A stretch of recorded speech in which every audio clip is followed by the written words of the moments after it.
Want to speak real Spanish from your very first lesson? Get instant access with your free lifetime account at langadvance.com.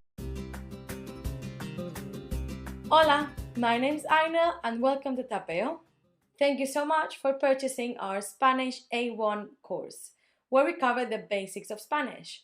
You'll learn things like grammar, where we learn verbs and adjectives, how nouns work, vocabulary, like parts of the house or numbers, colors, telling the time, and many, many more things. Plus, I've added some extras in this. There's going to be tests, guided worksheets, regular worksheets, and you're going to get some tips from me, a Spanish teacher, on not just how to learn Spanish, but on how to learn languages very effectively. At the end of this course, you're going to get a very good understanding of how Spanish works.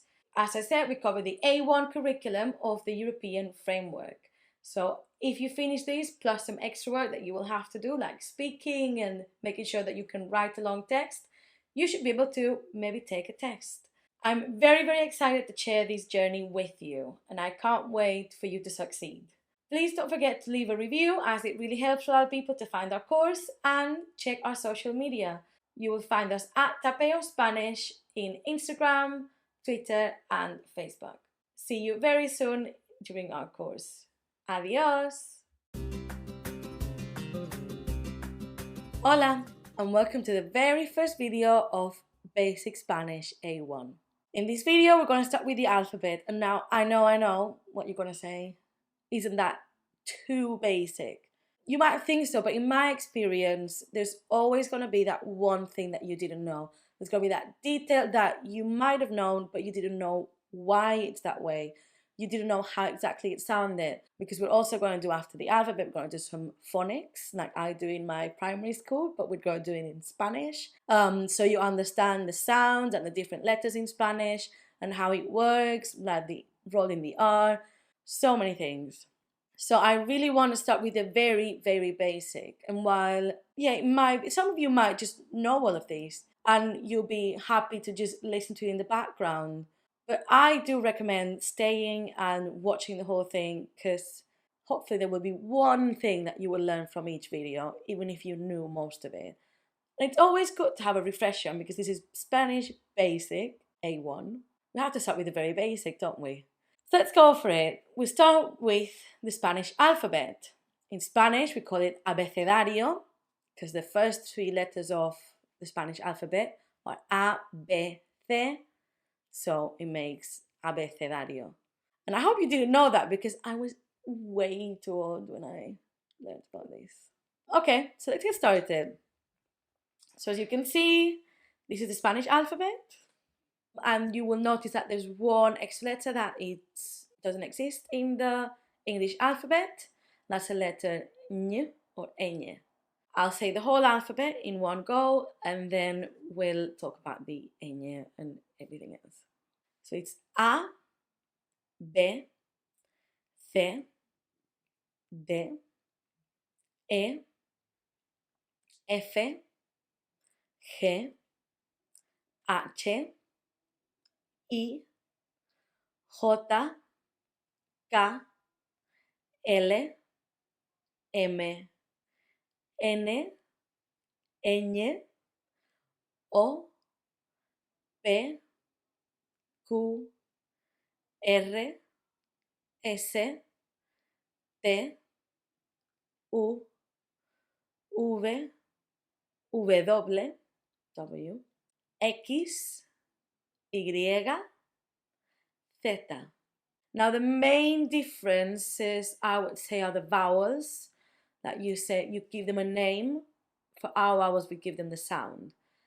And for what I say, A, B, C, D, E. What's my E? It's your E. And what's your I? It's my E. Sounds confusing, I know. But I'll do it one more time. Follow along. And it might help you, maybe if you have to ask someone to spell something, like, oh, the name of the street, can you spell it for me? That would be really helpful if you knew how we say the alphabet. Let's do it one more time. A, B, C, D, E, Notice the E. F, G, H, I, no I, I, J, K, L, M, N, Ñ, O, P, Q, R, S, T, U, V, W, X, Y, Z. Now, I said we'll talk more about the letter ñ. There's going to be a full video dedicated almost just to that letter because it needs proper attention of how to pronounce the ñ, how to do everything related to the ñ. There's also going to be an explanation on how to roll the R's and how they work, why sometimes they are rolled and sometimes they're not. It's a whole thing. But trust me, it's not as bad as it seems. This was a very good, easy way to start, I hope. And I'll see you in the next video. Adios! Hola, and welcome to your second video of Basic Spanish. In this video, we're going to talk about something that doesn't exist in English. So it comes as a shock, and I know that especially you start seeing it as soon as we start seeing full words, and it always catches people's attention, but you don't know how it works, so it's just a bit confusing. So I want to get that out of the way. You don't need to worry about these too much because I teach Spanish from reception to year 6. I know it's not very high level, but I also do tutorings and I teach many levels. And as far as I know, A levels for Spanish, they learn about so many things. It's absolutely ridiculous, the stuff that they learn. They learn about music, like history of Spanish music, and they learn about all these language, like very specific things. They don't learn about tildes, which is what we're going to talk about. So don't dwell on it too much. But if you know how it works from the beginning, it's going to make a difference, again, in the long run, which is why we're doing it now. We're not going to focus on it, but I might, for example, in the future, tell you, oh, this word, and then you pronounce it raton, because the tilde, focus on the tilde, or notice the tilde. Basically, tildes are those straight lines that come out of vowels only, and they tell you what syllable of the word or what vowel of the word has to be stressed. Now, look at these three words. We've got raton, lápiz, and teléfono. I'm doing it a bit of a dramatic now. Obviously, you would not be so dramatic when we're doing this in a normal conversation, but I want you to notice here.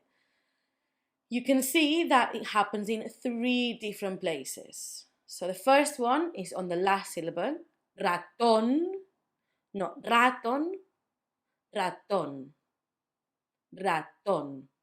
Now, I'm not going to go over the rules over why the accent is on the last one and sometimes it's not.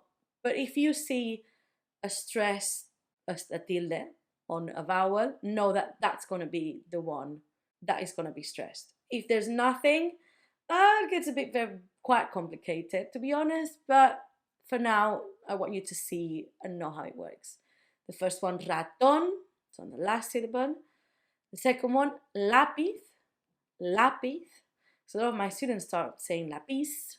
Obviously, we're going to talk about the phonics of the letter Z and how it's like sound and not s, although it can also be s, coming soon. So lápiz and not lápiz.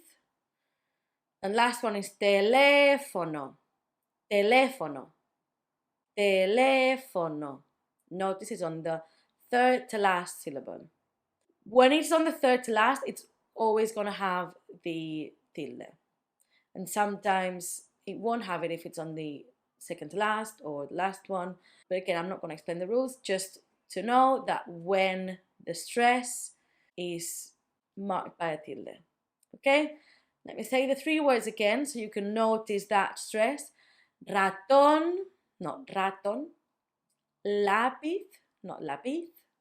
And teléfono, because I know you said telephone, so it would be teléfono if you went with English. So it's teléfono.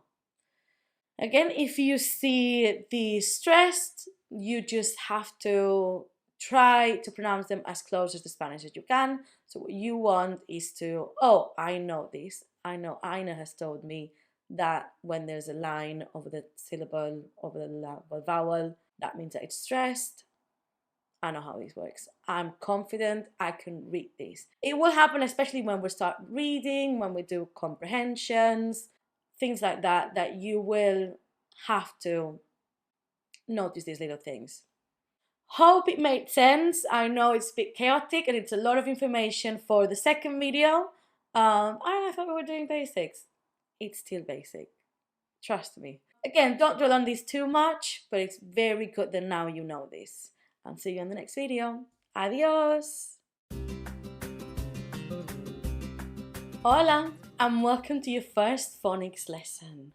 We can't start any other way but talk about the R or R, that really rolled R that is so hard for many English speakers. First of all, let's talk about how to make the rolled R. The first thing you do is you put your tongue at the behind your teeth. See where my tongue is? There. You start by making it vibrate. Kind of push it forward until slowly practicing you will make that sound happen. I have to say, it's not vital for us native Spanish speakers that you roll the R's. We expect a certain level of happening, and it's fine. The fact that you are making such an effort, the fact that you are learning our language, it's more important to us than the fact that you can roll your R's to perfection. So don't stress on it. I feel like I say don't stress and don't dwell on things far too much in these videos. But it's true. You are doing the first step. You are learning Spanish. It will not be perfect at the beginning. And it might not even be perfect at the end. I've been doing English basically all my life. And I know it's not perfect. I've got my accent. And it's how it is. I know that people understand me fairly well. I've got a good level. I'm confident. Doesn't need to be perfect. I don't need to have a London accent or an American accent for that matter. I just need to be speaking well, using the correct verb tenses. I need to make the sounds. I know that, and this will be the opposite for you, in English you speak far slower than we speak in Spanish. So don't be surprised if you go to Spain and they are speaking insanely fast. Because we do. I notice very well now that I didn't know this until I moved, that when I was speaking in English, I was speaking at a Spanish speed. So I sounded a bit insane. But yeah, if you go to Spain, don't be surprised by this. Okay? Let's move on then. The R's. You can have one R or two R's. And depending on the position of the letter, depending on what's around the letter, and if you've got one or two, it will sound like R or it will sound like like a soft R. For example, I'm going to show you three words. Rata. Rata sounds like a rolled R, a strong one, because it's at the start of the letter, of the word. Rata. Again, if you said rata, I would not what you mean. Anyone in Spain would not what they mean, unless they're trying to not collaborate with you in any way. But you would know. The second word is perro. You can see that in this case we've got two R's. That's because between vowels you can put two R's, and that makes the R sound like R. If you've got two vowels, repeating, you put two R's to make it sound strong. Perro. Because on the third word, you can see pero. If you don't have those two R's, it will sound like pero. If you were saying this without the rolled R, I'm trying to think, you would say pero. That's my very English accent. It's so English. Pero. You would try to make that R a bit harder with perro when you mean a dog than when you mean pero. Just know that when you want the R to sound strong, to sound rolled between two vowels, you put double R. And at the start of the sentence, you always put just one because it will always sound strong. It will always sound rolled. If it's between a vowel and a consonant, it will always sound soft. Pero. Okay? I hope that makes sense because we're moving on to the next letter that it's quite important and that my students, after years and years of me saying this, still sometimes get wrong and get a very dirty look from me until they realize their mistake. It's the letter H, which in Spanish doesn't have a sound. We call it H on the alphabet, but then it's got no sound. It's a remnant from all languages when it might have had a sound. We'll start with the first word, which everyone knows, which is hola. You don't say hola, do you? You know, everyone knows this word. Everyone knows how to say hola. We say hola, we don't say hola. This makes it hard for you to spell stuff correctly because it doesn't have a sound. You just know it's there, kind of, because it makes no sense. We've got many words that start with vowel and don't have the H in front of it. You just have to know. But it's fine. Again, you are doing a basic Spanish course. You're learning these words. You're seeing them for the first time. You're just trying to notice how it works. So the first word, hola, not hola, hola. The second word is hacer, not hacer, hacer. And then the third one that I want to show you is because in between the word, it's ahora, which means now. It's ahora. It just sounds like lots of vowels put together. Ahora. But not ahora. Notice the R because it's between two vowels. If it had double R, it would be ahora, which is a completely different thing. Again, notice the AH, it's ahora, not ahora. Just remember, if you see an H, it will not have a sound. That's it. It will have a sound if you mix it with a C, which makes ch, which is like the English language, so you don't have to worry about this. Okay, I hope that this makes sense, and I'll see you for the second phonics lessons because, yes, there's going to be plenty of them. Adios! Hola, welcome to video number 2 of your phonics lessons. We're going to talk about 4 different letters and sounds. These are ch, ñ, y. Don't get stressed, we'll slow it down. Right, the first letter and sound is ch. The sound is easy because you've got it in English. It's ch, which makes ch, like in coche, which means car. Easy. The second sound, a letter you've got in English, which is J, but the sound for us is it's almost as if you were gonna try to clear your throat if you got a bit of phlegm, like so jirafa. Jirafa. It could also be a very strong H for you, but it's a jirafa. Jirafa. If you made it like a very strong jirafa, again, like I said with the ñ or with the R's, it's fine. It's fine. Remember that you are making that first step in learning the language. So, jirafa from the letter J. And that would always be the sound with letter J. It will always be, because we'll see that there's another letter that kind of makes that sound sometimes. The next letter and sound is the ñ. The easiest way for you to know how to make this sound, because you already know how to make that sound, kind of, is the sound in lasagna.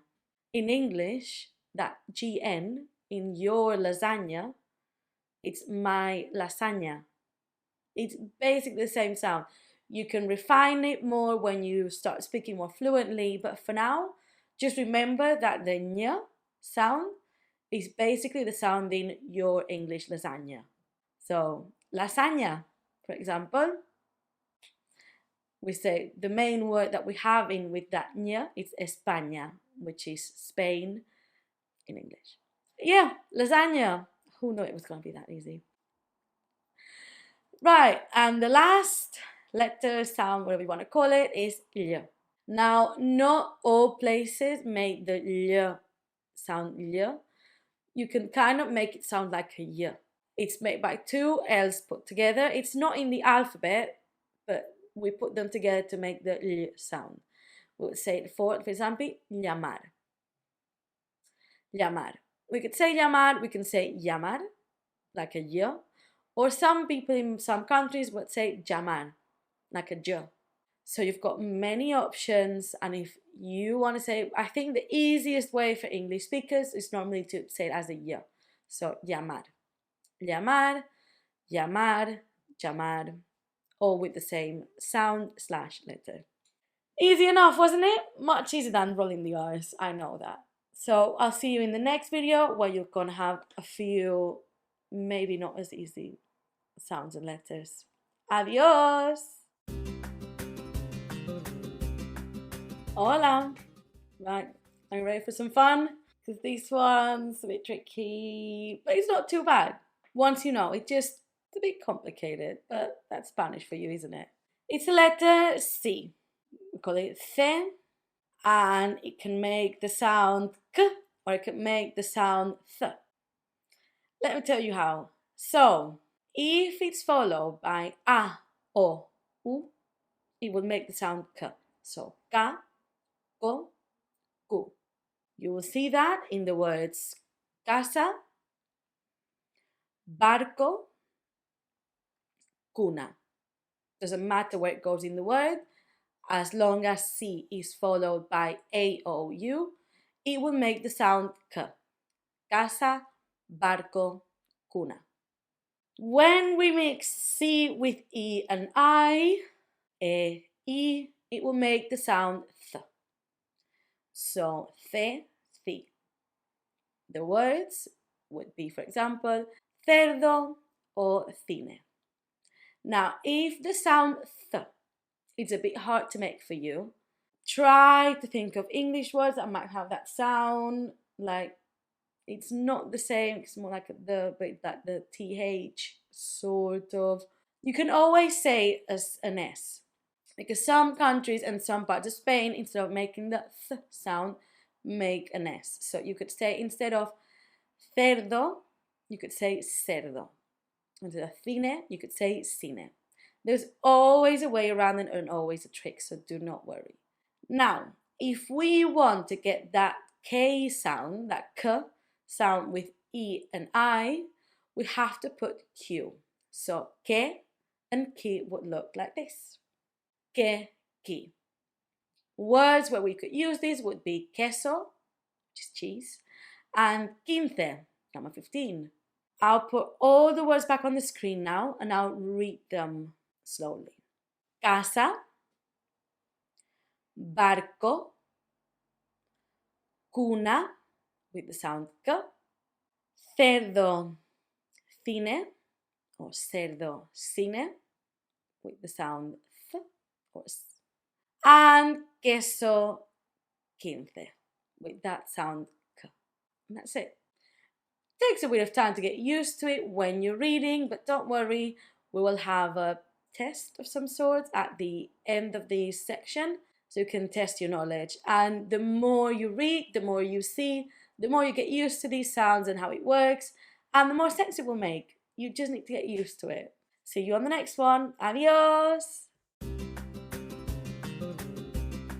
Hola! Let's get started with the fourth video of your phonics lessons. This one's going to be easy because the rules are more or less the same as with the C, but this time it's with the letter G.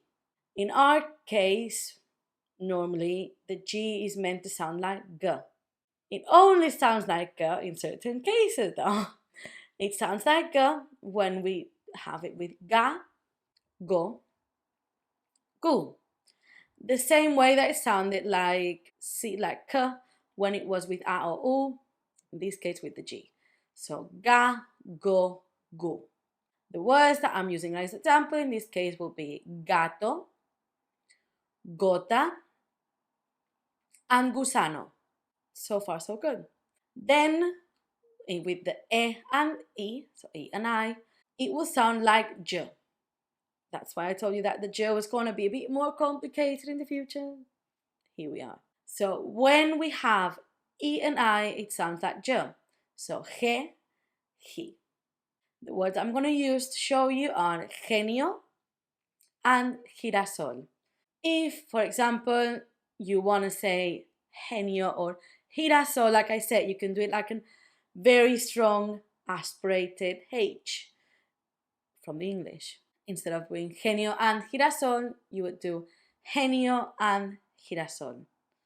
Now, if we want to have a G sound with E and I, it will be the same as, well, almost the same, a bit easier, as with the C.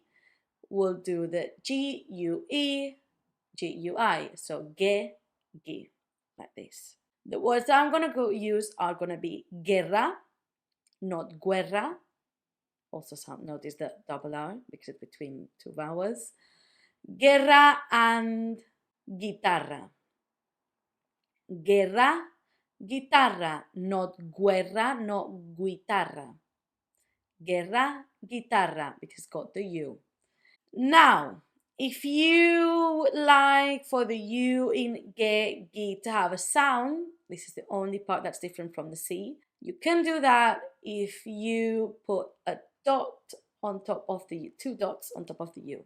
So it will look like this: ge, gi, gue, gui.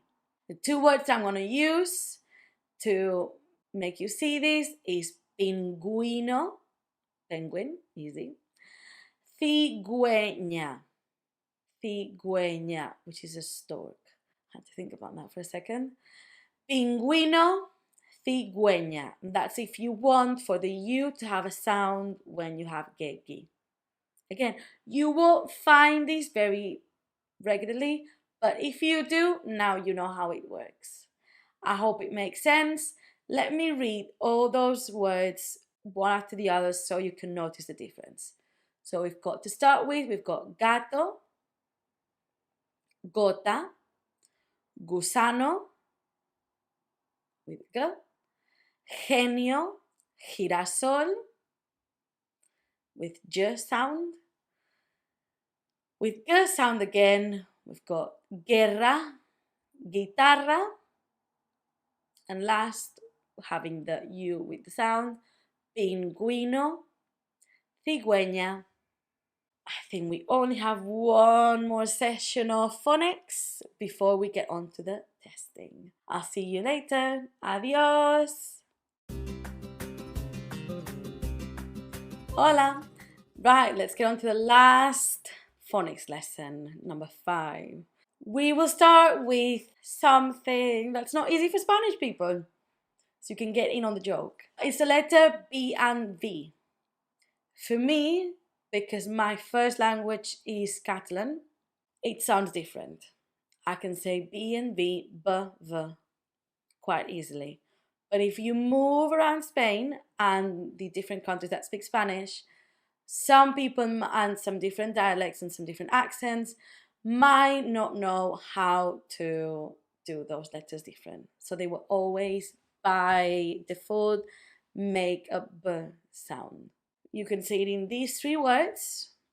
I can say barco, barco with a B, vaca, you see that I make a vaca, and I can make vaca. The 2 words, you won't find these mistakes, something very confusing, because vaca means cow and vaca means the thing that goes on top of your car when you want to put like skis or like something big on top of your car. Those 2 things that go on top, that's a vaca. So hard to confuse those 2. But you can see that I myself can make that differentiation. You're lucky because I can make vaca, vaca, and you know which one I'm saying. However, very often you'll find that Spanish people, won't be able to make that V sound. So they'll say barco, vaca, vaca. Which one did I say first? You'll never know. How to know which letter to use? You don't. You just have to get used to it. You have to learn. They just unfortunately sound identical to many, many Spanish people. It's quite unfortunate, but you will get used to it. You will just learn. In the test, I'll try to show you how to make it my way and some people in Spain way, so you can get the experience. Normally, when I make my videos and when you are learning, I will do it my way because what comes naturally to me. But I do want you to know that this is a thing and that this happens.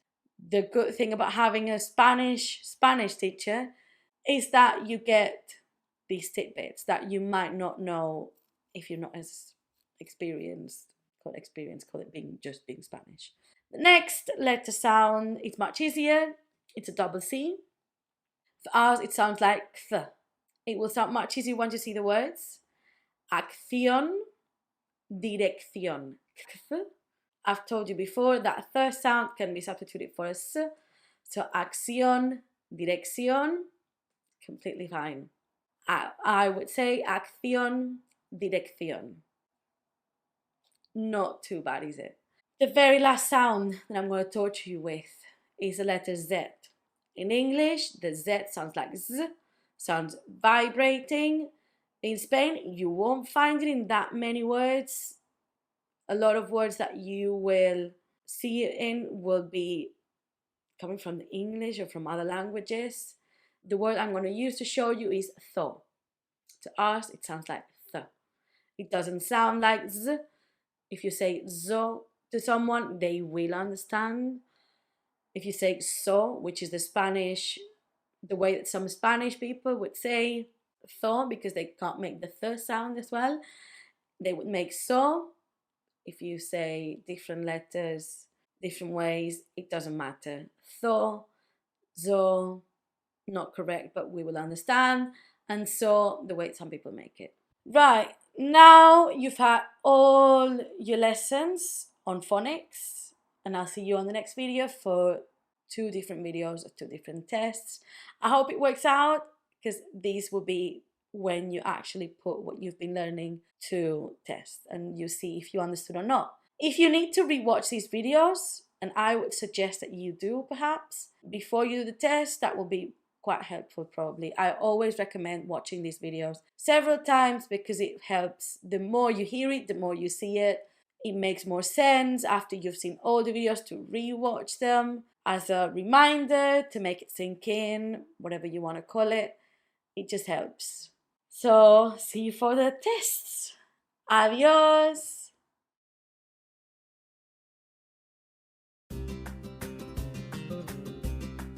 Hola. Are you ready for the test? Because I surely am. I'm quite excited about this test, not gonna lie. I think it's a good idea, if I may say so myself. So, the way this is gonna work is in a minute, I'm going to disappear, and you're gonna get a big screen, a big list of words. They're not gonna be in the same order as I've explained to you before in those phonics videos. That is on purpose because I want you to be thinking for yourselves, not in the order if you've been taking notes. I'm going to give you the big screen with all the words and you're going to have to try to read them out loud. You can say them with your head if you're in public transport, or if you don't feel like repeating words out loud in your house. Although I do recommend saying it out loud, because if you make a mistake out loud, it really helps, because when you notice your mistake, that will really help. Okay, ready? 2 minutes, read the words. I recommend doing it out loud, or you can do it in your head, and then I'll tell you how to actually read them and I'll explain a bit. Okay, see you in a minute.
How did it go? I hope you made some mistakes because at this point, that's what we want. I know it might sound confusing. Why am I telling you words that you don't know yet? And I'm not telling you what they are. It is confusing, but you don't need to know what they are. You need to just know how it sounds. At this stage of your learning, you are getting used to that Spanish sound. So I'll try to tell you what it means. I might forget some of them. I apologize if I do, but it's not my priority at this point. My priority for you now is that you know how to say these words. And you will see as we move along that sometimes you won't know what a word means, but if you know how to read it, you've won, basically. Right, so I'm going to read them once really fast. I'm going to put them here on the side with my editing magic. And then I'm going to go slowly, one by one, telling you. I'm going to try to put myself in your shoes and see what mistakes you could have made and what was the tricky part of each word. Okay, let's one fast and then slow. Robar, cerca, esquiar, piña, gordo, elegir, correr, calle, reacción, águila, apagar, cuadrado, esfinge, charco, 5, jardín, hoguera, arder, cabra, agüero, guapo, pequeño. There's a lot going on. Let's do it slowly so you can have some peace of mind. First one, robar, to steal. The tricky bit was to know that the first one was a hard one, r, and the last one was soft, r, robar. Second one was cerca. Cerca had the th, the soft one, the th at the start with the th and ca at the end.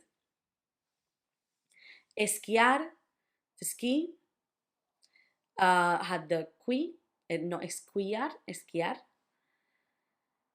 Piña, pineapple, had the ñ sound. Gordo should have been quite easy. You've got the go and you've got the r, but because it's between a vowel and the consonant, it stays soft. Gordo means fat. Elegir, it was that h sound, to choose, elegir. Correr, to run. You had the double R between the two vowels, correr, hard, and the soft one at the end, to run. Calle, calle, or calle, all those different ways of saying street in Spanish with double L. Reacción, that's similar to English, reaction. You had the accent at the end. No, it did reacción. Don't worry if you didn't do the accent correctly. That's, again, my addition to your learning. And the difficulty was the reacción. Águila, eagle. It was not aguila. It was not aguila. It was águila with the accent and the gui. Apagar, to turn off. It was easy. It was just the ga. Cuadrado, square. This one might have been a bit tricky because you've got the C and the U and the A makes cu. That was the only thing you had to notice, the cu. Esfinge, sphinx. It was the ge at the end that sounds ge, not ge. No, it's not esfinge, esfinge. Charco, puddle. Charco had the ch at the start and the co at the end. Cinco, number 5, had the thi and it also had the co. Thi sound, same letter, 2 different sounds.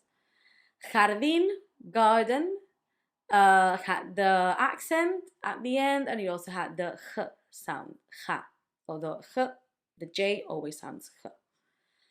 Hoguera, fire pit. Not fire pit, big fire. Hoguera had the difficulty of the H at the start, not hoguera, and it also had the gue. That sounds ge. Hoguera, hoguera. Arder had the difficulty of the R's, that's soft, because it's between a vowel and a consonant. Arder means to burn. I said there's a theme in these couple of words. Arder, to burn. Cabra, it was not cabra, it was cabra. Agüero, this was the two dots on the U that make it sound, that make give the U a sound, even though it's in a gue. Agüero. The next one, guapo. It's not gapo. It's a very different thing. Sorry, I forgot the last one. Cabra means goat. Agüero, not sure how to translate it to English. Guapo means handsome. Guapo could have been tricky, that you could have said guapo, gapo. And last word, pequeño. You had the ñ and you had the que. Not pequeño, pequeño. Okay? I hope that went well. I hope it makes sense. I think it might help for you to try to read them again without me. Go back to that screen and see if now it's, that makes sense. All the videos that you can re-watch, it will help. Tests as well, do them a few times, maybe give it to rest, come back to this in a few days, even if you've continued with your Spanish course, come back to the test, because if you can read, you are the winner. I'll see you in the next video for a second test. Adios! Hola! Ready for the second test? Because I am. Okay, this test is gonna be the opposite. So first I'm gonna read words to you and you have to write them down. So it's like a spelling test, basically. So pause me, go and get pen and paper, do it on your phone, do it on a laptop, do it on anything. The easier for you, the better. Although if you do it on your keyboard or a phone, you'll be missing the letter ñ and you won't be able to put any tildes, any accents, but that's fine. If you remember that that N was supposed to be a ñ, it should be fine. Don't worry about the tildes or the accents, because that's really tricky, and I know that, again, I've told you Spanish people struggle with these sometimes. It takes our kids ages to learn this, so do not worry. I'll do this 3 times. 1 time just fast, 1 time slowing down on each word, and 1 more time fast, but telling you the translation for all the words. After this, I'm gonna magically disappear for a bit, and you're gonna get that big screen with all the words that you will mark yourself or change them or notice your mistakes if you did it on your phone.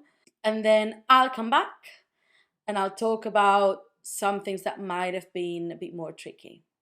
Okay? Let's get to it. Okay, first time, I'll do it fairly fast, just so you get an idea of how many words there will be and how this will work. Okay? Ropa. Herida. Magia. Caer. Araña. Parche. Querer. Hamburguesa. Gema. Comer. Callar. Quitar. Gol. Arroba.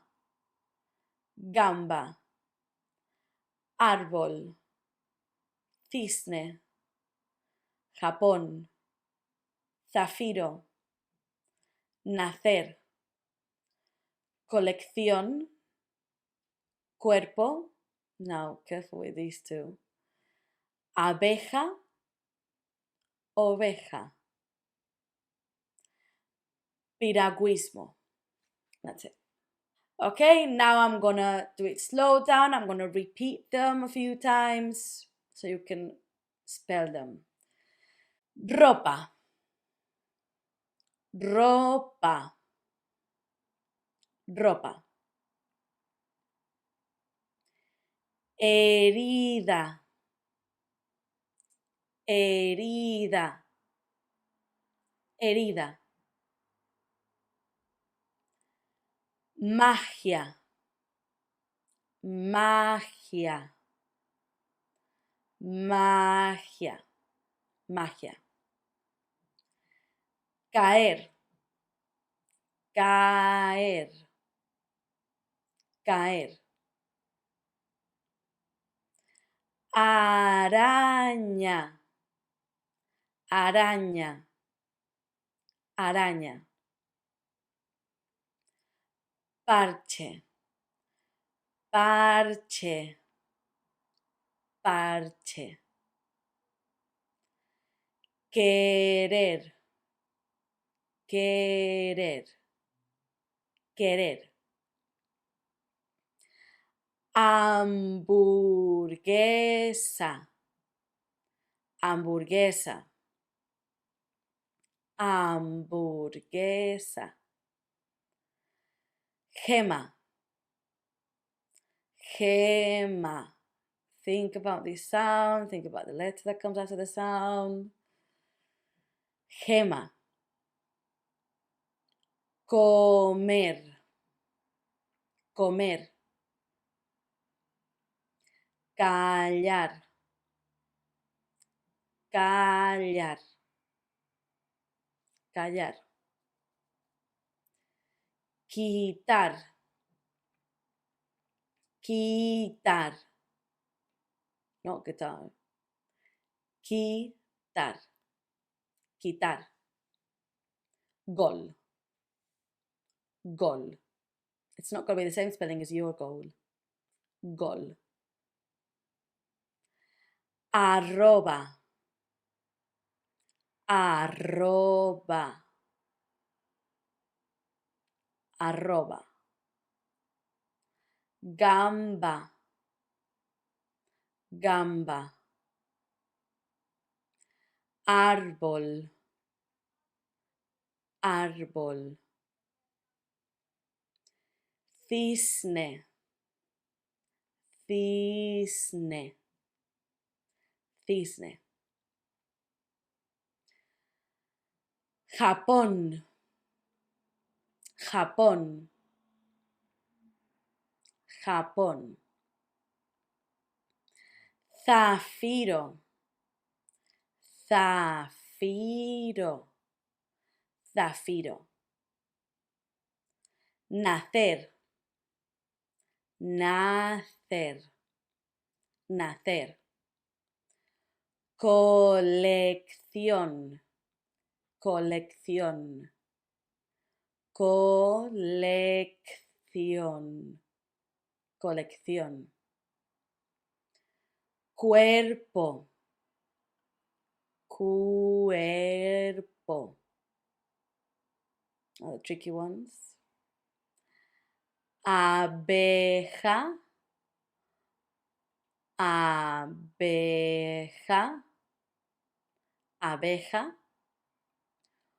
Oveja, oveja, oveja, oveja. Or if I was not being very nice, I could say abeja, oveja. Last one, piragüismo, piragüismo. Just remember how it works. Piragüismo, piragüismo. Now, third time, I'm going to do it faster, but I'm going to tell you what the words mean. Don't need to write the meaning down. Don't worry, it's just nice to know. Ropa, clothes. Herida, wound. Magia, magic. Caer, to fall. Araña, spider. Parche, like a plaster that you put when your wheel, like the wheels of your car, have a hole and you put a parche on them. Querer, to want. Hamburguesa, can you guess? Burger. Gema, a gem. Comer, to eat. Callar, to shush, to be quiet, to shut up. Which in Spain, by the way, it's not rude to tell someone to shut up, like calla. Quitar, to take off or to remove. Gol, again, can you guess? Gol. It's not a goal as something you achieve, it's a goal just for football. Arroba, it's the at from your emails. Gamba, shrimp. Árbol, tree. Cisne, swan.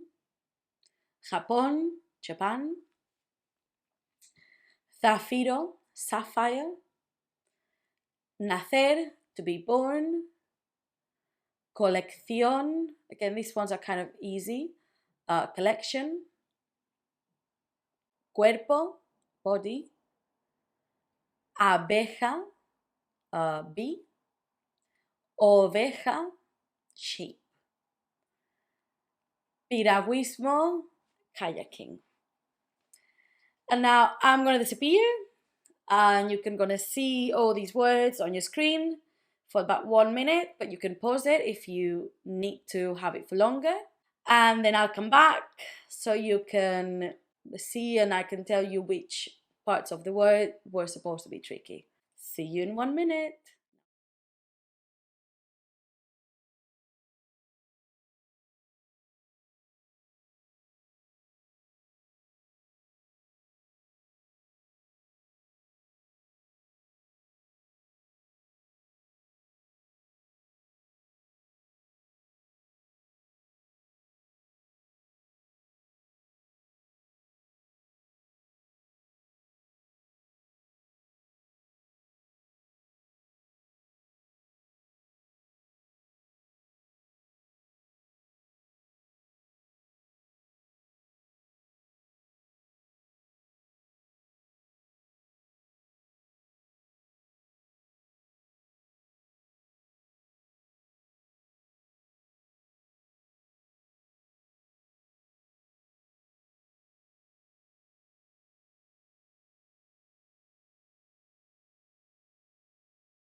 Hola again.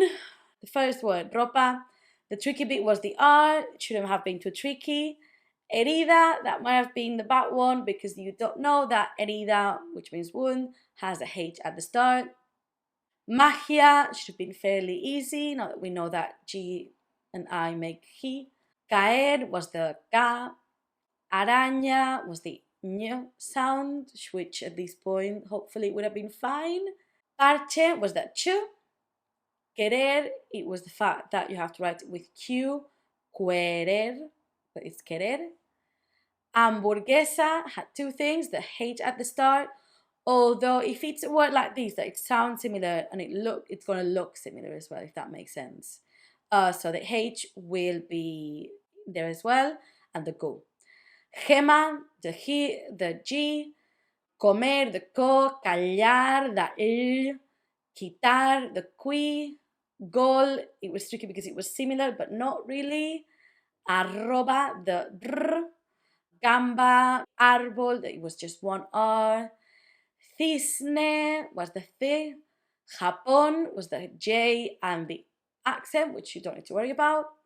Zafiro was that Z at the start, that sounds like th. Nacer, the th. Colección, the th. Cuerpo should have been easy. Abeja, oveja, that was a whole mess. I know, I put them next to each other on purpose. Was the B and the V and the both J's. And piragüismo, it was the gui with the U making the sound. Go back if you need to. I hope it makes sense. I hope it helped to reaffirm these reading skills that you are acquiring right now. And I can't wait to see you on the next section for some proper Spanish, not these basic anymore. Adios! Hola, welcome to Aina's Corner. As you can see, we're in a bit of a more casual setting for these more casual videos. You'll be just learning tips, cultural aspects of Spanish, and many different things. And I'm quite excited for this, I have to say. I couldn't start doing this part of the videos without the main, most important bit for your learning, which in my opinion is repetition and talking out loud. I know that it's a bit scary sometimes, especially if you're doing it, if you're learning in public transport or in a public setting. It's scary to talk out loud because you would think, oh, I'm going to look like a fool because I don't know how to say things, I don't know what I'm doing. But it doesn't matter. If you're in public transport, no one cares. I myself have started learning Japanese recently, and the best way I've seen that it's what's really helping me learn has been saying everything out loud. It makes the language really sink in, and it really helps me remember all these very complicated words that I'm trying to learn in not a very long amount of time. It's really, really important. That's why I always try to encourage you in my videos to repeat what I'm saying and try to do it out loud. Again, if you're in a public setting, that I do, headphones in, repeat, even if it is for yourself under your breath that only you can hear it. It doesn't matter as long as you are doing that repetition and that talking out loud. You will see and you will notice a difference and how your brain remembers things so much better. I hope this first and very important tip helped. Now see you in another one. Adios. Hola, welcome to the second section of the Spanish course. These are going to be basic sentences, so we'll start with greetings and we'll move on to things that you will need when you first start speaking to anyone in Spanish. This first video is going to be about greetings. So we'll start with the basic one, the most versatile one, the one that everyone knows. Hola. Hola means hello. It can be used any time of the day. It can be used in any situation, formal, informal, anything. Hola is always the way to go. Hola. Hola. Repeat with me when I say these words. It's good that you practice out loud. Hola. Next, we've got 3 ways of saying hello, and it's depending on the time of the day. The same as in English, it would be the equivalent to good morning, good afternoon, good evening. So let's get to it. The first one is buenos días, which is good morning. This one I would say can be used from the time you wake up until 12 p.m. This is the same in English. Buenos días, good morning. Buenos días. Buenos días. The second one we have is buenas tardes. Buenas tardes, I would say, can be used from 12 p.m. up until it's dark. These will change during winter and summer, because I would say in Spain, maybe if there was a time to start saying, changing from good afternoon to good evening, it would be about 8 p.m. That's night-ish. Otherwise, just guide yourself by if it's dark or not. So, buenas tardes means good afternoon. Buenas tardes. Buenas tardes. Buenas tardes. And the last one is buenas noches. So buenas noches can be used for 2 things. One is to say hello and one is to say like good night. We don't have that differentiation. So buenas noches can be used from either from when it's dark or like from 8 p.m. roughly. So you arrive somewhere and you say buenas noches, meaning good evening. Buenas noches. Buenas noches. However, we use it more often to say good night, as in I'm going to sleep. I'm saying good night to my family. Good night, fam. Bye. So to me, buenas noches is more farewell than a hello. Buenas noches, good night. Now, if you don't want to make mistakes, stick with the basics. Hola, and to say goodbye, adios. Adios. Goodbye means adios. Adios. Adios. Then 2 more basic words that I can't finish the first video without saying, which you probably know. Yes and no. Sí It means yes. Sí. Sí. And no. Notice that the no is different because you make like a no in English, and in Spanish it's just no. No. No. Much easier in Spanish because, as you've learned from the previous section, what you read are the letters that you see. There's almost no complicated stuff. So sí and no. Let's go through all those words one more time. Hola. Hola. Hello. Buenos días. Buenos días. Good morning. Buenas tardes. Buenas tardes. Good afternoon. Buenas noches. Buenas noches. Good evening or good night. Adiós. Adiós. Goodbye. Sí. Sí. Yes. And no. No. And that would be all. See you on the next video. Adiós. Hola. In this video, we are going to talk about being polite because that's one of the first things that you want to know after saying hello. You want to come across as someone nice, someone who's got really good manners, someone who's interested. You already do because you're already learning a new language, which is the best way to start. Let's get into it. The first thing we need to know is please. Por favor. Por favor. Obviously, when you are speaking in Spanish, you would not be making that pause. You would be just saying por favor. It's two words, but we say it as one. Por favor. Por favor. The next one is thank you, which is gracias. Gracias. If you can't make that th sound, you can say gracias, and it's equally valid. Gracias. Gracias. The next one, and I really want you to pay attention to this one, is ¿Cómo estás? Notice that at the start of the sentence, there's a question mark upside down. That will happen to all questions in Spanish. When you see them written down, they will always have an upside down question mark. And that is historically because Spanish people talk so much and we write so much. When I'm a translator, so when the first thing that we were taught is that for one paragraph in English, there's going to be at least two in Spanish, or like it's going to be at least double because we use more words. So our sentences are also longer than the ones in English. So it could be that I'm asking a question that's going to be almost a paragraph long. So when they were figuring out how the language was going to work, they decided to put this upside down question mark at the start. So when you would be reading something, you would know how that in your head that to make the sing-song of a question, because you read differently if it's a question or a normal sentence. So that's why it is there. Again, one of my many fun facts that I hope you enjoy. But yeah, that's why. Just so that you know that it exists, that you know why it is there. Very good trivia question, I guess. And it's going to always be there. Don't get obsessed with it, but it will. ¿Cómo estás? Means how are you?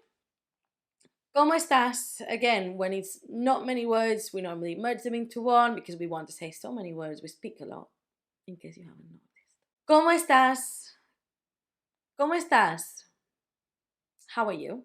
Then the answers can be, let's say, 3 tiers. Bien. I'm good. I'm doing well. Bien. Bien. And the next one would be así, así. You can also say tirando. Like, we're going. That means it's like so-so. You can also say regular, which is not regular. It means like normal, average.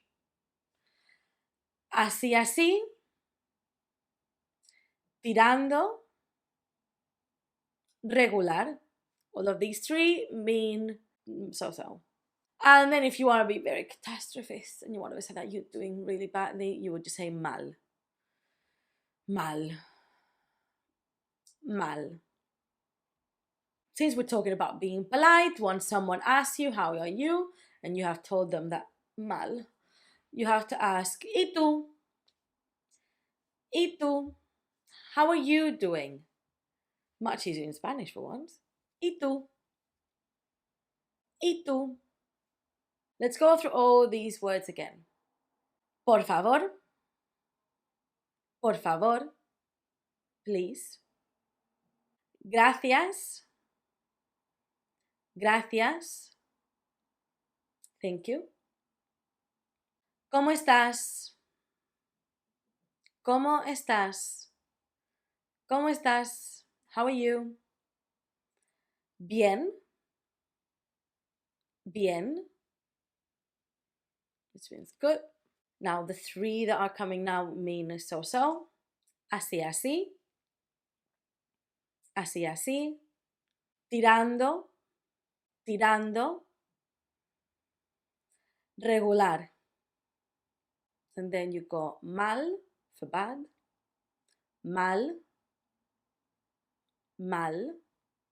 And then what about you? ¿Y tú? ¿Y tú?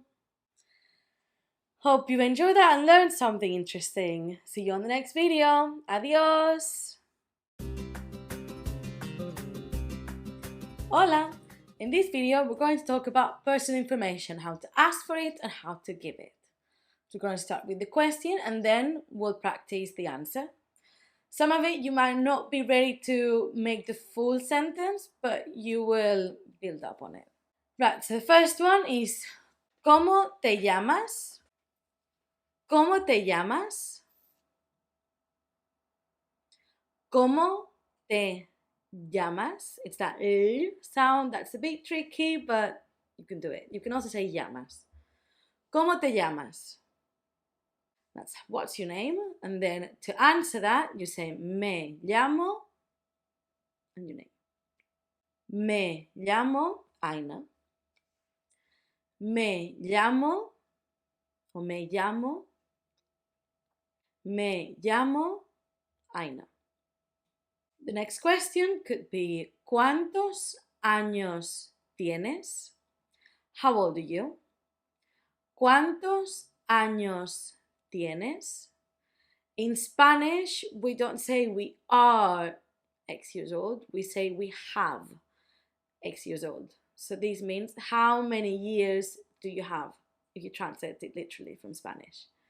So, ¿cuántos años tienes? ¿Cuántos años tienes? And then I have years old. Tengo 30 años. I'm 30 years old. Tengo number años. Tengo años. Another common question when you're asking personal information would be ¿De dónde eres? ¿De dónde eres? Where are you from? ¿De dónde eres? If you break it down, de dónde eres? ¿De dónde eres? Then you would answer with soy de, I'm from, soy de Mallorca.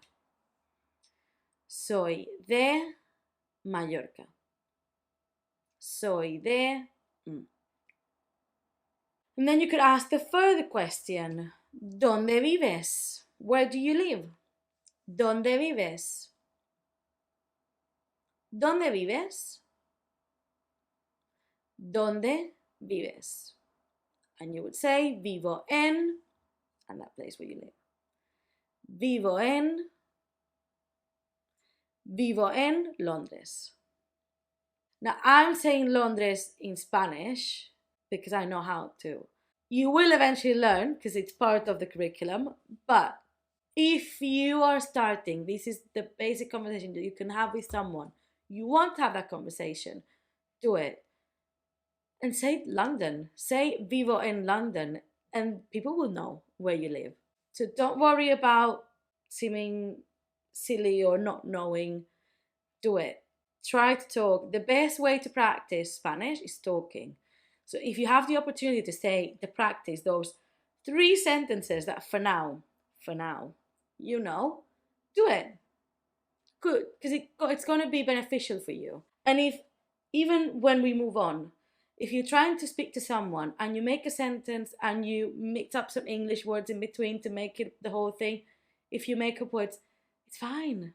I've said it many times, you are trying. And that's the best thing that you can do. That being said, we're going to go through all the words one more time. ¿Cómo te llamas? ¿Cómo te llamas? What's your name? Me llamo o me llamo. My name is. ¿Cuántos años tienes? ¿Cuántos años tienes? How old are you? Tengo años. I am years old. ¿De dónde eres? ¿De dónde eres? Where are you from? Soy de. Soy de. I'm from. And ¿dónde vives? ¿Dónde vives? Where do you live? Vivo en. Vivo en. I live in. That would be it. Hope you've enjoyed it and see you on the next one. Adios. Hola. This is the 4th video of the section. And in this one, we're going to learn some sentences that will be useful for you now that you are on your journey of learning Spanish, let's say. That you're not so good, that you might need some help, that you can still rely on people speaking English for you to be able to communicate.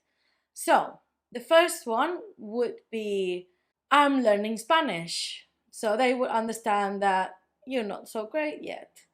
So, it would be, estoy aprendiendo español. Estoy aprendiendo español. I'm learning Spanish. Estoy aprendiendo español. Estoy aprendiendo español. The next step would be that you don't speak Spanish. No hablo español. No hablo español. Notice the doesn't make a sound, the H doesn't make a sound. Too used to being with kids. No hablo español. It's no hablo. No hablo would be strange. No hablo español.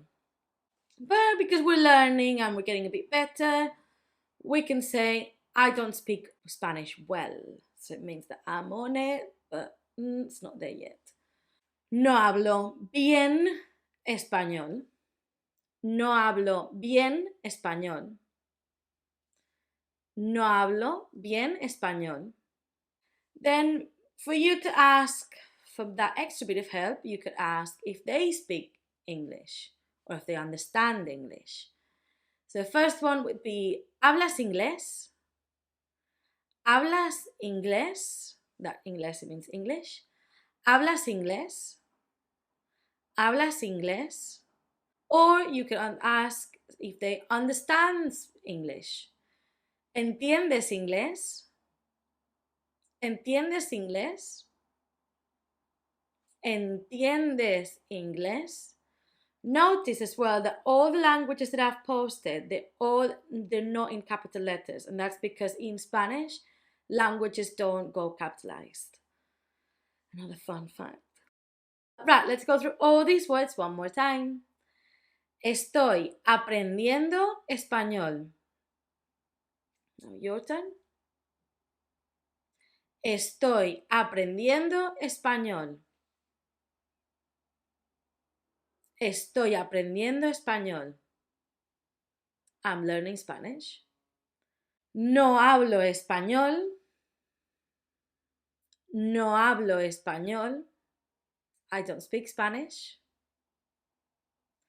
No hablo bien español. I don't speak Spanish that well. No hablo bien español. ¿Hablas inglés? ¿Hablas inglés? Do you speak English? ¿Entiendes inglés? Do you understand English? ¿Entiendes inglés? ¿Entiendes inglés? Right, and that would be it for this one. See you soon. Adios. Hola, and welcome to this 5th video of the section. In this video, we're going to talk about understanding, not understanding, asking people to repeat or help, or just these ones are not as basic as the previous ones. The previous ones you were just saying, I can't do this. I'm not good at Spanish. In these ones, you're just asking in help understanding. Okay, so the first two are a bit confusing, but I'll explain the difference in a minute. So we've got no te entiendo. No te entiendo. I don't understand you. It doesn't mean I don't understand you. I think in English we would say, I don't understand what you're saying. It's not being rude. I don't understand what you're saying. It means that I don't have vocabulary, or it doesn't make sense. Could you repeat? Someone maybe would phrase it another way. But if you're not being rude, no te entiendo. I don't know what you're saying. No te entiendo. The second version is no lo entiendo. I don't understand it. So by it, you mean what you just said. No lo entiendo. No lo entiendo. The difference between the two is that if you were talking to someone, you would normally say, no te entiendo, because you're not understanding that person. You're talking to someone. However, if it's me explaining something that we are working on, you would tell me, what you just taught me, no lo entiendo. This thing that you're saying, I don't understand. It could also be in another situation, like someone explaining a problem that they haven't, no lo entiendo. Or why is my computer not working? If you're working in computing, I don't know. No funciona, it doesn't work, no lo entiendo, I don't know why it's not working. Okay, so that would be the difference. If you're speaking to someone, no te entiendo would be the way for you to go. Next one, ¿puedes repetir? ¿Puedes repetir? Could you repeat? ¿Puedes repetir? Check that roll there. ¿Puedes repetir? Acceptable. ¿Puedes repetir? Again, I told you we merged words together. ¿Puedes repetir? It sounds like one. ¿Puedes repetir? ¿Puedes repetir? And then the next one is a mouthful, but it will really help you, especially in your journey as a Spanish learner, because you would be asking, can you say that again slower? So these will help you understand the words. Maybe instead of saying the words merged into one, they'll say it more slowly, making a differentiation of words. This will help you in your learning a lot. So this would be, lo puedes repetir, similar to the previous sentence, but you add más despacio. Can you say that again, but slower? Lo puedes repetir más despacio. ¿Lo puedes repetir más despacio? ¿Lo puedes repetir más despacio? And these are some words that would be really helpful for you. I'm going to go through all of them one more time. No te entiendo. I don't know what you're saying. No lo entiendo. I don't understand it. So I'll say those two. No te entiendo. Your turn. No lo entiendo. ¿Puedes repetir? Can you repeat? ¿Puedes repetir? ¿Lo puedes repetir más despacio? ¿Lo ¿Puedes repetir más despacio? Can you say that again but slower? That would be all. See you on the next video. Adios. Hola. We're in the last video of this section finally. So in this one we're gonna one up our question and asking how to say stuff. These few things are really gonna be really useful for you to ask in your learning process. So these things you could ask them to me, you can ask them if you go to a Spanish tutor, you can ask them to someone who's helping you learn Spanish. You can ask them in forums if you're doing that, or in social media. You could also ask them if you know someone Spanish that you can trust and it's helping you learn. You can ask them this. If you ask in Spanish, you look so great. So these are going to be of how to say stuff and how people can help you with your learning. So the first one is ¿cómo se dice a word en español? How do you say this word in Spanish? Let's use an example. ¿Cómo se dice candle en español? Don't know how to say candle. If you're wondering, it's because I've got many in my eyesight. ¿Cómo se dice candle or any word en español? ¿Cómo se dice en español? The next one is the opposite. If you've got a word in Spanish that you don't understand, ¿qué significa? And that word. What does this word mean? ¿Qué significa vela? ¿Qué significa word? ¿Qué significa word? And then you can ask these to someone if you've got it written down. You've got a word that you've seen, you don't remember the videos from the previous section that well, and you don't know how to read it, you don't know how to say it. So you want to ask, how do you say this word? So you would show the word and you say, ¿cómo se dice esta palabra? ¿Cómo se dice esta palabra? ¿Cómo se dice esta palabra? ¿Cómo se dice esta palabra? Right, and that's it. Keeping the last one short and sweet because I'm going to give you some work. ¿Cómo se dice en español? How do you say this word in Spanish? ¿Cómo se dice en español? ¿Qué significa? What does this word mean? ¿Qué significa?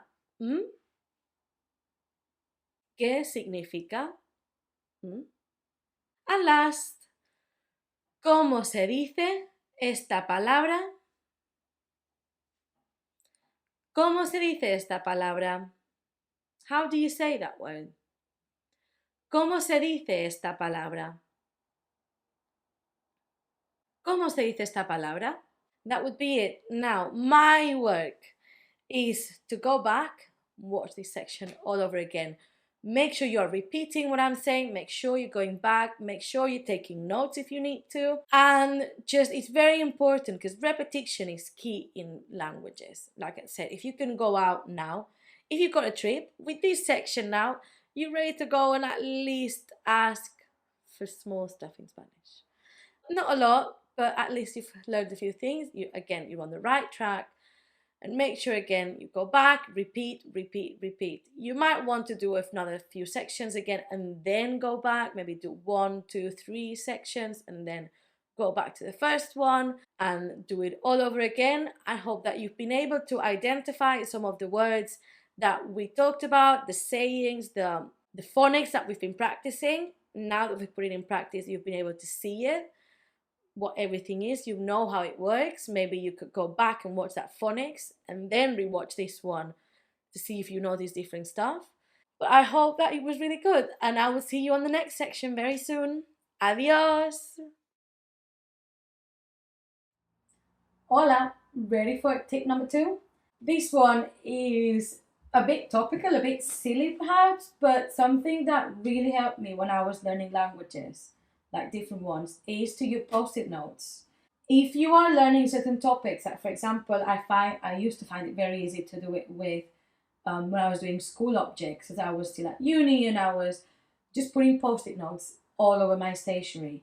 If you're doing parts of the house, go around the house, write those names in like different parts: door, window, living room, table, etc. Are the things that, or just put those post-it notes in places where you will see them afterwards. The thing about post-it notes and this technique is that you would be thinking about these words at unexpected times, and it will help you remember these words that you've seen. For example, it wouldn't be a bad idea to, for example, a new word like perro, which means dog. I don't know why you would need to remember that one, but if you're reading a book, just put that post-it note at a future page, that when you get to that page, you'll see that, oh, perro, dog. That's just another way to engage in the language in a way that will just keep you on your toes, and it will make the language be alive. If you practice the language in a dynamic way and introduce it in your daily life, even if it is in this silly little way, it will really help you remember all these things. See you very soon for more tips. Adios. Hola, welcome to this new section where we're going to be talking colors and numbers. Both very useful, obviously, for many, many reasons. We're going to start with colors, which, again, very simple, but we will be using them a lot in the future because any color that you have can be used as an adjective, which we'll see much further in this course.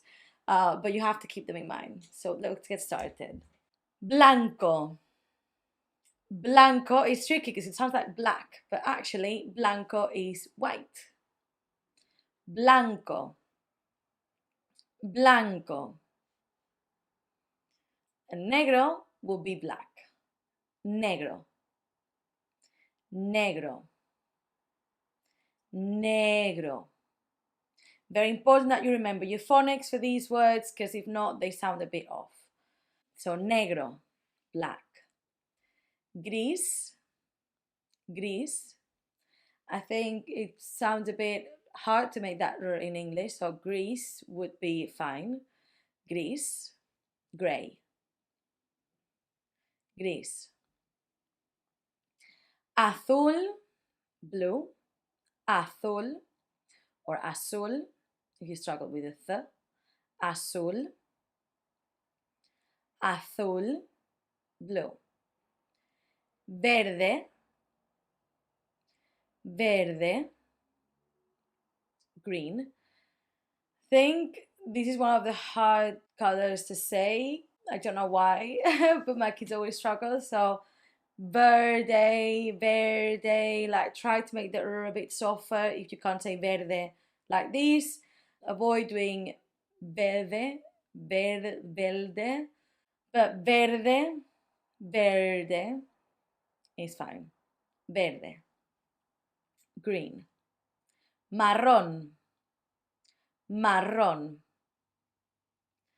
Another one that's going to be tricky because of that rolled R, but marrón would be fine. Brown. Marrón. Brown. Marrón. Amarillo. Yellow. Amarillo or amarillo. Amarillo. Yellow. Amarillo. Naranja. That hard. Naranja. Naranja. Fine. Naranja means orange. And also the fruit orange is going to be naranja like in English. Naranja. Naranja. Rosa. Rosa. Pink. Rosa. Rosa. Rosa. Rojo, red. Rojo, for the easy way, rojo. I think that the more Spanish you see and the further you go into the course, the easier these sounds and these special letters will be. So if you now are saying rojo maybe by the end, the rojo, a bit more Spanishy, will come to you. In my experience, you start saying it as you can, and then these accents start coming in. So rojo, red. Last one, morado.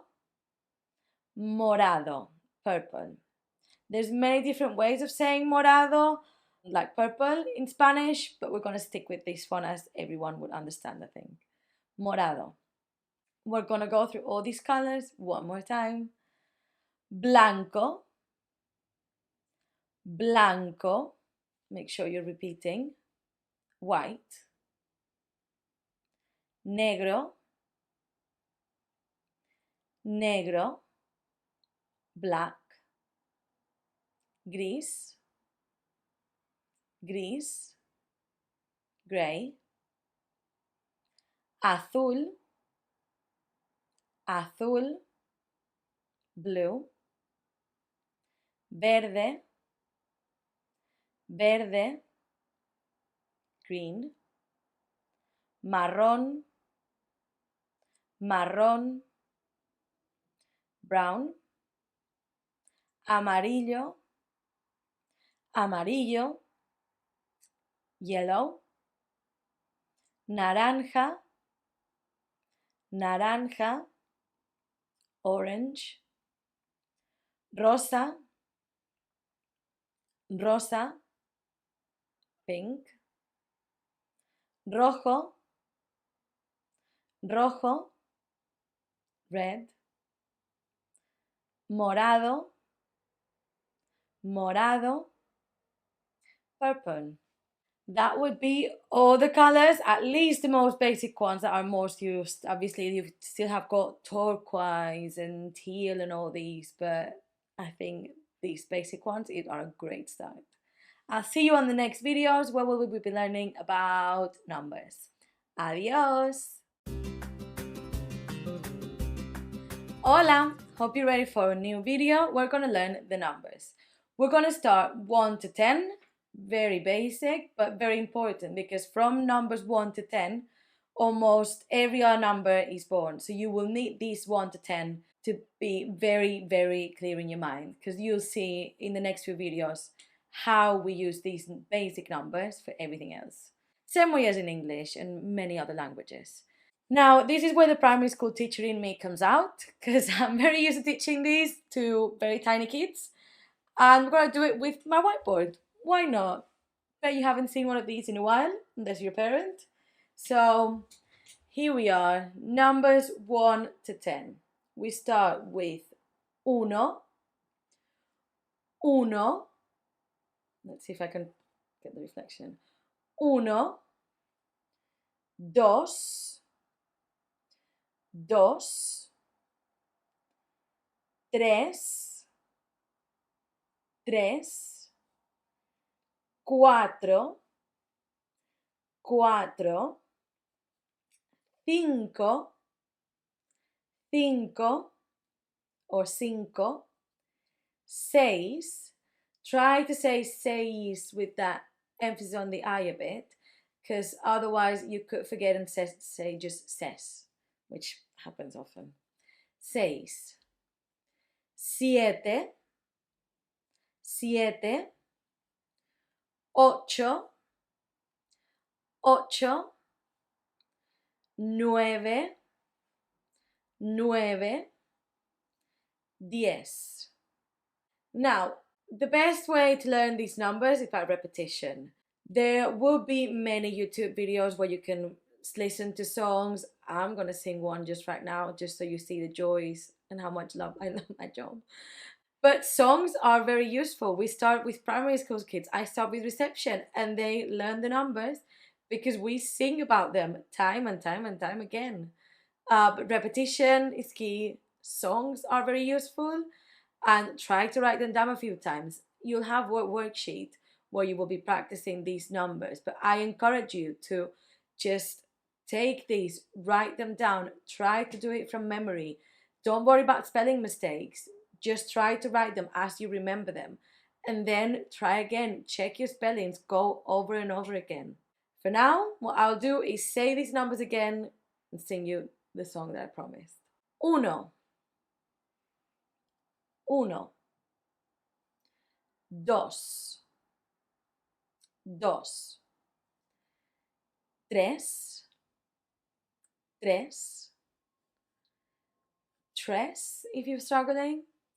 Cuatro. Cuatro. Cinco. Cinco. Seis. Seis. Siete. Siete. Ocho. Ocho. Nueve. Nueve. 10.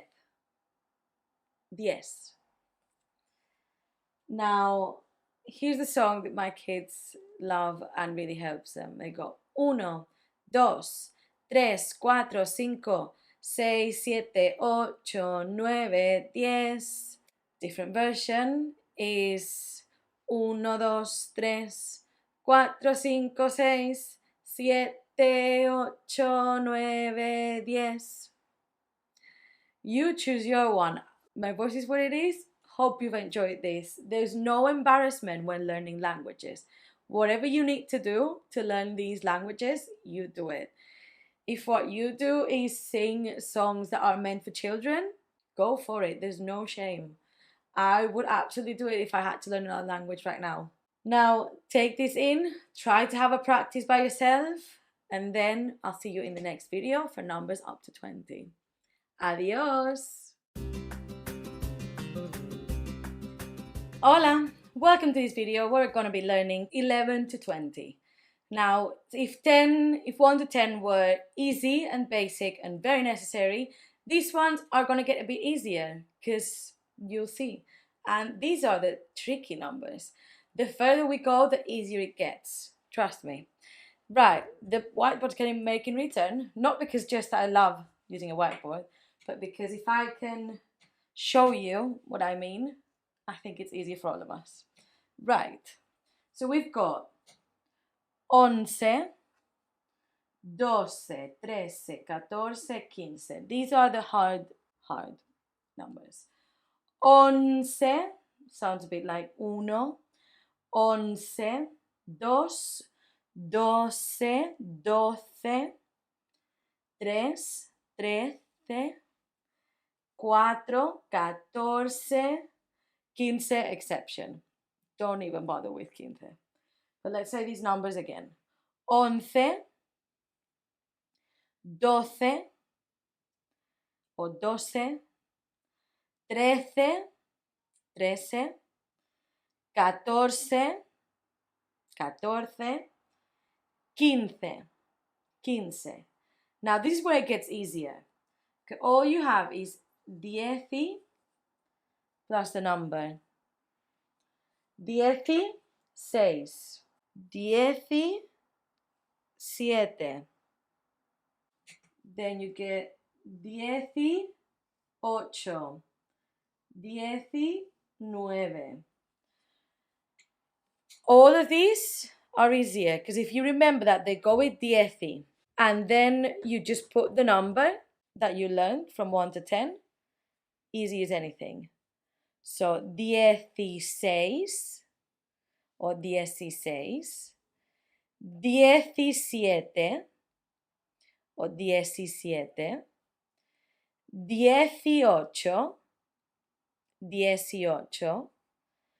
18, 18, 19, 19, 20, 20, 20. You'll see why you really need these numbers in the tens numbers. Let's say all of the numbers again and you make sure that you're repeating them. 11, 11, 12, 12, 13, 13, 14, 14, 15,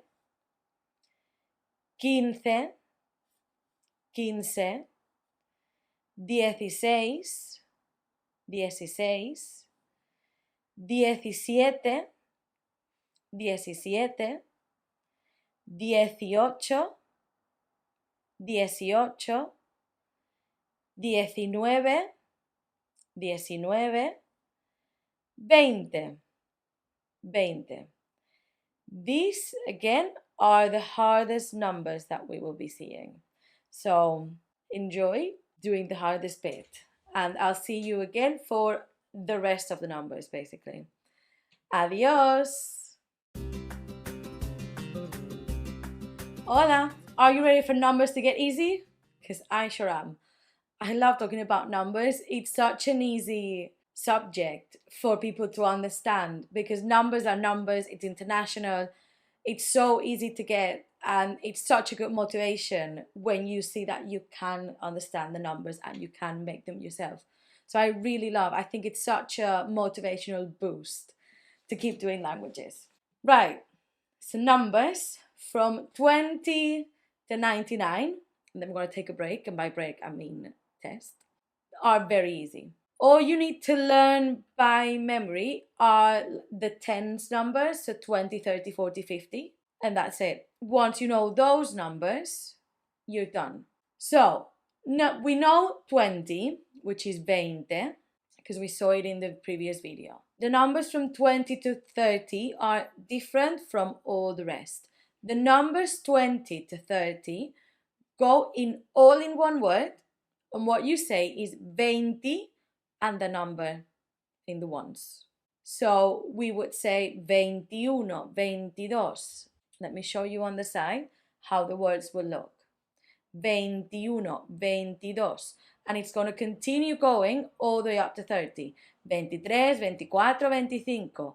All you need to remember is that 20 and that the rest goes in one word because the rest will be different. Okay, now next. After 20, it gets so much easier. Again, all you need to know are those numbers in the tens. So I'm going to show you right now a picture of the numbers in the tens. Which are 30, 40, so that's 40, 50, 60, 70, 80, 90. Okay, those are the numbers in the tens that you will need to remember. Once you know the numbers in the tens, all you need to do is take the numbers in the tens and the numbers in the ones, put them together, boom. The way it goes is in 3 words. So we're going to say number in the tens first. So for example, if we're doing 31, we'll be doing 30.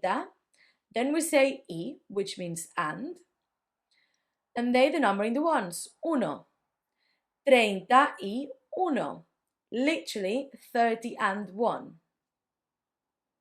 So like I said, easy as it could be.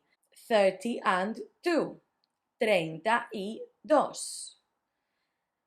50 and 9, 50 or 59. 59. Next, 73, 70 and 3. Numbering the tens, y, numbering the ones. Done. Very, very easy to understand. So what we will do now, instead of going forward to the hundreds and the thousands, is we're going to stop for a minute. In the next video, we'll do a test. Make sure that this is sinking in, and we'll come back. For you to recap this, I think it's very useful for you to have a look at this fabulous worksheet that explains how to do all those numbers up to the thousands. Very, very easy and straightforward. So you will have those numbers in the tens written down as well. I recommend you try to write those by yourself just to have that practice. Like I said, repetition is the key to all the languages. So have a look at these worksheets that I've provided and come back on the next video for a little test. I'll see you there. Adios! Hola! Ready for the test? What I'm gonna do is I'm gonna read you a list of numbers and you have to write them down. You can either take a piece of paper or just on your phone or anything, any surface that you can use to write these numbers.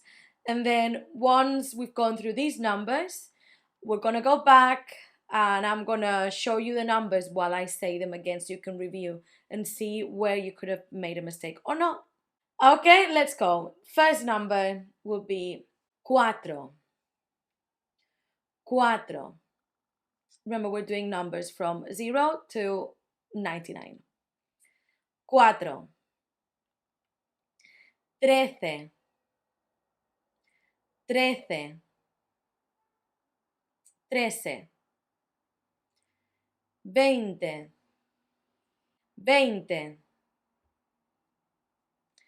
27. 27. 27. 38. 38. 38. 95.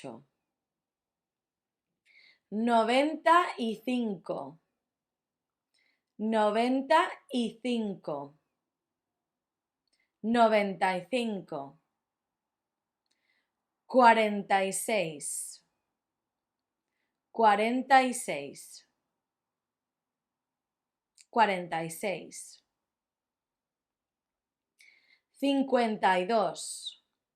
52. 52.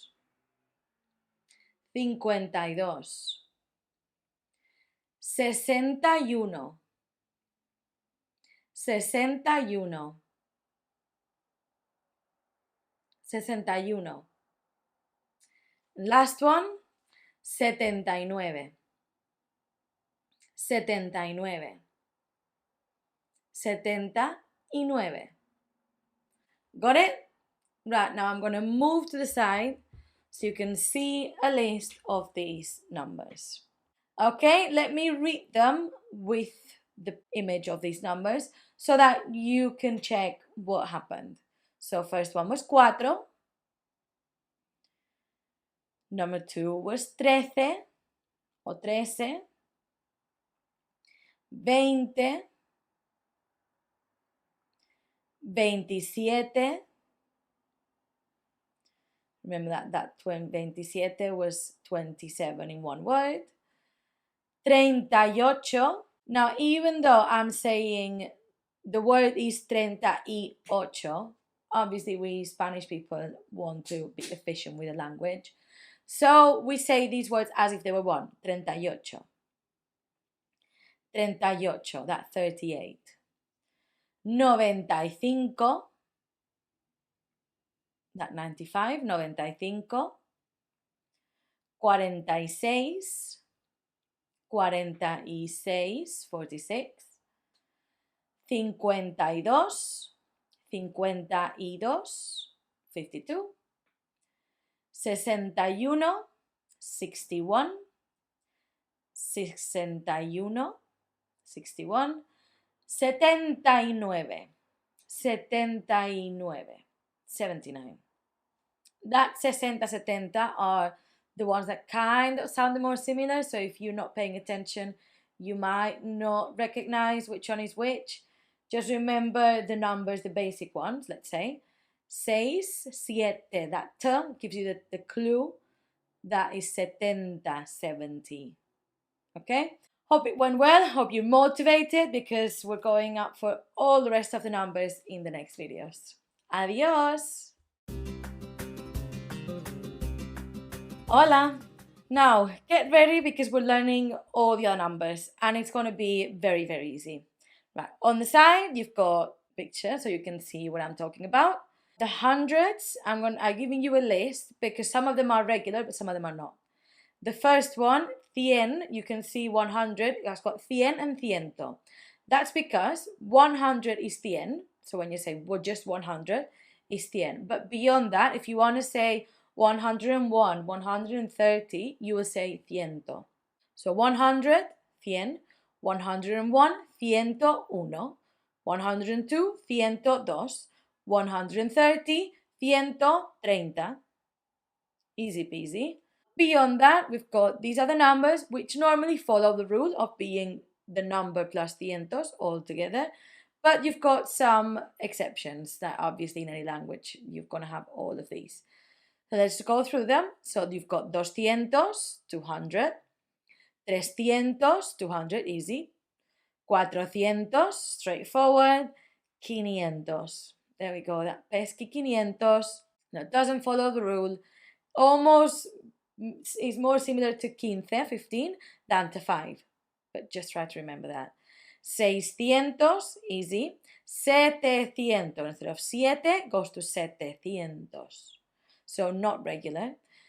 800, easy one. And then we go to 900. Instead of 9, you've got that 9. Fine, it's not too bad. They're just not completely regular. The way that the hundreds work is easy as it could be, because you're just having the 200 and the other number. You don't say and. The way that in English you would say 220, in Spanish you would say 220. So 220 or 238. 238. The only place you will need the and in all these numbers is going to be on between the tens and the ones. So anywhere else where in English you might be saying that, you won't use it in Spanish. So you will say 500, 500, 61, 60 and 1. 561, 561. Easy. Now you can see that also in this box I've included the thousands, which is again even easier. All you do is add mil. Mil is 1000, and then beyond mil you just add the number in front of these numbers. So for example, if you've got 2000 is 2000, 3000, 4000. If you want to say a bigger number like 27,000, you literally say 27,000. 27,000. 27,000, and if you have the number in the hundred, 27,300. No ands. 27,000 and then the other number. You don't need to worry about anything else. Even if you go like in the hundreds, what would happen is that if you want to say 700,000, you would say 700,000. If you wanted to say, for example, 761,000, there it would be 761,000, and then whatever you've got next. It's very, very straightforward. Now you basically know all the numbers up to the million. We'll stop at the million. Hopefully you won't need it in after an A1 course, but hey, hopefully these will be good enough and it will be really useful for you. It will be all you need for now. We might talk about these bigger numbers in other courses. For now, this should be good. Let's see you in the next video for another test. See you out there. Adios.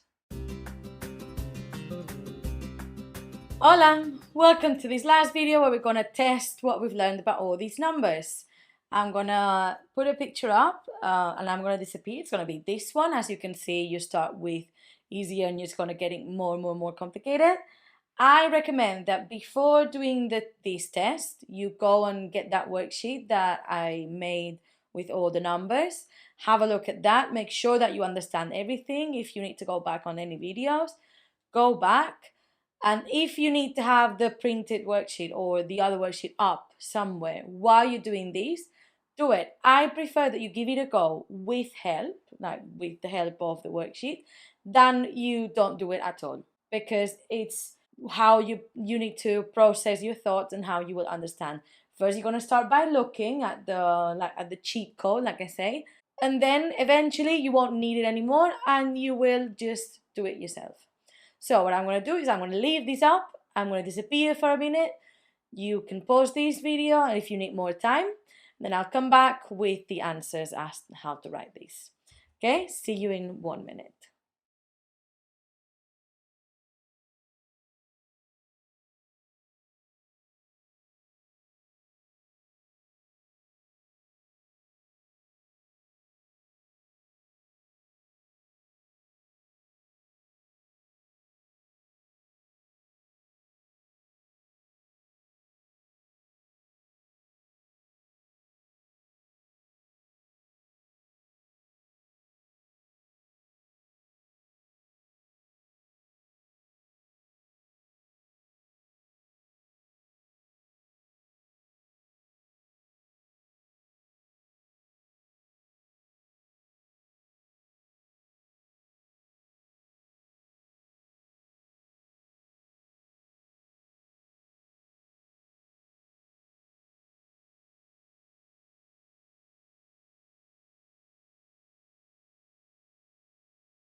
Okay, how did it go?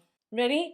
I'm going to show you the answers and we're going to read them together to make sense of what this was about. Okay, I'm going to actually put it up so you can see it for 1 minute. Check your mistakes and I'll come back again to talk about them.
Okay, how did it go? So, the first one, 36. That one should have been quite straightforward, just 30 and 6.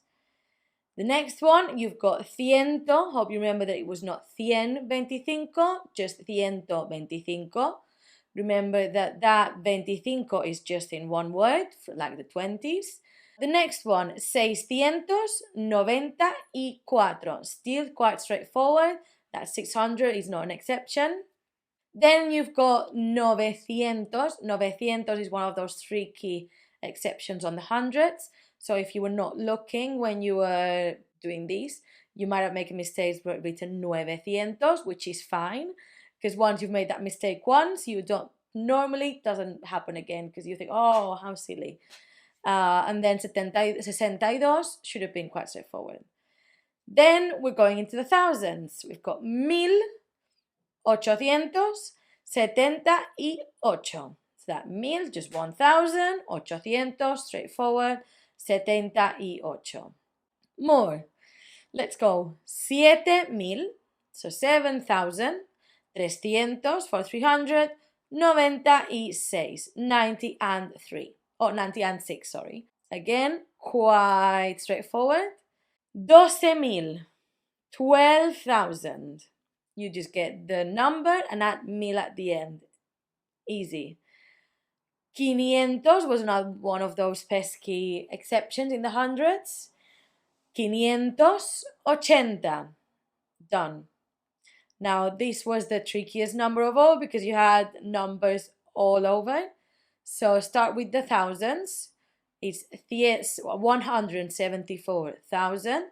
Ciento, again, ciento and not cien. 174. 174. 1000, so add mil. And then you get for 275. After that, it got quite straightforward. It was just the fact that this number was so long that could have been a bit overwhelming. But when you unpack it and you pick like small bits, you see that it's actually quite easy. I hope that this was a really good energy boost, that it was a motivation to keep you going. Spanish doesn't have to be too hard, you just need to persist, practice, and repetition. As also, you see that these numbers now are going to be trickier because you don't know them. You might need to check the cheat code. But in the future, the more you practice, the easier it becomes. The easier it becomes to remember these. You will have worksheets to practice all of these numbers as usual. So make sure you check that. Practice, practice, practice. And I'll see you in the next section. Adios. Hola, I'm back with some more tips. This tip is quite important. Now, well, I'm very aware of how language learning works nowadays, where we're just on the go, we're doing it in the tube, we're learning on the sofa, just scrolling, just trying to do other stuff. This one is kind of a different thing. Basically, it's note taking. If you have the luxury of having those couple minutes a day or even a week to sit down in front of these videos and take notes as we go, it will make a difference. And I want to specifically talk about the Cornell method. The Cornell method means that you've got a big part on the right of your notebook and you make a line to have a small space to the left. That means that the notes you're going to take, the main information, the facts, you're going to write them on that right hand side. And then if you've got any questions, you will write them on the left. At the bottom of the page, you will have another line where you will try to summarize or write the more important points of the things that you have learned in this lesson. In the case of when you're learning verbs, perhaps it might be those endings, things like that. You will see what I mean because you probably haven't got to the verbs yet. But I hope that this makes sense. Again, that everyone has their own ways, and if on the go works for you, that's amazing. But try to sit down and really focus on the language, at least every now and then, so that you can properly take notes and center yourself and make learning Spanish a priority.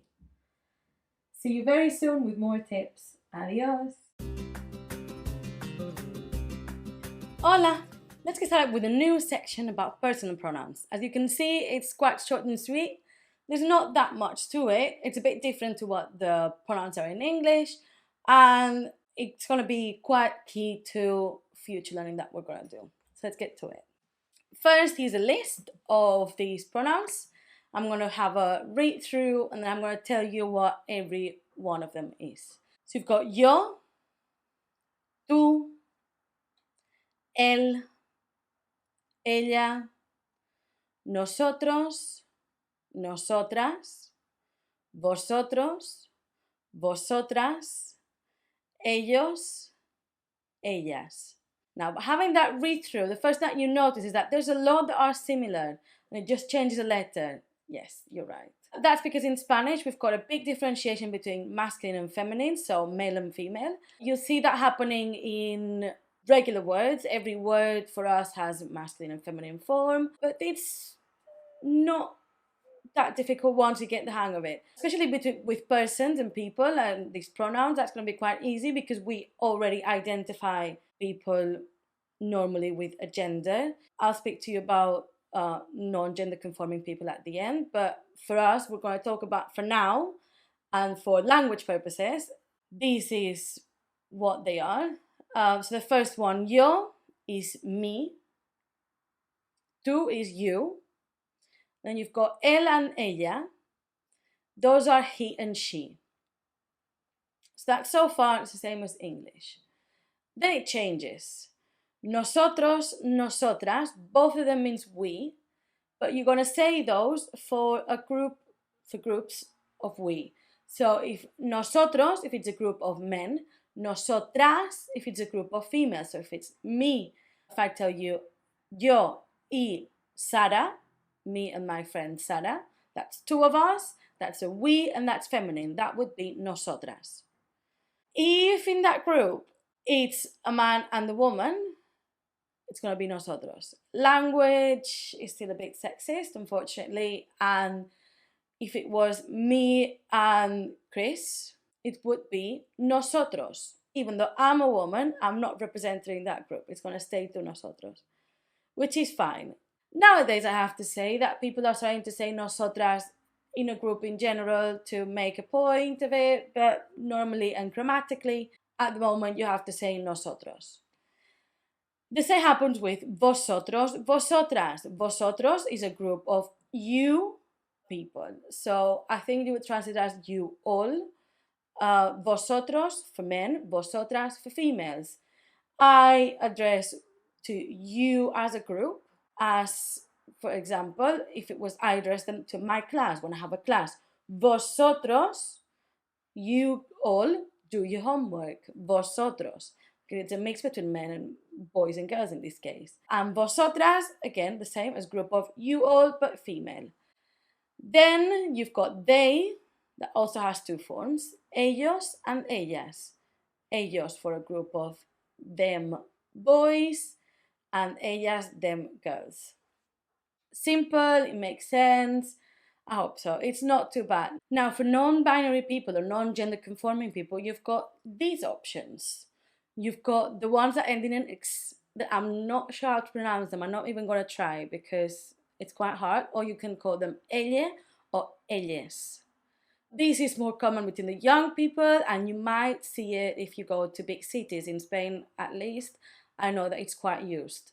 You might never bump into it, but it's better be safe than sorry. And if you do bump into it, I want you to know what it is. I want you to know how to say it and what to do. And that's it. So now I'm going to go through all the words one more time, and I want you to repeat them with me. Okay? So yo means me. Yo. Tú. You. Tú. Él. He. Él. Ella. She. Ella o ella. Nosotros. We as a group of men or mixed. Nosotros. Nosotras as a group of women. It's we. Nosotras. Vosotros. You all in a group of men or mixed. Vosotros. Vosotras. A group of you all women. Vosotras. Ellos. A group of they that are all men or mixed. Ellos. Ellas. A group of they that is only female. Ellas. Or ellas. And that would be all. And I'll see you on the next one. Adios. Hola. In this video, we're going to talk about formality, because in Spanish, we've got two extra pronouns that are not existent in English. And those pronouns are usted and ustedes. Usted for one person, ustedes for two people. The complicated thing about these two words is that these means you. So instead of saying, are you okay? ¿Estás bien tú? I would ask, ¿usted está bien? Now, the issue is that even though you are talking about you, someone who you're talking directly to, you're going to refer to him, and the verbs that you're going to use and every pronoun and everything that's going to surround the word usted or ustedes is going to be in the third person. For example, in the verbs, normally you've got, and this is very quickly, yo juego, I play, tú juegas, él juega. Now, if it was going to make sense, we would say usted juegas. But this is not going to happen. We're going to say usted juega, like if it was a he. Even though usted is someone that I'm talking directly to. When do we use this usted or ustedes? In Spain, we use it for someone who is someone respectful. You would say this to someone elderly, for example, like a granny that you don't know that well, or some people call usted to their own elderly grandparents, not if they're quite much younger. You also would talk of usted or to someone you don't know, maybe teachers, more university professors than teachers. Actually, I've never been called usted. You would talk usted if you work in a shop, for example, and you've got a client, you want to treat them with respect, so you would call them usted. So you might be called usted if you're going to do shopping. And there's many cases, it's mostly about respect. You don't need to use it. Most people wouldn't get offended. I don't know if you're doing this course to go and talk to the president of Spain, because if you are, yes, you do need usted, so message me or something, because that's quite an unlikely case, but you never know in this. And in South America, they use usted instead of tú. Always. They barely use tú.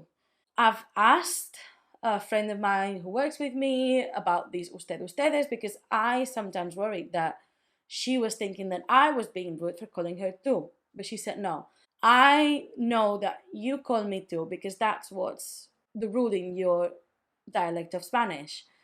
It's the same as, do you find me rude for calling you usted? And I'm obviously not. But she called usted everyone. Her own daughter, she talks to her as an usted. It doesn't mean that she thinks that her daughter is the president of Colombia, but it's the way that the language works. So most people in South America will use usted, except for Argentina, who uses vos. Hold up the story. But if you know usted, ustedes, and tú, and this formality case, you will have a lot win because you will not get confused, especially if you talk to someone in South America or if you're watching this to travel to South America. You need to know that it's ustedes and usted, what people are going to expect, and people are going to call you usted all the time. And that's it. Hopefully that makes sense, and I'll see you on the next one. Adios. Hola! Now, for the last video of this section, but not less important than the rest, we're going to talk about it. Now, when I was teaching English and I was teaching the pronouns, I would do I, you, he, she, it. So in those pronouns, I would always include it. Now, we don't do that when we teach Spanish as a foreign language or in any case, but it does have an equivalent. And the equivalent is esto and esta. Esto, esta. And that means it. We've got two because, as I've told you before, we've got masculine and feminine for people and for objects. Don't worry, we're going to have a full section that goes over all these gender and numbers thing. But for now, I want you to know that for it, we've got esto and esta, and it changes genders. The things that will go with this it will be the same ones as it would be in English. So in English, we say it is, the same as he is. So in Spanish, it will be the same. Él es, esto es. So the verbs that will go with it will be the same ones. So it's quite easy. Further on, we'll talk about distances and if it's these and that, depending on the distance. But for now, you just need to know that as a pronoun, you've got esto and esta. Repeat with me. Esto, esta. Again, esto, esta. Now, take your time to do the worksheets. Have a think about who each person is. I know in the worksheets you will see that you're going to have Maria and I. You have to think, oh, Maria and I will transform into, if it's I, we. So, nosotras, if you're also a female. So have a good go at those exercises because it will really help you make everything sink in and be ready for the next steps. Adios! Hola! In this video, I'm going to talk about the Pomodoro technique. Don't know if you've heard about it. It's not just applicable to languages. It's applicable to many aspects of our lives. I still use it sometimes when I have to either do a very long job that takes a lot of concentration or things like that. The Pomodoro technique is based on the theory that you need to split your time of focus because especially in this age where we've got social media and TV and many things going on around us, so many things that are stimulating, we can't focus for a long time and we end up procrastinating. I know I do. So this technique, and I used it a lot at uni especially, is based on the fact that you put different timers. You've got a 20-minute timer where you're going to focus on that one task on its own. And then you're going to set another 5-minute timer where you're going to rest. For 5 minutes, go to the loo, have a snack, scroll through your phone if you really want to, text, do whatever you want. And then you're going to go back to 20 more minutes of absolute focus. You could do this when you're doing your job, you can do this when you do different things. And then as a languages expert and your favorite tutor, I'd say, why don't you slot one Spanish learning time in those 120 minutes? That would also break up your day a little bit because it's only 20 minutes. You could do a bit of office work. If you're working from home, that would be like the perfect deal, wouldn't it? You are doing your office job, then you take your 5 minutes, and then on those next 20 minutes, do a bit of Spanish, watch some of the videos, take notes, like we said, take 20 minutes where you just really doing Spanish, taking notes, doing the worksheets, interactive or not, doing all that learning, asking yourself questions, even playing with other apps, anything but 20 minutes of just Spanish. And then you can go back to 5 minute break and either go back to 20 more minutes of Spanish if you can afford to do that, or you can go and do your regular job. I hope this is a technique that could help you in languages and in life in general. And I'll see you soon for more tips. Adios. Hola, and welcome to this new section about saying the date. Saying the date obviously sounds easy, but it's everything that you need to know, lots of different things that you need to make that small, what seems like a small step. So to start with saying the date, you need to know the days of the week. We start Monday to Sunday always. I know that in English sometimes you start with Sunday, but we always start with Monday. So let's get to it. The first one's lunes. Lunes, Monday. Martes, martes, Tuesday. Miércoles, miércoles, Wednesday. Jueves, jueves, Thursday.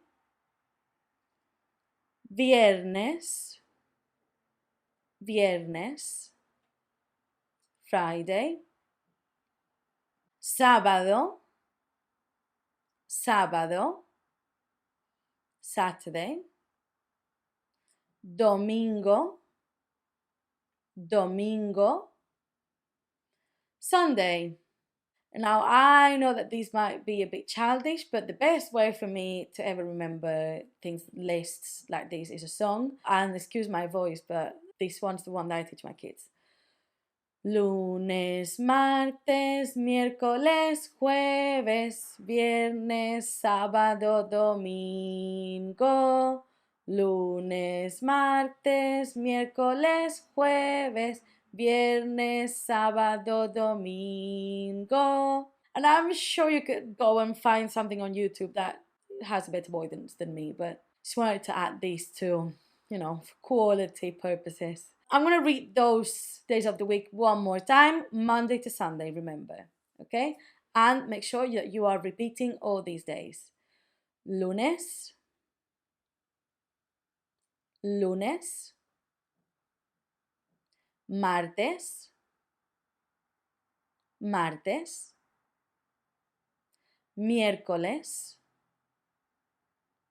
miércoles, jueves, jueves, viernes, viernes, sábado, sábado, domingo, domingo. Now see you on the next video with more songs for you. Adios! Hola! And this video we'll be talking about the months. They're quite easy, most of them are quite similar to the English, so it shouldn't be an issue.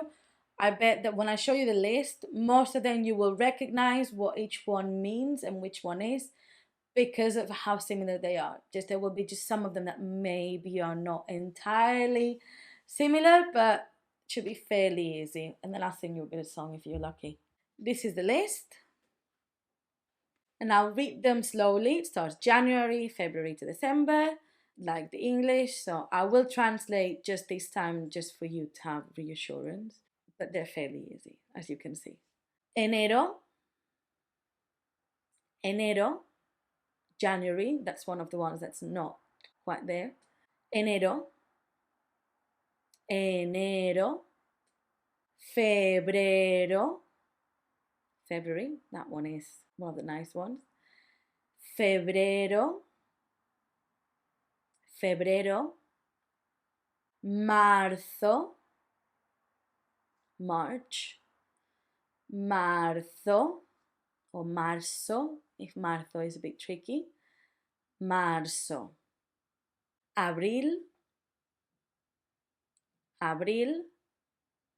April, abril. Mayo, not mayo, which is May. Mayo, mayo. Junio, June. Junio, junio.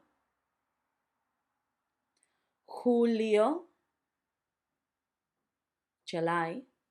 Julio, julio, julio. Agosto, August. Agosto, agosto. Septiembre, September. These are the best ones, they're the easy ones, like my kids say. Septiembre, octubre, October. Octubre, octubre. Noviembre, noviembre. Noviembre. Diciembre, diciembre. Now, if you would like a challenge, you could pause this video right now with the list right here. Try to read them yourselves and see if when you unpause the video, I'm going to read them one time fast, one time slow, like I do always at the end, and see if you've pronounced it correctly just by reading and with the fabulous phonics lessons that you've been having. Okay, then pause right now. I would say you will need like 2 minutes. Now, have you done it? Let's go for it. Enero, febrero, marzo, abril,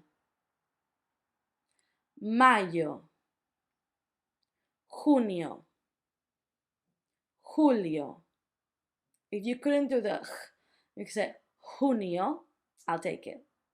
Junio, julio, agosto, septiembre, octubre, noviembre, diciembre.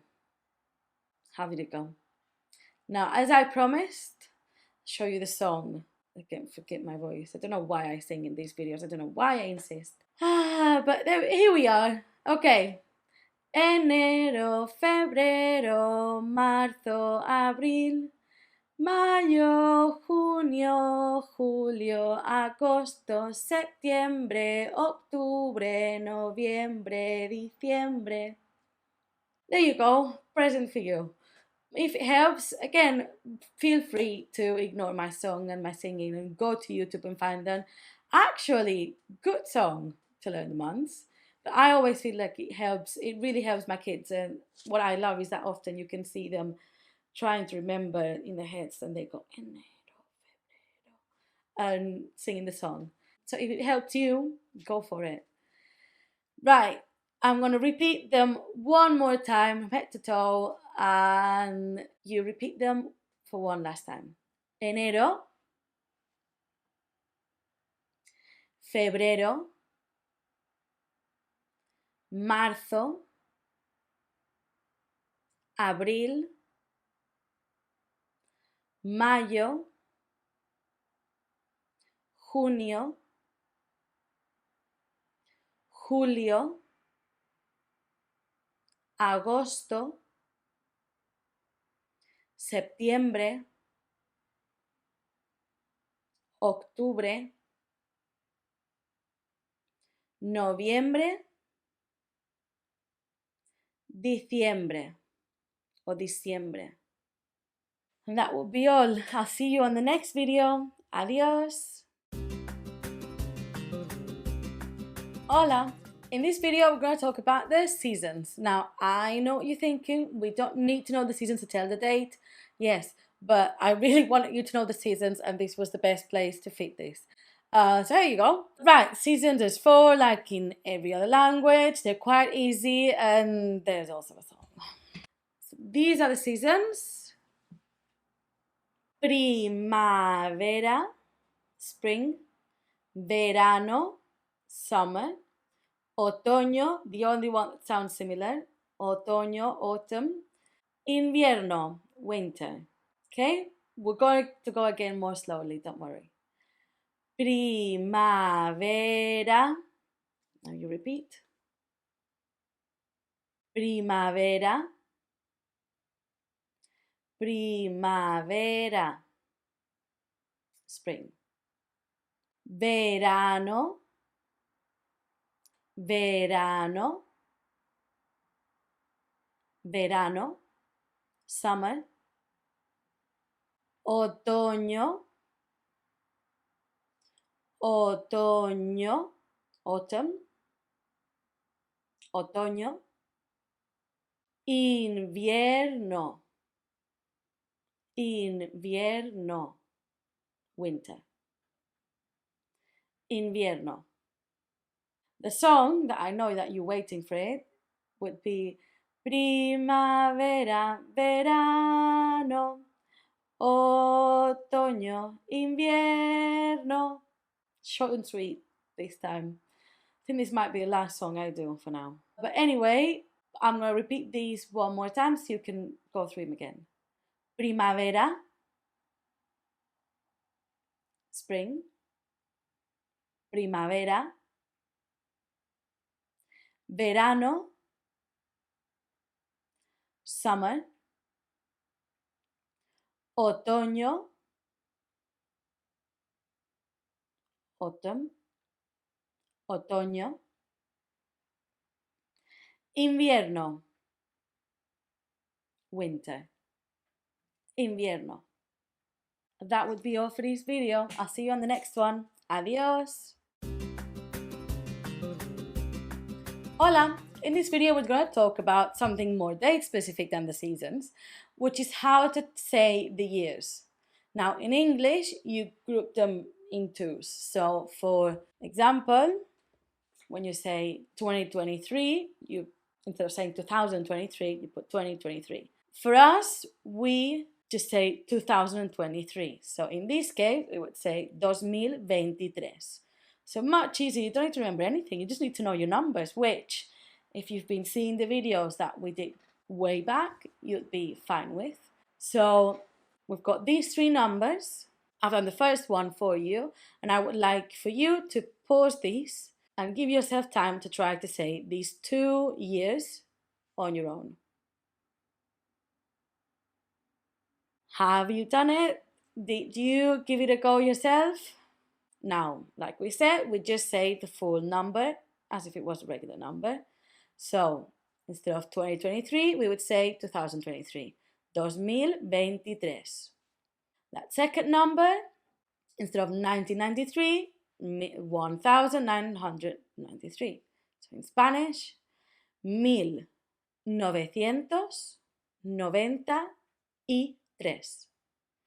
1993. And that last one, 1821.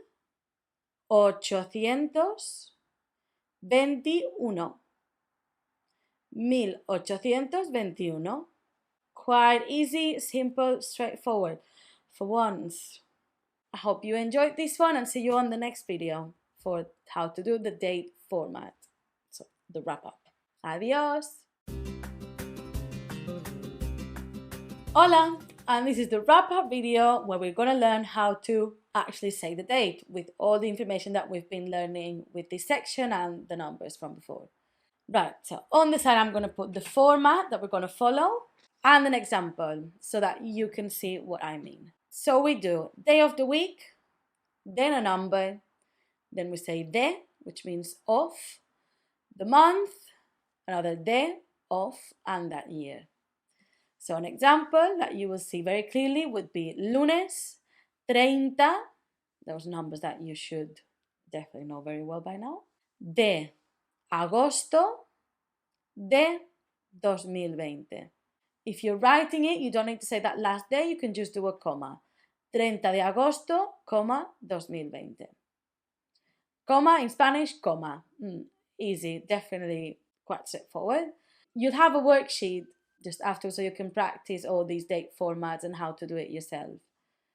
If you want to do the date format at the short one, this is it.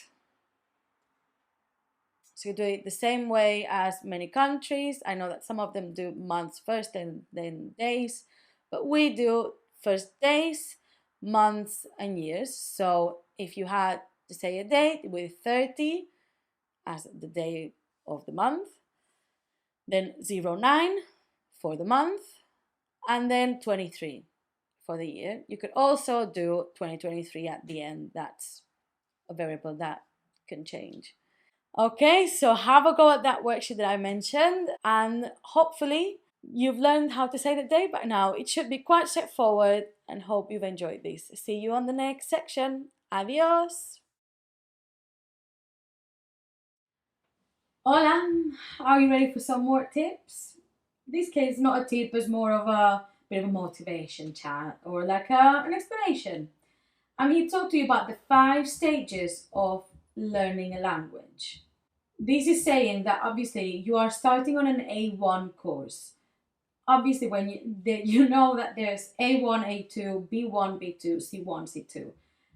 There's 6 years of learning a language until you are fully fluent, and that I don't even know if you can completely consider you fully proficient until you fully immerse yourself. But after you've done a couple of those, you can definitely be very good at a language. But let me not digress and tell you about these 5 stages. The first one is when you're a newbie, where everything's new, everything's quite overwhelming in my opinion, because you are seeing and you can see, I know that this is Spanish, but I don't know what it means. But you're listening to a sound and you say, oh, I know that is Spanish. Don't know fully what it means, but I get it. I get it. This is what I normally do with my reception children who are very, very young, and obviously I'm not expecting that at the end of reception they're going to have a conversation in Spanish. But I know that at the end of our little time together, they start recognizing words. They sometimes surprise me by telling me a word that I haven't taught them because they heard it somewhere else.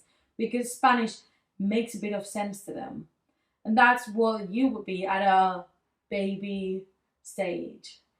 You will start recognizing and knowing those sounds. And then when you go into the next stage, something will click. You go into the second stage where you basic Spanish. You will start to understand some bits. You go from recognizing them to understanding them. I might tell you a sentence in Spanish and you will not know what everything in that sentence means, but you will know what 2 out of those 7 words means. It's not much, but it's a lot. If you think about how you started, well, you knew nothing of Spanish. In this stage, you might start to even make some very basic sentences.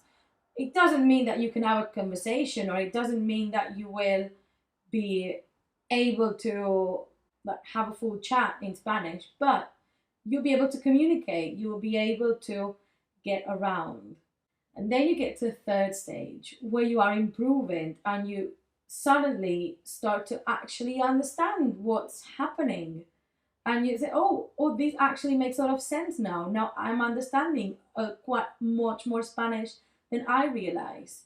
And then you actually start speaking broken, very broken at the start, but you will improve. And then in those last 2 stages, I feel like those lines are so blurry because when speaking comes in, it's a mess.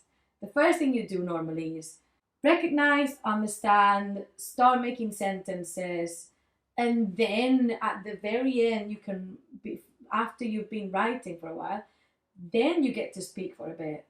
It's such a long time until you get to speak. When you get to to number 4, that's when you start holding conversations. Your fluency is improving. People will be able to tell perfectly well that you are foreigner, that some things are missing. There's gaps, there's vocabulary gaps, obviously, because you can't know all the words in every single language. You can't know all the words to your language, probably. It's impossible unless you are, I don't know, Einstein or someone like that. But you will not know all the words. But in this case, you will have missing gaps. And that blurry line, at some point, you'll have fluency. And that's stage 5 of these learning languages. Suddenly, you'll be watching a movie and you won't need subtitles. Suddenly, you will be listening to a song in Spanish and you will understand what's going on. Suddenly, you will go abroad and you will actually ask for directions in a fluent manner, and then you'll start talking about something else and you'll be fine in there. Like I said, I'm someone who learned English in a non very conventional way because I don't think my lessons were fully what helped me learn English, but the work I was doing behind closed doors, like in my own time, I thought I was proficient. I got until that C2 level. And then I moved to England and I realized that I sounded insane because I was trying to speak English the same speed I was speaking Spanish, and people were looking at me a bit like, you speak too much, maybe. So don't worry, even though you realize these things about languages, this is something I learned as I had a job and I was already a teacher in England, that I realized, oh, I need to change the way I speak. Imagine, and that's a very, very long time as someone who was very dedicated to learning English, for me to find out that actually something was off. So don't worry, even though you are at the very, very start of those 5 stages, this is a journey for life. And that I hope that you stick with us for all of these. See you very soon. Adios. Hola, and welcome to the first video of this section where we're going to talk about how nouns work in Spanish.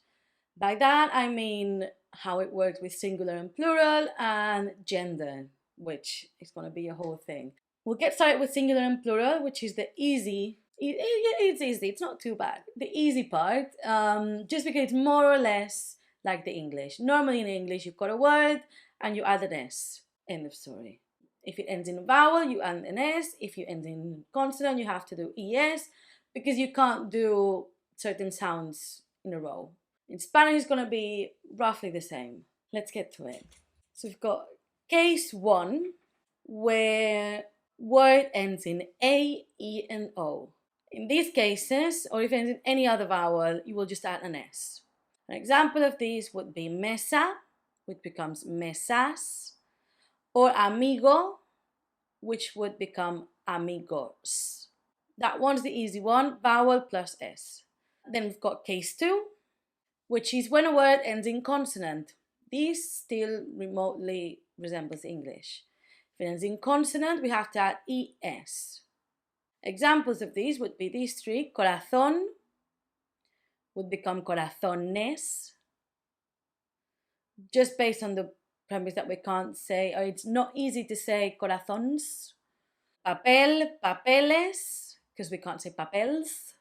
We can't say it, but it's not easy. What we want in a language is that words roll out of the tongue.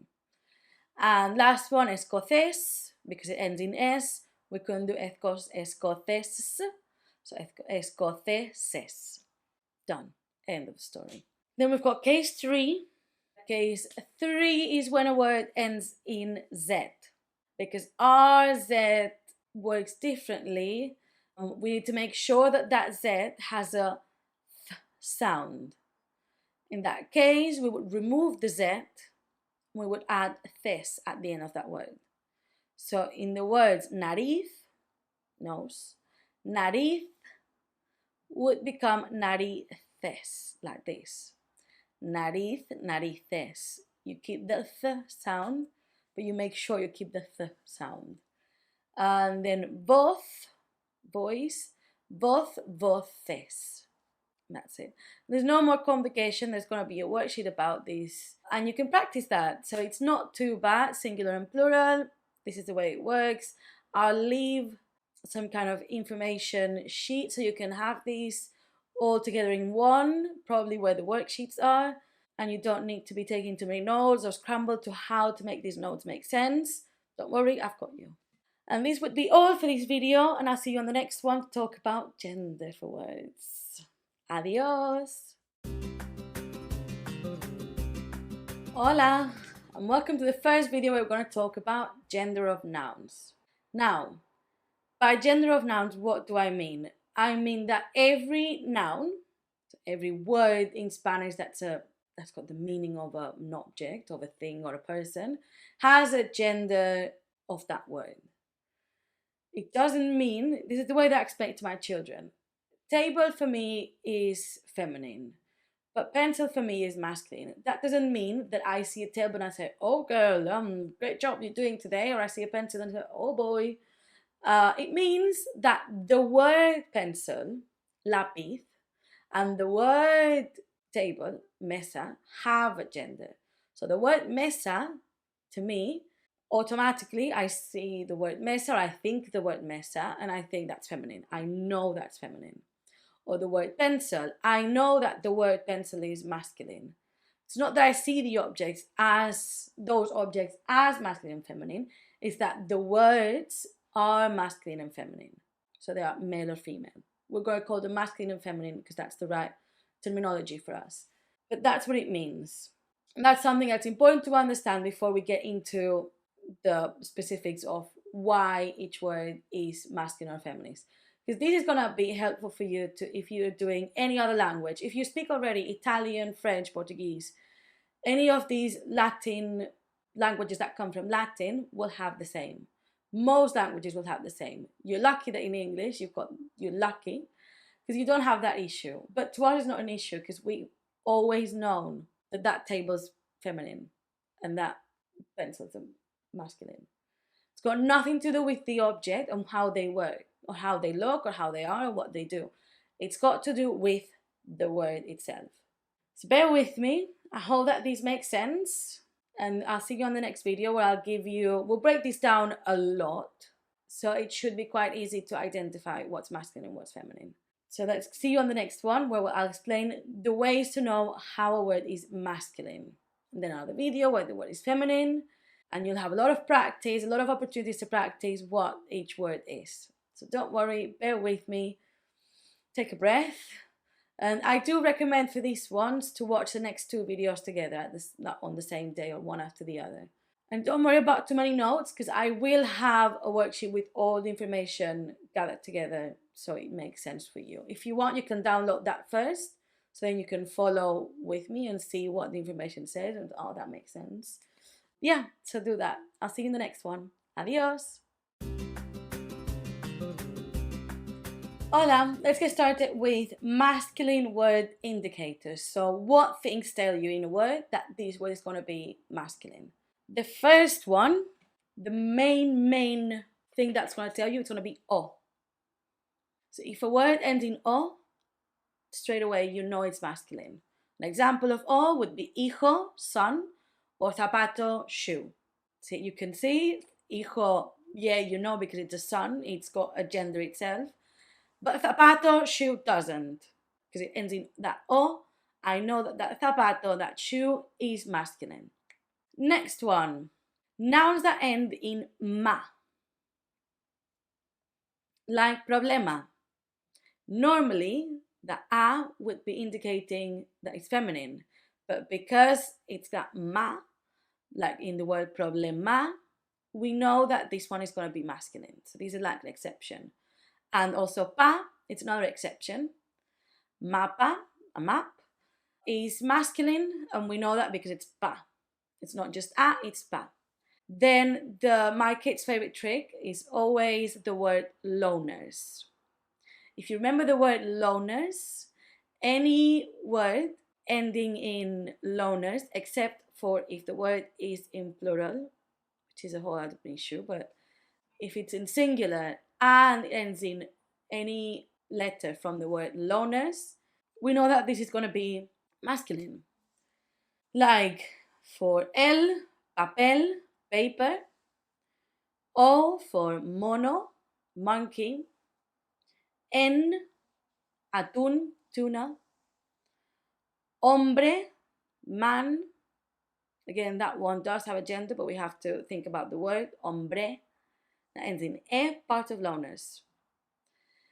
Doctor, doctor ends in doctor. Autobús, bus. We know that bus is singular. If we wanted to make that bus plural, it would be autobuses. Hope that makes sense. And that would be all. These are the indicators that you will have collected in that worksheet that I sent. These are the indicators of the word being masculine. Get familiar with them, and then I'll see you on the next video where we'll talk about the feminine word indicators. Adios! Hola, are you ready for the next one? In this one, we're going to learn what are some female word indicators. The first and main one, the way that I said that O is the main one for masculine, A is the main one for feminine. So here it is. For feminine, you've got A. That is the main one. If you see an A, you normally know that it's going to be feminine, unless, how we said earlier, it ends in ma or pa. An example of A would be doctora. We said doctor earlier, so the way we make that word into feminine, doctor, doctora. The next one would be camisa, which means shirt. Camisa ends in A, we know it's feminine.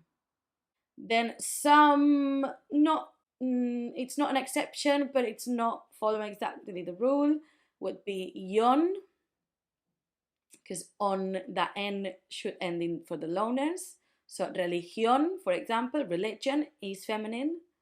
Then we've got dad or tad, like the words felicidad, happiness, or amistad, which means friendship. Those dad and tad are indicators of feminine. And then the last one would be tud, like actitud, which means attitude. Those would be also feminine words. And that would be all. All you need to do now is find the worksheet that makes you choose which is masculine, which is feminine. See if you can follow those words. There will be the answers at the end as well, so you can check if that was correct. I recommend doing a few words while you look at your notes or at the notes that you took from our tapeo.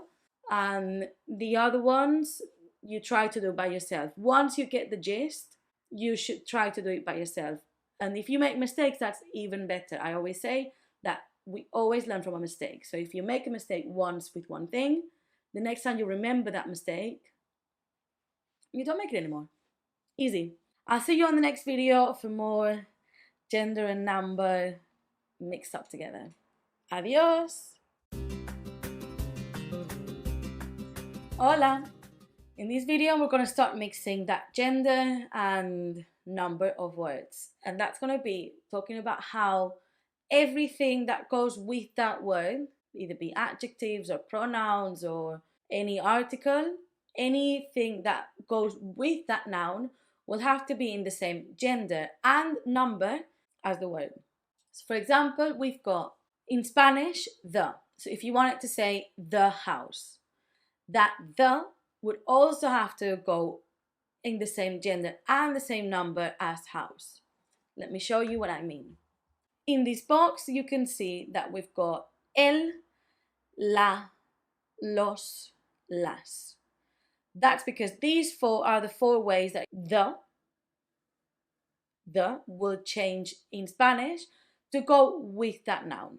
So in masculine singular, it's el, so el perro, the dog. In feminine singular, la casa, the house. In masculine and plural, it will be los perros, the dogs. That the for you doesn't change, but for us it does because it has to go with, again, the gender and number. And feminine plural, las casas, the houses. It doesn't have a lot of mystery to it. I just want you to make it sink in and then get ready to do the worksheet. Well, you will have to put the right article on each, what to go with each word. Now, very often if you do a Spanish book, or if you're working on, if you've bought a worksheet book or a homework book for you to practice extra vocabulary of your Spanish, you'll see that often they give you the article in front of the word. So they will always tell you el perro, el salón, el gato. So they will give you that. That's because they want you to get used to the idea of the gender of that word. And that's it. Don't worry about it. You'll see how it's much easier than it seems. You just need to get used to that idea. It takes a while, but the more practice, the better it goes. I'll see you soon in the next one. Adios! Hola, and this is the last video of this section with a little bit complicated of a concept, just because it's different to the English. It's not that complicated, you'll see. So this one, we're talking about una, which in English means a or an, like a house, an apple. The difference comes with the plural, that to me, unos, unas is something that there's a number of it, but I just don't want to be specific. To you, it means some, which in some cases could be like something that you can't count, like some rice. I can't say unos arroces because that doesn't make sense to me. It has to be something I could count, I just don't want to. It's being a bit lazy, basically. But it means some, as in if you wanted to say, yeah, I've got some tissues in my bag. I could count how many tissues I've got in my bag because I've got 5. I just don't want to count my tissues. Tengo unos pañuelos. I've got some tissues. I've got some books on my shelves. Tengo unos libros en mi estantería. I just don't want to count them. What I can't say, like I said, it's I've got some rice. I can't say unos arroces. Tengo arroz. If I say tengo arroz, that just means that I've got an amount of rice. Okay, hope that makes sense. And let me show you how it works. As you see again, you've got una, unos, unas. So masculine singular, un perro, a dog. In singular, in feminine, una casa, a house. That also, the difference between and the, I didn't say that, is that when you say the house, we both know what house we're talking about. When I say a house, give me a house, just give me any house, just give whatever you want, a house, right? So when you say uno, una, it's non-specific. Then let's get back. Unos perros, some dogs. I haven't counted them, there's a few dogs. And unas casas, there's a few houses over there. Okay? I hope this all makes sense. Again, go and do the worksheets, practice as much as you can.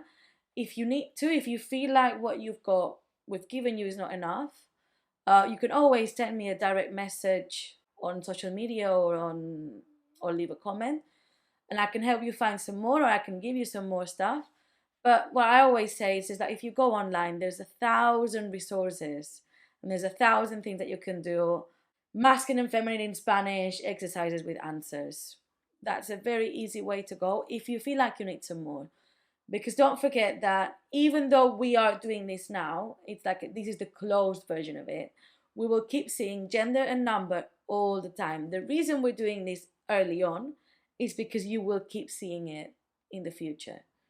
Grammar is something that just evolves. You see it all the time. It's not that you've seen now that you've done gender and numbers, now we just throw it to the back and we forget it.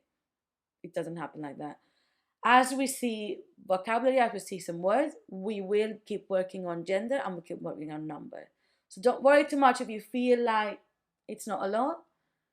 Just keep going. Just keep going and you'll be completely fine. Carry on and I'll see you on the next section. Adios. Hola, I'm here to talk to you about books today. Because guess what? It's one of the best and most effective ways to learn a language. Well, that's what I thought when I was learning English.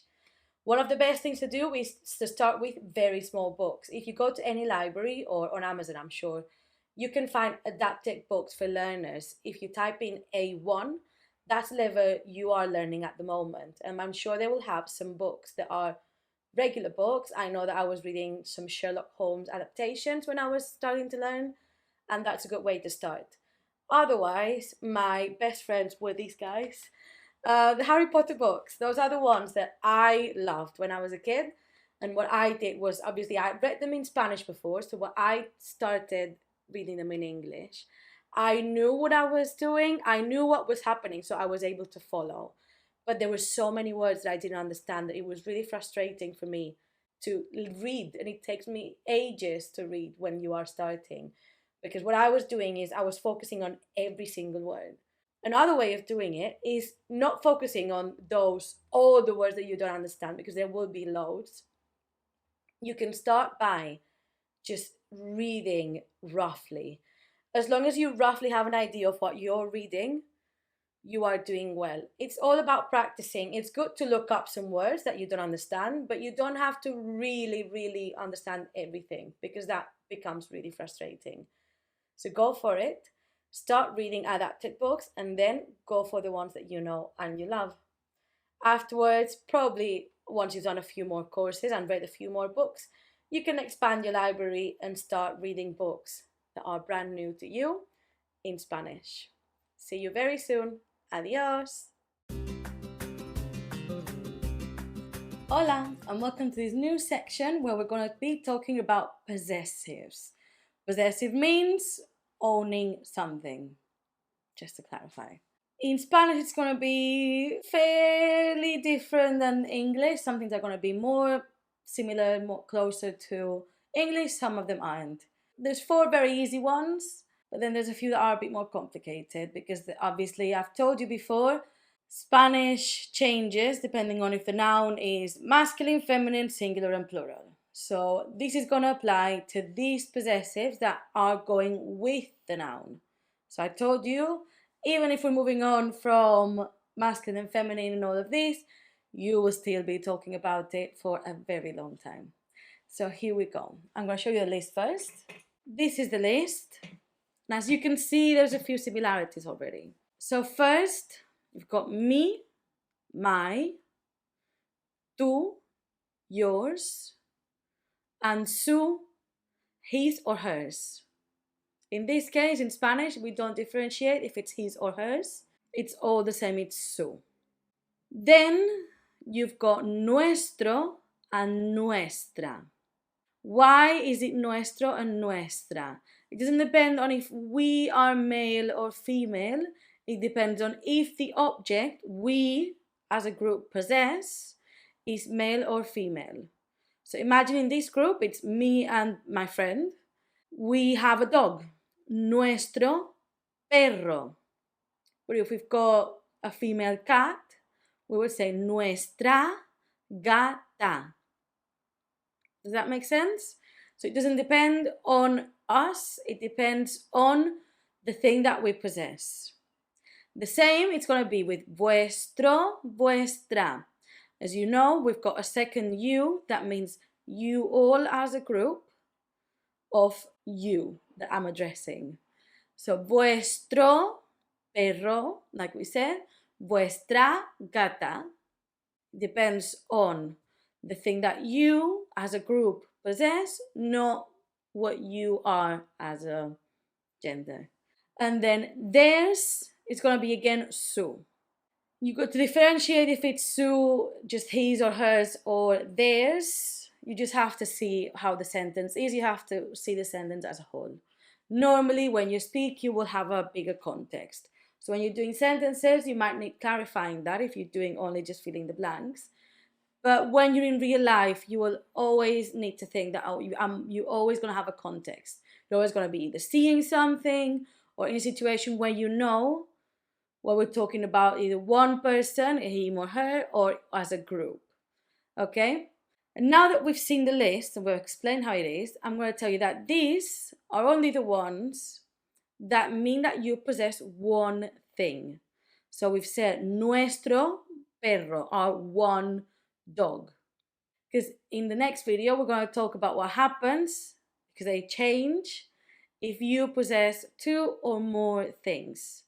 Like we said, a lot of the things in Spanish change depending on the gender and the number. And you're lucky because only two of them really are changing depending on the gender of the object. But all of them will be changing for number. So I'll see you on the next video where we will see all of these possessives for two or more things. Adios! Hola! Right, so just to recap for a second, in the previous video, we saw the form of the possessives if you were possessing just one thing. You saw that form, which was mi, tu, su, nuestro, nuestra, vuestro, vuestra, su.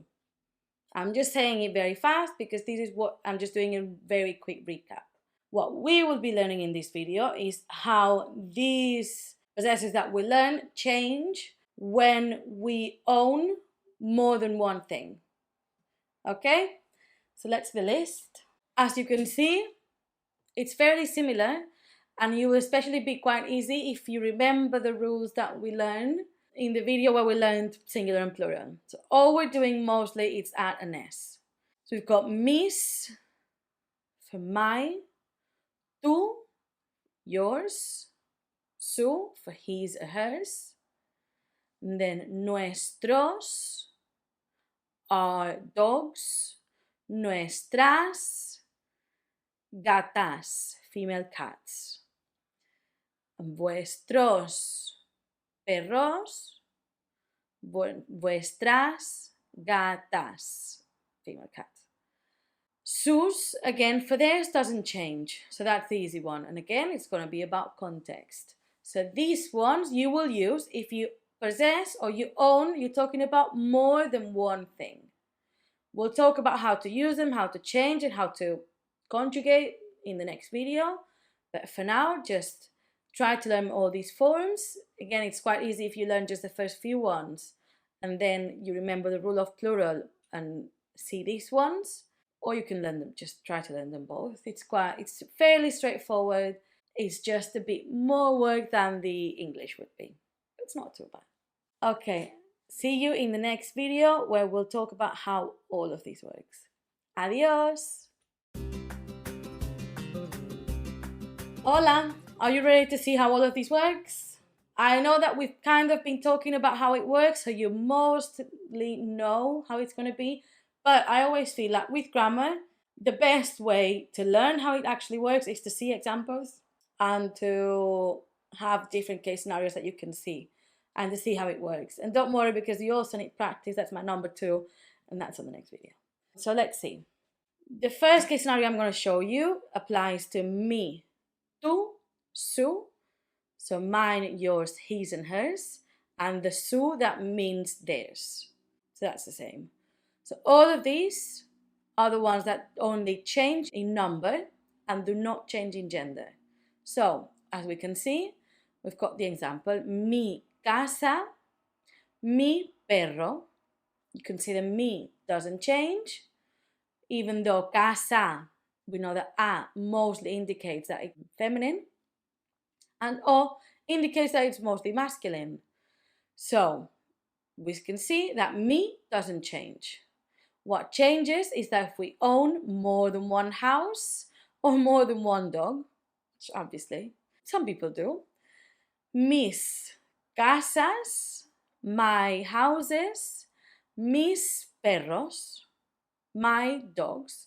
This is where it changes to English because you keep saying the same my, but you say it in plural. In we change it to plural. The second case scenario will apply to nuestro and vuestro. Nuestro means ours as a group, and vuestro means yours as a group of people. Right? So the examples that we have are, again, I'm keeping the same words, so you can see that the difference is not depending on the words only, it also depends on us, if that makes sense. So it would be nuestra casa, because we know that casa ends in a, feminine. Nuestro perro, we know that o, perro, is masculine. So nuestro perro. The same would be vuestro, it would be vuestra casa, vuestro perro. Again, like all the others, these two would change when there's more than one. So nuestras casas, nuestros perros. Now, I know that these are very easy because they kind of end all the same. Perro, nuestro, casa, casas, nuestras casas. But imagine if it was ordenador, ordenador being part of loaners, which means computer. It would be, so we know ordenador, nuestro ordenador, because we know that r indicates masculine. I hope this makes sense, and don't worry, because like I said, the next video is going to be practice for all of this. And you will also have a worksheet and everything, but first I feel like practicing and talking about it with me will make things more clear, because practice makes a difference. I'll see you on the next video. Adios! Hola! Are you ready for some practice? Right, what's going to happen next is I'm going to disappear, and instead of me, you're going to see a lovely worksheet. In this worksheet, you're going to have a list of, it's going to be like filling the blanks. So what you're going to have is a small picture, then a blank, then a noun, and then a person. That doesn't make sense, does it? Let me explain. So for example, you're going to have the picture of a bottle, then the blank, that's what you need to fill. Then it says botella. That means that the botella means bottle. That's why I put the picture. So botella, and then in parentheses you've got yo. So that yo means that this is the person who possesses the object in the picture. So you have to think botella. Botella ends in a, thus it's feminine. Number one. Because it's yo, it can only be me or miss. Botella is going to be singular because there's only one in the picture, and it ends in a, doesn't end in s. So in that blank would be mi botella. I hope it makes sense, because this is the same format that you're going to see. There's going to be quite a few of them that you will be seeing, and you have to do the same in all of them. Again, I put the picture next to it just for you to know what the object and what the word means. But normally we'll give you a clue if there's more than one of the word that we're talking about.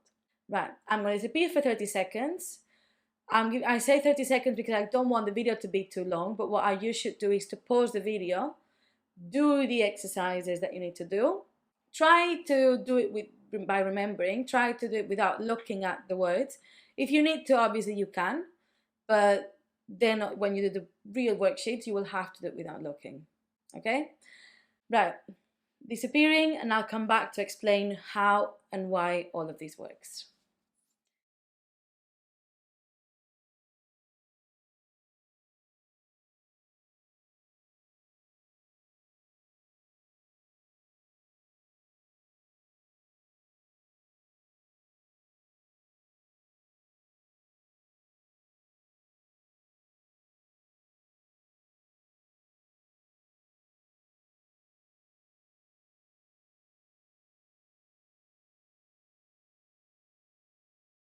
Hi, how did it go? I hope it went well. I hope it wasn't too tricky and at least you saw a few new words. What I'm going to do now is the worksheet's going to be on the side, and I will be talking about what was the right answer and why. And forgive me if I'm looking down because I'm going to have the worksheet on my screen. Right, so the first one, perro. We know it's a dog, and we know it's yo, so it's mine. So, mi perro. We know perro doesn't change according to gender, so that's easy. Libros. We got that. We've got a few books on the picture. We know it's plural, and we know it's you. So it's tus libros. Then lápices.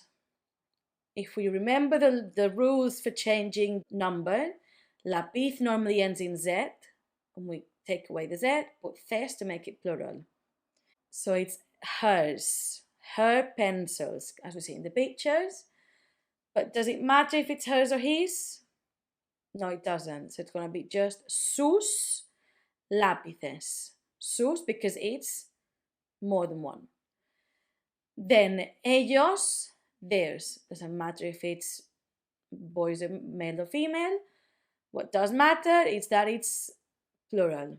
So it's going to be sus manzanas. Their apples. They're sharing apples. I don't know. Then we as a group of females, nosotras. We have that one same amigo, friend. Amigo ends in O, so we know it's one. Nuestro amigo. Even if we are a group, we are sharing that one friend. And we have to remember that what the pronoun is about the word, not about who possesses. So, nuestro amigo, our friend. Then we've got nariz, nose, and Marta. Who is Marta? Marta is she, so it's going to be su. Su nariz, her nose. Again, doesn't change, doesn't matter if it's male or female. Vosotros, you as a group, and because it's vosotros, we know it's mixed. Either mixed with male or female, and we know, or it's also just male. So, you have got some balls, footballs. Vuestras pelotas. Again, it's quite easy in this one because it ends in as and you just have to conjugate. Next one, dientes. Dientes, it's a bit more tricky, isn't it? So, we've got gato, which is a cat. So it's going to be the cat's teeth. We know that it's more than one teeth. So it doesn't matter if it's male or female in this case, because gato is going to be he. So we know it's going to be sus dientes. So it's not as hard as you thought. Then we've got coche, which I share my car. With me, that F means female. I, as a female, share it with Rosa, another female. So it's going to be as if it was nosotras. Does it matter if we are two females or two men? No, it doesn't. So it's going to be coche. Coche is part of those loners, so it's male. So it's going to be nuestro, one, coche. Then ropa. Ropa is an abstract concept. When you say clothes, you don't say multiple clothes. You just say, I have clothes, and I know that you have some clothes, that you don't just have one t-shirt. However, we use that ropa in Spanish. Ropa means clothes, which is plural. But when you tell me, oh, tengo ropa, I have clothes, I know that you've got more than one, but the word ropa, and it's always about the word, is feminine and singular. I know it involves having more than one thing, but the word ropa is singular. So Juan and Maria, so it's them, are sharing this ropa. Or maybe they have a bag with clothes that they share. So that's going to be su ropa. Because even though there are two of them, which is they, ropa, the word ropa is for one. So su ropa. And I know that was a tricky one. I was trying to get you on that one. But that's how you learn. And the last one, Pedro. Pedro is he. So Pedro, right. We've got su or sus. And then ojos, we know there's two eyes. Ojos, there's two.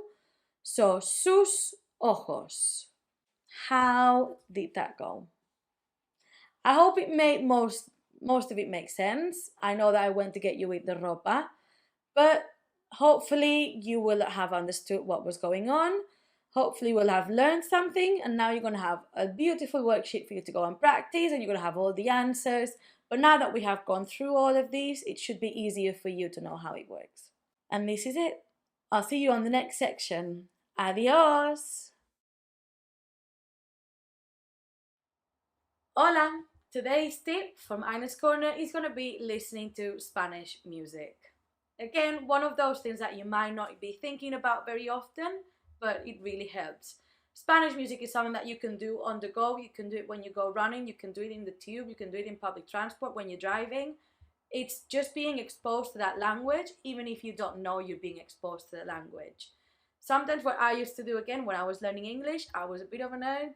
So what I would used to do is sit down in front of the computer and I would listen to the song and try to type what they were saying in English.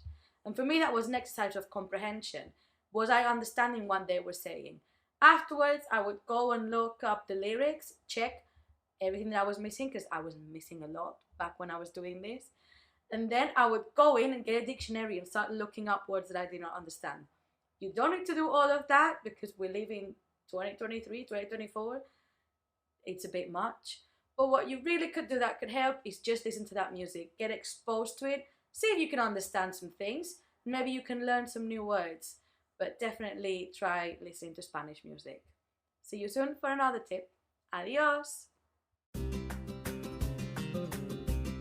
Hola, and welcome to a new section, which, for a change, is going to be based on just vocabulary. And it's going to be short and sweet because I don't want to mix too many things, but we will be recapping those possessives that we learned on the previous section. Right, so let's get started. The first word can be said in two ways, which is dad or father. In Spanish, we would say padre for more formal. I wouldn't call my dad padre because that would be weird. I would call my dad papa. So I got padre and papa. However, if I was talking to someone about my dad, in English I would say my dad, but in Spanish I would say my father. So mi padre, because if I say mi papa, it sounds a bit childish and it sounds a bit strange. So that's why I wanted to know both. Padre, papa. Padre, repeat. Papa. Should be fairly easy. The same will happen with mom. You've got madre for more formal and mama. Again, I would talk to my mom and call, hi mama, whatever. But if I am talking about my mom, I would say mi madre, my mother. So madre, mamá. Then we've got hermano. Again, notice that I don't say hermano.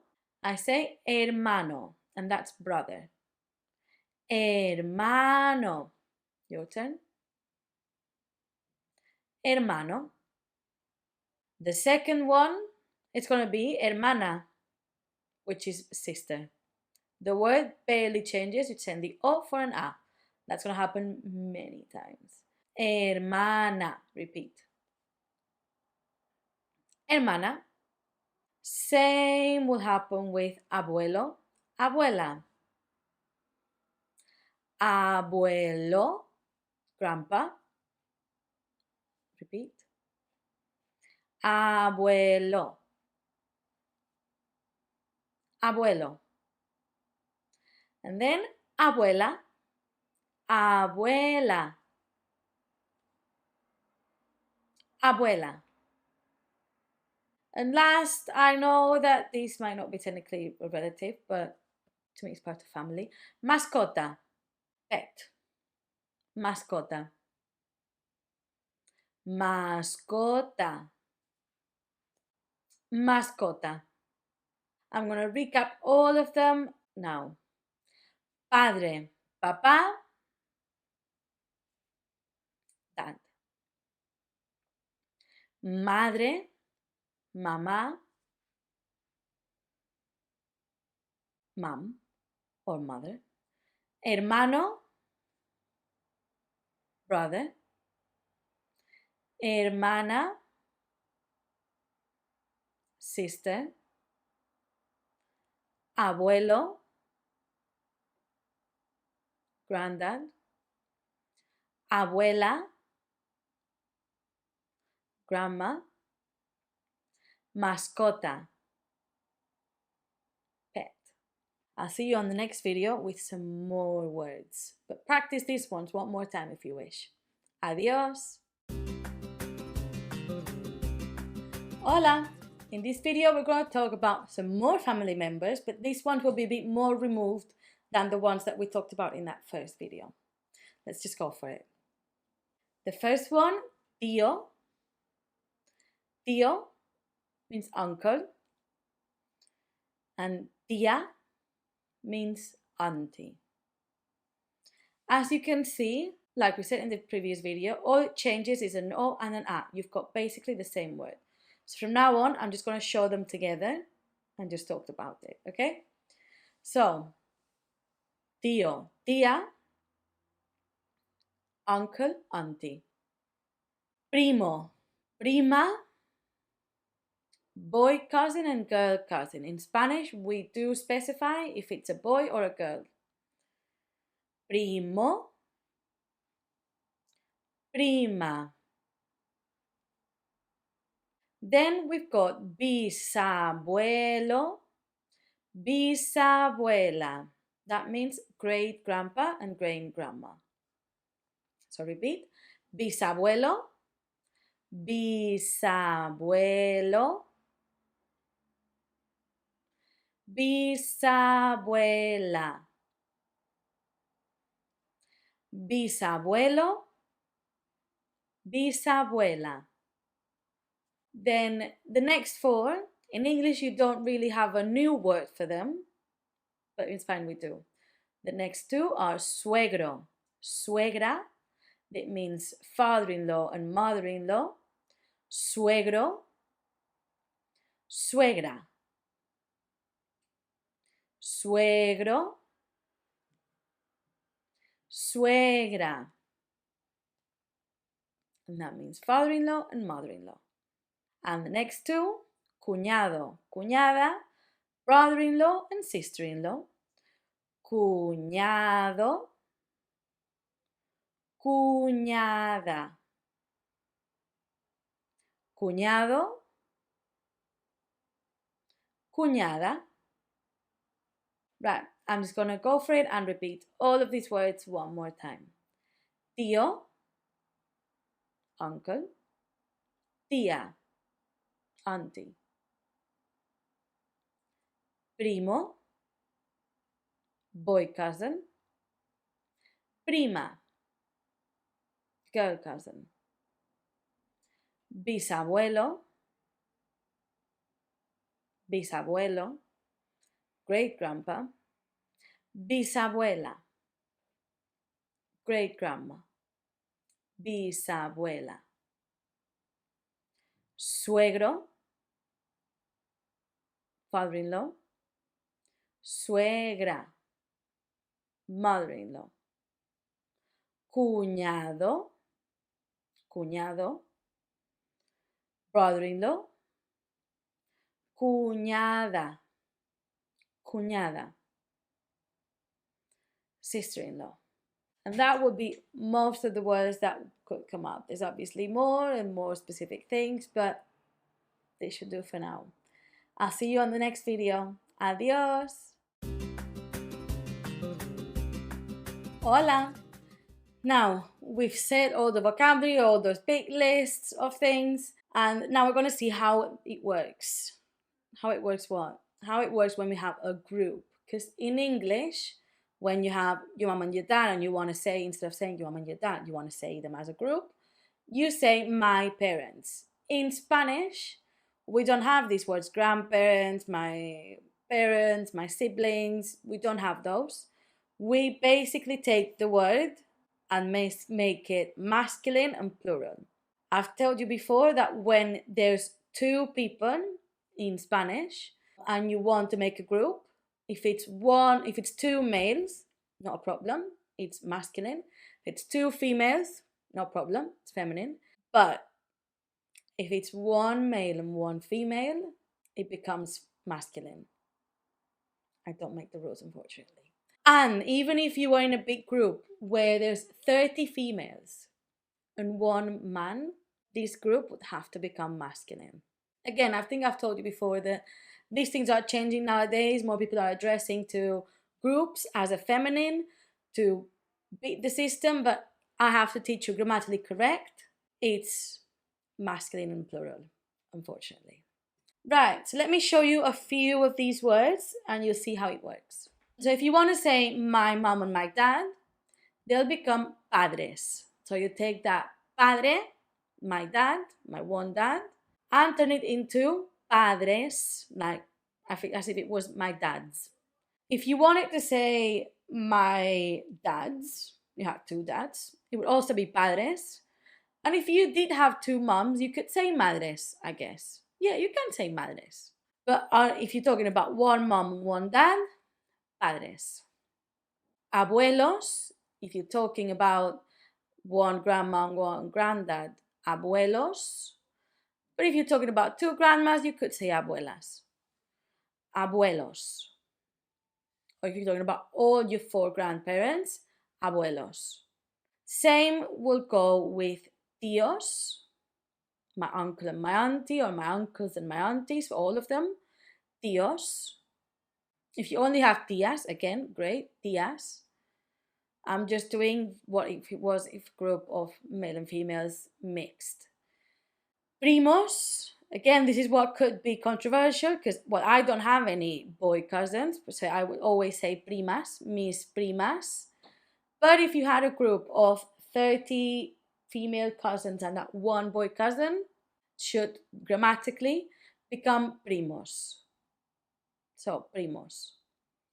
And then siblings, you've got that specific word that is siblings. That already means male and female mixed. We will not have that word. It's going to become hermanos. Unless, like me, you only have sisters, which in that case, hermanas. But if you've got two, hermanos. Okay? I hope that makes sense. So you've seen it's not difficult. You just change those words into plural. And in general, it will become that plural mix between male and female. I'll see you on the next video. Adios!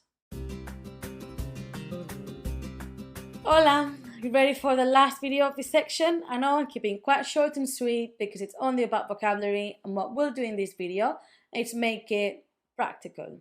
Because you will not just going around just like pointing at family members. You want to be able to at least make one sentence. So first of all, we're going to ask the question, who is this person? That's going to be ¿quién es? ¿Quién es? We're not discriminating gender, number, or anything. ¿Quién es?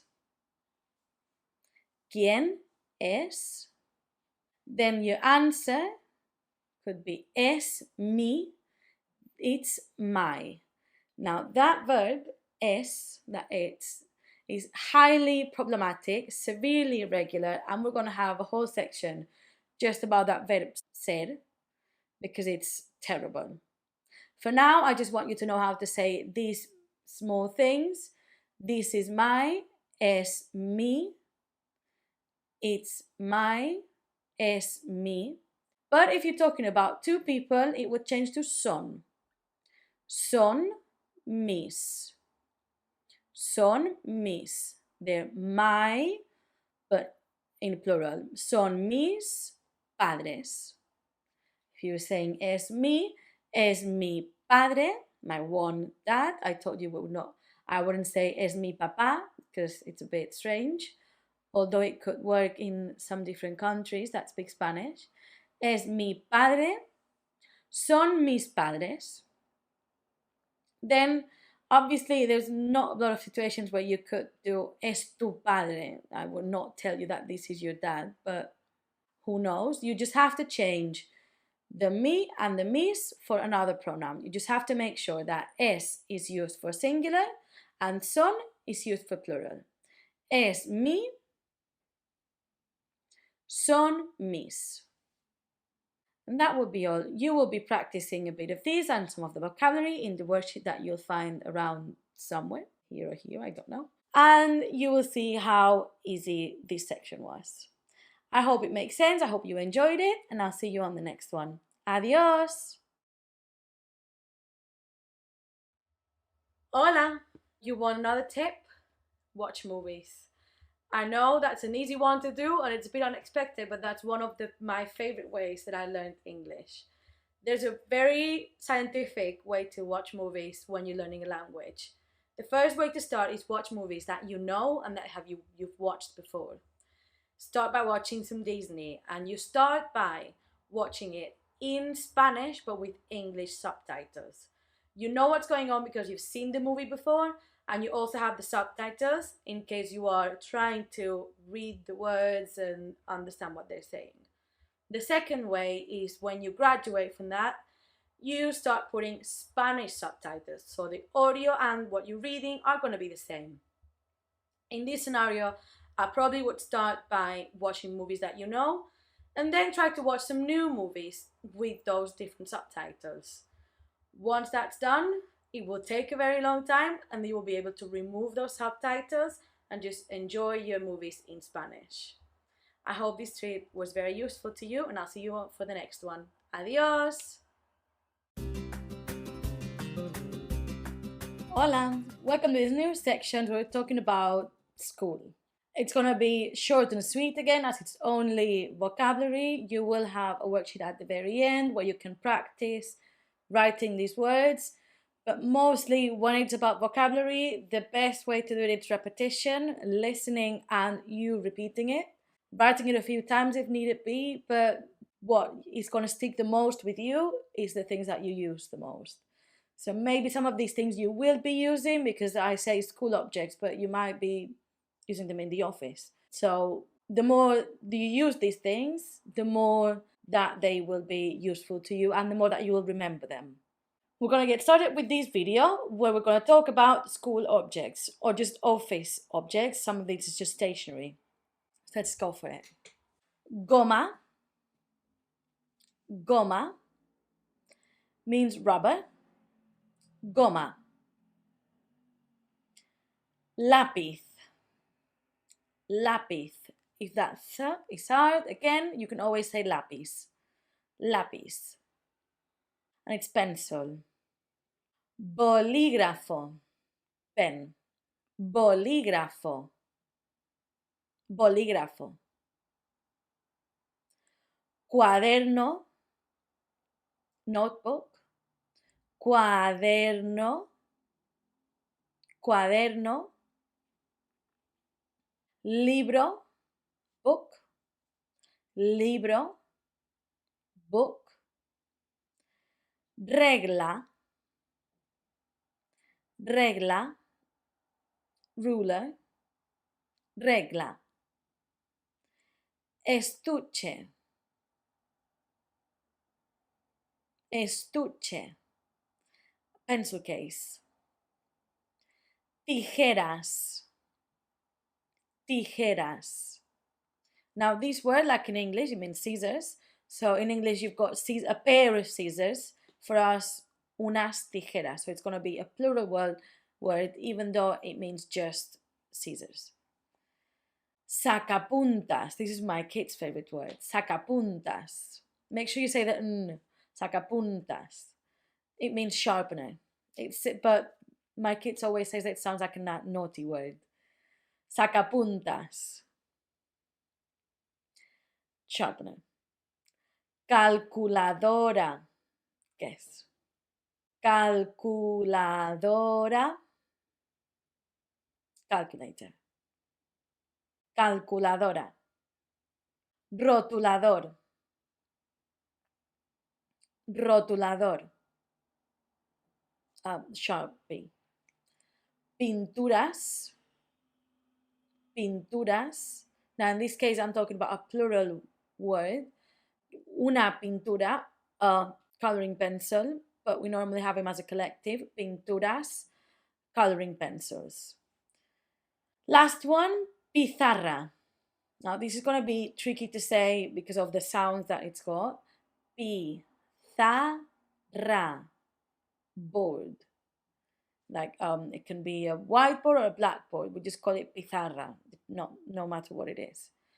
Pizarra. You could say pizarra to make the R a bit softer and the into an S to make it easier for you. pizarra, pizarra, pizarra. I'm going to repeat all these words one more time. As a challenge, if you want, you could try to write these words down and try to see are they masculine or are they feminine, or try to make the plural of these words. Goma. Repeat. Rubber. Lápiz. Pencil.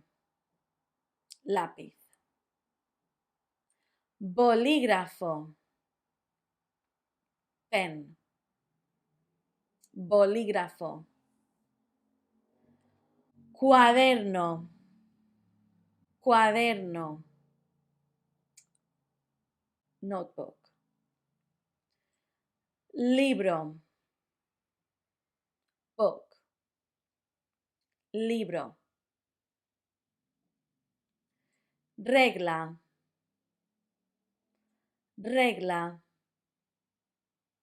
Ruler. Estuche.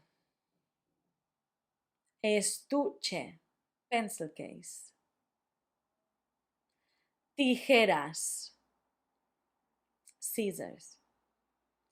Tijeras.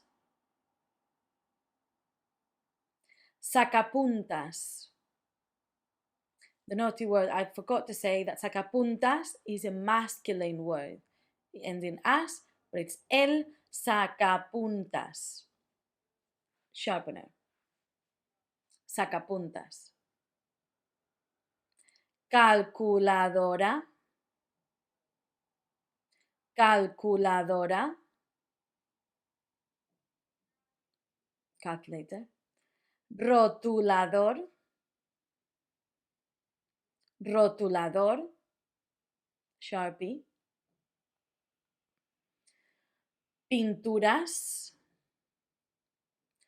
Pinturas. Coloring pencils. Pizarra. Pizarra. Board. Pizarra. And that will be all. And I'll see you on the next video with more words related to school. Adios! Hola! Welcome to the second video where we'll talk about school subjects. Now again, this might not be very useful for grown-ups, but it is if you take some of these words might be useful still for your job or life in general. You talk about things like that. Oh, in school I used to really enjoy geography. I really like art. Art as a subject is also just art as a media, let's say. And you've got a couple languages in here as well, so don't tune out.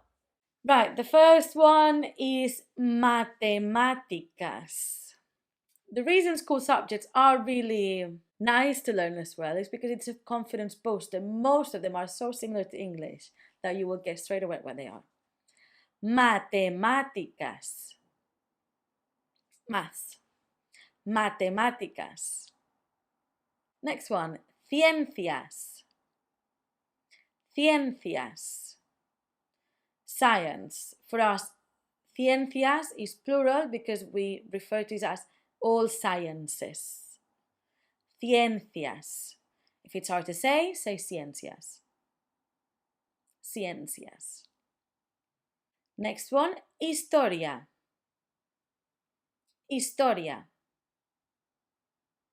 In Spanish, when you do that sciences, when you start in your younger years, history, geography are also part of those sciences. You call them social sciences. And then you do a bit of chemistry and a bit of history in the same subject. I don't know if that's how it works anymore, but it's how it used to work when I was in school. So part of the sciences is historia. Historia, history. Another easy to learn one, geografía. Geography. Geografía. Geografía. Now I'm going to do a couple languages. First one would be Inglés. Inglés, that's English. For me, it was my foreign language, but for you, it would be your main language. Español, español. Spanish, again, for me, it was my main language. For you, it would be a foreign language. Español, español. Then two of the most common ones to as a foreign language as well, apart from Spanish. Francés, francés, French, and alemán. Alemán. That one's quite different. It's German. Alemán. We've got arte, art, arte. Educación física. Now it translates to physical education, which is basically PE. Educación física. Educación física. And I'll give you two more sciences to end with this. Química, química. Biología, biología. So química was chemistry. Biología is biology. I'll repeat the words as we usually do, so stay tuned. And make sure that you're repeating all these words because it's very important. Matemáticas, matemáticas, maths. Ciencias or ciencias, science. Historia, historia. Geografía, geografía, geography. Inglés, inglés, English. Español, español, Spanish, obviously. Francés, francés, French. Alemán, alemán, German. Arte, arte, art. Educación física, educación física. Educación física. P. Química, química, chemistry. Biología, biología, biology. I'll see you on the next video. Adiós. Hola! In this last video and third one, we're going to talk about things that we found around the school. So it's not just places, it's certain things. Again, this is technically school themed, but most of these things that you can find them elsewhere. So don't skip these videos. Okay, so we've got the first one, which is patio, patio or recreo. Recreo, that means playground. Patio, repeat. Recreo. Comedor, comedor. That would be the dining hall. Comedor. Clase, that's an easy one. Class. Clase. Clase. Next one is one that you can find somewhere else. Gimnasio, Gimnasio, gym. Gimnasio. Baño, again, find it everywhere. Baño, toilet. Baño, or bathroom. We've got the same word. Baño. Biblioteca. Biblioteca. Library. Now, this is a tricky word because biblioteca means library, but libreria, which seems like it's going to be library, means bookstore. We're focusing on biblioteca, and I'll remind you about this false friend in the future when we do shops and stuff. Biblioteca, library. Oficina, oficina, office. Oficina. Cafetería, the cafe where you go and buy your lunch. Cafetería, cafetería. Taquillas, taquillas, that would be your lockers. Taquillas, taquillas. Then two things that you most likely find in school and nowhere else is profesor, a professor, normally profesor, you call it a university teacher or maybe secondary school. Profesor, profesora, if it's a woman. Profesor, profesora. And you've got maestro, maestra. Now these would be your primary school ones. Maestro, maestra. Let's recap all those words. Patio. Repeat. Recreo. Playground. Comedor. Dining hall. Comedor. Clase. Class. Clase. Gimnasio. Gym. Gimnasio. Baño. Bathroom. Baño. Biblioteca. Biblioteca. Library. Oficina. Oficina. Office. Cafetería. Cafetería. Like a cafe or where you buy your food. Taquillas. Taquillas. Lockers. Profesor, profesora. Maestro, maestra. The two ways of saying teacher.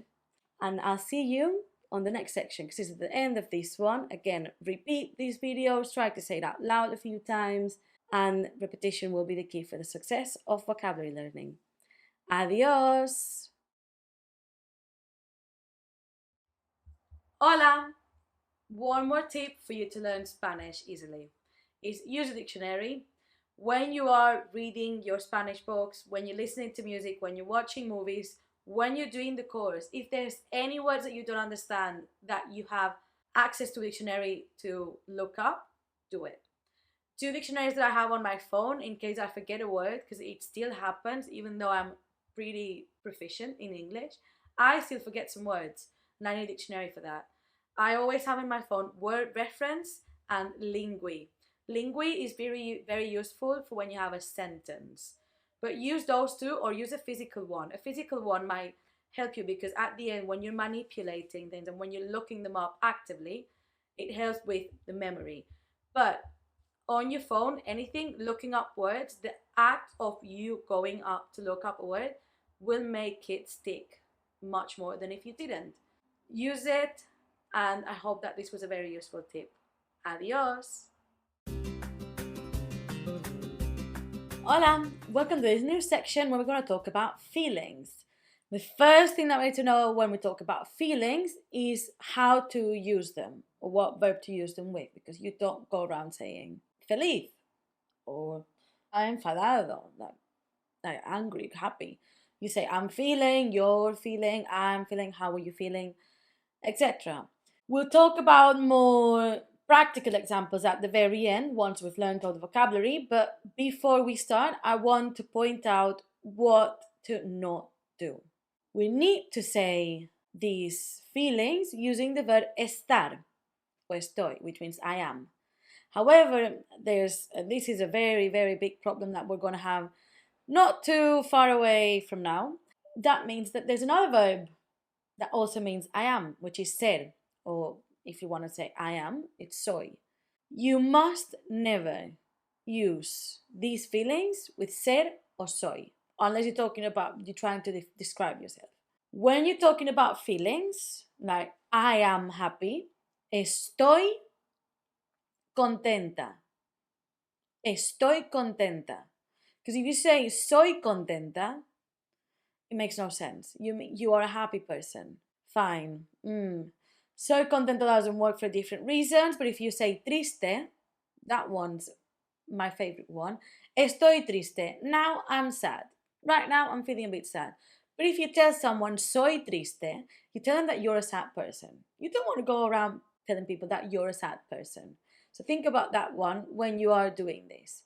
So again, never, unless you're describing yourself and in exceptions, use soy from the verb ser. You have to use estoy, or you can also do me siento. I'm putting them on the side. Estoy and me siento. Estoy means I am. Me siento means I'm feeling, I feel. Estoy and me siento. I'm making a lot of emphasis, I know. That's how important it is.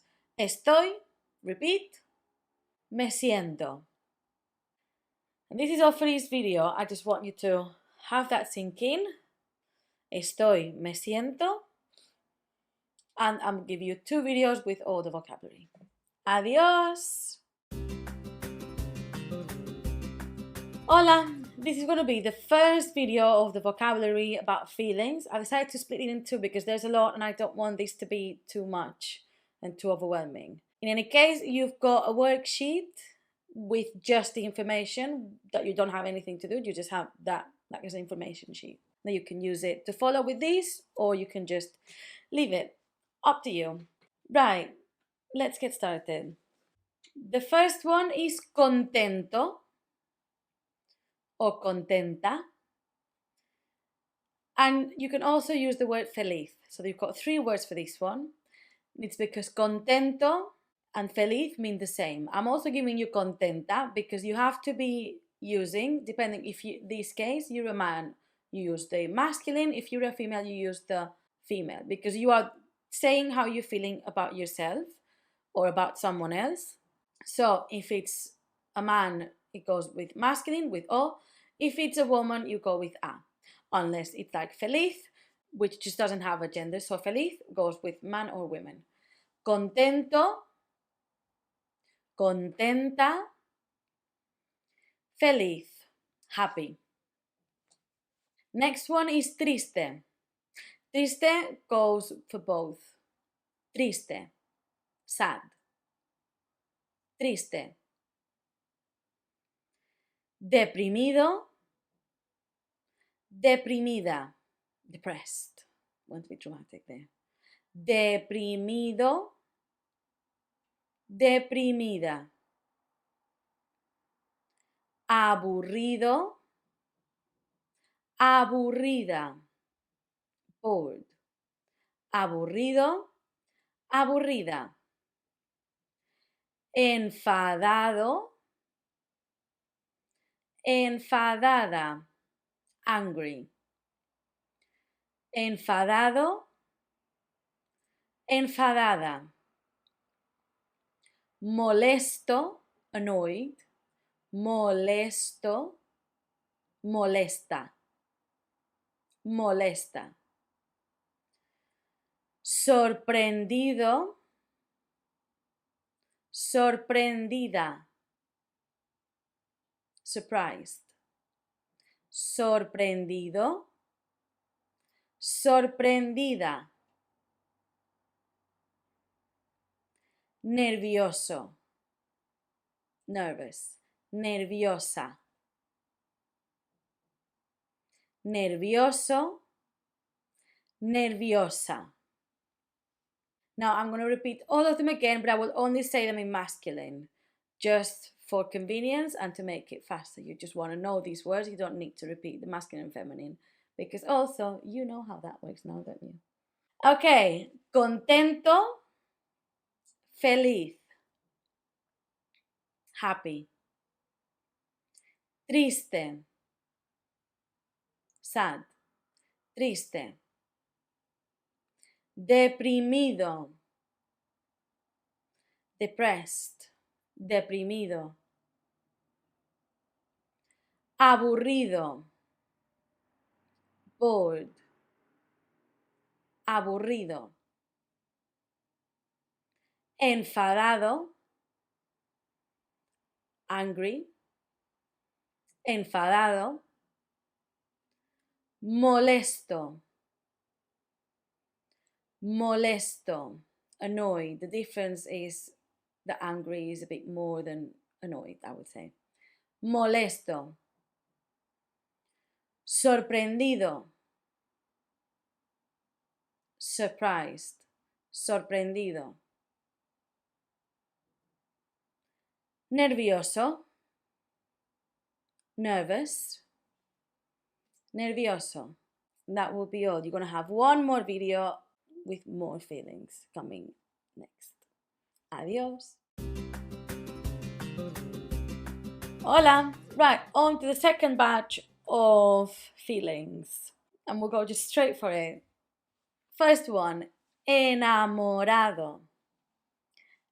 Enamorado, in love. Enamorado. Asustado, asustado. Scared, asustado. Obviously, all of these come enamorado, enamorada, asustado, asustada. Next one, enfermo, enferma.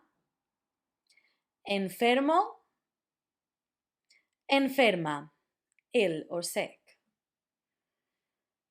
Preocupado or preocupada.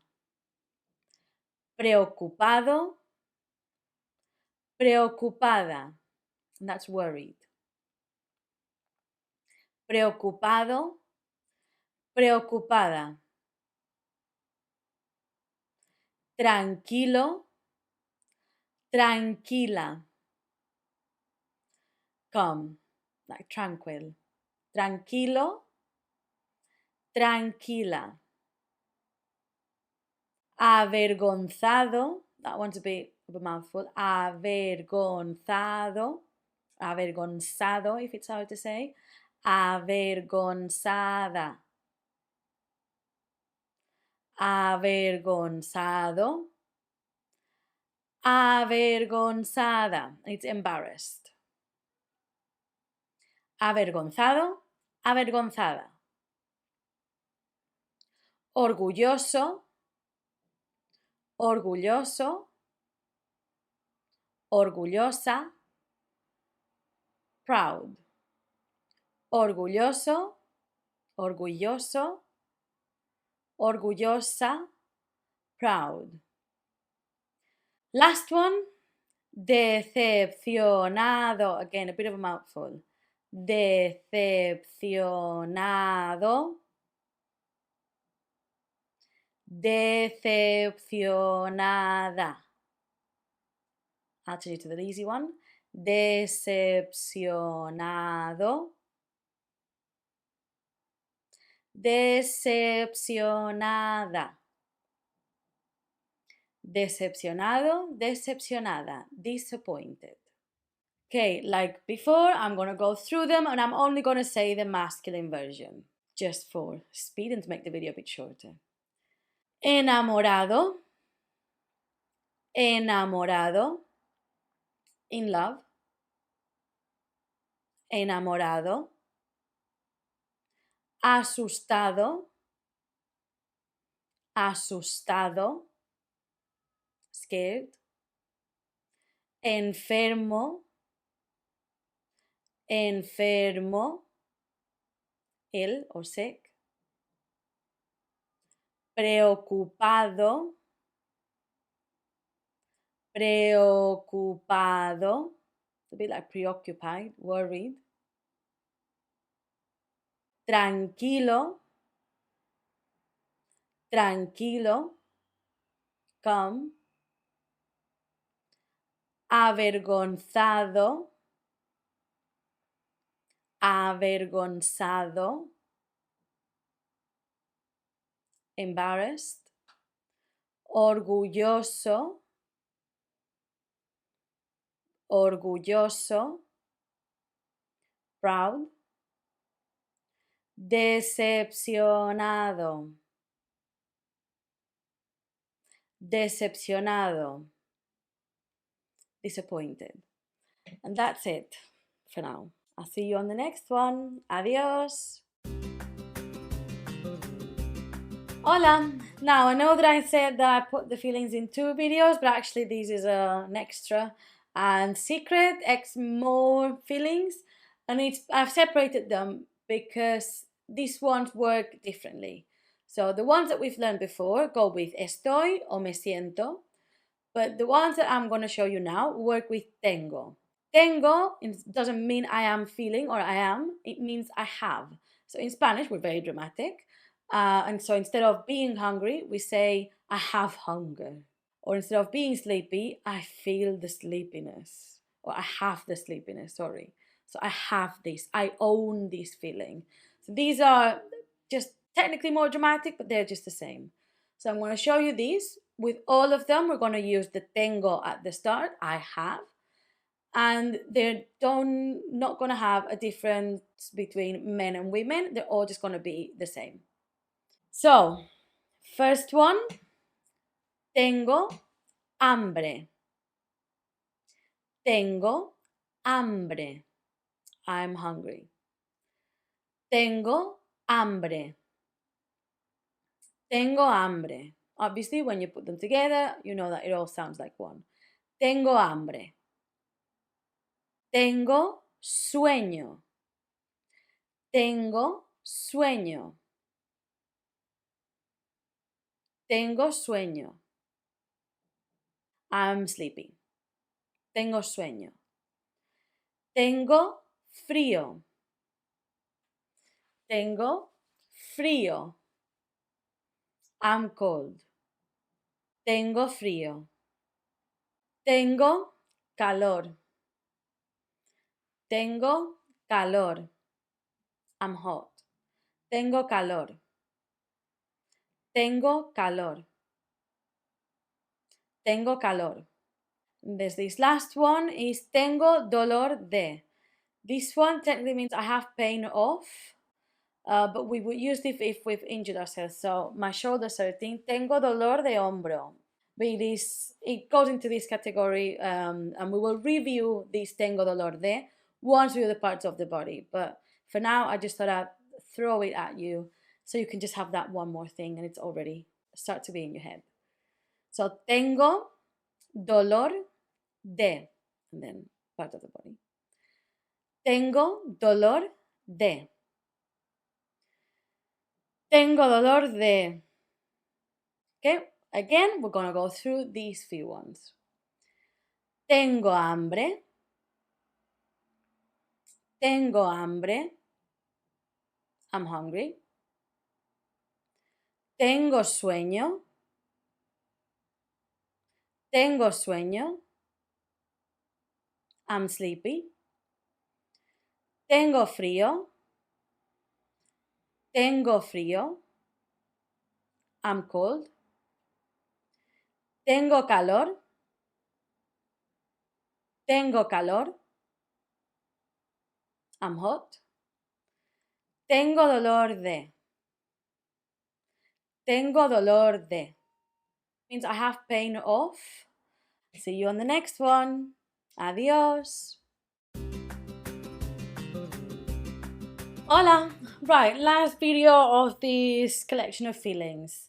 We're gonna talk about making sentences, how it would work, and then I'll tell you a bit about what you've got around to work on these. Right, the first thing I want you to know is just when do you say all of these? Someone asks you, ¿Cómo estás? ¿Cómo estás? Which you've learned before. It's fair game to say how you're feeling. Oh, I'm really happy because I won the lottery. I wish. So this is something that you would use. ¿Cómo estás? Estoy, because we're talking about yourself. Estoy, and whatever you're feeling. If you're at the doctor and he asks you ¿Cómo estás? Me siento enfermo would be something fair to say as well. It's different situations where someone would ask you ¿Cómo estás? You could use estoy, me siento. You can change them, estoy and me siento, between one and another, and it would be fine when you're talking about feelings. Then you've got this couple of ones that we've learned with tengo, that you don't have to worry about masculine or feminine, whereas the other ones you have to say, if you are a man, you have to say with an O, and if you're a woman, you have to say with an A, except if I told you that is an exception. All of it is exceptions. So, the few things that you need to remember: ¿Cómo estás? Estoy. Me siento. Tengo. We've talked about them. It's quite easy. You just put all of these with the feelings that we've learned. Now, I want to talk to you about the worksheets that you have to work on all of these. You've got three resources. The first one is just a worksheet of information where you've got all the feelings, both the ones with estoy and the ones with tengo. I've put them only in masculine, but because you know how it works, you can pass it to feminine. The second one you have, it's basically that same one about the feelings, but you have a word bank and you've got the faces with no words. You can either do it with the word bank, or to challenge yourself a bit more, you cover the top where the word bank is and you try to do it just remembering. Then there's a third, more advanced worksheet where you make sentences. Now, it's very guided. There just might be some vocabulary that you don't know yet, and I don't want you to get too stressed about it.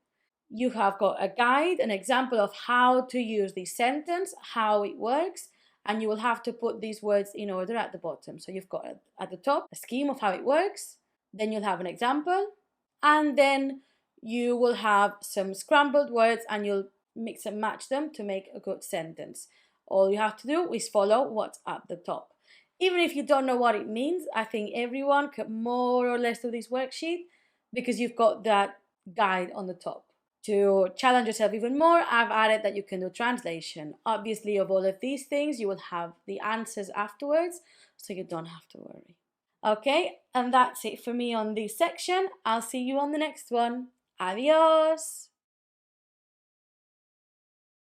Hola! I'm here to give you a very, very surprising tip. Consistency is key to learn a language. What a surprise.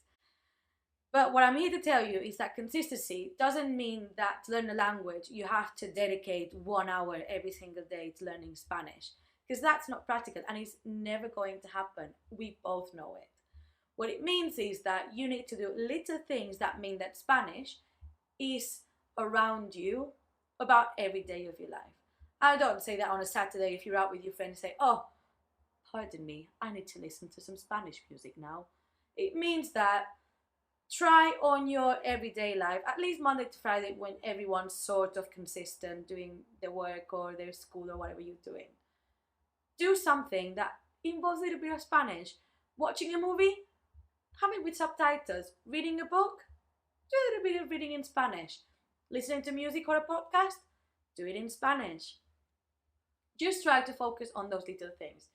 Even if what you do today is just listening to one Spanish song, or thinking, chair, what was chair in Spanish? Oh, that's right, it was silla.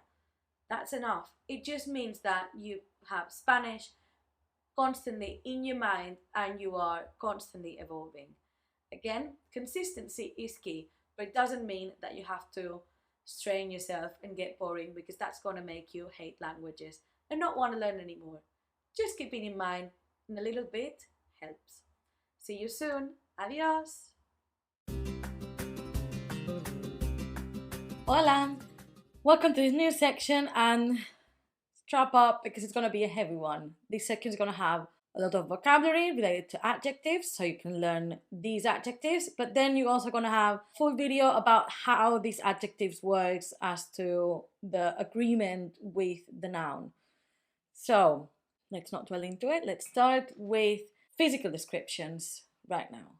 First one, by the way, I'm only going to do it in masculine because you'll see that some of these will change into feminine in different ways. The masculine, unfortunately, again, that it's a bit sexist, but the masculine is the standard form, or the form before anything changes. So we always start from the masculine. That's why I'm doing the masculine. And then we'll do the changes. Right, first one, guapo. Guapo, handsome. We don't have a different word for beautiful, it just becomes guapa. Guapo. Guapo. Next one, feo. Ugly. Feo. Feo. Feo.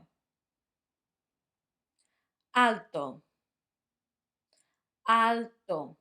Tall. Alto. Bajo. Bajo. Short. Delgado. Delgado. Thin. Gordo. Gordo. Fat. Gordo. Fuerte. Fuerte.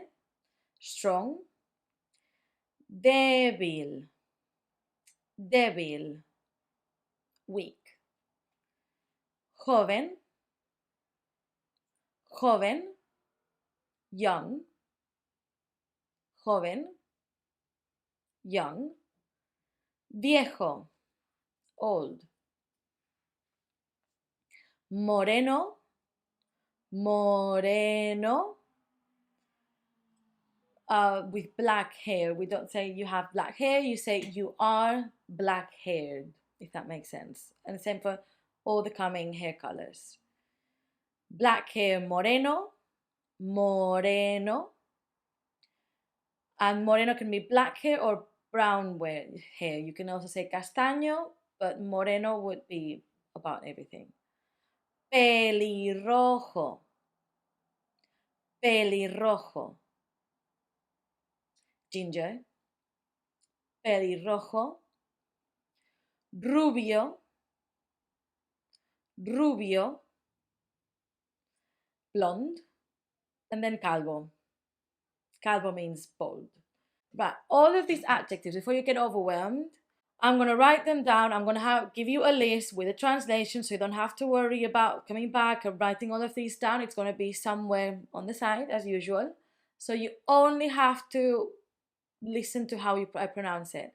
My advice would be to take the list yourself. You give it a good read on your own, then rewatch the video, check that you're pronouncing it the right way. Because in this case, there's a lot of words, unfortunately. Now, again, these words will always go with the verb ser. Soy.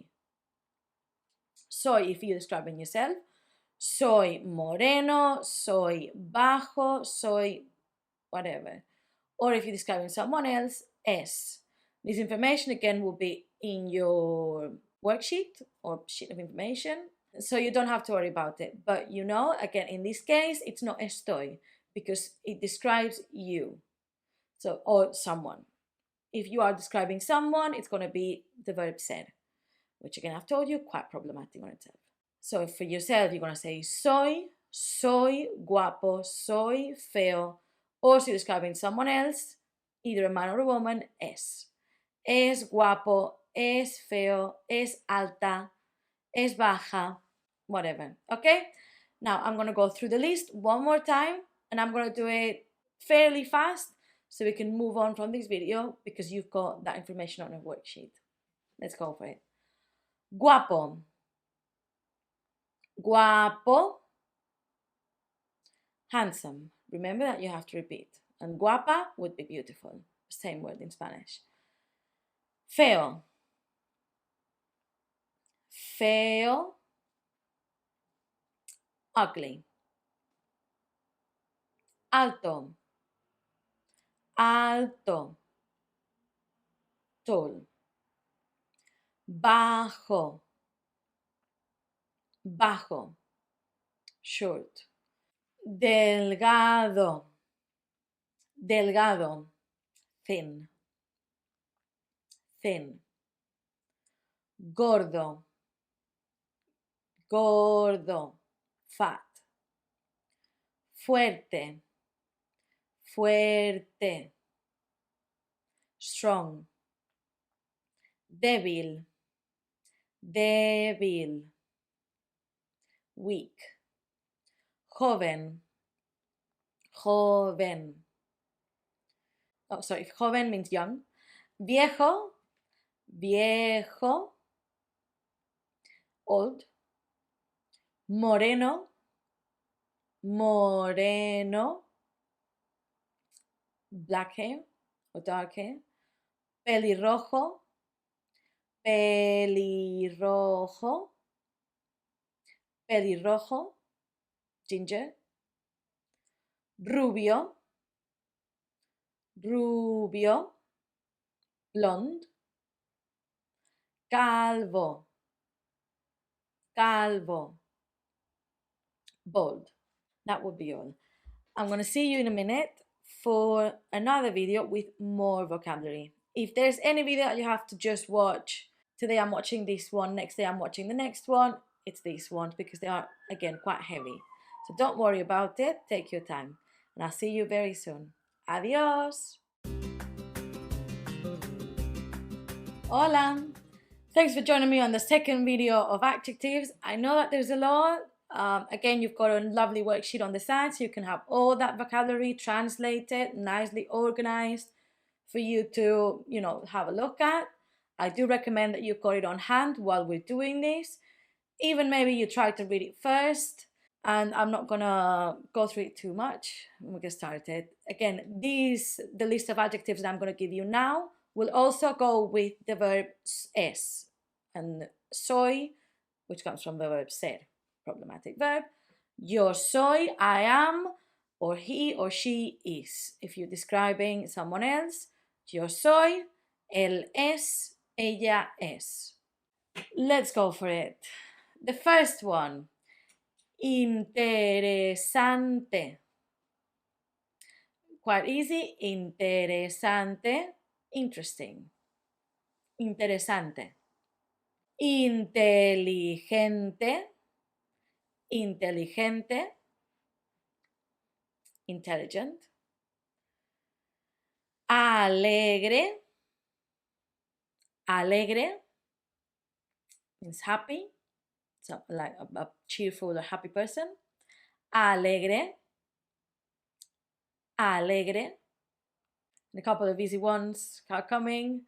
Optimista, optimista. Optimist. Optimista. Pesimista. Pesimista. Pesimista. Pesimista. Pesimista, I don't know if I said it. Generoso. Generoso. Generous. Generoso. Egoísta. Egoísta. Selfish. Now, all of these that end in ista, optimista, pesimista, egoísta, won't change. Like I said, all of these are in masculine form, but these ones don't change. Pesimista, optimista, egoísta. Aburrido. Aburrido. Boring. Aburrido. Hablador. Chatty. Talkative. Hablador. Hablador. Simpático. Simpático. Simpático. It's nice. Polite. Someone that is sociable and nice in general. Simpático. The opposite would be antipático. Antipático. Antipático, which is rude, unsociable, just not nice. Antipático. But I'm going to repeat all these words one more time. Interesante. Repeat. Interesante. Interesting. Inteligente. Inteligente. Intelligent. Alegre. Alegre. Happy, cheerful. Optimista. Optimista. Optimist. Pesimista. Pesimista. Pessimist. Generoso. Generoso. Generous. Egoísta. Egoísta. Egoísta. Selfish. Aburrido. Aburrido. Boring. Hablador. Hablador. Chatty. Simpático. Simpático. Nice. Antipático. Antipático. Not nice, or a bit rude. And this is it for this list, but I'm coming with more in the next video. Sorry. Hope it's not too much. Take a break if you need to, or if you can, I would go through all of them again at least once, maybe another day, maybe without the video, but try to go through them. Vocabulary, unfortunately, it's about repetition. I'll see you on the next one. Adios. Hola. Right, are you ready? This one is still descriptions per persons, but they go with different verbs.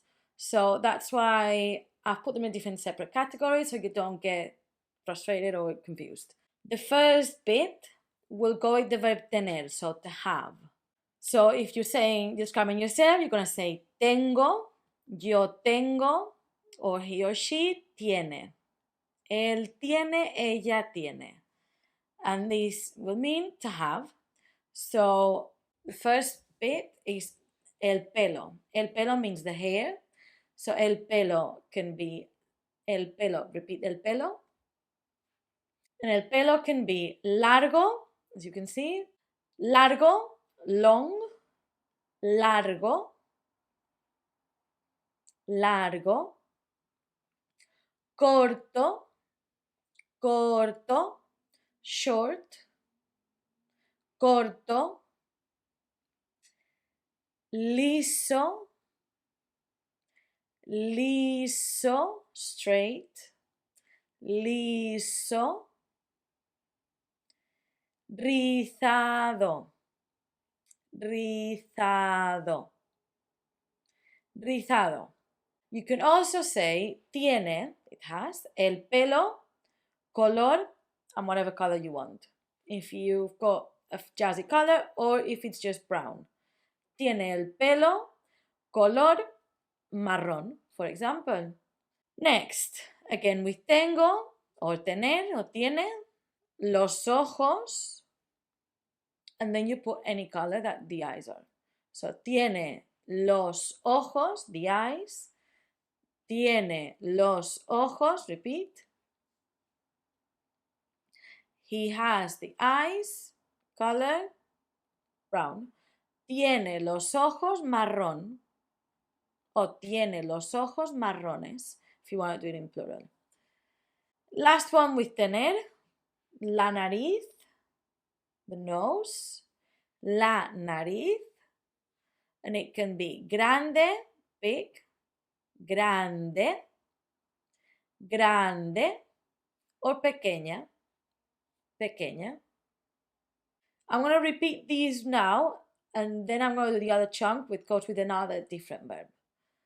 So with tener, which is yo tengo, or él tiene, goes el pelo, el pelo, the hair. Largo, largo, corto, corto, short, largo, long.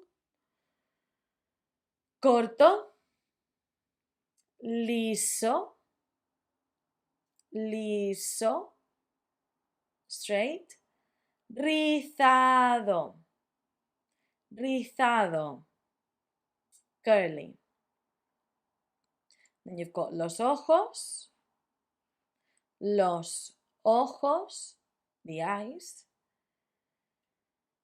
That goes with the color. La nariz, the nose. La nariz, grande,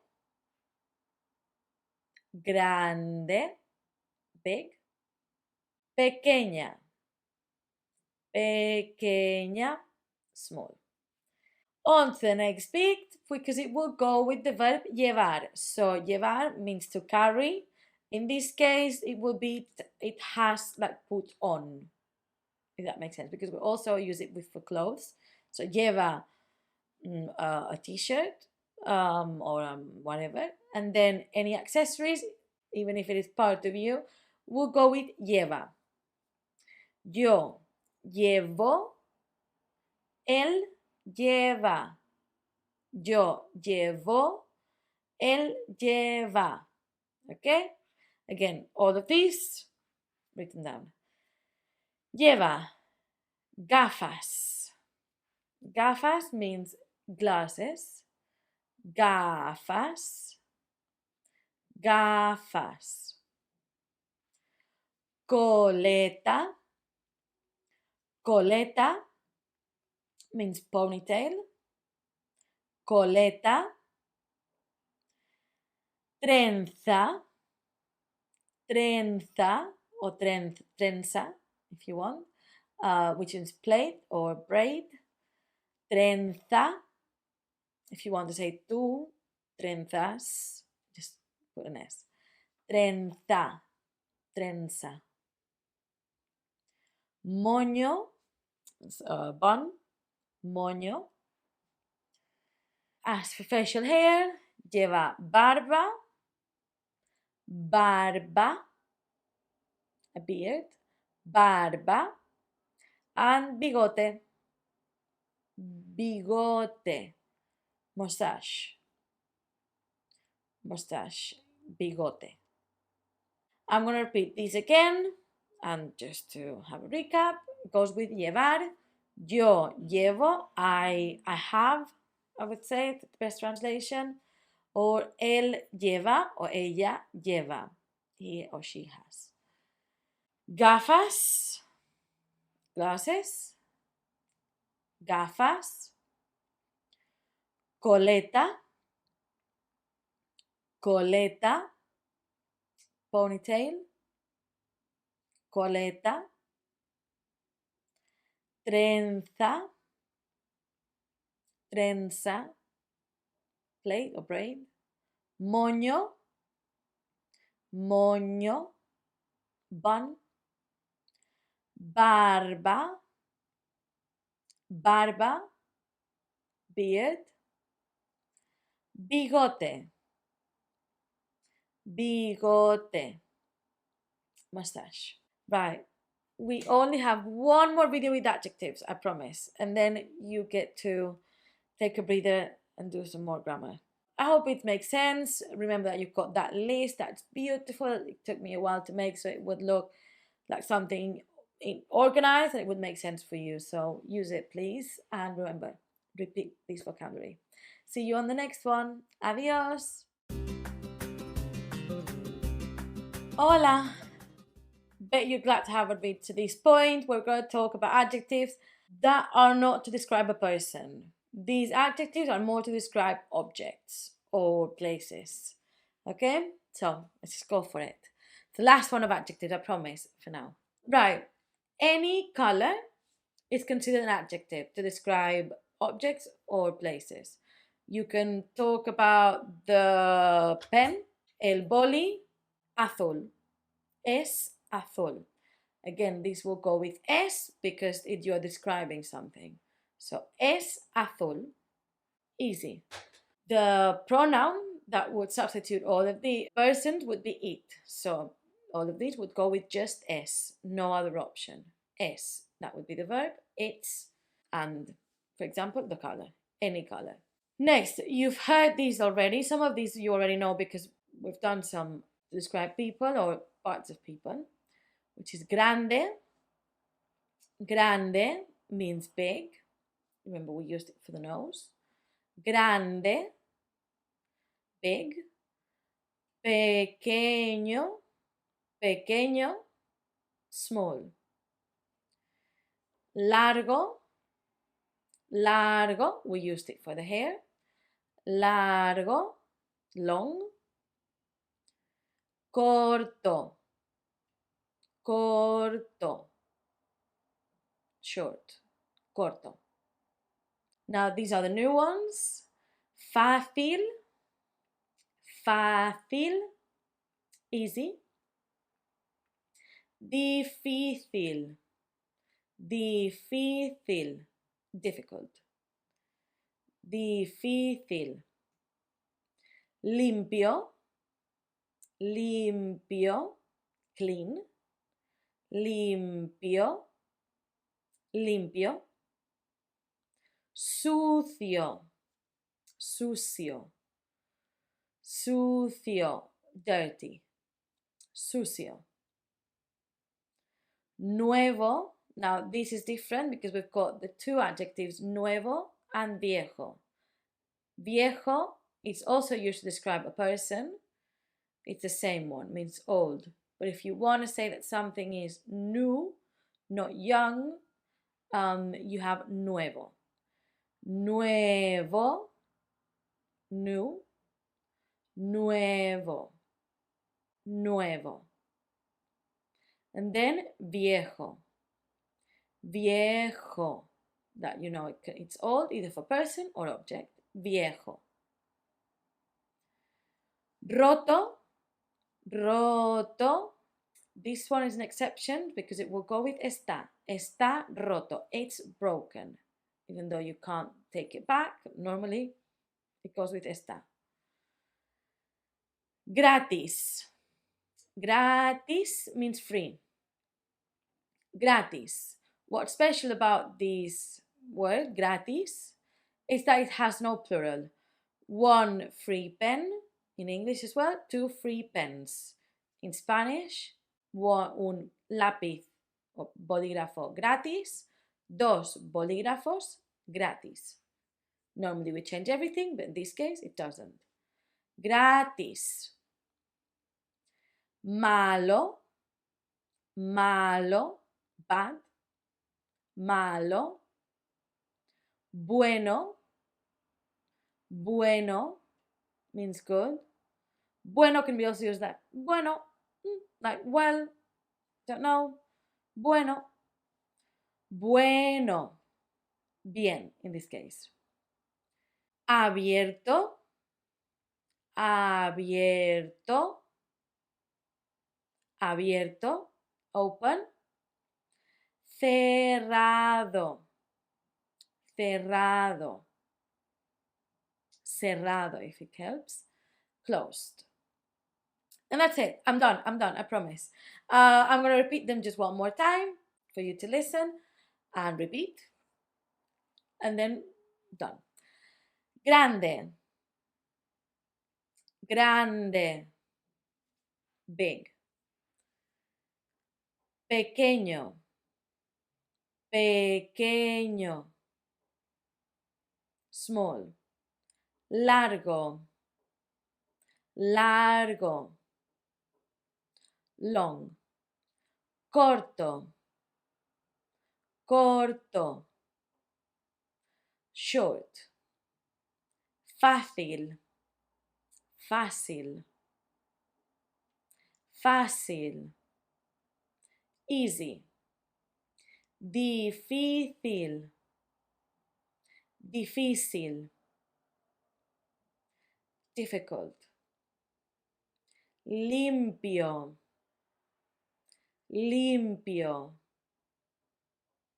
Clean. Sucio. Sucio. Dirty.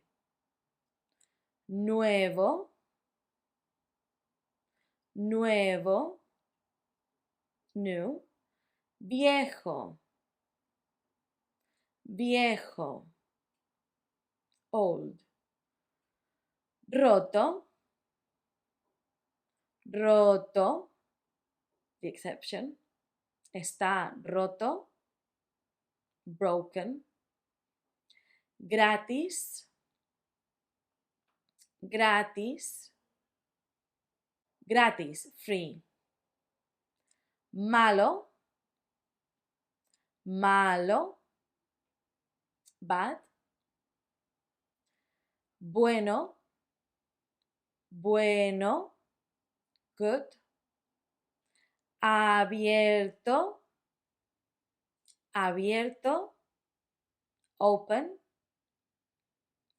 Cerrado. Cerrado. Closed. And this video is also closed because you're done with adjectives. Again, repeat them as much as you can. I know that it's a lot of them, but adjectives in general tend to be quite useful and used in your day-to-day life. So, sorry about this. But it will help. Right, I'll see you on the next video. Adios! Hola, are you ready for the grammar part of adjectives? It's not as bad as it sounds. It's just, just need to know how it works. Right, and again, you will have a worksheet that explains all of these in order. But for now, you'll have it here on the side where you can see it, and I'll talk you through it. Right, there's 3 ways an adjective can go, depending on how the adjective ends. The adjective always has to have the same form as the noun that it goes with. So for example, when you're talking about perro, the dog, the adjective will have to be the same, masculine and singular. If we change it to perros, the adjective will have to change to be masculine and plural. So I hope that makes sense.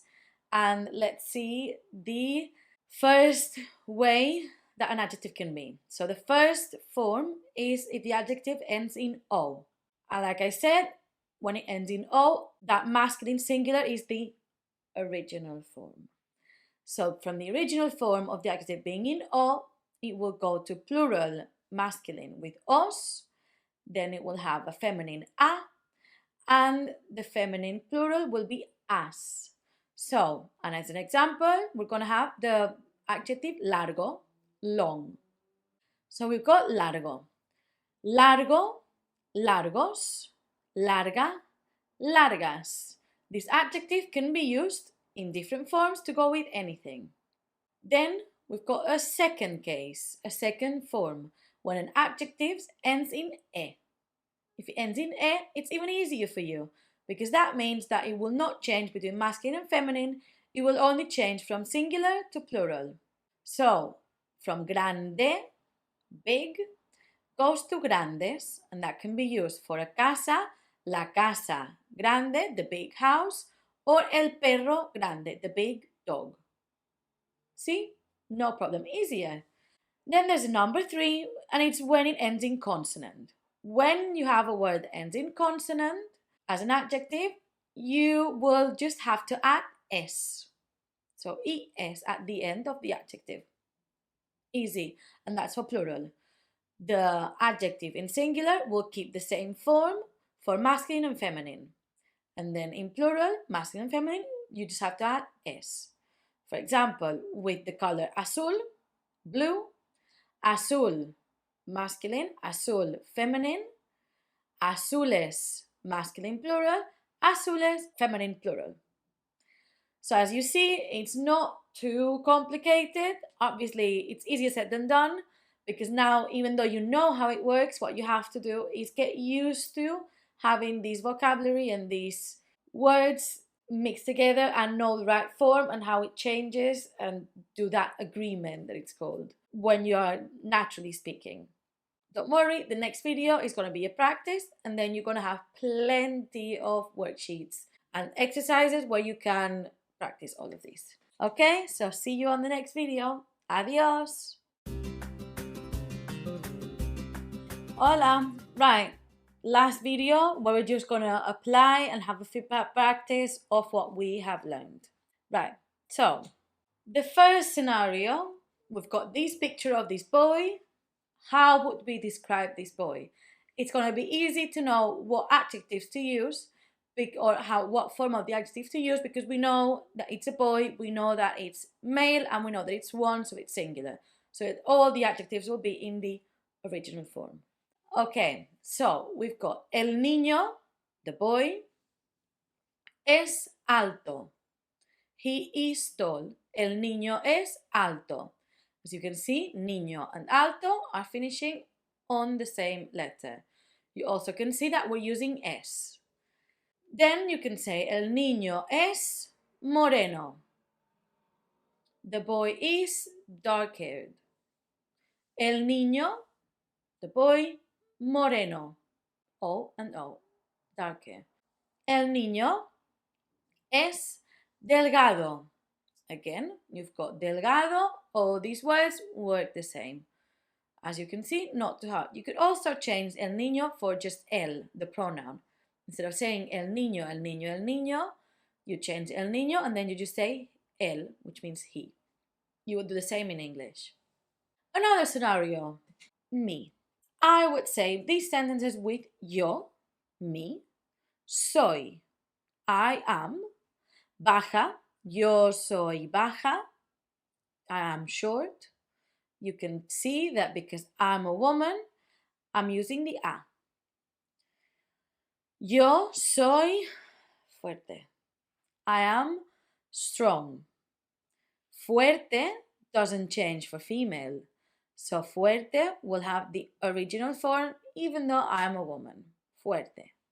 Yo soy joven because I'm one and it ends in consonant.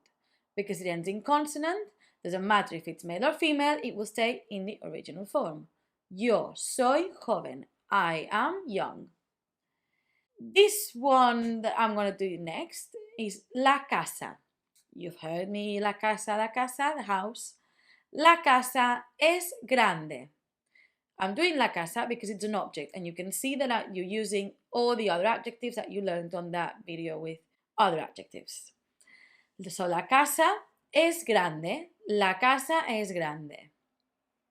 Now, we don't have an adjective or a pronoun to say la casa. We don't have the it.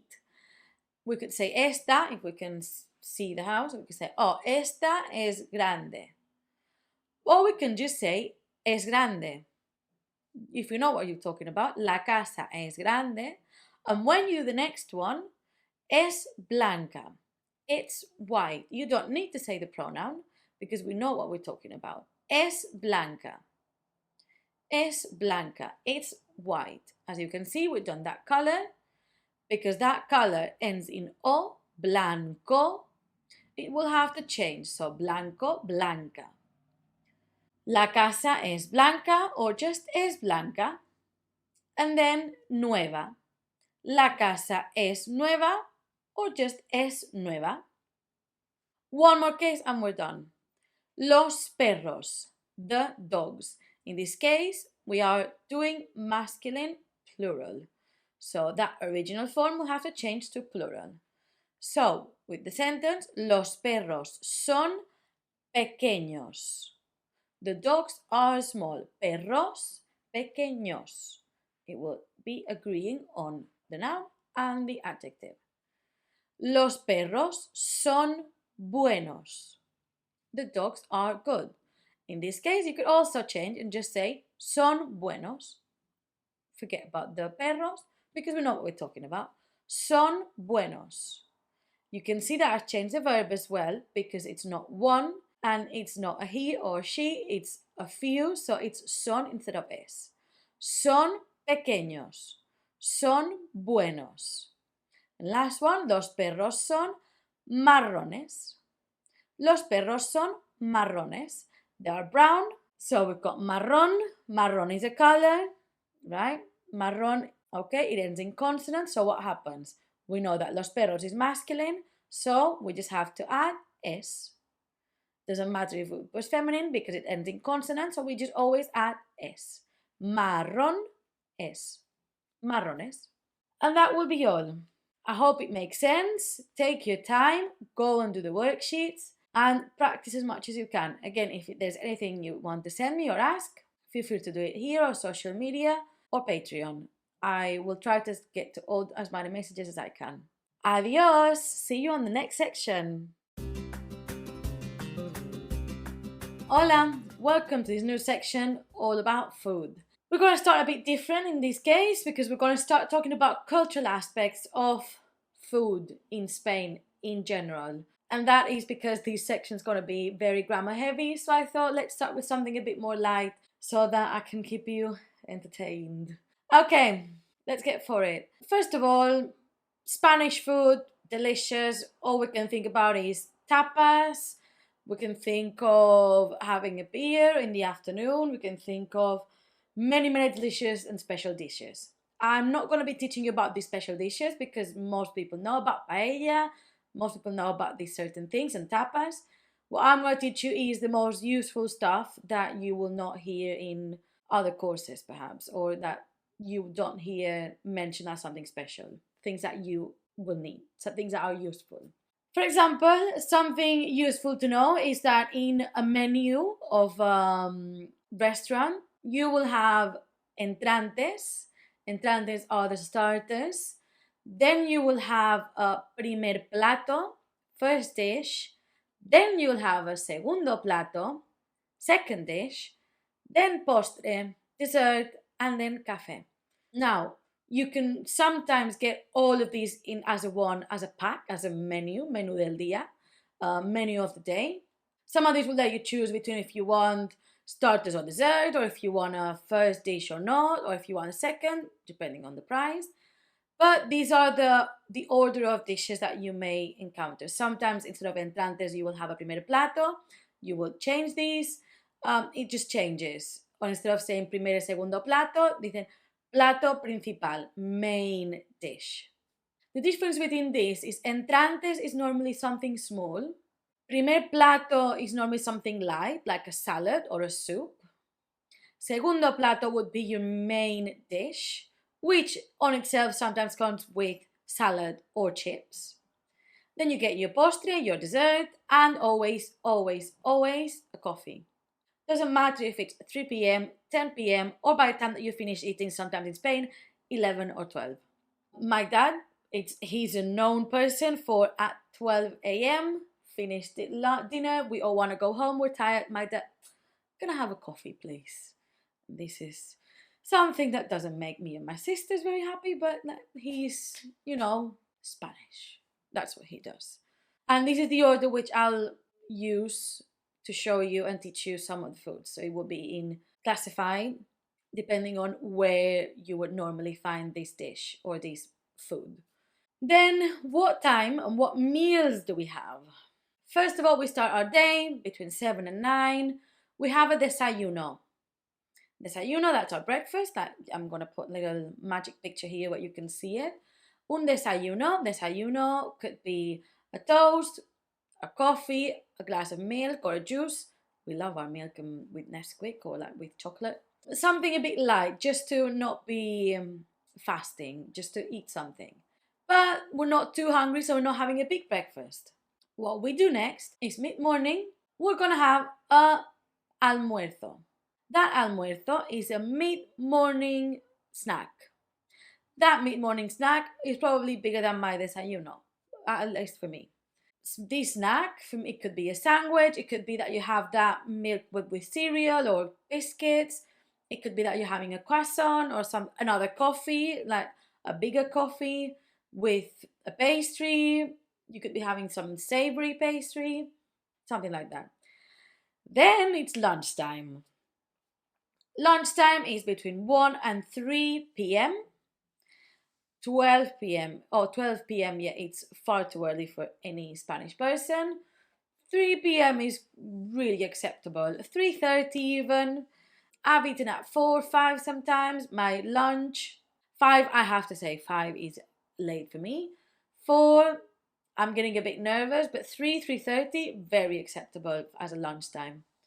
This lunchtime normally is for us a big meal because it's mid-morning, and after this lunch you can go and have a siesta, have a little nap, so you will have time to, like, digest all that food, so you don't feel heavy anymore because you've had a nap.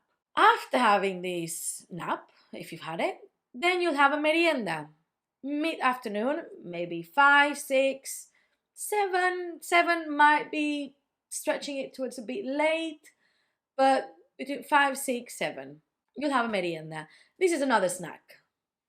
The snack, again, can be a pastry, can be a sandwich, something savory. Sometimes you will just have a couple crisps with a drink, just something to keep your appetite at bay, something that's not really big. And after your merienda, you will have your cena, your dinner. Dinner, I would say normally between 9 and 10. 9, I would say that's a weeknight cena. Weekend cena, it's at 10, 10:30, still acceptable. 11, I would get a bit annoyed if I was having dinner at 11, but perhaps you met at the restaurant at 10:30 and by 11 they bring you your food. Fine, it's fine.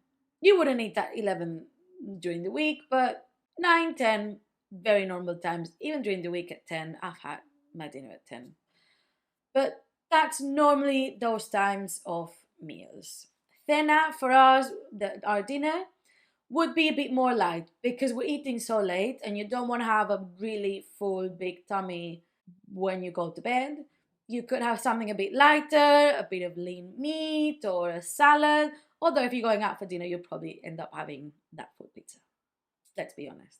One more aspect about eating and going out for dinner is something called sobremesa. Sobremesa is that time that we Spanish people spend on the table after eating.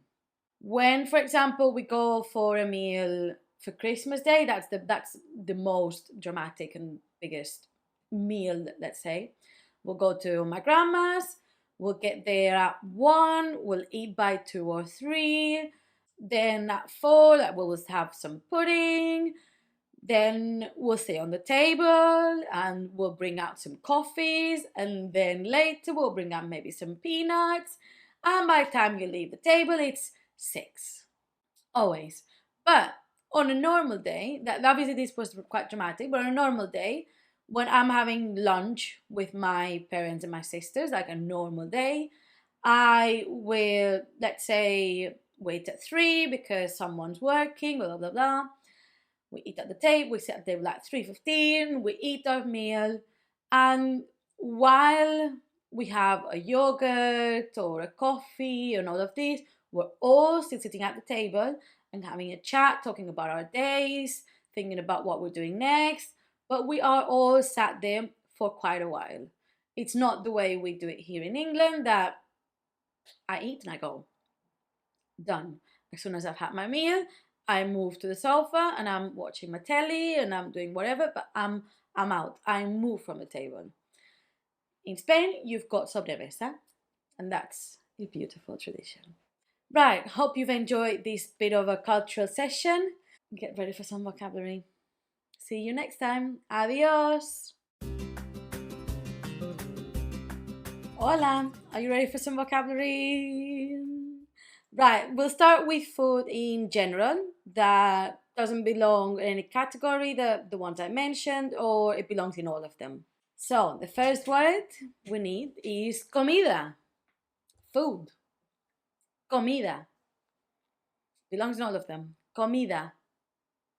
Food. And the verb to eat would be comer. So quite easy. Yo como. Comer. Comer. Comer. Then, something very important in the life of a Spanish person is bocadillo, a sandwich. Bocadillo. Just so we're clear, Spanish sandwiches are normally made with sourdough, baguettes. They are not very often made with your normal white bread that you find in supermarkets. We normally eat better bread. Sorry. Bocadillo. Bocadillo. Bocadillo. Carne. Carne. Meat in general. Carne. Meat. Pescado. Pescado. Pescado. Fish. In general, again, I'm not specifying what meat or what fish. That's why it's in this category. Pescado. Marisco. Marisco. Marisco. Seafood. Leche. Leche. Leche. Milk. Pan. Pan. Bread. Pan. I know written the same as a pan, but bread. Verdura. Verdura. Vegetables in general. Verdura. Sal. Salt. Sal. Pimienta. Pimienta. Pepper, as in ground pepper. Pimienta. And aceite. Aceite. Oil. I'll go through these words one more time as usual. Comida. Repeat. Comida. Food. Comer. Comer. To eat. Bocadillo. Bocadillo. Sandwich. Carne. Carne. Meat. Pescado. Pescado. Pescado. Fish. Marisco. Marisco. Seafood. Leche. Leche. Milk. Pan. Pan. Bread. Verdura. Verdura. Vegetables. Sal. Sal. Salt. Pimienta. Pimienta. Ground pepper. Aceite. Aceite. Oil. And see you in the next video for more vocabulary. Adios. Hola. This is going to be the video about entrantes. Entrantes are starters, but normally these starters are starters that I would share with people. So instead of buying a first dish for myself, I would get entrantes and I would either one or two and share them with a group or share them with someone else. And then you'd have your main dish. Let's go for it. Patatas.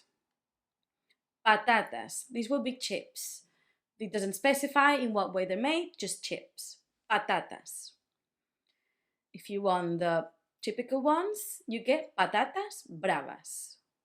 It's got that brava sauce. That's a bit spicy and quite nice. Ensaladilla.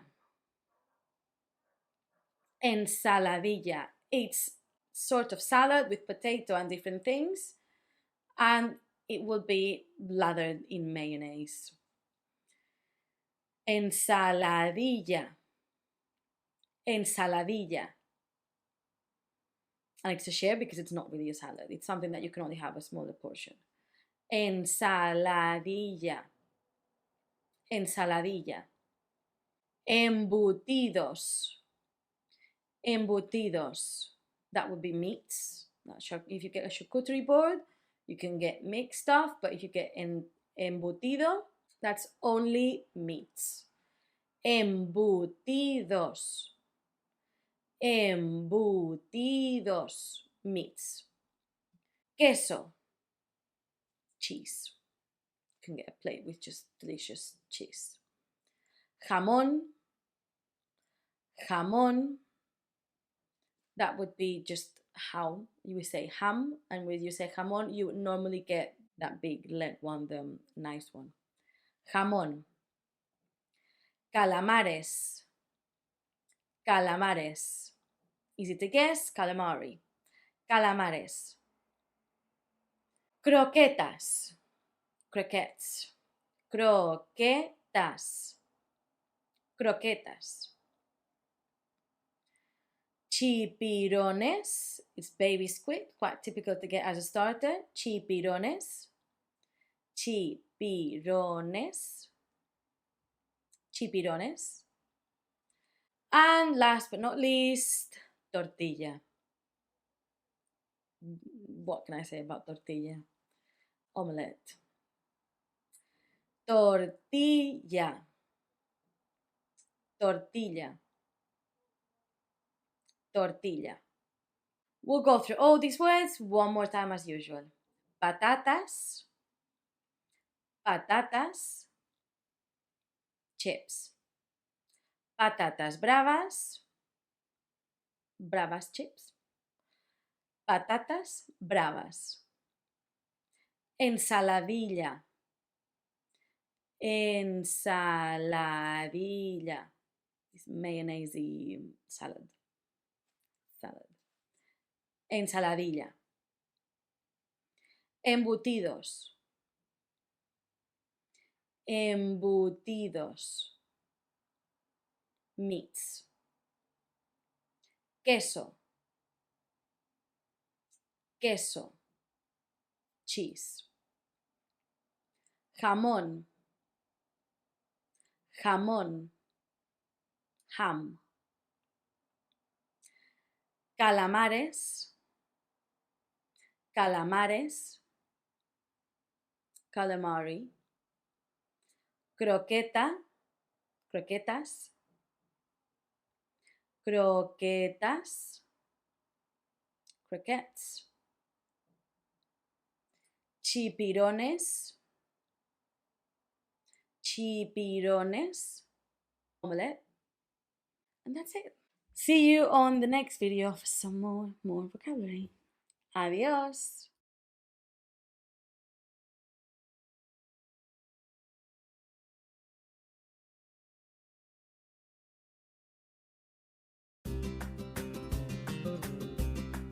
Hola!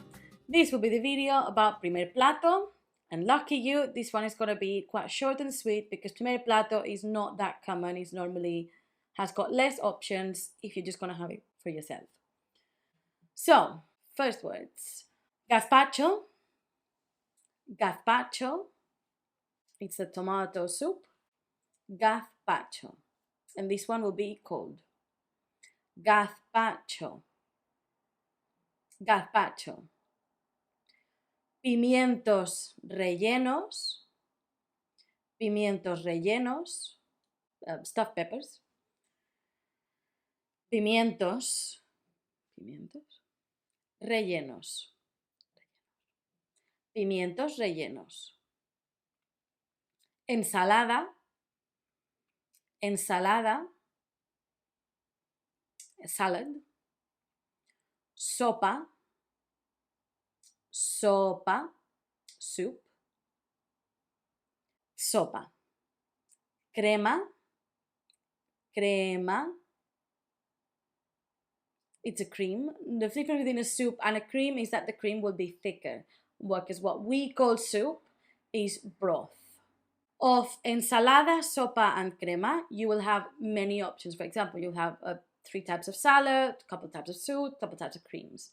That's why primer plato is not as long of an extension, because these options will have you will have them with different ingredients. Also, you can sometimes order some of those entrantes for your own, and you can consider that a primer plato and just have it by your own. Right, I'm going to say these couple words one more time and keep it short and sweet. Gazpacho. Gazpacho.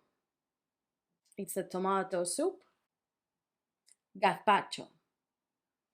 Pimientos rellenos. Pimientos rellenos. Pimientos rellenos. Stuffed peppers. Ensalada. Ensalada. Salad. Sopa. Sopa. Soup. Crema. Crema. A cream. Thick soup. And that's it. Short and sweet, this one. How about it? I'll see you on the next one for one that one might be a bit longer. Adios. Hola. This video is going to be about segundo plato, or food that you can find as a main dish or the second dish. I'm going to go a bit more specific into meats, fish, and other stuff, and that will be a bit easier. Not too bad, hopefully. Okay, first one is the types of meat. Pollo, pollo, chicken, pollo, ternera, ternera, beef, ternera, cerdo, cerdo, pork, cerdo, cordero, lamb, cordero. Obviously, I'm just telling you the types of meats. All these meats and all of these in every restaurant, they'll have, for example, chicken made 3 different ways, or like beef in a couple different ways. So that's why I'm just giving you the main meats, and then you have to pick and choose what other ingredients there are. Okay, so cordero, lamb. We continue with a few fishes, 3 that are most common. Salmon, salmon, salmon. It's written the same, just different pronunciation. Salmon, atún, atún, tuna, atún, bacalao, bacalao, bacalao, cod. Now in the main dish, you might also find pasta and rice. Good news for you, pasta is pasta. So you don't need to remember that one. And you will find arroz. Obviously, both of these made in different ways, being bolognese, being rice with chicken, or paella. Arroz. Arroz. Rice. Arroz. Arroz. The next 2 are things that are also considered main dish that are quite easy for you. Hamburguesa. It's very similar to hamburger. It just doesn't have the H. Hamburguesa. Hamburguesa. Pizza. Pizza. We'll keep it. Sometimes you'll hear Spanish people say pizza, or say in different ways, but pizza. Everyone will know. And to this main dish, you can always have con patatas, with chips, or sin patatas. Con patatas, sin patatas. Chips or without chips. Same with con ensalada, sin ensalada. We'll go through all these words one more time. Pollo, pollo, chicken. Ternera, ternera, beef. Cerdo, cerdo, pork. Cordero, cordero, lamb. Salmón, salmón, salmon. Atún, atún, tuna. Bacalao, bacalao, cod. Pasta, I'm not going to repeat. Arroz, arroz, rice. Hamburguesa, hamburguesa, a burger. Pizza. And then we have con patatas, with chips, sin patatas, without chips. Con ensalada, sin ensalada, with salad, without salad. Right. Take a breath, and I'll see you on the next video. Adios. Hola. In this section, we're going to talk about postre or dessert. Let's get to it. Helado, helado. Ice cream, helado. There's going to be many flavors, but you can try to guess those. Helado. They normally also have a picture. Helado. Then we've got a word that's in English that's got two in Spanish. Tarta or pastel. That's cake. Tarta, pastel. Tarta, pastel. Flan. Flan. That's quite typical. It's normally shaped as like a little mountain, and it comes in a cup that you turn around, and then you get the flan, and it's kind of custardy. Flan. Or sometimes, if it's very homemade, it will just come in a like a little container. Flan. Fruta. An easy one. Fruta. Which is fruit. Typical dessert for every day. And I'm just going to give you a list of some fruits. Melon, starting easy. Melon. Melon, different pronunciation. Melon. Sandia. Sandia.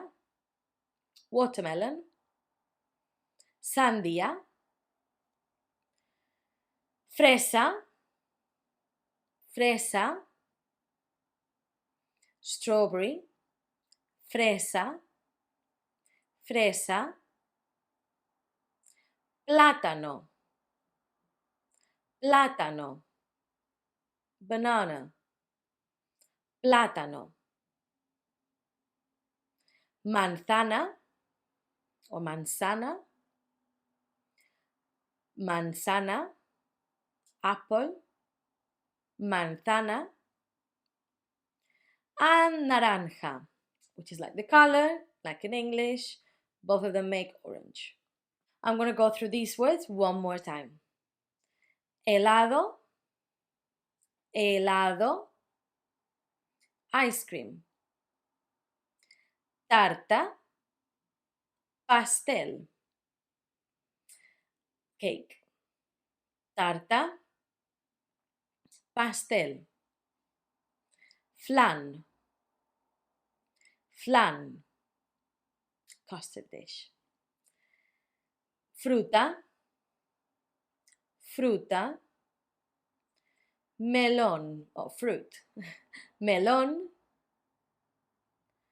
melon, sandía, sandía, watermelon, fresa, fresa, strawberry, plátano, plátano, banana, manzana, manzana, apple, naranja, naranja, orange. Now see you for one more video of vocabulary of foods. Adios. Hola. Right, I know we've been doing lots of vocabulary, but this one will be the last one that's pure vocabulary, as the ones that come after this one will be a bit more practical. So, take a deep breath.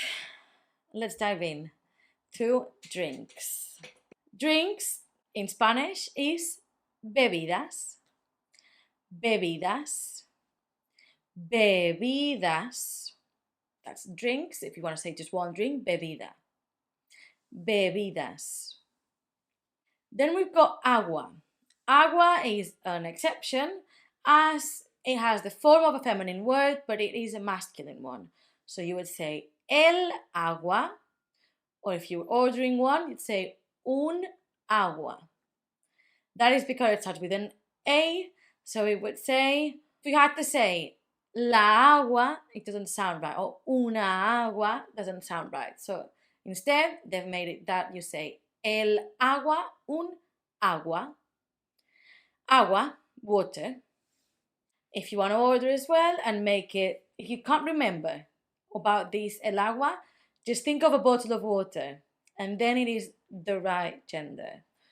Una botella de agua. Una botella de agua. Una botella de agua. Una botella de agua.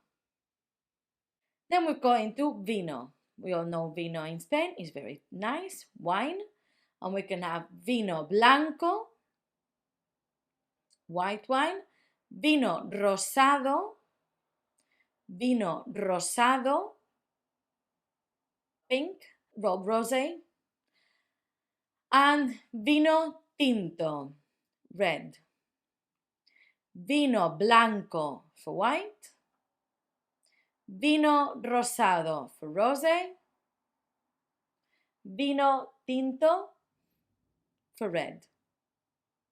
Moving on to the next drink, cerveza. If this is hard to say, you can say cerveza, and that's beer. Cerveza. Cerveza. Cerveza. Next one, refresco. Refresco. That's fizzy drink. Then, to order a fizzy drink, you normally just say the brand, like you would do in England. Refresco.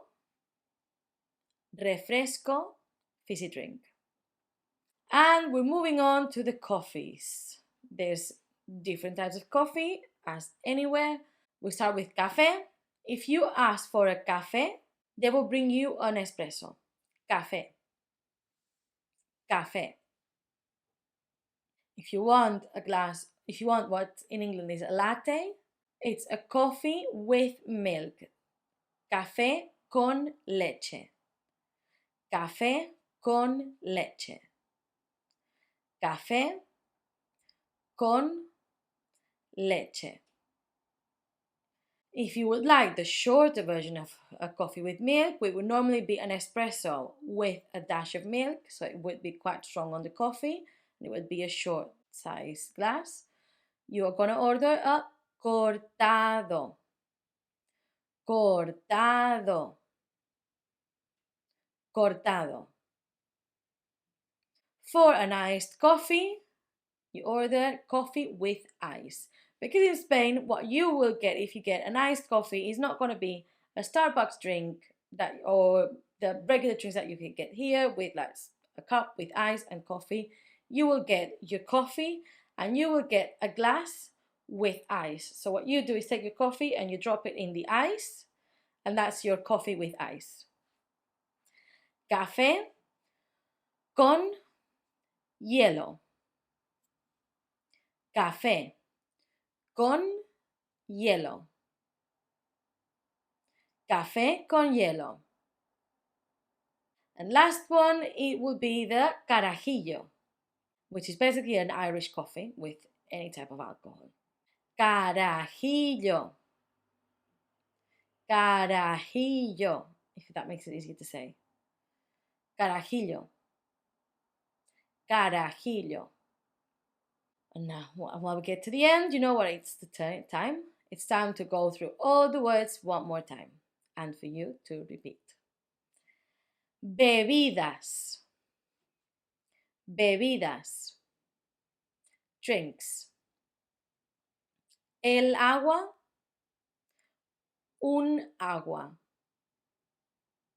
Water. Una botella de agua. Una botella de agua. A bottle of water. Una botella de agua. Vino. Vino blanco.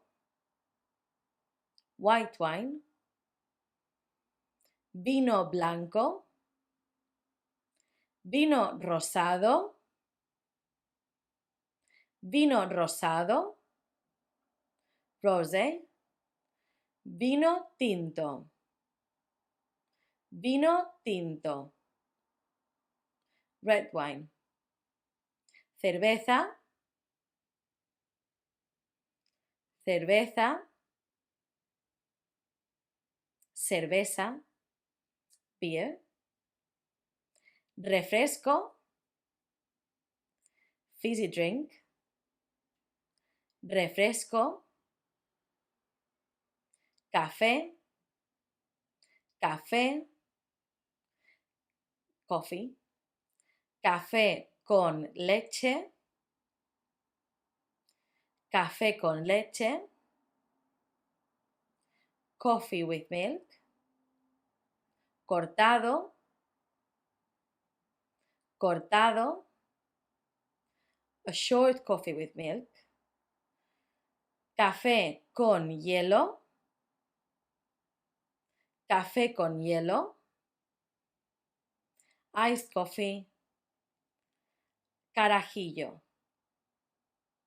Carajillo. Irish coffee. Right, and I'll see you on the next video for a more practical approach on the vocabulary, but still around food. Adios! Hola, I hope you're ready for a more practical lesson where you will be learning things that you need to order food at a restaurant. Let's start with the basic one. Yo tomaré. I will have. Yo tomaré. Yo tomaré. Yo tomaré. In the same way that I will have, you can also say voy a tomar. Voy a tomar. You can see that tomaré and this tomar are the same verb. These are just two conjugations. Voy a tomar. Voy a tomar. Voy a tomar. Voy a tomar. You can also say I would like, which would be me gustaría. If you know, me gusta means I like, so me gustaría would be I would like. Me gustaría. Me gustaría. I would like. At the end of the meal, you normally have to get the bill. So obviously you can always do the international, it's like we all understand, or you can ask for la cuenta. La cuenta. Make it polite and you have la cuenta, por favor, please. La cuenta, the bill. La cuenta, por favor, the bill, please. And if you're leaving a tip, you will call that propina. Propina. Propina. Now, tipping in Spanish is not mandatory, but I would say that most people do leave a tip. Sometimes, and recently this is becoming a common practice almost everywhere, where in the bill it says how much of a tip they're expecting to get. Otherwise, you can just leave what you think that should be left. So, let's recap all of these. Yo tomaré. Yo tomaré. I will have. Voy a tomar. I will have as well. Voy a tomar. Voy a tomar. Me gustaría. Me gustaría. I would like. La cuenta. La cuenta.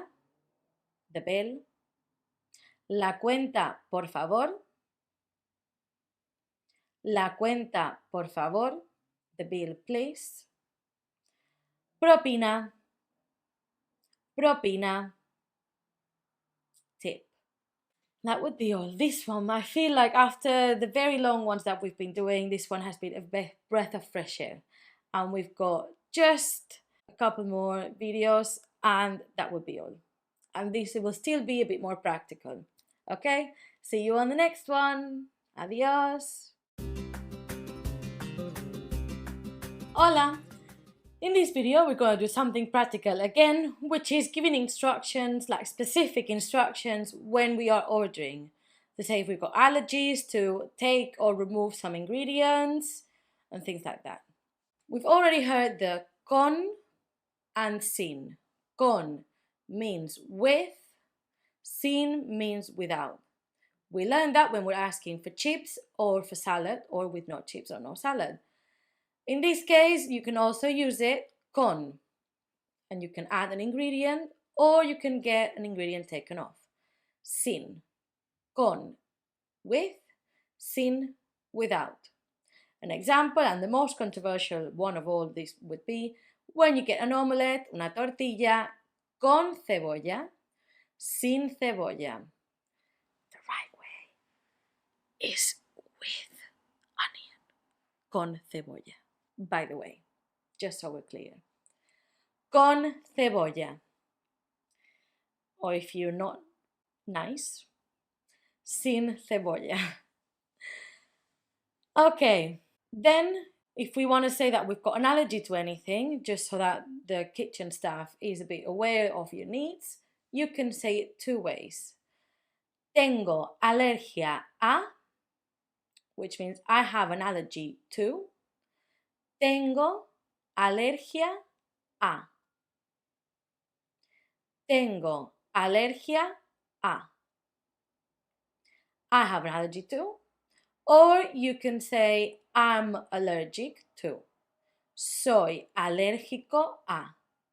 But if you say this one, you would say alérgico if you're a man, or alérgica if you're a woman. Soy alérgico a. Soy alérgico a. Soy alérgica a. And I'll just give you the main four that I can think about that were a bit more common or serious. For example, frutos secos is nuts.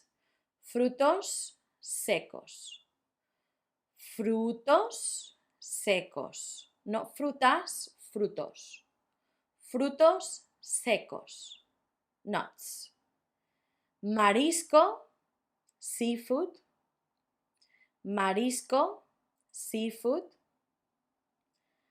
lactosa, lactosa, dairy, lactosa, y last one, gluten. You say gluten, we say gluten. A bit more open, those vowels. Gluten, gluten. As usual, we're going to go through all of these one more time.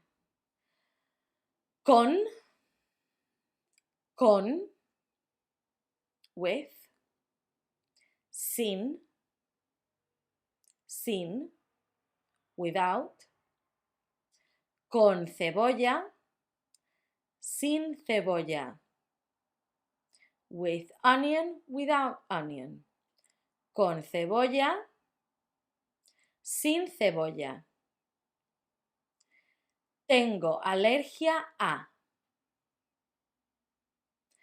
Tengo alergia a. I have an allergy to. Soy alérgico a. Soy alérgico a. I'm allergic to. Frutos secos. Frutos secos. You join the two S's. Frutos secos. Nuts. Marisco. Marisco. Seafood. Lactosa. Lactosa. Dairy. Gluten. Gluten. Gluten. I'll see you on the next and last video of this food section. Adios! Hola! If you've made it this far into the food section, thank you so much for sticking with us. Thank you for not giving up. And really, really well done. And if you are someone who's watching this video for the second time, because you're going through all of these words again, super gold star for you. Right, we're going to keep this video short and sweet. We're just going to go through the way to say I like something, because there's two ways of saying it based on how many there are. You know that we've got our thing with numbers in Spanish. Right, it doesn't matter if it's masculine and feminine, for one, so that's good news. So the two ways are me gusta or me gustan. Me gusta is if there is one thing, or me gustan if it's as like a collective. So we would say me gusta el melón, me gusta la fresa, but if you want to say I like strawberries, me gustan las fresas, me gustan, me gusta, me gustan. Same will happen with I don't like, no me gusta la fresa, let's use strawberry, la fresa, or no me gustan las fresas. That's it. Me gusta, say it with me. Me gusta, me gustan, me gustan, no me gusta, no me gustan. And keep in mind that this is the way to say me gusta, no me gusta about nouns. There will be a future video about verbs and all of that. Don't worry, it's coming, it's all coming for you. And this will be all. Thank you so much for sticking with this video. I know that it's a lot of vocabulary and it can't be easy for you to do. Take it easy, look at the worksheets, do the work, repeat, repeat, repeat. And at least if it's any consolation, with this video you kind of can travel. You can go abroad and you can order stuff and be very cool with your friends. So, yay! We've done it. Okay, I'm very, very happy that you've stuck with this, honestly. And I'll see you on the next section, which I promise will not be a stuff. Okay? See you on the next one. Adios! Hola, welcome to this new topic all about shopping. Don't worry, it's not going to be as heavy as the food one. So let's just get started with shops. The first one is going to be panadería. Panadería if you listen to it, you can say that first word, the first bit of the word, pan. Pan means bread, bakery. Easy enough. Panadería. Panadería. Next one, frutería. Frutería. And they sell fruit. Or that start of these words is going to give you a clue as to what this is selling. Frutería. Frutería. Next one, charcutería. Charcutería. Same in charcuterie in English. In the charcutería, they will sell hams and cheeses. Charcutería. Charcutería. Carnicería. Carnicería. They sell carne, so they sell meat. I know that sometimes charcutería, carnicería, sometimes it could be the same thing, but charcutería, they sell ham, like things that they have got hams and different types and salamis and chorizo, and they slice it in front of you. Carnicería, what they sell is big meats, as in they would sell you a steak, they would sell you pieces of chicken, they would sell you like different types of meat, like lamb or whatever, but in bigger pieces. So, carnicería, butcher. Carnicería. Pescadería.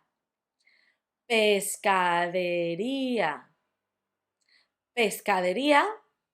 Pescado. Fish shop. Fishmonger? They sell fish. Right, pescadería. Pescadería. Floristería. Floristería. Floristería. Flor, flowers. The shop that sells flowers. That's it, easy. Peluquería. Technically not a shop, but I put it in here. Peluquería. Peluquería. Pelo.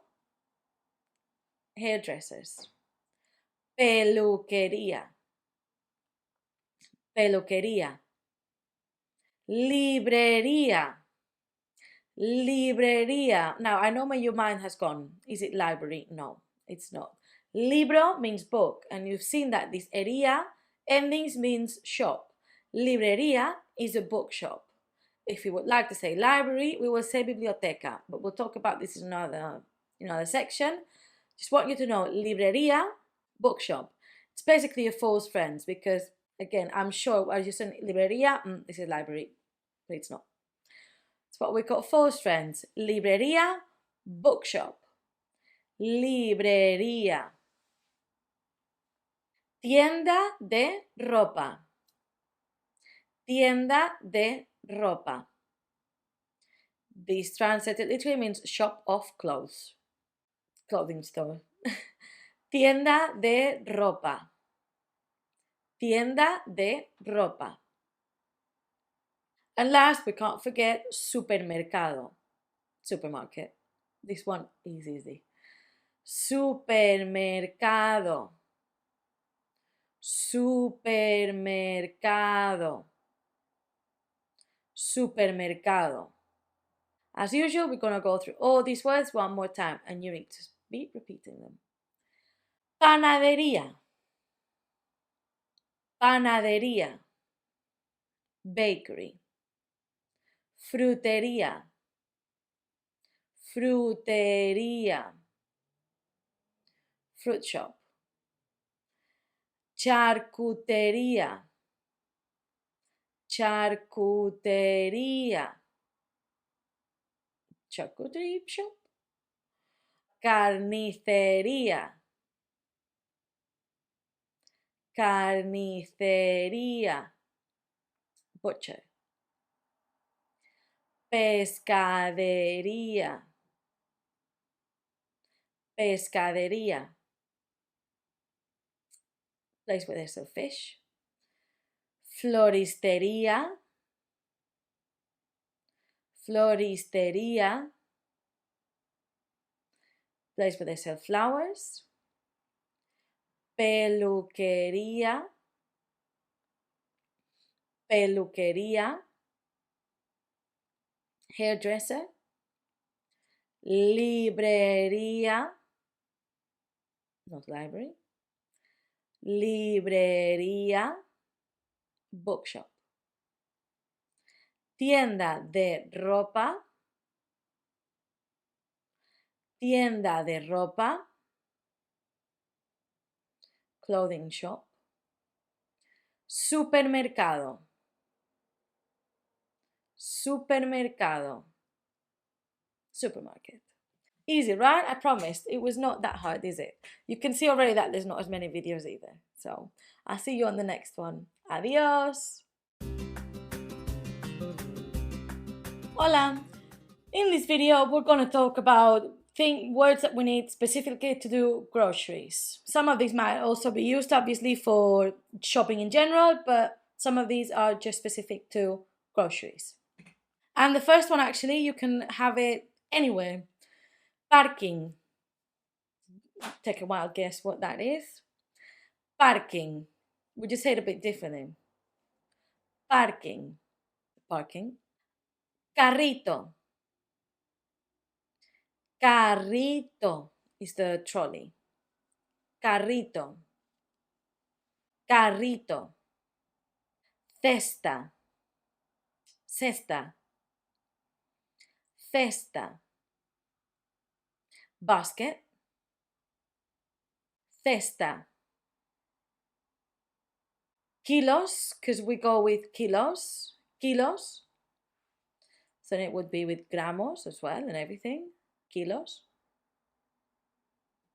Litros, now, liters. We go with kilos and liters. Litros. Litros. Caja. The cashier or the register. Caja. Caja. Oferta. You should like that word. It means a sale or a discount when it's for groceries. In shopping, they might use oferta or they might use another word that we'll learn on the next video. Oferta. Oferta. And last one, recibo. Recibo. The check. I'm reading all of them again. Parking. Parking. Carrito. Carrito. Trolley. Cesta. Cesta. Basket. Kilos. Kilograms. Kilos. Litros. Liters. Litros. Caja, where you go to pay. Caja. Oferta. Oferta. Sale. Recibo. Recibo. Your ticket. That's it. Short and sweet. I told you, this section is going to be a dream after the one we've had. I'll see you on the next video. Adios. Hola. In this video, we're going to talk about specific questions that you can ask when you're going for your groceries. So it's kind of a practical one. First thing you could ask is, ¿cuánto cuesta? ¿Cuánto cuesta? That means how much is it? ¿Cuánto? Repeat. Cuesta. ¿Cuánto cuesta? ¿Cuánto cuesta? Another way of saying this, you can just say ¿cuánto es? ¿Cuánto es? So ¿cuánto cuesta? Literally translated would be how much does this cost? ¿Cuánto es would be the how much is it? ¿Cuánto es? ¿Cuánto es? ¿Cuánto es? If you're asking about, the charcuterie section or the meat section, you could ask, ¿a cuánto va? ¿A cuánto va? In that case, you're asking how much for a kilo. And they'll tell you, for example, if you point to the pears, ¿a cuánto va la pera? Just to say something. And they'll say, oh, €1 el kilo. €1 for the kilo. So that's it. ¿A cuánto va? You're asking how much for a kilo. ¿A cuánto va? Then if you need help locating something in a supermarket, you could also ask, ¿dónde tienen? ¿Dónde tienen? Where do you have this certain item? ¿Dónde tienen la pera? Again. And they will tell you, en el pasillo 3, for example. In aisle 3. En el pasillo, whatever. En el pasillo, pasillo, pasillo. En el pasillo, right? Not bad at all. Okay, we're gonna say all these questions one more time. ¿Cuánto cuesta? ¿Cuánto cuesta? How much does it cost? ¿Cuánto es? Be the how much is it? ¿Cuánto es? ¿A cuánto va? ¿A cuánto va? In this case, we're asking how much for a kilo or a liter if you were asking for soup. ¿Dónde tienen? ¿Dónde tienen? Where's this item? En el pasillo. En el pasillo. In the aisle. Right, I'll see you on the next video, which is the last one for this section. Easy, very easy. Adios! Hola! In this video, we're going to talk all about shopping as in a clothing shop. Some of the vocabulary that you could use in a clothing shop, like basket, that could be, you learned it in the grocery section. So this one's going to be quite short. Isn't that nice? Okay, first one, rebajas. Rebajas. If you see this, run, because that means that there's a sale. That's what I told you. Oferta can also be found in clothing shops, but more often you will find rebajas. Rebajas. Sales. If you need a size, it's going to be talla. Talla. We'll talk more about the sizes in the next section, which is just about clothes, but roughly works the same. Talla.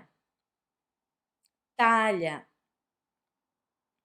Something they can ask you while you're browsing around the shops is necesita ayuda. Necesita ayuda. Do you need help? And notice that they're talking to you, but they're not using necesitas ayuda. They say necesita.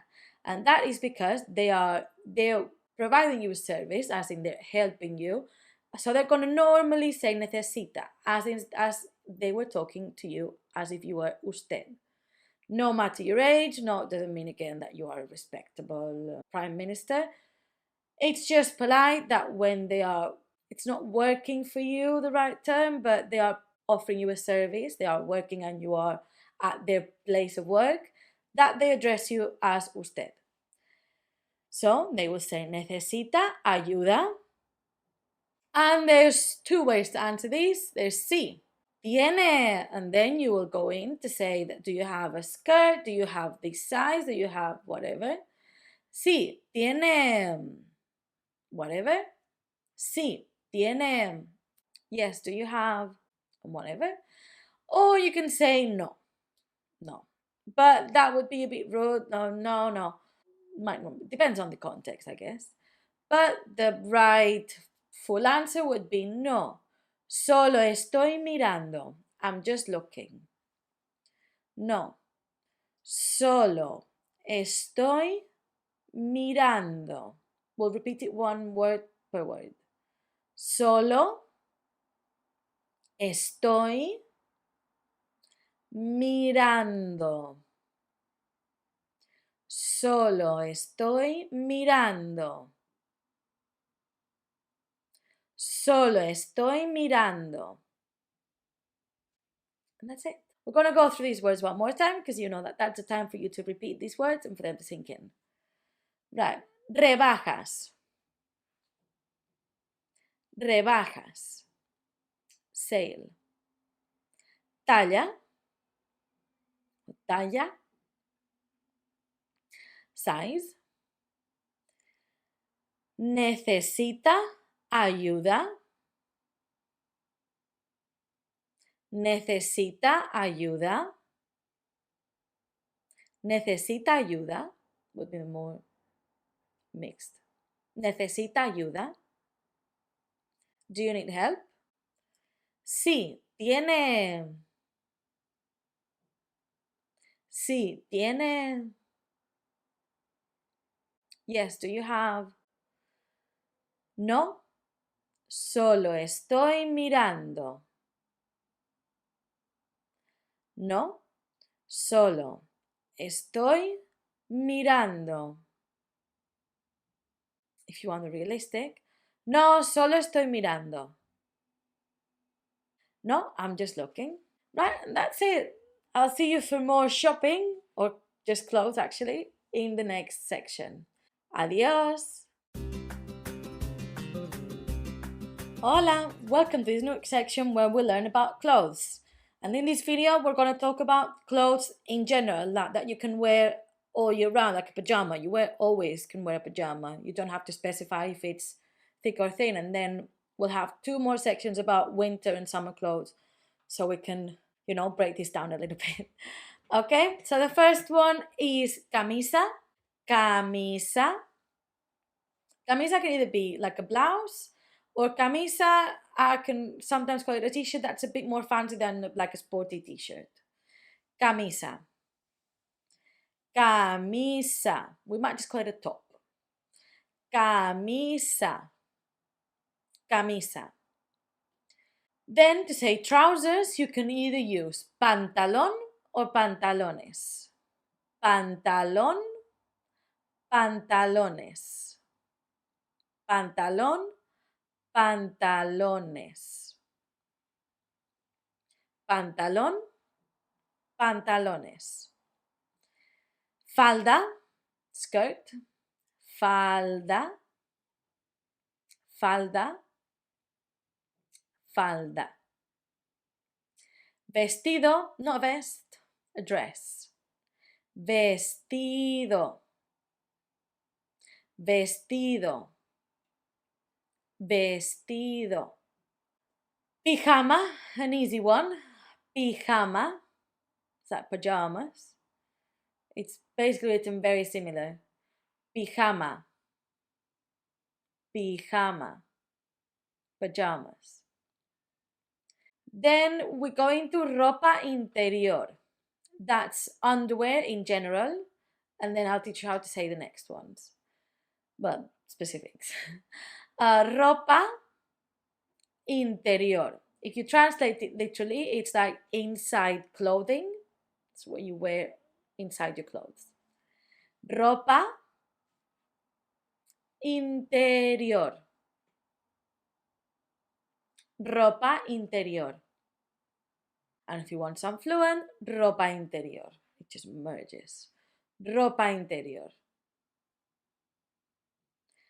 Bragas would be what I call female pants.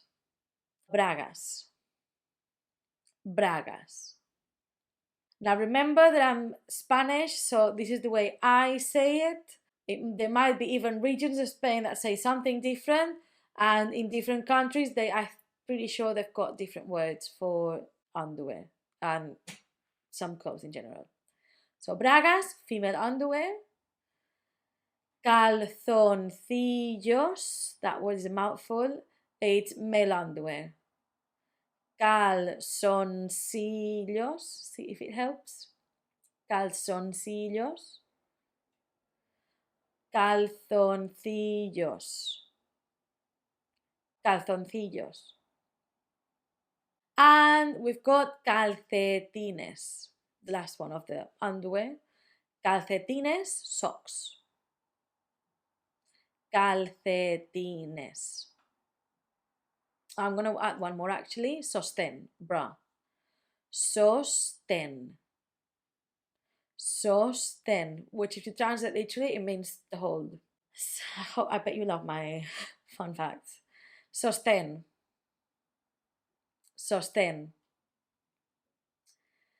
Chaqueta. Chaqueta, it's a jacket. It's a bit similar as well. Chaqueta. Chaqueta, and chaqueta can be a cardigan. I sometimes call my coat, pass me my jacket, and they'll hand me a coat if that's in the context. But chaqueta is jacket in general. Chaqueta. Chaqueta. And last two, we've got shoes. Zapatos. Zapatos. Shoes in general. Zapatos. If I say I'm going to get my shoes on, I can either come out with flip-flops or with boots. Zapatos. Zapatos. And last one, deportivas. Deportivas. Deportivas. And that's trainers. We'll go through these words as usual one more time. Camisa. Camisa. Top. Pantalón. Pantalones.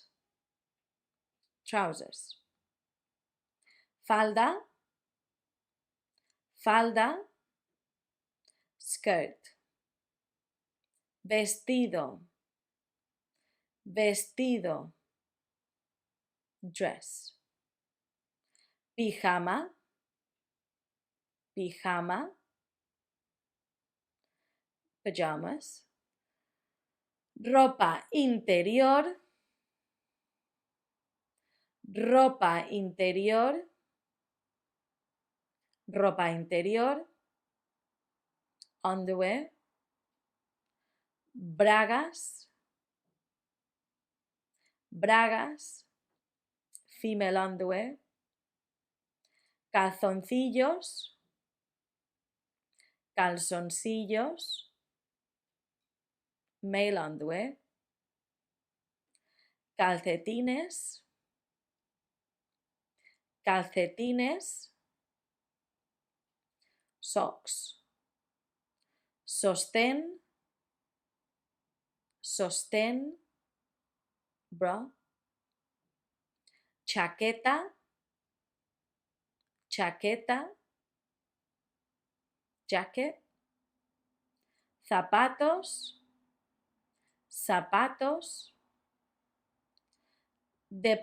Shoes, sorry. Deportivas. Deportivas. Trainers. And that's it.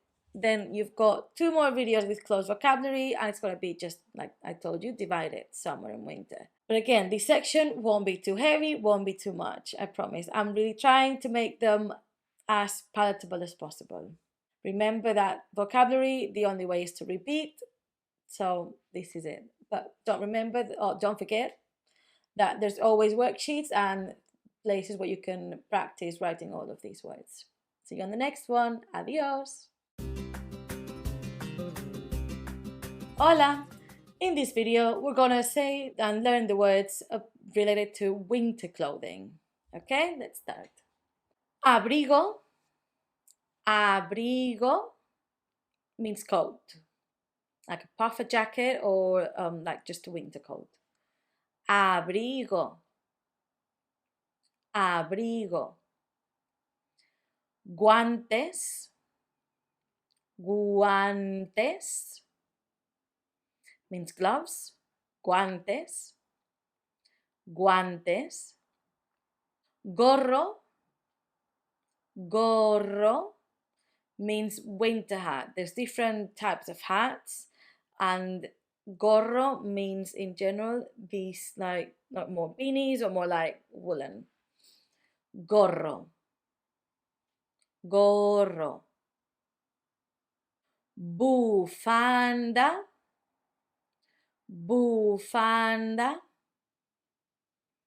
Bufanda. Scarf. Bufanda. Chubasquero.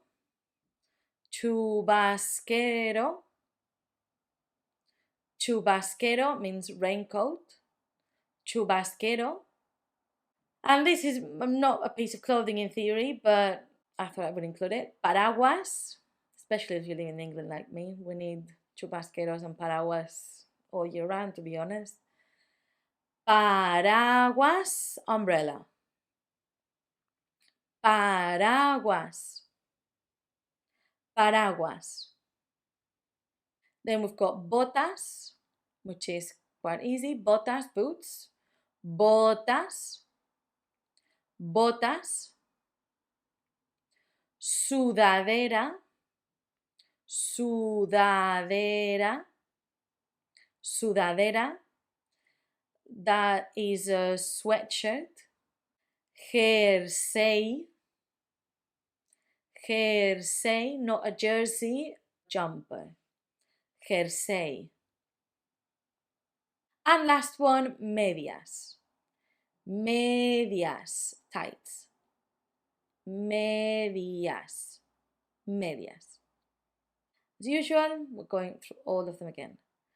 Abrigo. Abrigo. Coat. Guantes. Guantes.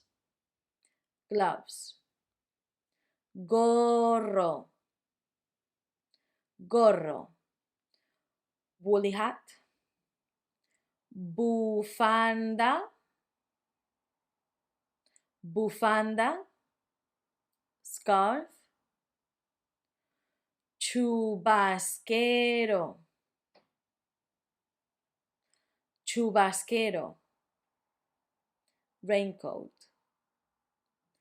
Paraguas. Paraguas. Umbrella. Botas. Botas. Boots. Sudadera. Sudadera. Sweatshirt. Jersey. Jersey. Jumper. Medias. Medias. Tights. See you on the next one for some more summary content. Adios! Hola! Welcome to the video about summer clothes. Let's go for it. Right, to start we've got camiseta. Camiseta would be a t-shirt, a short sleeves t-shirt. Camiseta. Camiseta. Camiseta. Pantalón corto. That means shorts. If you are looking for like denim shorts, I would go to a shop and say, do you have tiene shorts? And they'll point me at like shorter shorts. But if what you want is a like longer knee-high, more for male, it would be pantalón corto. Pantalón corto. Pantalón corto. Pantalón corto. Bañador. That's swimsuit. Either male or female. Swimsuit. Bañador. Bañador. If you want to specify that it's bikini, it's bikini. So easy. Bañador, bañador.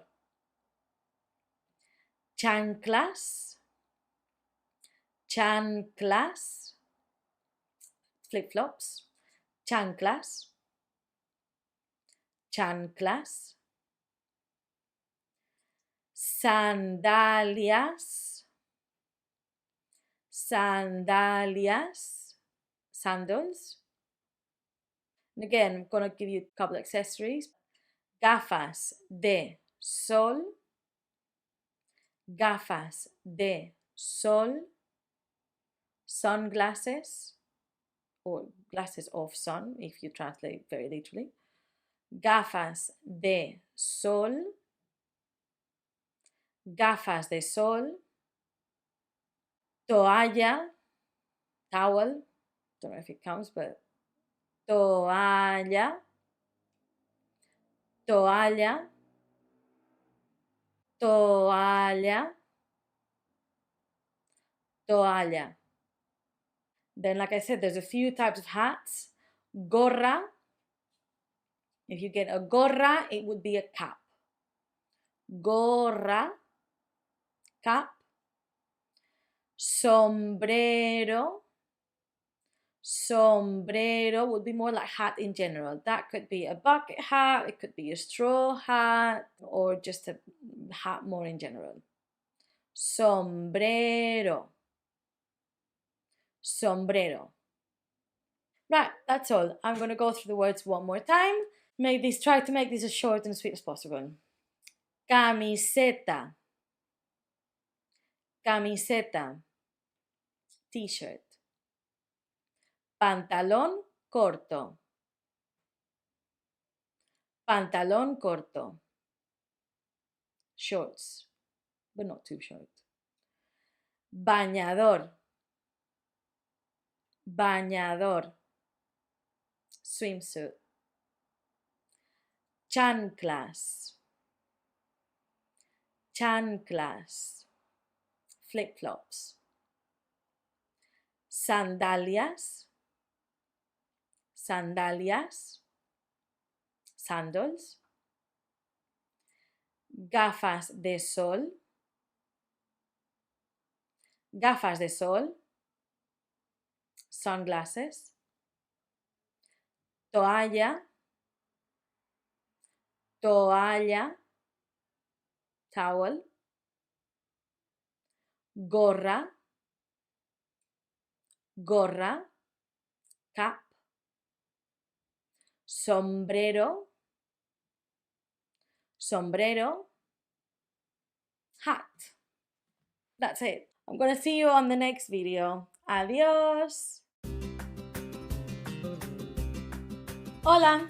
Welcome to this video where we're going to talk about sizes. First, I want to explain how it works differently between that UK and US sizing, because sometimes you will find, apart from finding it in Spanish, which I'll go into it in a second, you will find that it's numerical. So let me show you.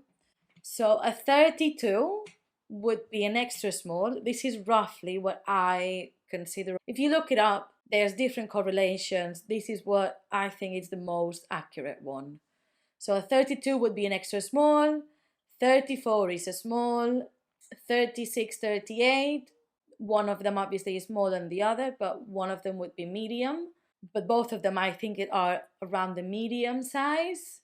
40 and 42 would be considered both like a large, and then 44 is an extra large.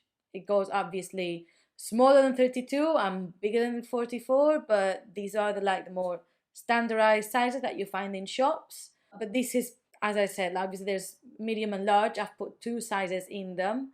You just have to know that both of them are considered around the medium. There's might be more variety of sizes. Right, and then you've got the three words that mean small, medium, and large. Pequeño, if you're talking about sizes, because size means talla, like we said earlier, talla pequeña, because it has to be going with pequeña. Pequeña, mediana, mediana, grande, grande. Obviously, these three words can either also mean adjectives, as you're talking about something's size, it's small, medium, large. So let's take the words again. Pequeña, pequeña, mediana, mediana,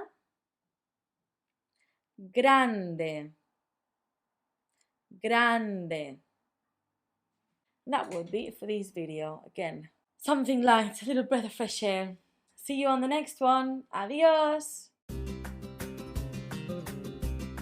Hola. For this last video of the section, we're going to do a more practical approach as we've been doing in the last couple of sections. You're going to know some of these words, some of this vocabulary, but we're going to go through it again and we're going to make emphasis in things that you could need when you are looking for clothes. Can you help me? So, they're going to ask you, like we said earlier, necesita ayuda? Necesita ayuda? Do you need help? And again, we said that you could say no, solo estoy mirando. No, solo estoy mirando. Solo estoy mirando, I'm just looking. Or sí, estoy buscando. Sí, estoy buscando. And this is where you show your good clothes knowledge. Estoy buscando una camiseta negra. A black t-shirt. Estoy buscando una camiseta negra. A black t-shirt. If you want to say it differently, you can say sí, tiene vestidos, for example. Yes, do you have dresses?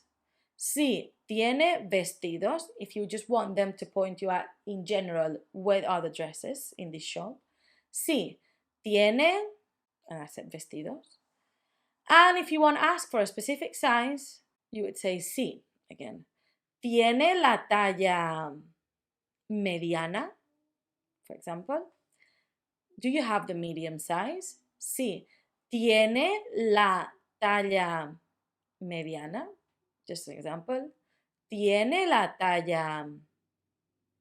We'll just say these questions one more time. ¿Necesita ayuda?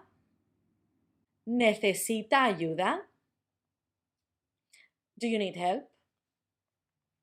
No, solo estoy mirando.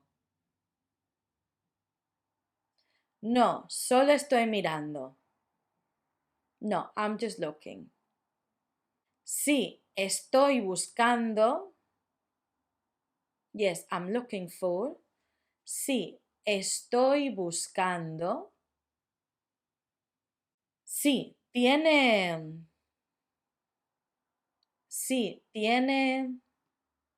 Yes, do you have? Sí, tiene la talla. Tiene la talla. Do you have that size?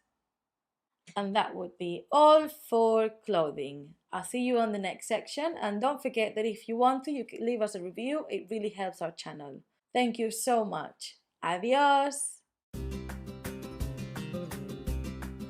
Hola, welcome to this section called At the Weekend, where we're going to be learning different weekend activities and things that you can do in your spare time. Not hobbies. Hobbies is the next section. In this section, it's things that you might do on the weekend, and we're also going to learn about frequency, adverbs, and we're going to be making sentences and elevating those sentences. You are going to start sounding more and more Spanish. First of all, we'll have a review of the days of the week. Just very quick one. Lunes, martes, miércoles, jueves, viernes, sábado, domingo. One more time. Lunes, martes, miércoles, jueves, viernes, sábado, domingo. Right, that's out of the way. And we're going to learn 4 words to talk about the week. We know week is semana, semana. And these 4 words are entre semana. That means during the week. So Monday to Friday. We've got this word that means Monday to Friday. Entre semana. Entre semana. Entre semana. Entre semana. And then to say weekend, we say fin de semana. Fin de semana. End of the week. Weekend. Fin de semana. Fin de semana. Fin de semana. And then obviously because we're talking about weekends, we can always talk about bank holidays or holidays in general. So bank holiday would be puente, which means bridge in theory. Puente. Puente. It's bank holiday. Puente. Puente. And holidays, vacaciones. Vacaciones. Vacaciones. Or vacaciones, if it helps. And we're going to repeat these 4 words one more time. We're not going to repeat the days of the week because you know them. I know you know them. So, entre semana. Entre semana. Monday to Friday. Fin de semana. Fin de semana. Fin de semana. Weekend. Puente. Puente. Bank holiday. Vacaciones. Vacaciones. Holidays. See you on the next video to start learning about these different activities. Adios! Hola! Are you ready for a video of vocabulary? There's going to be 2. I've tried to separate them to make it a bit more palatable, and I've put them together depending on the verb that you will be using. What does that mean? It means that I'm going to be teaching you some verbs without teaching you the verbs. We're only going to be teaching you the infinitive, which in a verb, for example, if it's go, it may be to go. And then I'm going to be giving you the verb conjugated for yourself, so for me. So I go, for example. What I will do is the first time I say the verb, I'm going to say it in infinitive because it's important to know the infinitive forms. You'll see why when we do the verbs in full, which is coming very soon. And then I'm going to just say the conjugated verb. You will see what I mean. So one time the infinitive, and then I'm just going to be saying the conjugated verb. And obviously then I'm going to be giving you these words and information about things that we might do during the weekend. First one is going to be hacer, to do, or to make. In this case, to do, hago deporte. I do sports.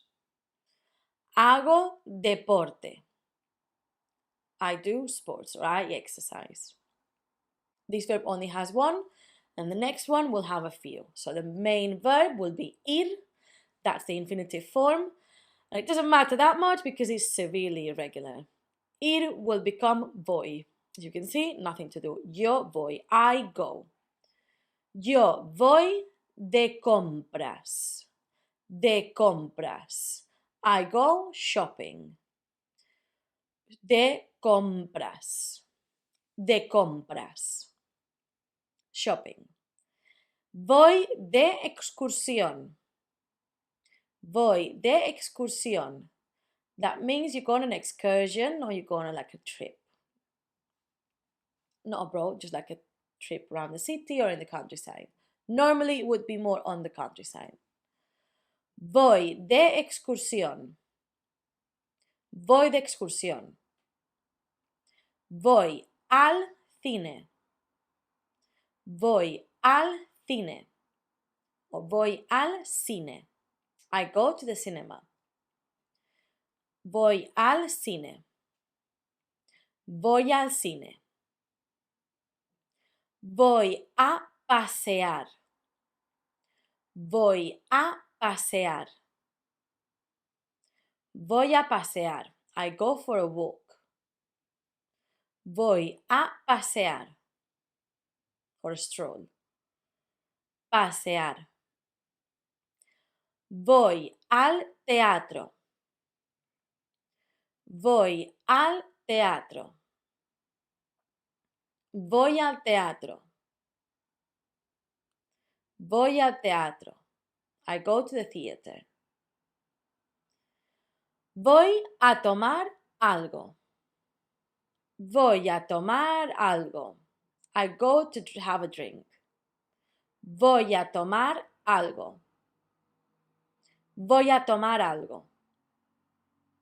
Right, we'll go through them again and I'm only going to say them conjugated for myself. So, hago deporte. I do sports. Hago deporte. Voy de compras. Voy de compras. Voy de compras. I go shopping. Voy de excursión. Voy de excursión. I go on an excursion. Voy al cine. Voy al cine. I go to the cinema. Voy a pasear. Voy a pasear. I go for a walk. Voy al teatro. Voy al teatro. I go to the theater. Voy a tomar algo. Voy a tomar algo. I go for a drink. Tomar algo would mean just like to drink something. So that would be it. I'll see you in the next video with more words and different verbs. Adios! Hola! Here's part 2 of weekend activities. Now don't worry, don't forget that you always have all these verbs and all these activities all collected into one place where you can just check. You can either follow with that worksheet or you can just look at the screen and I'll be showing you. The point is that you don't need to take notes. Now, we're going to do the same thing. I'm going to tell you the verb in infinitive, then conjugate it for I, and then I'll tell you the activity. It's only going to work out for 3 of them because the rest of them will all have different ones, but do my best. There we go. The first one is salir. Salir means to go out. Salir. Salir means to go out. So, salgo. Yo salgo a comer. Salgo a comer. Salgo a comer. Salgo a cenar. Salgo a cenar means I go out for dinner. Salgo de fiesta. I go out to a party. Salgo de fiesta. I'm going to repeat these 3 together because they are all compacted. So salir, salgo a comer for lunch, salgo a comer, I go out for lunch, salgo a comer. Salgo a cenar, salgo a cenar, I go out for dinner, salgo de fiesta. Salgo de fiesta, I go out to a party. Then I'll do the next ones. All of them are going to have different verbs, unfortunately, but stay tuned because not too bad. So limpiar, to clean, limpiar.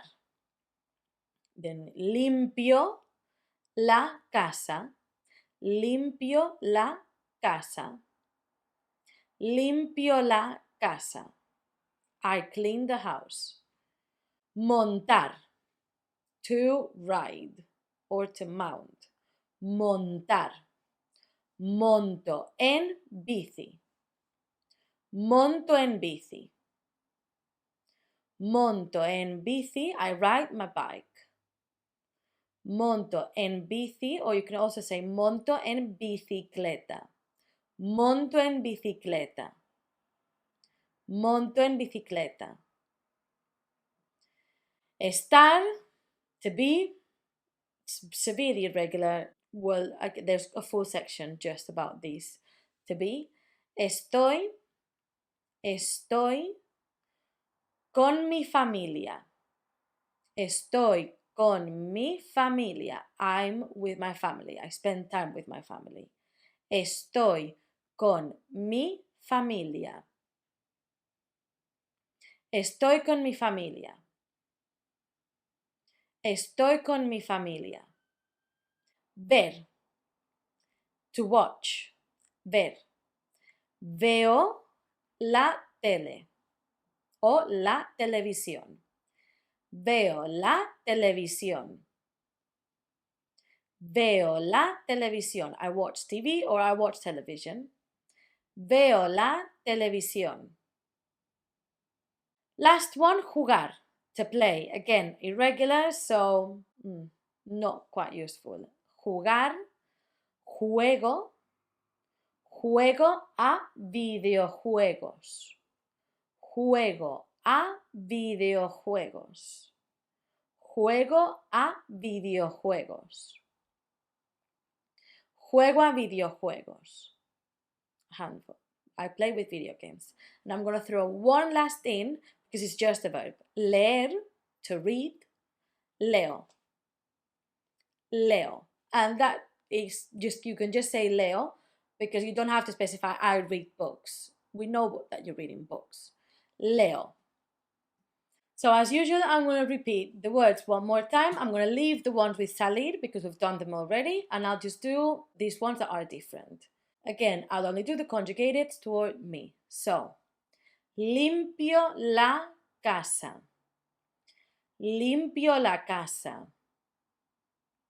I clean the house. Monto en bicicleta.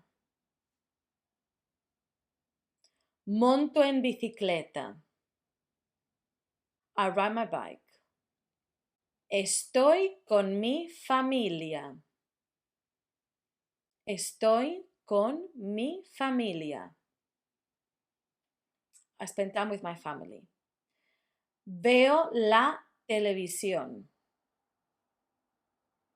Veo la televisión. I watch TV. Juego a videojuegos. Juego a videojuegos. I play with video games. And last extra one, leo. Leo. I read. See you on the next video. Adios.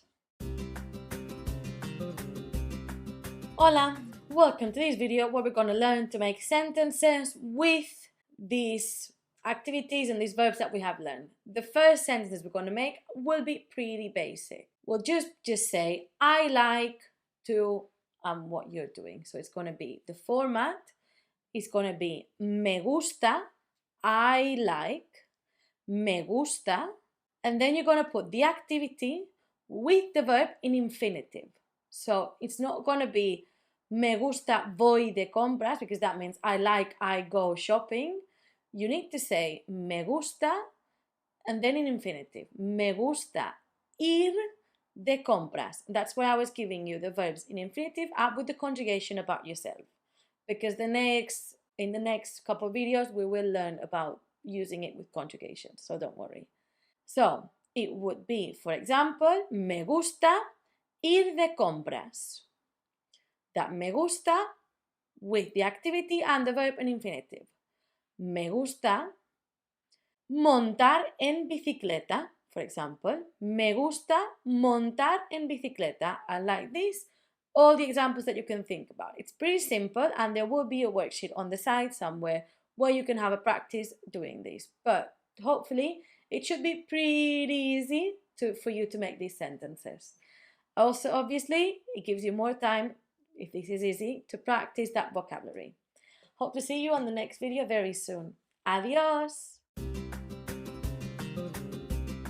Hola, are you ready to talk about frequency adverbs? Frequency adverbs means that it's that piece that you add to the sentence where you say how often you do something. So I'll just go straight to it. It starts from more often to least. So siempre means always. You would say siempre voy al mercado. I always go to the market. I didn't teach you that one, but imagine. Normalmente, normally, that one's quite similar. Leo, I normally read. A veces, sometimes, a veces, I don't know. So you get the gist though. A veces, sometimes. A veces, sometimes. A veces. Casi nunca means almost never.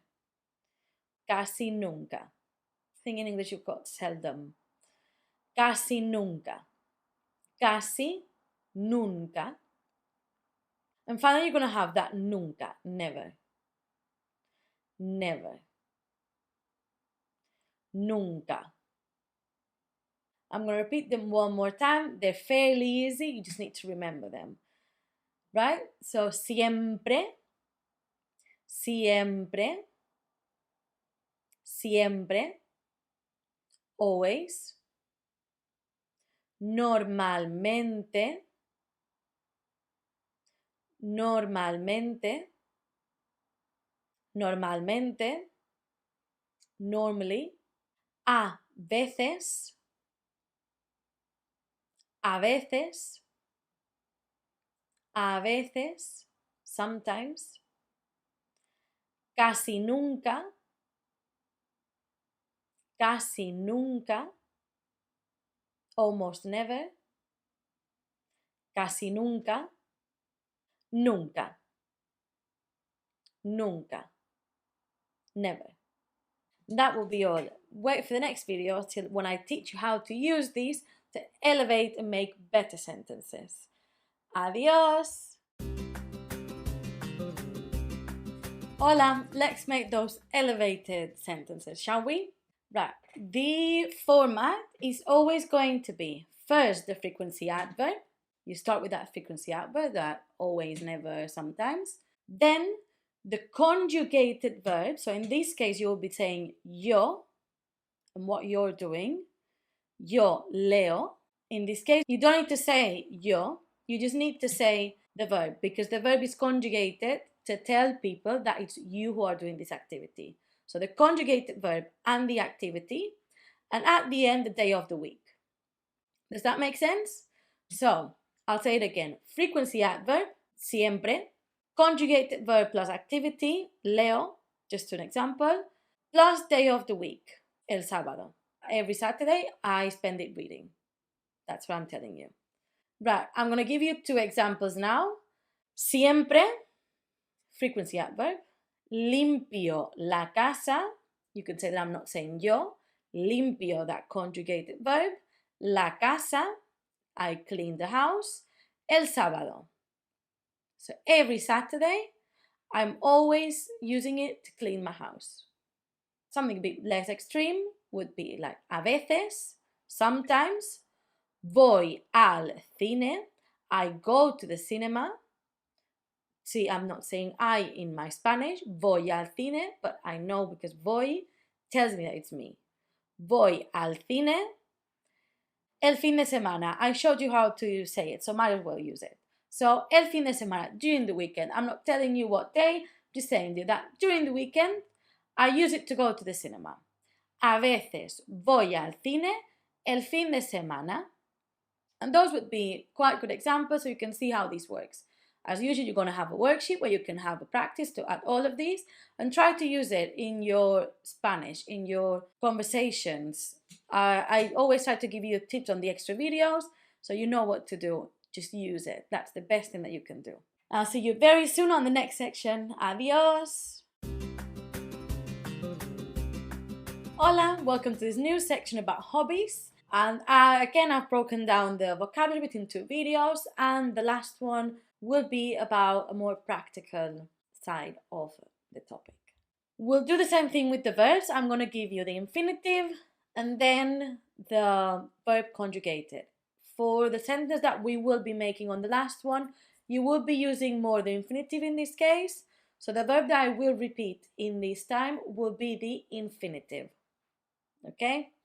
So, the first one, jugar. Yo juego. Jugar a tenis. Jugar a baloncesto. Jugar a football. I'm doing these three together as one section because they are all with the same to play. So, jugar a tenis, to play tennis. Jugar a tenis. Jugar a tenis, to play tennis. Jugar a baloncesto, baloncesto. Jugar a baloncesto, to play basketball. Jugar a fútbol, jugar a fútbol, to play football. I'm not going to repeat these three at the end because I consider that the translations are quite easy, so I've just done it this time. Jugar a tenis, to play tennis. Jugar a baloncesto, to play basketball. Jugar a fútbol, to play football.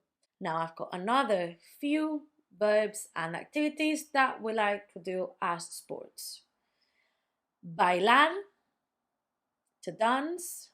Yo bailo, I dance. Bailar, bailar, bailar. Then we're going to have to do yoga, so it's going to be with the sentence hacer. Yo hago yoga. Hacer yoga, to do yoga.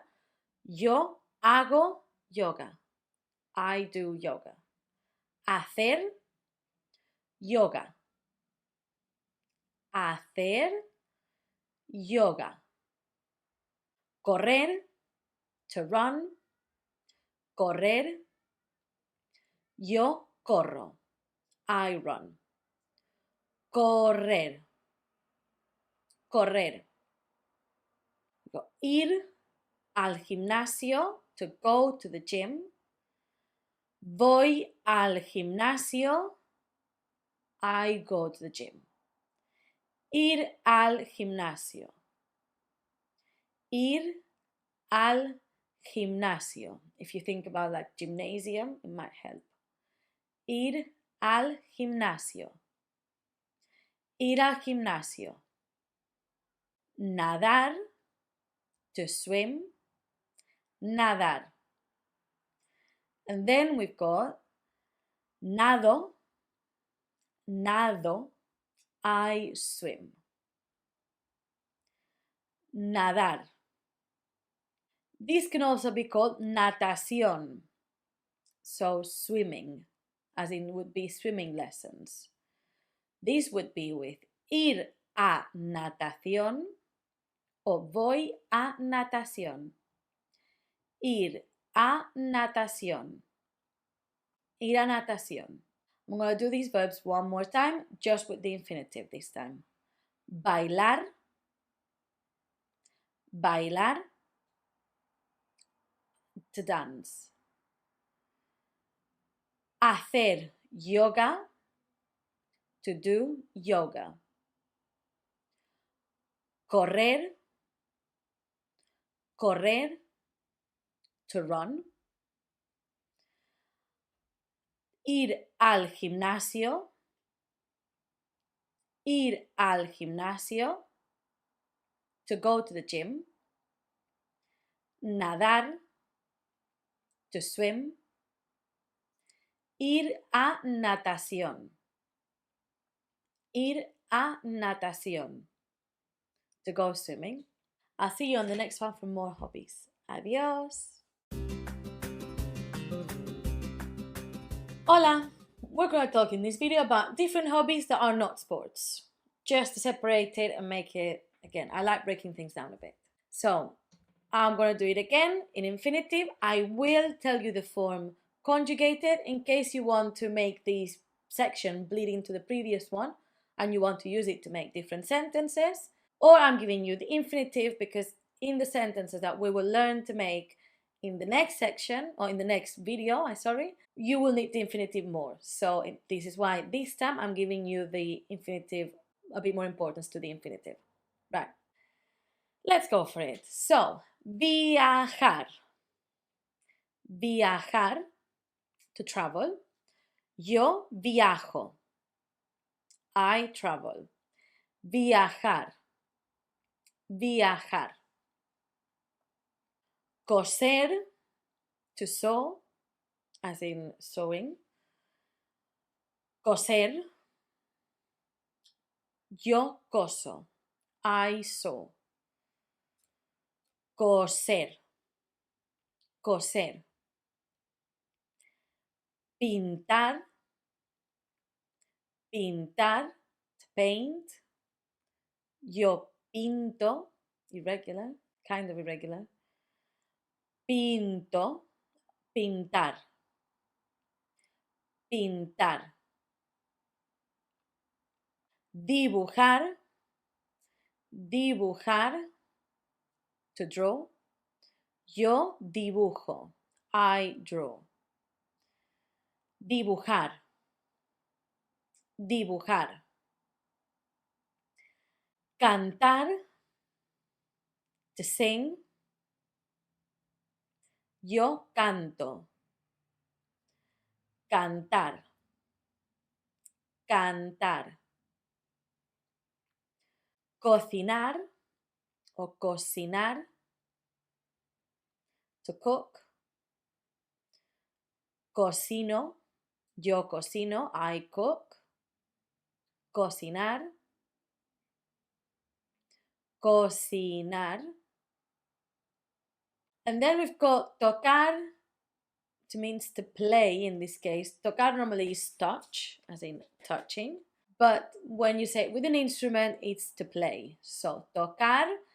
I've just said el piano in this case, but instruments are fairly easy. Violin, violin, violoncello, violoncello. Most of them, trompeta, trumpet.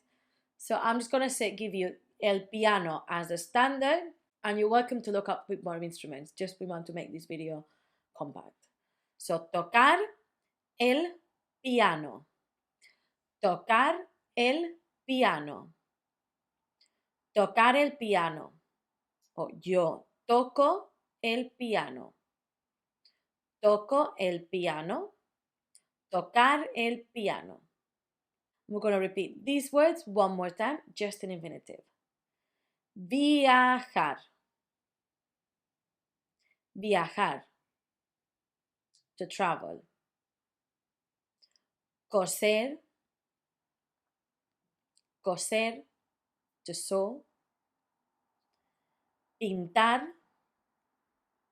Pintar, to paint. Dibujar. Dibujar, to draw. Cantar. Cantar, to sing. Cocinar. Cocinar, to cook. Tocar el piano. Tocar el piano, to play piano.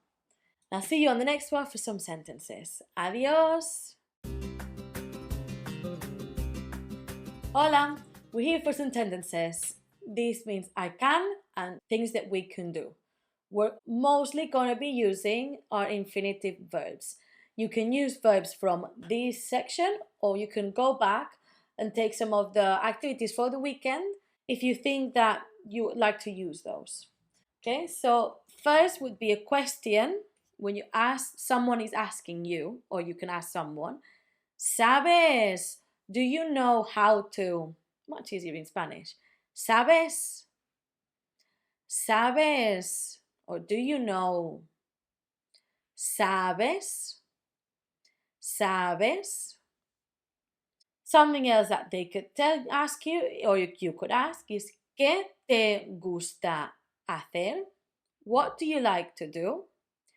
¿Qué te gusta hacer? If you compare it with me gusta, it's te gusta. Me gusta a mí, te gusta for you. Tú. ¿Qué te gusta hacer? What do you like to do? Answers to these questions could be no, no sé, I can't do it. No sé cómo, I don't know how to do it. No, no sé. I don't know. No sé. And these, to be honest, these no sé can be used for many, many things. No sé. Sé, and then you say what you know how to do. For example, sé tocar el piano. I know how to play the piano. I wish. Sé tocar el piano. Sé. You can also say puedo. I can. Puedo. Puedo jugar a tenis. I can play tennis. Puedo jugar a tenis. Puedo. Puedo. Another thing that you can say is se me da bien. Se me da bien. I know it's a mouthful, but if you think about it as one word, se me da bien. Se me da bien. Se me da bien. So I know I do this quite well. So se me da bien coser. I'm good at sewing. Se me da bien coser, for example. And then another one, and last, this one you already know, me gusta. You can just go for the simple me gusta. Me gusta cantar. I like to sing. I do it terribly, but I like to sing. Me gusta cantar. Right? And as usual, we'll just go through these one more time. And obviously, you know that there will be a place where you've got all the verbs and activities collected in order, and a worksheet for you to practice, especially these more practical parts. ¿Sabes? ¿Sabes? Do you know how to? ¿Sabes? ¿Qué te gusta hacer? ¿Qué te gusta hacer? What do you like to do? No sé, no sé, no sé. I don't know how to. Sé, and the word, sé. Puedo, puedo. I can. Se me da bien. Se me da bien. I'm good at. Me gusta. Me gusta. I like. Simple. Right. This is all for this section. Very short, but I hope you enjoyed it. And I'll see you on the next one. Adios.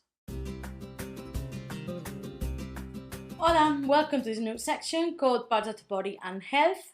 First, we're going to learn some parts of the body, like obviously you need to know them. And then we're going to talk about things that you can need if you went to a hospital, how to say what's hurting you, what the doctor could be asking you, and how can you talk about different types of like the most common incidents or ailments that you could have. Okay, so we'll start with this one with 2 videos of vocabulary. First, parts of the body, and then the second one of more. I have to separate it because you know I like to make it a bit lighter. First one. Cabeza. Cabeza. Cabeza. Cabeza. O cabeza. Head. Pelo. Pelo. Pelo. Hair. Pelo. Pelo. Ojo. O ojos. Ojo. Ojos. Ojo. Oreja. oreja o orejas, orejas, nariz o nariz, nariz, nariz, boca, boca, just a mouth. You've got dientes. Diente is one. Dientes is teeth. Diente. Diente. Got lengua. Lengua. Tongue. Lengua. Lengua. Cuello. Cuello. Neck. Throat is going to be something else. For now we're learning neck. Cuello. Y hombro. If you want to say two, hombros. Hombro. Hombro. Going to repeat all these words one more time. Cabeza. Cabeza. Head. Pelo. Pelo. Hair. Ojo. Ojo. Ojos. Eye. Oreja. Oreja. Ear. Orejas. Nariz. Nariz. Nose. Boca. Boca. Mouth. Diente o dientes. Tooth. Lengua. Lengua. Tongue. Cuello. Cuello. Neck. Hombro. Hombros. Hombro, shoulder. And that will be all for the first part, and I'll see you on the second one. Adios! Hola! Welcome back to that second video with more parts of the body, and last one with just vocabulary, or just vocabulary that's not seen as much practical, but it will be. Okay, basically I've divided these on things that I can point because it's up here, and then in this video not much pointing anymore. So we'll start with brazo, brazo, arm, so brazos, arms, brazo, brazo, mano, hand, manos, mano, mano. You've got muñeca, the wrist, muñeca, muñeca, or muñecas if it's both, muñecas, muñeca. Dedos, your fingers, or dedo if it's just one, dedos, dedo, dedos. Here's where the pointing ends. Barriga, barriga. You can also call it estómago, estómago. And with that one, you'll know that it's stomach. Barriga, estómago. And then we've got espalda. Espalda, on the opposite end, back. Espalda, espalda. Culo, bum. Culo, bum. culo. Piernas o pierna. Pierna. Leg, pierna, pierna. Rodilla, rodilla, knee. Rodilla, rodillas. Tobillo, tobillo, tobillo. Tobillos, ankles. Tobillo. Then this word, written pie but pronounced pie. Pie. Foot. Feet is pies. Pie. Pie. Thing is, we don't have a proper name for toes. We call them fingers of the foot, basically. So, dedo del pie. That's one toe. Dedo del pie. If you want to say all of them, dedos de los pies. Dedo del pie. Dedo del pie. Dedo del pie. And that's it. We're going to go through them one more time and then we'll move to more practical stuff. Brazo. Brazo. Arm. Mano. Mano. Hand. Muñeca. Muñeca. Wrist. Dedos. Dedos. Fingers. Barriga. Barriga.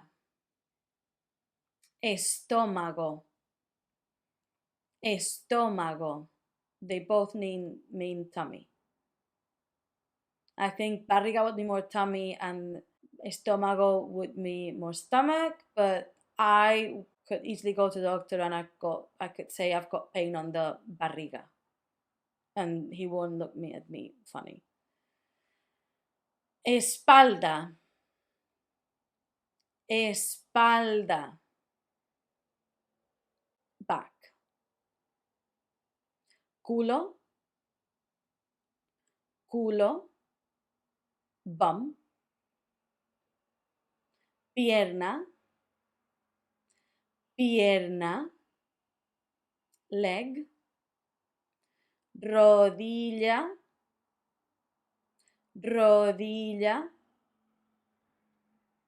Knee. Tobillo. Tobillo. Ankle. Pie. Pie. Foot. Dedo del pie. Dedo del pie. Toe. That's all for now. See you on the next video. Adios. Hola, ready for some of that practice? Let's go straight for it, because in this video we're going to learn how you can say that something hurts or that you're not feeling well. So the first one we'll do, I'm not feeling well. No me siento bien. I don't feel well. No me siento bien.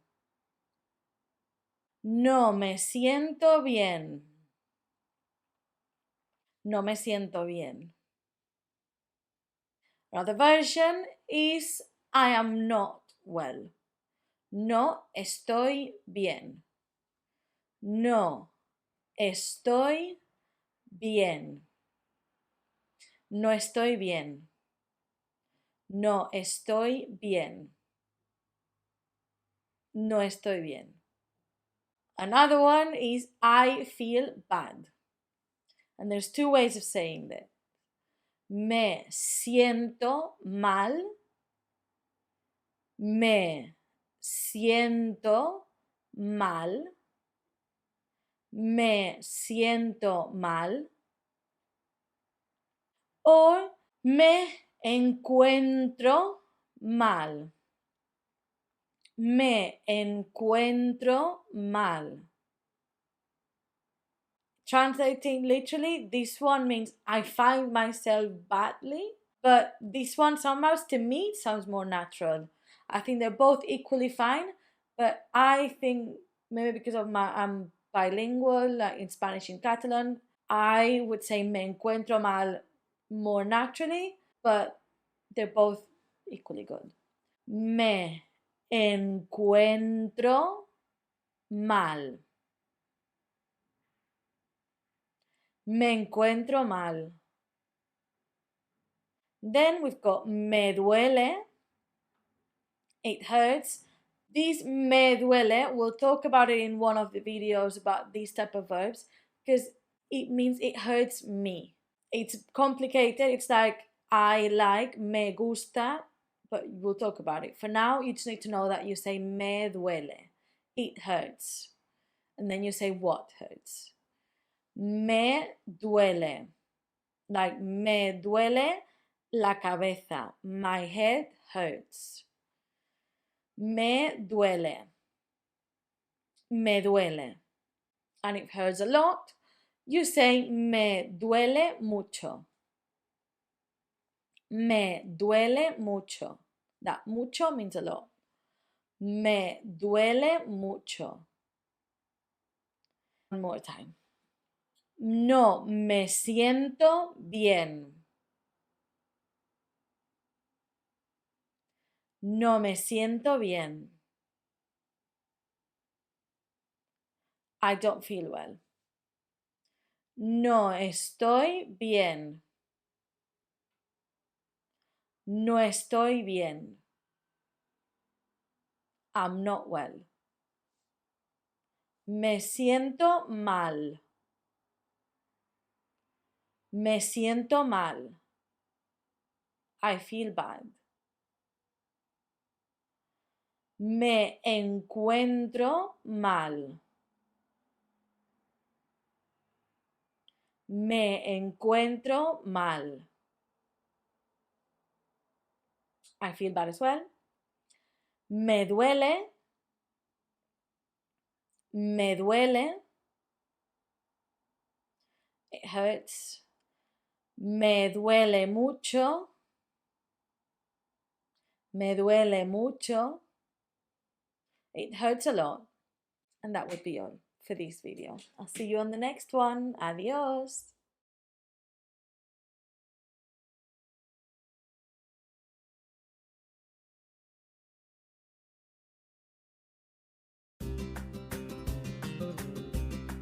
Hola! In this video, we're going to talk about some of the most common ailments, like things that can be happening to you that are like not illnesses but ailments. I thought that would be a good title. Right, first, all of these ailments, you start them by saying tengo. That means I have. So all of the words I'm going to say next, you have to imagine that you're saying them with tengo. So tengo dolor de garganta. Garganta means throat. We had cuello earlier, that means neck. Tengo dolor de garganta. That means a sore throat. Tengo, I have. Dolor de garganta. Dolor de garganta. Dolor de garganta. Tengo dolor de cabeza. Headache. Tengo dolor de cabeza. Dolor de cabeza. Tengo dolor de cabeza. Obviously, in these cases, if you really would want to cut go on the easy way, like if you can't remember any of these and you remember some parts of the body, you could just say me duele la cabeza, my head hurts. Me duele la garganta, me duele la mano, this part of my body hurts. So the doctors would understand you, but the correct ways would be these, but you can also say that one, the me duele way. Right, a few more are tengo un constipado. Tengo un constipado. That means I have a cold. Tengo un constipado. Tengo un constipado. Tengo mocos.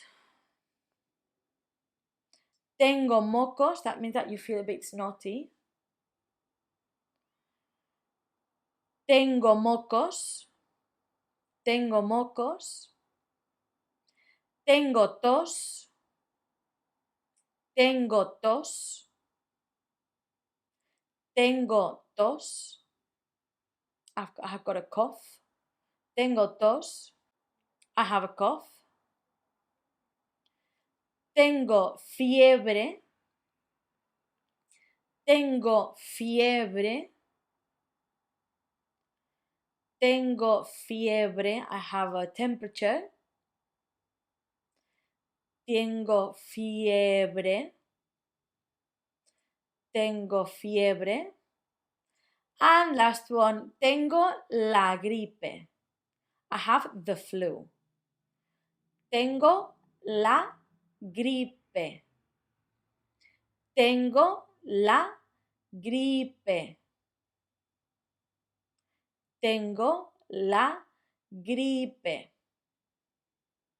I'm going to repeat all these words one more time. I'm just going to try to say them all with tengo at the start so you can remember.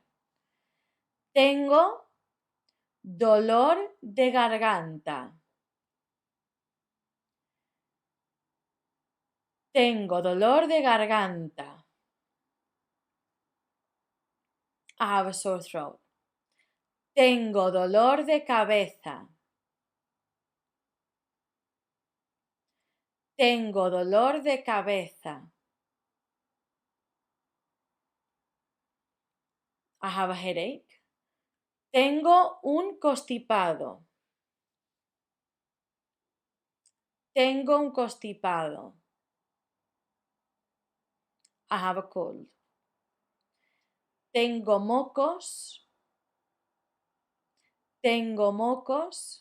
I feel snotty. It could also be I've got a blocked nose. Tengo tos. Tengo tos. I have a cough. Tengo fiebre. Tengo fiebre. I have a temperature. Y tengo la gripe. Tengo la gripe. I have the flu. See you on the next video. Adios. Hola. In this video, we're going to learn some key questions that your doctor might ask you if you go to the hospital or the GP or anything. Okay, first of all, it could be ¿dónde le duele? ¿Dónde le duele? That means where does it hurt? Notice that he is going to be asking you le. That means that it's asking you, addressing you as usted. Again, this is because the doctor is providing a service. It very much could be that he could ask you ¿dónde te duele? If it was someone young or if you are younger. But normally you would speak to each other in an usted way because it's a form of respect. ¿Dónde le duele? Where does it hurt? ¿Dónde le duele? ¿Dónde le duele? Another way of saying this could be ¿qué le duele? What hurts? ¿Qué le duele? ¿Qué le duele? What hurts? A different question could be ¿qué ha pasado? ¿Qué ha pasado? If you are holding your shoulder, oh, I've dislocated myself for some reason, and you could say, oh, I fell down, which you're going to learn in another video, or things like that. So, ¿qué ha pasado? What happened? ¿Qué ha pasado? And another way of saying this would be ¿qué le ha pasado? What happened to you? ¿Qué le ha pasado? ¿Qué le ha pasado? ¿Qué le ha pasado? One more question that is quite common when you go to the doctor, if they have to give you any medication or treatment especially, could be, do you have any allergies? ¿Tiene alguna alergia? ¿Tiene alguna alergia? ¿Tiene alguna alergia? ¿Tiene alguna alergia? Now remember that you knowing how to say these sentences is as key as understanding and remembering what these mean. So we're going to repeat them one more time. I want you to repeat them, but more than doing it for you to knowing how to say it, it's so it can sink in to your memory by repetition. So let's go for it. ¿Dónde le duele? ¿Dónde le duele? Where does it hurt? ¿Qué le duele? ¿Qué le duele? What hurts? ¿Qué ha pasado? ¿Qué ha pasado? What happened? ¿Qué le ha pasado? ¿Qué le ha pasado? What happened to you? ¿Tiene alguna alergia? ¿Tiene alguna alergia? Do you have any allergies? And I'll see you on the next video very soon. Adios! Hola! Ready to learn how to answer those doctor's orders? In this video, we're going to focus a bit more on things like accidents, and then we'll do another one with different things. So first of all, this will be like what happened. If the doctor asks you, ¿qué ha pasado? What happened to you? You could say first, me he caído. Me he caído. I fell down. Me he caído. Again, we like merging those things into just one word. Me he caído. Me he caído. Me he caído. Me he torcido el tobillo. I twisted my ankle. Me he torcido el tobillo. I twisted my ankle. Me he torcido el tobillo. Me he torcido el tobillo. He pisado, or whatever. Me ha picado. Me ha picado. That means I was stung. And then I'll give you two options of two common things to be stung by. Me ha picado. Me ha picado. Una abeja, a bee. Una abeja. Una abeja. Me ha picado una abeja. Me ha picado una medusa, a jellyfish. Me ha picado una medusa. Una medusa. Me ha picado una medusa. Okay, the next one, I'm gonna give you a few options of animals. Me ha mordido, I got bit, and then you're gonna say by these animals. We're gonna learn more animals in other videos, but these two are the animals that I think could commonly bite you. Me ha mordido. Me ha mordido un perro. A dog. Me ha mordido un gato. A cat. So, un perro. Un perro. Un perro. Un gato. Un gato. A cat. Me ha mordido un perro. Me ha mordido un gato. Then if you want to just be a bit more generic, that you're not sure what happened, you're not sure if you're twisted, you can just say, I hurt myself in, and then a part of the body. Like you would say, I hurt myself in the hand.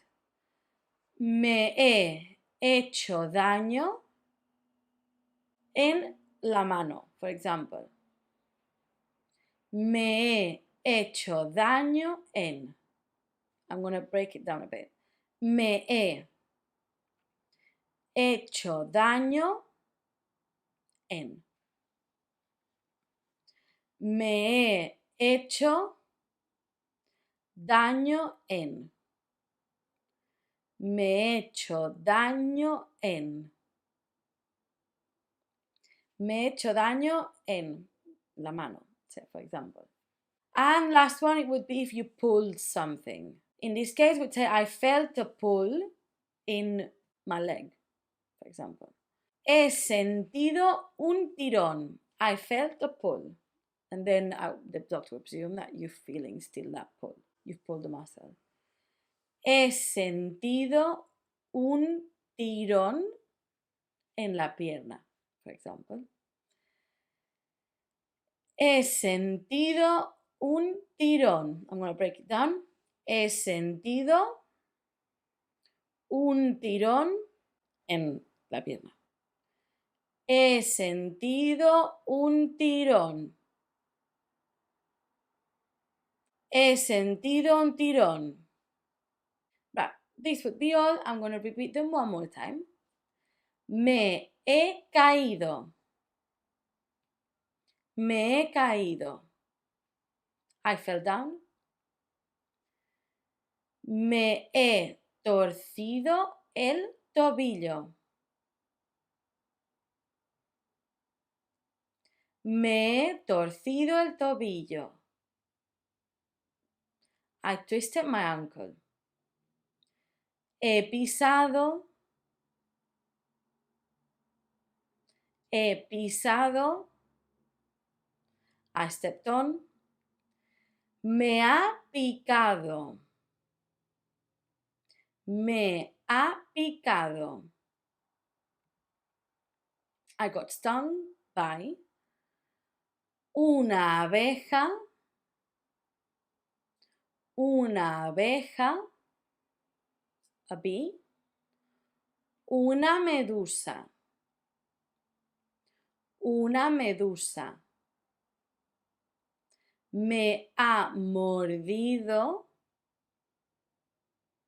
Me ha mordido. I got bitten. Un perro. Un perro. A dog. Un gato. Un gato. A cat. Me he hecho daño en. Me he hecho daño en. Me he hecho daño en. I hurt myself on this body part. He sentido un tirón. He sentido un tirón. I felt a pull. Right, I'll see you on the next video with some more ways to answer that what happened. Adios!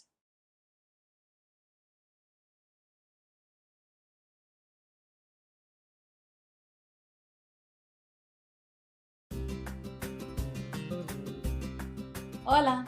In this video, we're going to expand on the answers to those questions from the doctor, like what's happened, what's wrong. This one is going to be more of things that are happening to you or things that you are feeling. Some of them you already know, like me duele, and then part of the body, it hurts. Me duele la cabeza, I have a headache. Or tengo dolor de estómago, I have pain in my stomach. Tengo dolor de me pica, amici. Me pica, me pica, me pica. It's itchy. And then you would say what part of the body it is itchy. So me pica el brazo. My arm is itching. Se me ha hinchado. It's swollen. And then you have to say what part of the body is swollen. Se me ha hinchado la nariz. I don't know why it would be swollen, but se me ha hinchado la nariz, for example. Se me ha hinchado. Se me ha hinchado. Se me ha hinchado. If you do it like into like little song. Se me ha hinchado. Me ha sentado mal. And then you would say what? This means something didn't sit well with me. So something you ate doesn't feel right. Me ha sentado mal la paella. I had paella and it wasn't a good one. Me ha sentado mal. Me ha sentado mal. Me ha sentado mal. Then if you don't know what exactly you ate, but you know that your stomach is really painful, you could say, I ate something bad. He comido, repeat, algo malo. He comido algo malo. He comido algo malo. He comido algo malo. He comido algo malo. Me he quemado. I burned myself. And if you can either just say me he quemado in general, or you can say me he quemado la mano. Me he quemado. Me he quemado. Me he quemado. Me he quemado. One last one. Tengo una reacción alérgica. I'm having an allergic reaction. Tengo una, repeat, reacción alérgica. Tengo una reacción alérgica. Tengo una reacción alérgica. Right? Let's repeat them one more time as usual. Me duele. Me duele. It hurts. Tengo dolor de. Tengo dolor de. I'm going fast because you know this. I have a pain in. Me pica. Me pica. It's itchy. Se me ha hinchado. Se me ha hinchado. This part of my body is swollen. Me ha sentado mal. Me ha sentado mal. This thing didn't sit well with me. He comido algo malo. He comido algo malo. I ate something bad. Me he quemado. Me he quemado. I burned myself. Tengo una reacción alérgica. Tengo una reacción alérgica. I have an allergic reaction. Done for now. I'll see you in the next video with some more medical issues. Adios. Hola.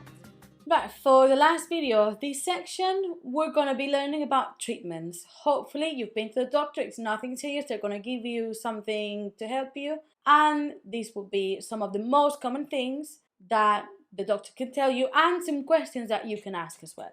First of all, we'll say treatments and then we'll repeat them. And at the end, I'll do the questions so you can repeat them separately.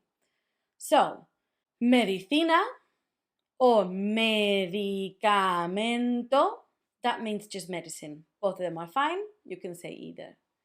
Medicina, medicina, medicamento, medicamento. That's medicine in general. Then there's a few different types of medicines. Pastillas. Pastillas, that's pills. Pastillas. Pastillas. Jarabe. Jarabe. Jarabe. To drink, as in syrup. Jarabe. Polvos. Polvos will be in a powder that you'll put in water and you'll dissolve. Polvos. So you'll have to drink that then. Polvos. Polvos. Crema. Crema. Crema. Cream, like topical cream. Crema. Gotas. Gotas. And then hopefully you don't have to ask for this one, but inyectables, injectables. So you would have like something that you like put on your arm or something. Again, hoping that you don't find this, but inyectables. Inyectables. Now I'm going to go through the medicines again. Medicina. Medicina. Medicine. Pastillas. Pastillas. Pills. Jarabe. Jarabe. Syrup. Polvos. Polvos. It would be like a sachet or powder. Crema. Crema. Cream. Gotas. Gotas. Drops. Inyectables. Inyectables. Injectables. Then there's 4 questions that you could ask about these medicines. Well, 3 questions and 1 statement. First would be, ¿qué medicina debo tomar? You could always say, ¿qué debo tomar? What shall I take for this ailment that I'm telling you? ¿Qué debo tomar? ¿Qué medicina debo tomar? ¿Qué medicina debo tomar? ¿Qué medicina debo tomar? Then, if they tell you what medicine you're having, you should be asking how many times a day? ¿Cuántas veces al día? ¿Cuántas veces al día? ¿Cuántas veces al día? ¿Dónde consigo esta medicina? Where can I get this medicine? And this question is because you might have to go to any pharmacy. You might, if it's out of town, they might send you to the pharmacy that's just open for now. Maybe it will be that because they don't know if the pharmacies are open, they will give you a couple pills right now and then tomorrow you will have to go and buy it. Different things that can happen. So you will ask, ¿dónde? Repeat. ¿Dónde consigo esta medicina? ¿Dónde consigo esta medicina? ¿Dónde consigo esta medicina? ¿Dónde consigo esta medicina? And then if they're telling you something that you know that you're allergic to, you have to say, tengo alergia. Tengo alergia. O tengo alergia a. And then you say what you're allergic to. Tengo alergia. Tengo alergia. We'll repeat those few questions and we'll be done. ¿Qué medicina debo tomar?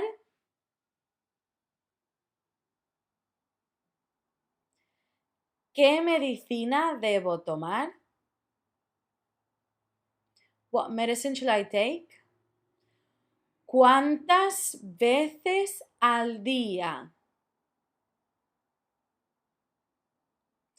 ¿Cuántas veces al día? How many times a day? ¿Dónde consigo esta medicina?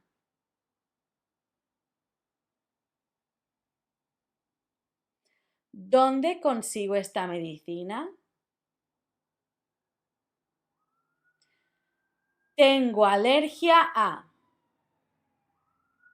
I have an allergy to.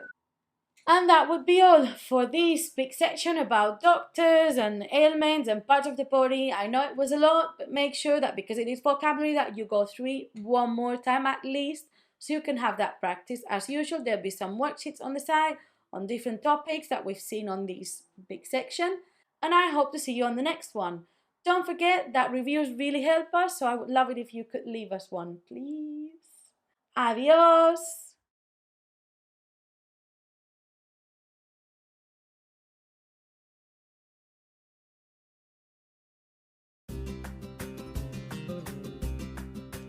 Hola, welcome to this new section about Spanish regular verbs. Verbs in Spanish, I don't know if you've seen it or if you've heard it somewhere else. I might have even told you about the problems of verbs in Spanish, and it's because in English you've got a few forms. Yes, you've got past, present, future, you've got a couple pasts, got a couple futures, but in Spanish we've got so many verbs.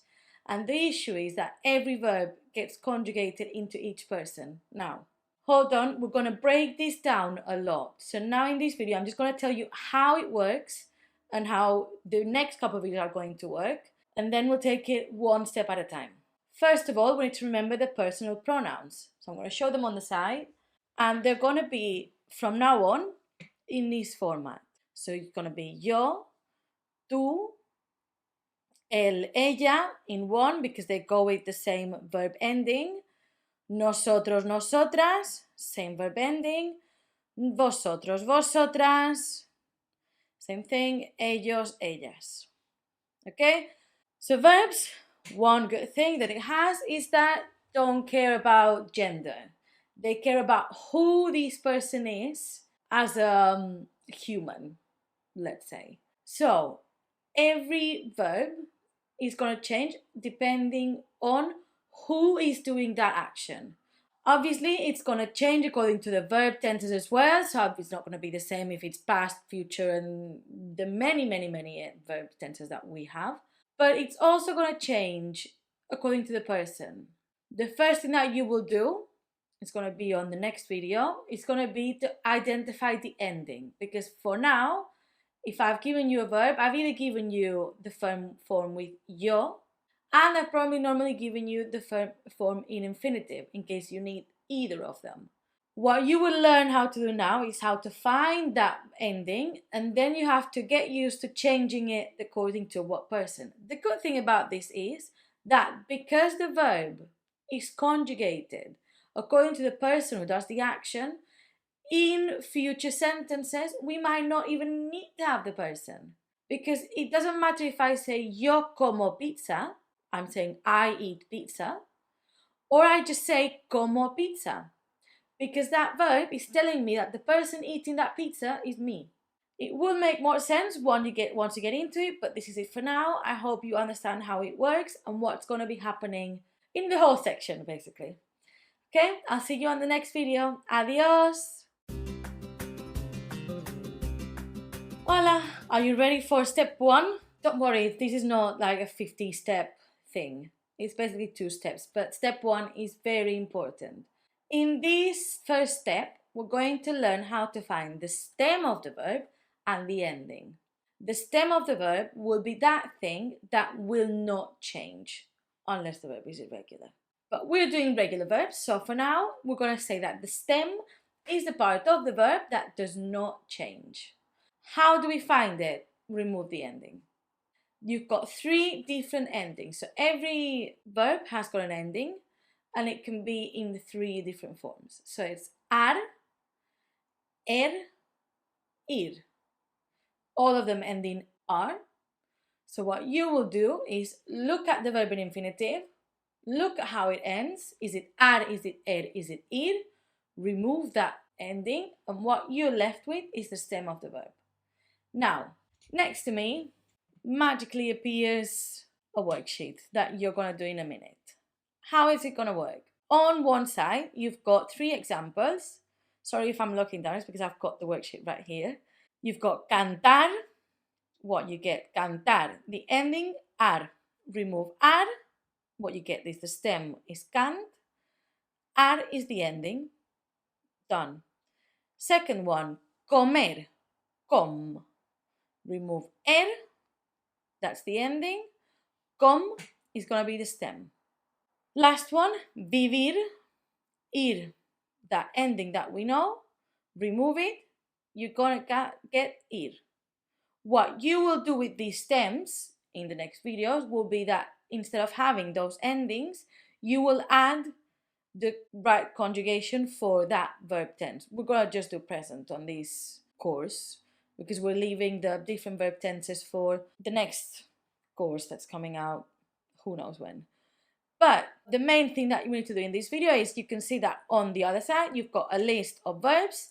I've mixed the endings. So first we need to look at the verb, like I'm doing to comer. I see that ends in remove the you got com. It's quite easy, quite straightforward. I'm gonna make the worksheet much bigger to take the whole screen. So what you can do is pause the video. I'm gonna give you a minute. Take as much time as you need, just pause it. And then I'll come back and tell you the answers and tell you how to do this. Okay? See you in a minute.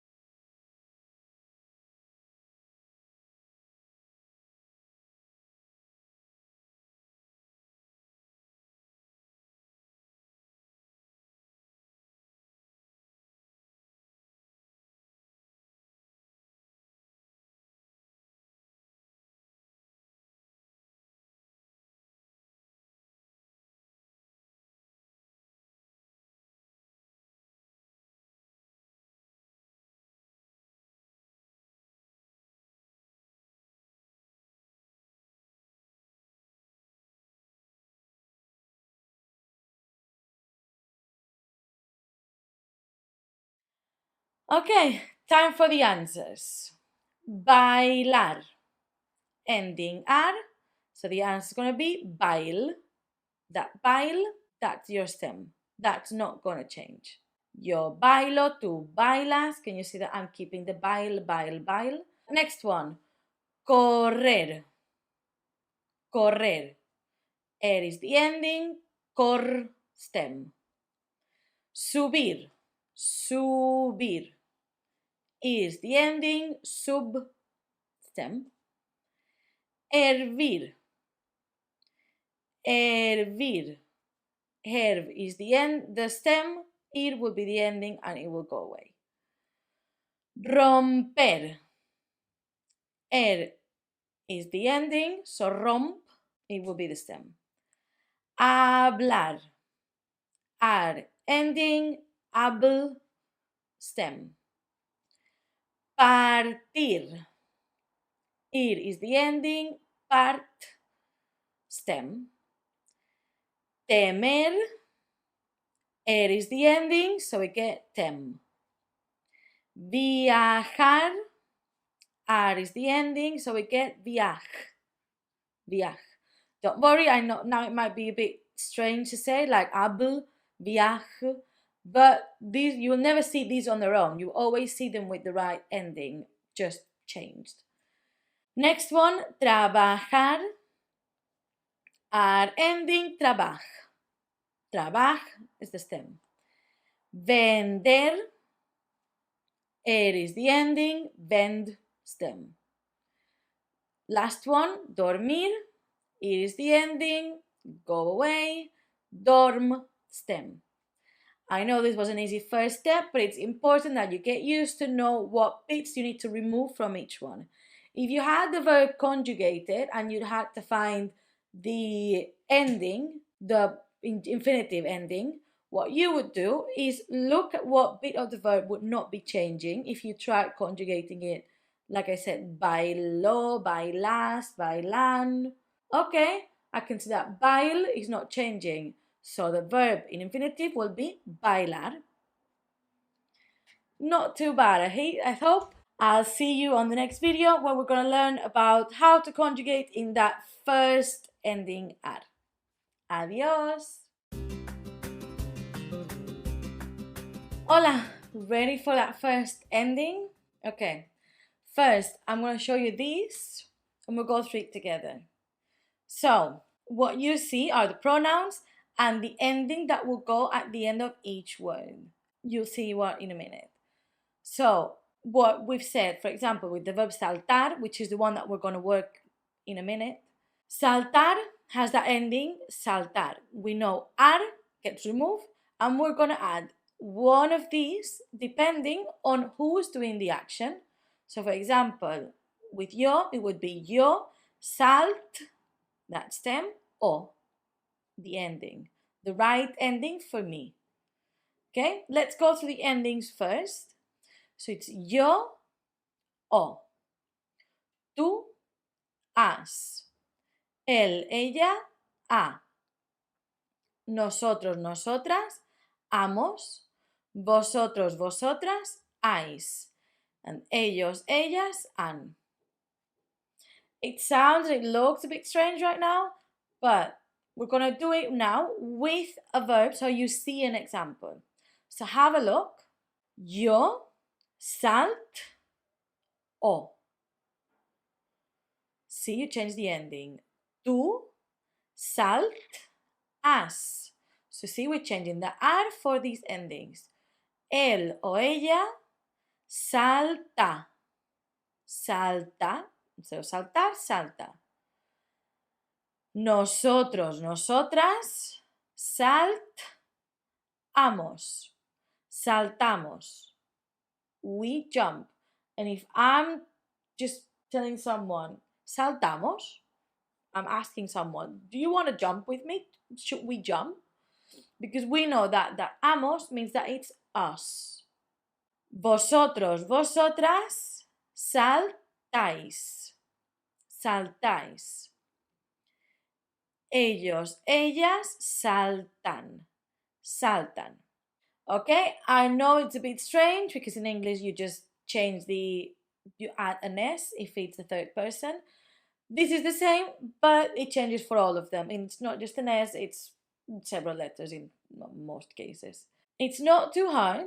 What I want you to know is that now we're going very slowly, and it is important, and there's a reason why we do it.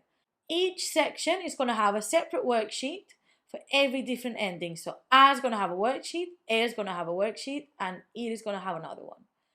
I want you to first do add, focus on the add ending. Once you get used to that one, jump to the next video, swatch it, and then do the corresponding worksheet. Don't try to get ahead because I know that because we're breaking it down a lot, it seems easy. But what I really want to get from us doing this so slowly is that it really sinks in. Because now it's easy, but what's not as easy is to start using it. Because you need to get used to making sentences with this, not having to think about when you're talking, oh, is it me? Is it them? What ending am I using? Does it end in ad, ir? So it's very important that you know how to conjugate each of the endings. Because it's going to change. It's going to be different for every tense.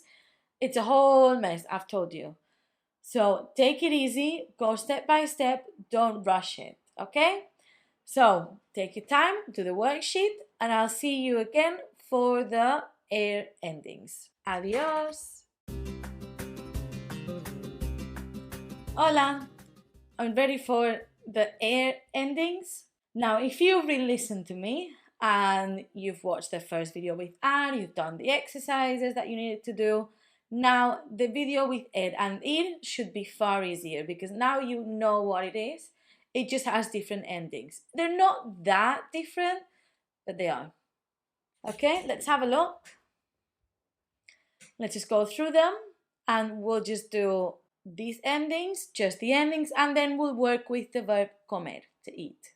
So, yo, o, tú, es, él, ella, nosotros, nosotras, hemos, vosotros, vosotras, eis, ellos, ellas, en. Now, like I said, we're gonna work with the verb comer. Verb comer, we know we removed the and we're left with com. So, yo como. Tú comes. Él, ella come. Nosotros comemos. A nosotras comemos. Vosotros, vosotras coméis. Coméis. Ellos, ellas comen. Easy, right? Now, again, I'm going to be very, very naggy at this point. Leave this video, go and find the worksheet, do it, take your time, and try to make it all sink in. And I'll see you after you've done the worksheet for the next video with the ir ending. Adios! Hola! So, if air was easy, ir is going to be even easier. It's going to be the same thing. We're going to go through the endings. You're going to see that some of them are different. And that's it. Well, of course, you're going to have to do your own worksheets afterwards, but you know that now. Okay, so you see the endings. You see some of the differences. So, yo, o, tú, es, él, ella, nosotros, nosotras, imos, vosotros, vosotras, is, ellos, ellas, en. Easy peasy. At this point, it's done. We're going to be using the verb vivir, so to live. So from vivir, we know that we remove ir, and what we've got left is viv. Again, I told you viv is weird, but you will never see viv. You will always see in the way that we're going to do next. So yo vivo, see, it sounds much better. Yo vivo, tú vives, él vive, nosotros vivimos, vosotros vivís, ellos viven. Obviously, feminines are also the same because you know that at this point. Doesn't matter what gender it is. That would be all for now. These are the 3 different endings, and what we'll do next is going to be mixing the endings. So this is why I first want you to go do the 3 separate worksheets, focus on each one separately, and then we will do the mixed. The more practice you get at mixed, the better it will be and the easier it will be when you are starting to like speak or you are trying to write something. You will get more fluent the more you practice. And that's always the key with languages. I'll see you on the next video. Adios! Hola! In this video, we're going to start mixing those endings. And we'll do that with a guided worksheet. If I just showed you the guided worksheet, you would get scared now. So I'm just going to show you an example first.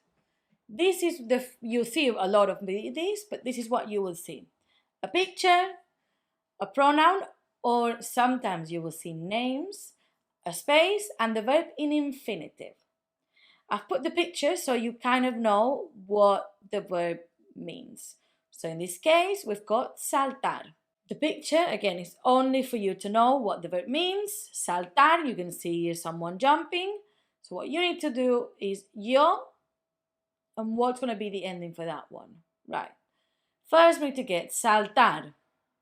We know the ending is ar, so remove the ar, and we know it's that conjugation. So if you need to, I would say, because you'll see 2 columns, you can do the first column looking at the 3 different endings. And then for the second one, try to do it without looking, just to see if you can, get away with it.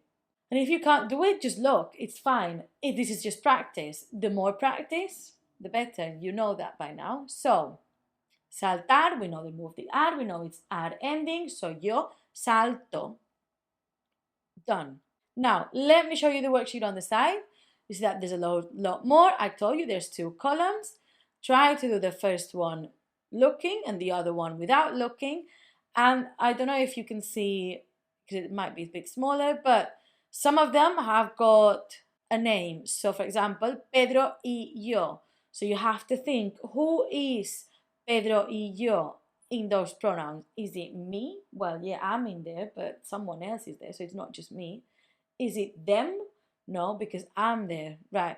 So is it nosotros? Doesn't matter nosotros, nosotras, because we know it with verbs, doesn't matter the gender, but now you know that Pedro y yo is nosotros, so the ending has to go accordingly to nosotros.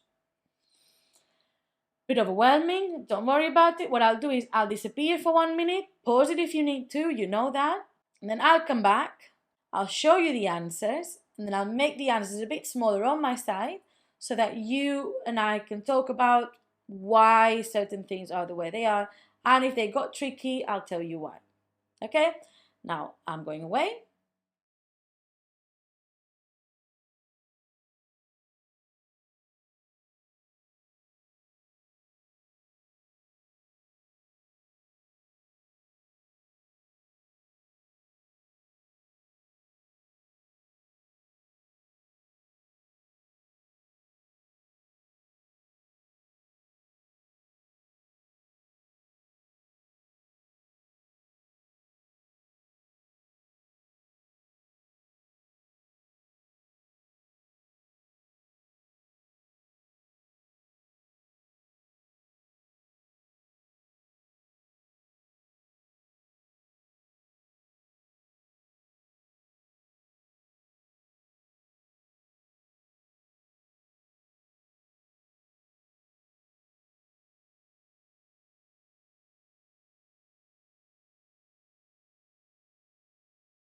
Right, are you ready?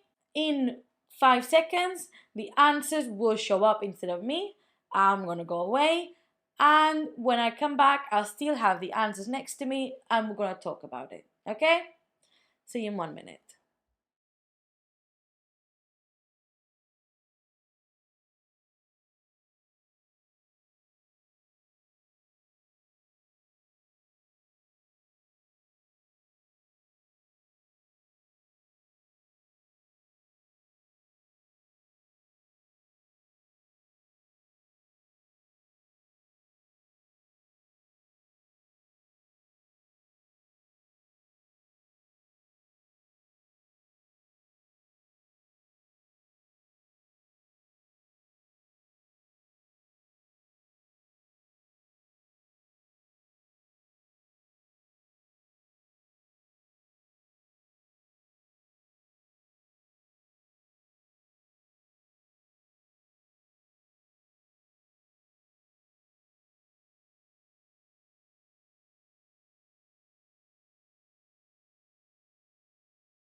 Right, how did you do?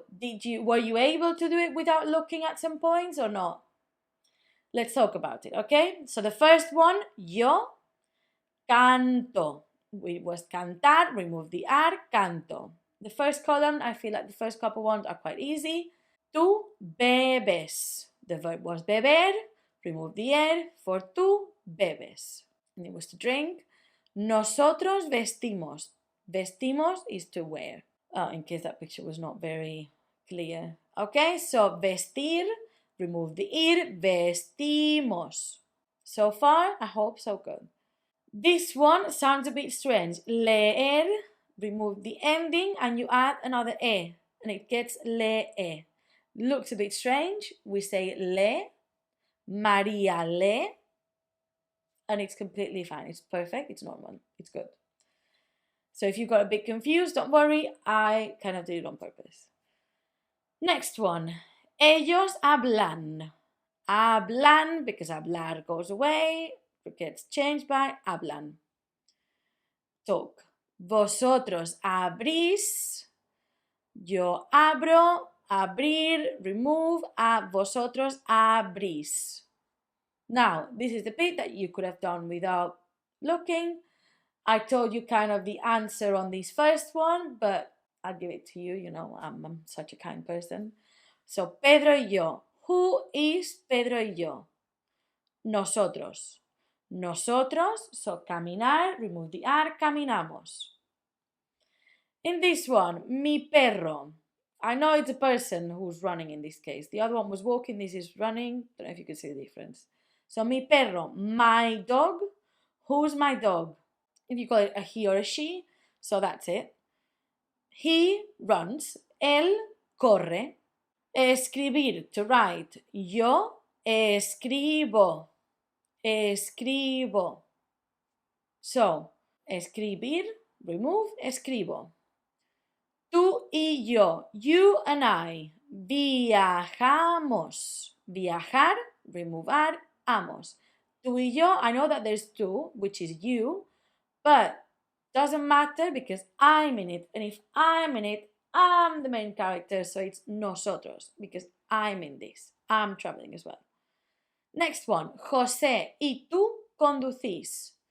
Somehow, we're going in a big group, 2 cars, you are driving and José is driving. Who is José y tú? You are in the group and he is in the group. So I'm not in the group, so nosotros it can't be. And it can't be them because you are in that group. It's going to be you, plural. Conducís. Conducir, remove, conducís. Marta y María comen. Marta y María, 2 females. Does it matter if it's 2 females? No, because the verb doesn't care. So, Marta y María, them, they, comen. And that would be all. I hope that it went well. You will have a worksheet. You will have plenty of work so you can practice these verbs. You can practice them just like this. You can try to practice them in sentences. You will have to conjugate because it is the way to go.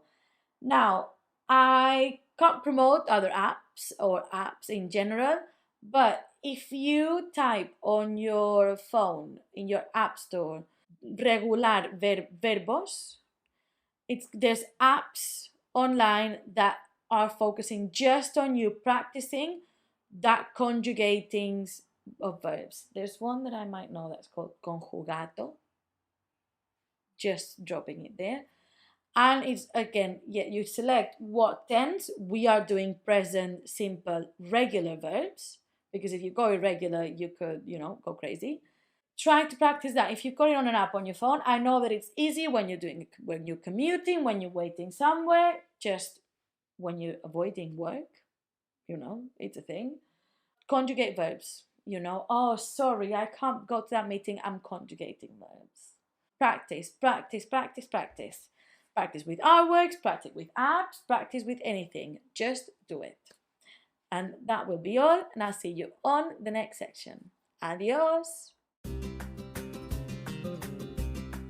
Hola. Right, I feel like we've been doing a lot of grammar in the last few sections, so I'm going to give you a small break.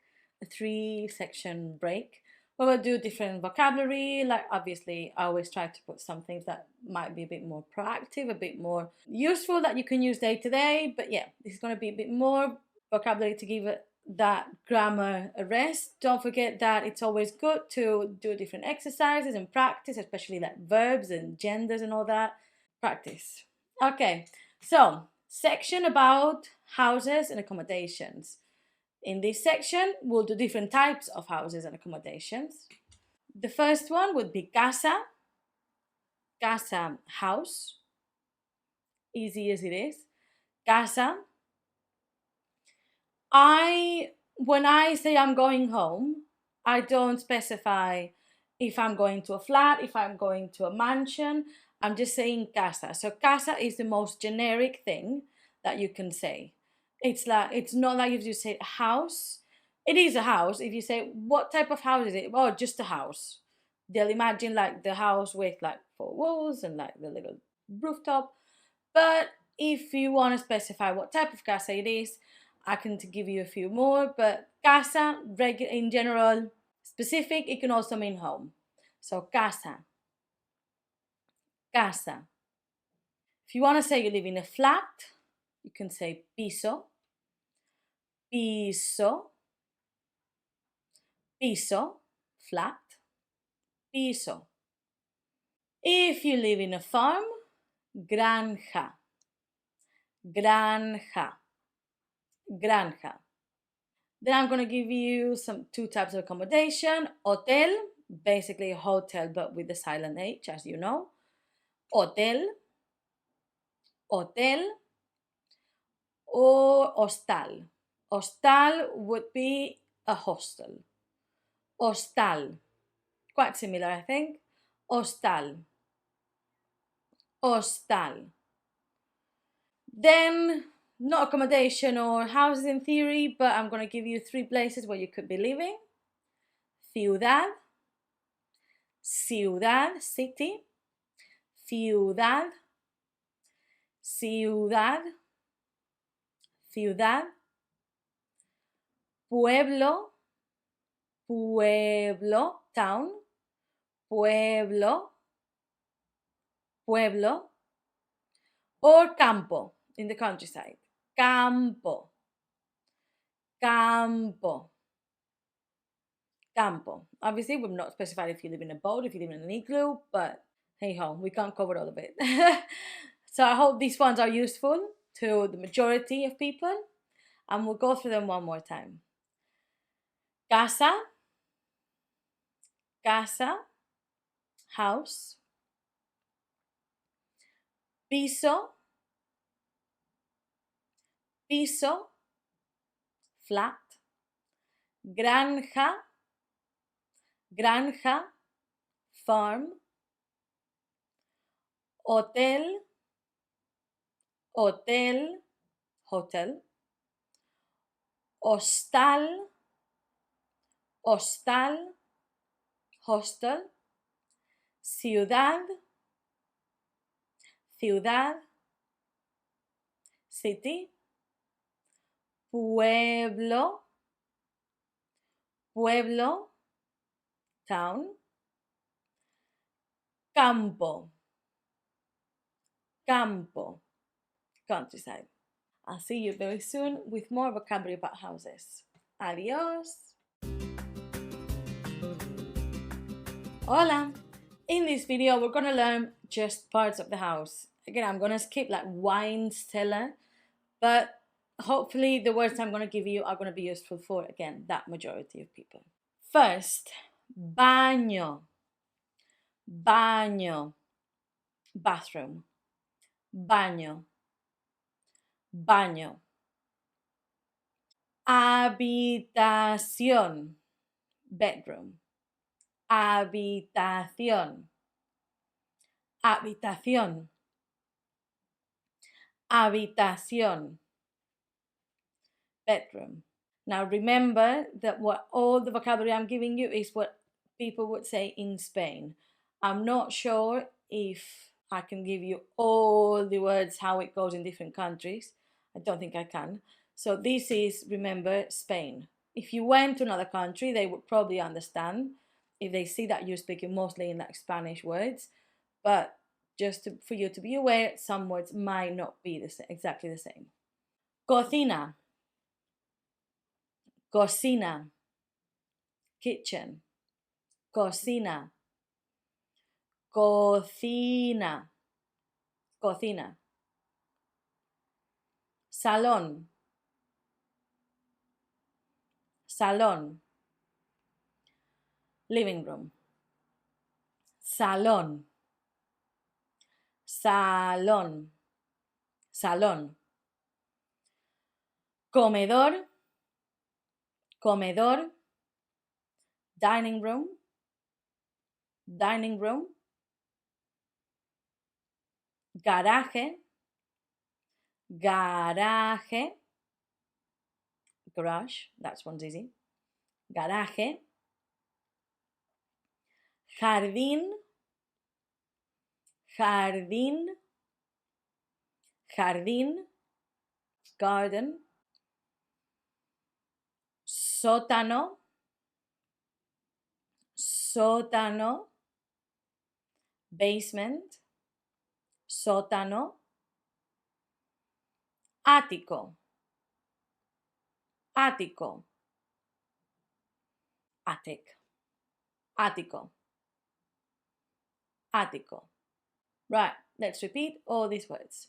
Baño, baño, bathroom.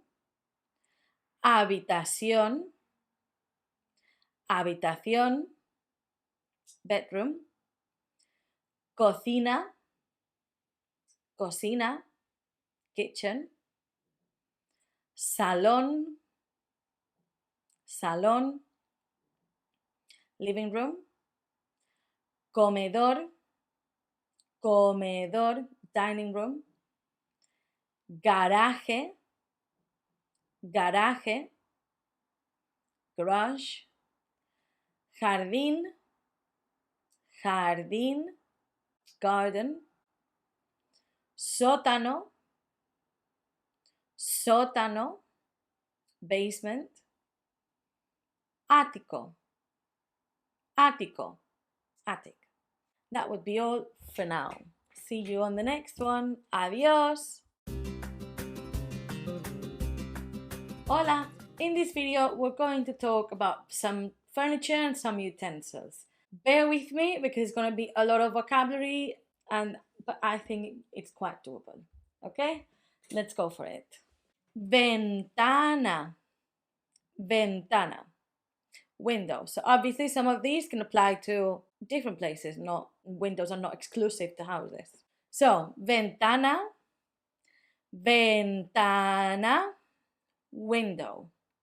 Ventana, ventana. Puerta, puerta, door. Puerta, door. Mesa, mesa, table. Mesa, mesa. Silla, silla. Chair, silla or silla, it's easier. Silla. Sofa, have a wild guess. Sofa, sofa. Cama, cama, bed. Cama. Lámpara. Now cut the first bit of the sentence. Lamp, lámpara. Lámpara, lámpara.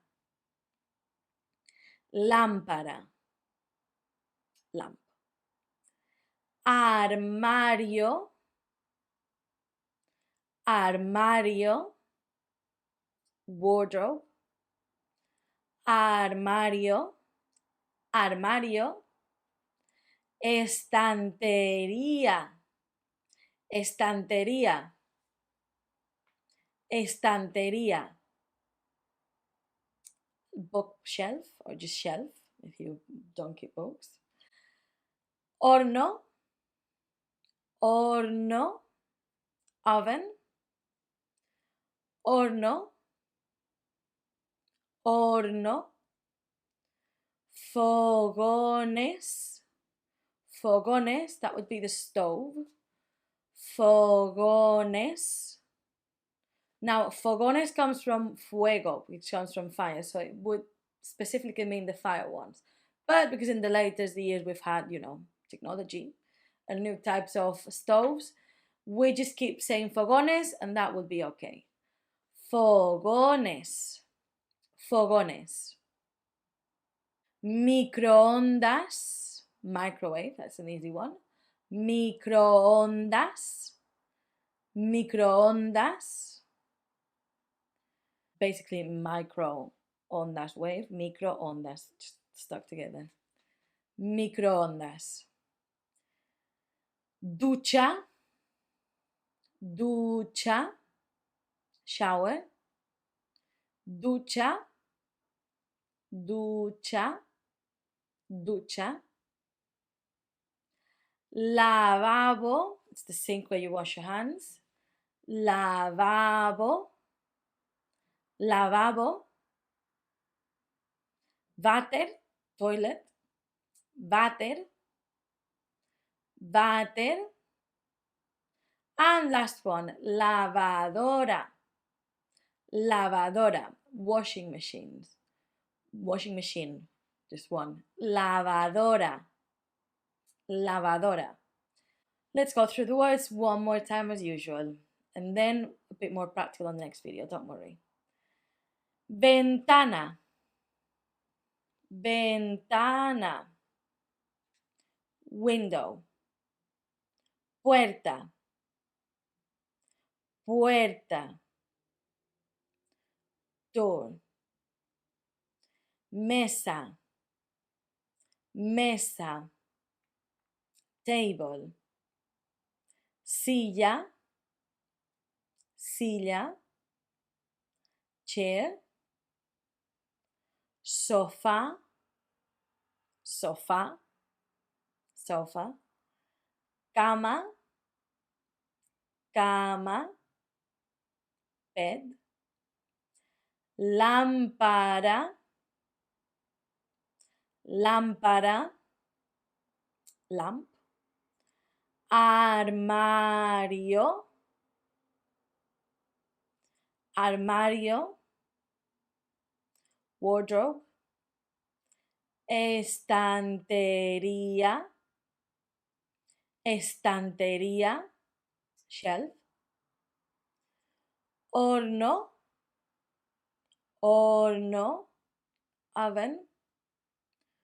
Fogones, fogones. Stove. Microondas, microondas. Microwave. Ducha, ducha. Shower. Lavabo, lavabo.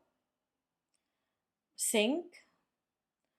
Váter, váter. Toilet. And finally, lavadora, lavadora. That would be all for now. See you on the next video. Adios. Hola. For the last video, you know that I like doing something a bit more practical, so we're going to be talking about chores and activities that you can do in different places of the house.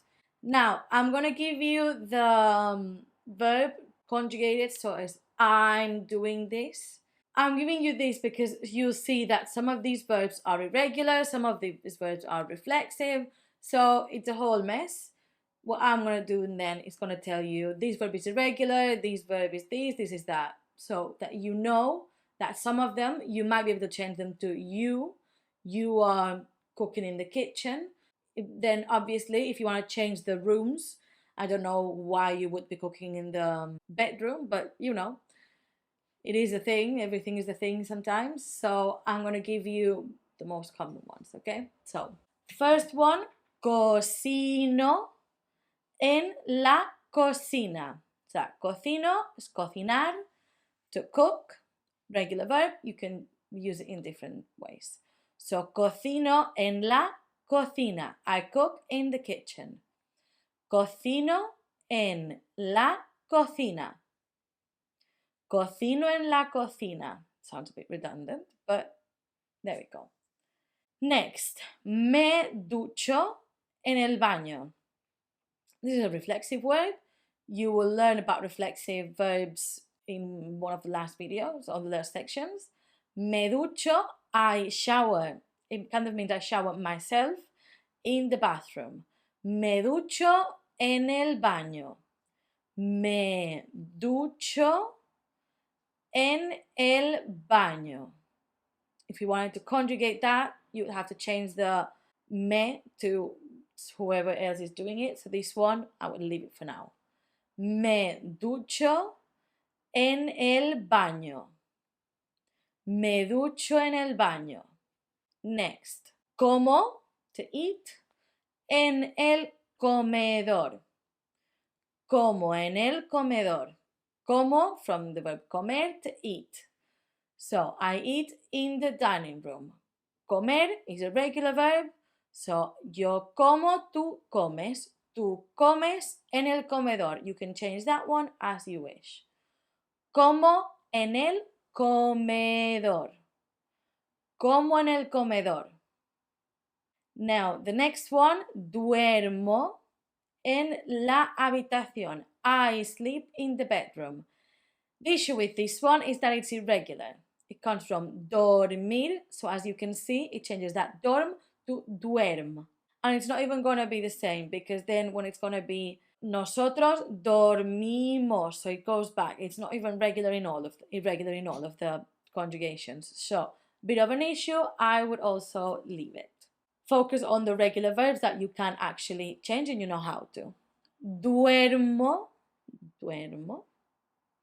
en la habitación. Duermo en la habitación. Duermo en la habitación. The next verb, same issue.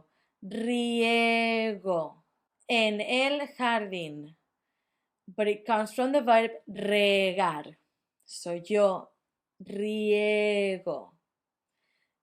It's a bit more regular than duermo, but still, if it's irregular, for now I would leave it. I just like mentioning it so you've got some of those tools in your pocket.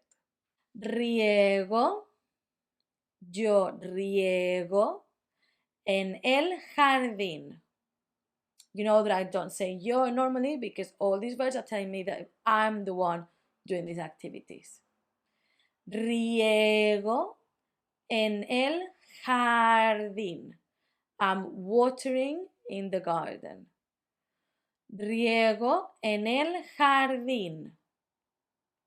Leo, leer. Now, this is fine, so you can use it. Yo leo, tú lees. Leo en el salón. I read in the living room. Leo en el salón. Leo en el salón. Leo en el salón. I read in the living room.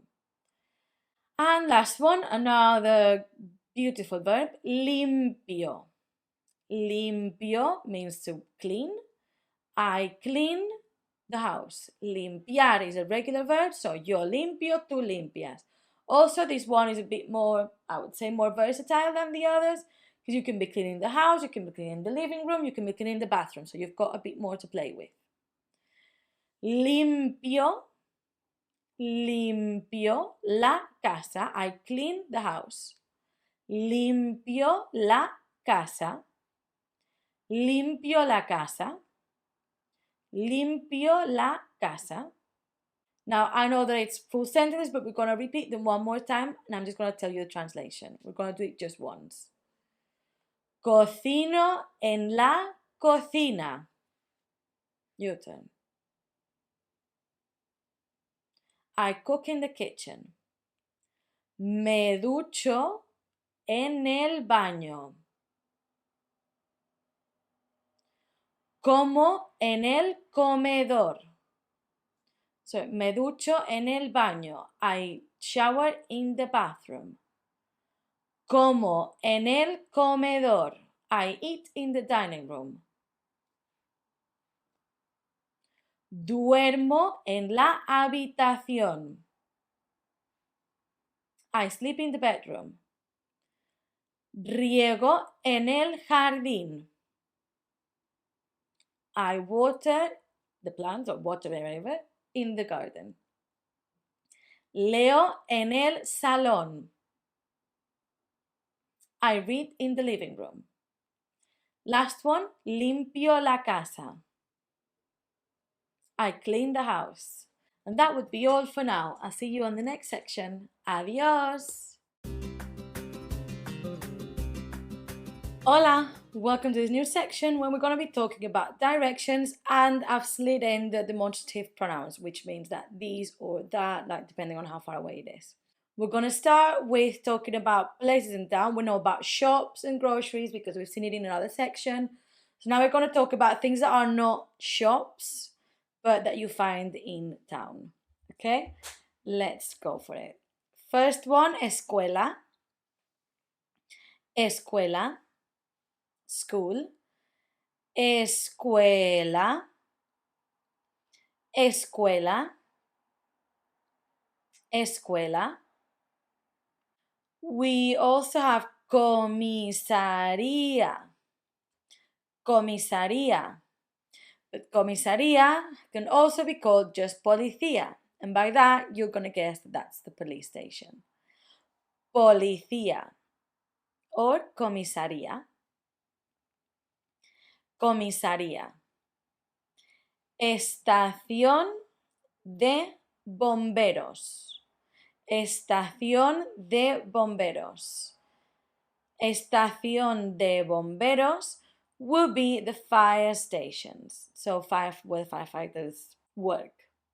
Estación de bomberos. Estación de bomberos. Then we've got parada de autobús. With autobús, you could guess that that's bus, so that's the bus stop. Parada de autobús. Parada de autobús. Obviously, we like joining words together. Parada de autobús. Parada de autobús. And then, apart from the bus station, if you are in a major city, you'll have estación. Estación. Estación can be of trains or of underground. But estación, in general, will point you at a station, either. Or both. Estación. Estación. Then we could have ayuntamiento. Ayuntamiento. Not a very similar word, I have to say. Ayuntamiento. And that would be the town hall. Ayuntamiento. Ayuntamiento. Banco gets a bit easier. Banco is the bank. Banco. And then we've got the false friend that is biblioteca. Because biblioteca means library, and if we recall it from the other one, librería means bookshop. Librería sounds more like library, but different things. Biblioteca, library, and just as a reminder, librería is bookshop. Biblioteca. Biblioteca.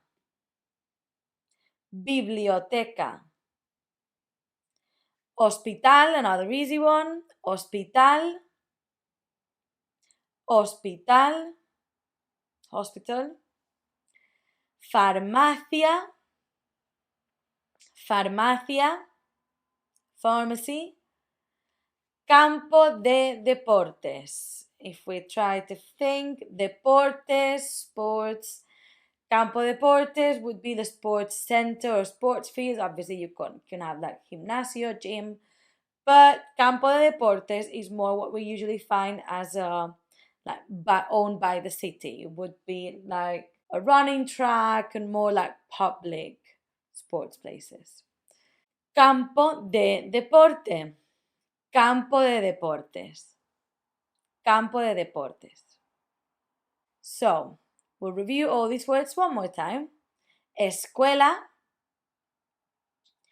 Escuela. School. Comisaría. Comisaría.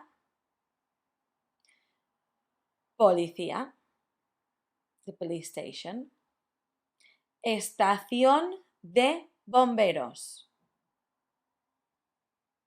Estación de bomberos. Fire station. I hope you're repeating.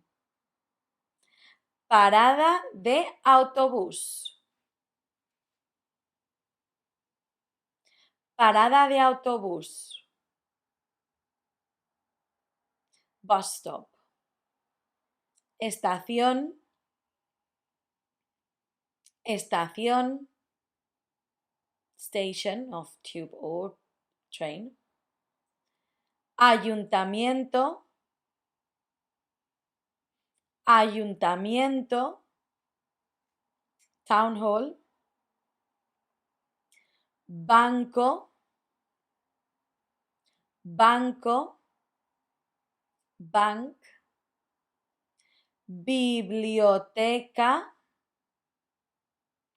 Biblioteca. Library. Hospital. Hospital. Hospital. Farmacia. Farmacia. Pharmacy.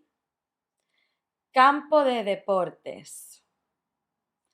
Campo de deportes. Campo de deportes.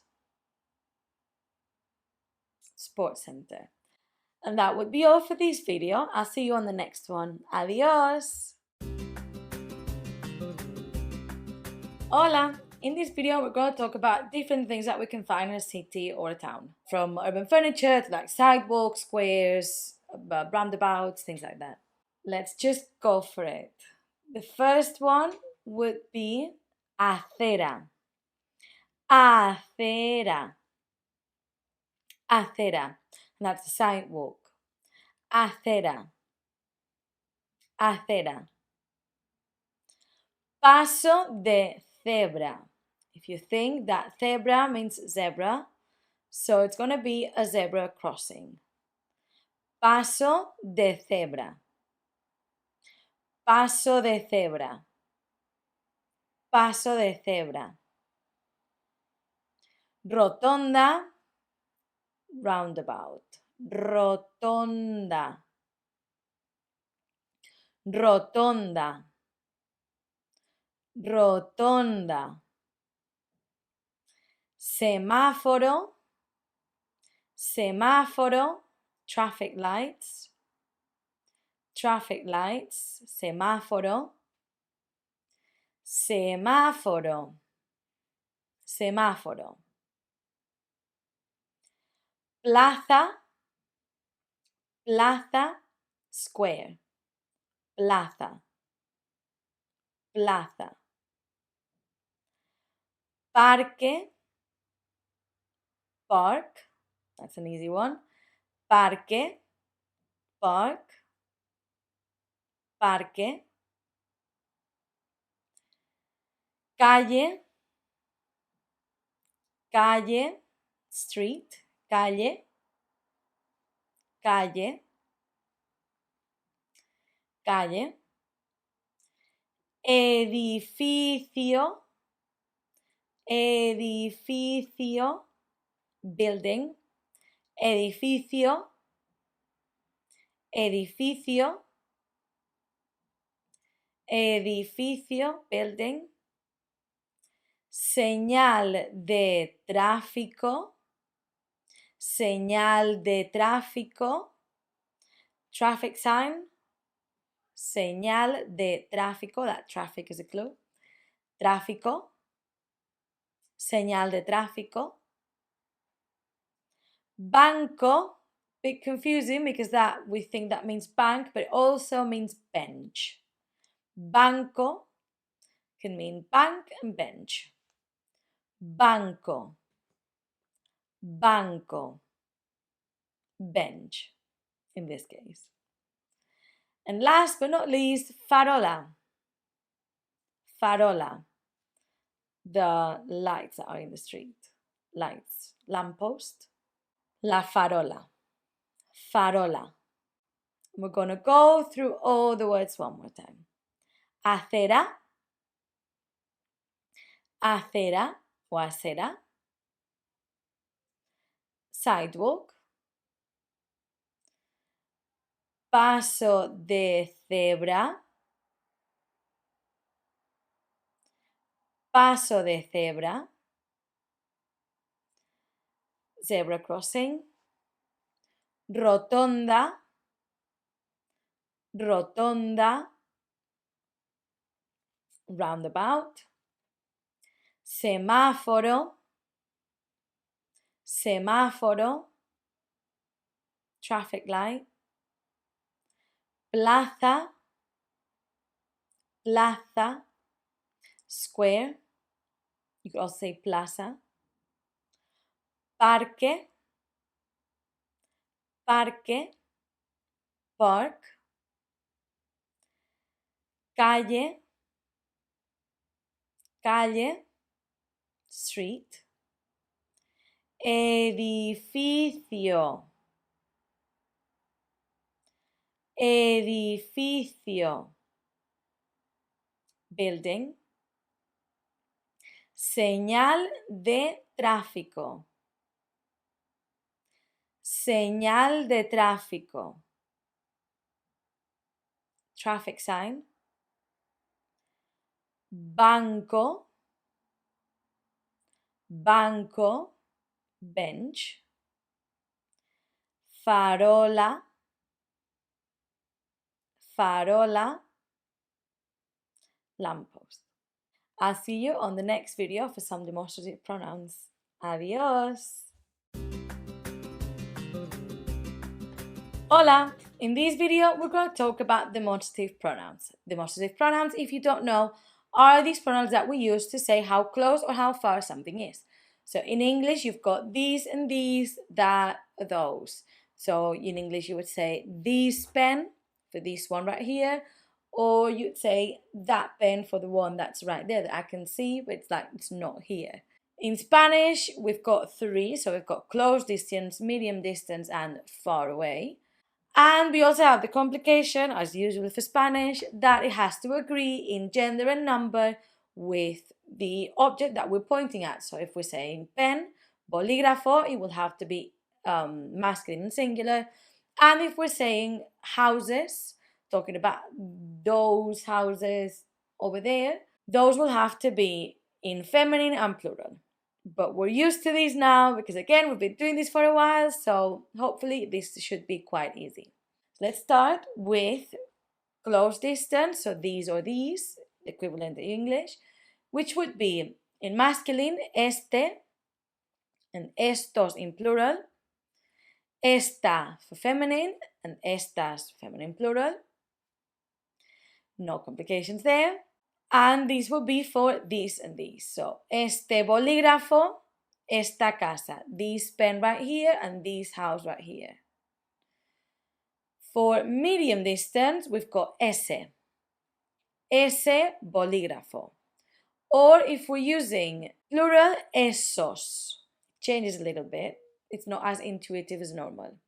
So, ese, esos. And for feminine, esa, esas. That's a bit easier. And that's medium distance, so kind of like that or those. Then we will have the far, far away. So if for esa, we would say something that's that kind of like in the room, but on the other end of the room. Aquel, I would say probably of something that's like on the end of the street, maybe. So just further away. So aquel in masculine. For plural is aquellos, aquellos. Aquella for feminine and aquellas for feminine plural. Easy. Aquel bolígrafo, don't know why I keep saying bolígrafo. and aquella casa. This shouldn't be too complicated, and there will be a worksheet where you will be able to practice these different distances and how to get used to it. I always tell my students when I'm doing this that distance it's a bit subjective to what you are saying. As long as you don't say este bolígrafo for a pen that's really not close to you, it doesn't matter. If you are not sure if it should be ese or aquel, just go with your instinct. It's not a massive, massive deal. There's no, from 2 meters it's ese, but if it's 10 meters it's aquel. No, it's a bit subjective, so you do what you feel that is right for that specific situation. Okay, so go do the worksheet and then come back for some more directions and things like that. Okay, see you on the next video. Adios. Hola. In this video, we're going to learn some vocabulary and adjectives to describe places. Let's just go in for it because there's quite a few. Pequeño, pequeño, small. Pequeño, small. Again, I'm only doing the masculine because at this point, hopefully you know how to change it to feminine as well. Pequeño. Grande, grande, big. Pequeño, small, grande, big. And then you've got enorme. Enorme means huge. Enorme. Enorme. Enorme. Limpio. Limpio, clean. Limpio. Limpio. Sucio o sucio for dirty. Sucio. Sucio. Bonito, nice. Bonito would be pretty. Bonito. Bonito. Bonito. And then we've got a different one that's also kind of meaning nice. Agradable. That means nice, that it feels nice, got a nice vibe. Agradable. Agradable. Agradable. Animado. Animado. Lively. Animado. Ruidoso. Ruidoso is more than lively, that's noisy. Ruidoso. Ruidoso. And for the opposite, tranquilo, quiet. Tranquilo. Tranquilo. Tranquilo. Moderno. Moderno. Modern. Moderno. Moderno. Histórico means historical, and you could say it about a neighborhood or a house or something like that, or it's the city. Histórico. Histórico. And last but not least, turístico. Turístico. Touristy. Turístico. I'm going to repeat all these words one more time as usual. Make sure that you are repeating them as well. Pequeño. Pequeño. Small. Grande. Grande. Big. Enorme. Enorme. Huge. Limpio. Limpio. Clean. Sucio. Sucio. Dirty. Bonito. Bonito. Nice and pretty. Agradable. Agradable. Nice with a good vibe. Animado. animado, lively, ruidoso, ruidoso, noisy, tranquilo, tranquilo, quiet, moderno,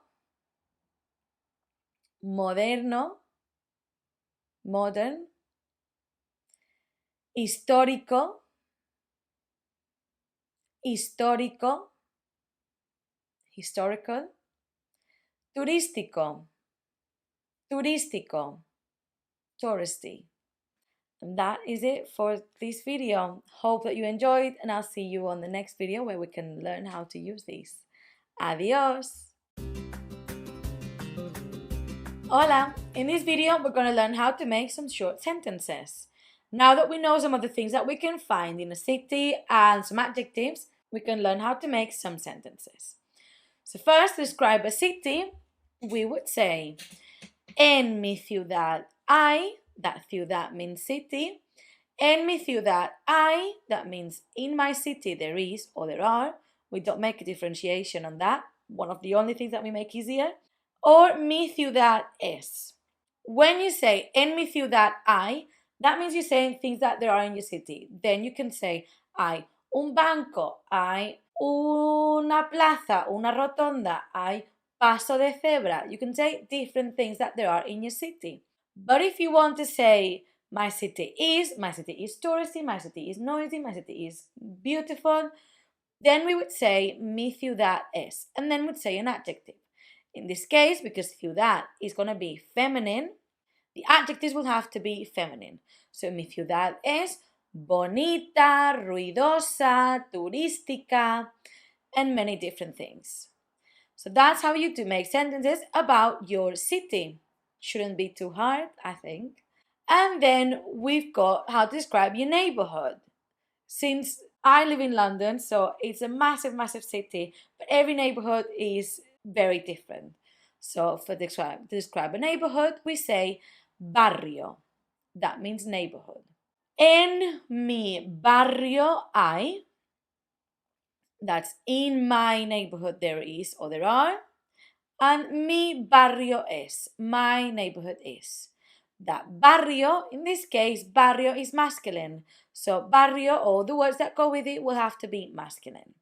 So, for example, we could have en mi barrio hay restaurantes, peluquería, hay un cine, things like that. Obviously, in London, there's a lot in every neighborhood. But you could also use it to describe en mi barrio hay something smaller. En mi barrio hay una biblioteca or la biblioteca. The library from the town is in my neighborhood.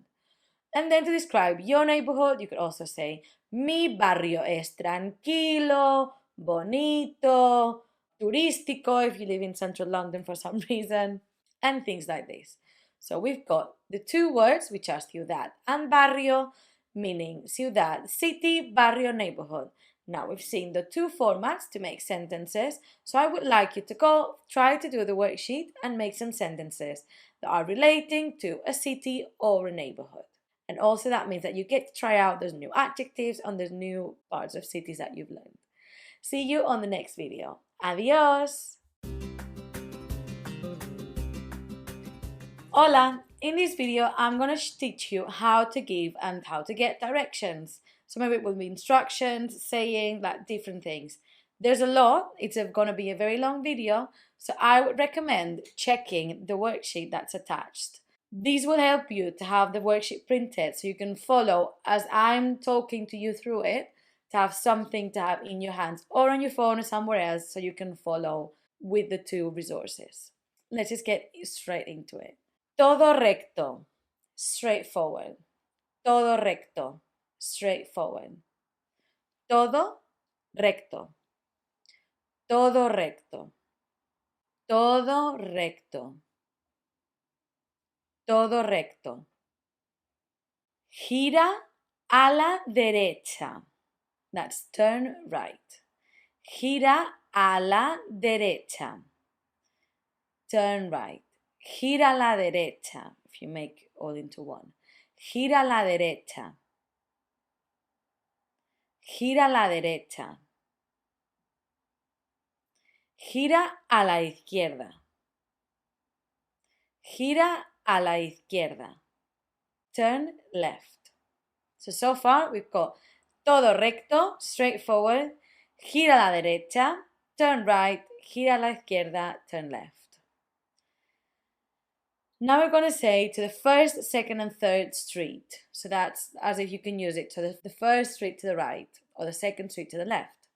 A la primera calle. A la primera calle. To the first street. A la primera calle. A la segunda calle. A la segunda calle. To the second street. A la segunda calle. A la segunda calle. A la segunda calle. A la tercera calle. A la tercera calle. The third street. So we've got so far straight, left, first, second, third street. Then get to. Llega a. So if I'm telling you todo recto, y gira a la derecha, and then llega a, get to the bakery and turn. That's another option. So llega a, get to, llega a, llega a, llega a, sigue, continue, sigue, sigue, continue. Cerca de, close to. Cerca de. Cerca de. So if you're looking for a postbox, está cerca del parque. It's close to the park. Cerca de. Cerca de. Detrás. Detrás. Behind. Detrás. Detrás. Al lado. Next to. Al lado. But obviously it joins, so it's al lado. Al lado. Next to. Al lado. Delante de. In front of. Delante de. Delante de. Entre. Between. Entre. Entre. Then cruza, cross. That could be cross the street or cross the roundabout. Cruza. Cruza. Cruza. Después would be then. When you're giving different instructions, you go first, you do this, then do that. Después. Después. That's hasta, to. So we could combine the get to, llega a, la panadería, or you could say sigue recto, goes forward, straight forward, hasta. So todo recto, hasta. Straightforward to something. Hasta, to. Hasta. And last one, I want to remind you that and is e, just y. E. We say e. E. It's almost like a second, like an extra vowel for us. I'm going to try to repeat all of these, but again, try to look for that information worksheet to make it more palatable. Todo recto. Todo recto. Straightforward. Gira a la derecha. Gira a la derecha. Turn right. Gira a la izquierda. Gira a la izquierda. Turn left. A la primera calle. at the first street. A la segunda calle, at the second street. A la tercera calle, at the third street. Llega a, get to, llega a. Sigue, continue, sigue, continue. Cerca de, close to, cerca de. Detrás, behind. Al lado, next to. Delante de, in front of. Entre, between. Cruza, cross. Después, then. Hasta, to. Y, and.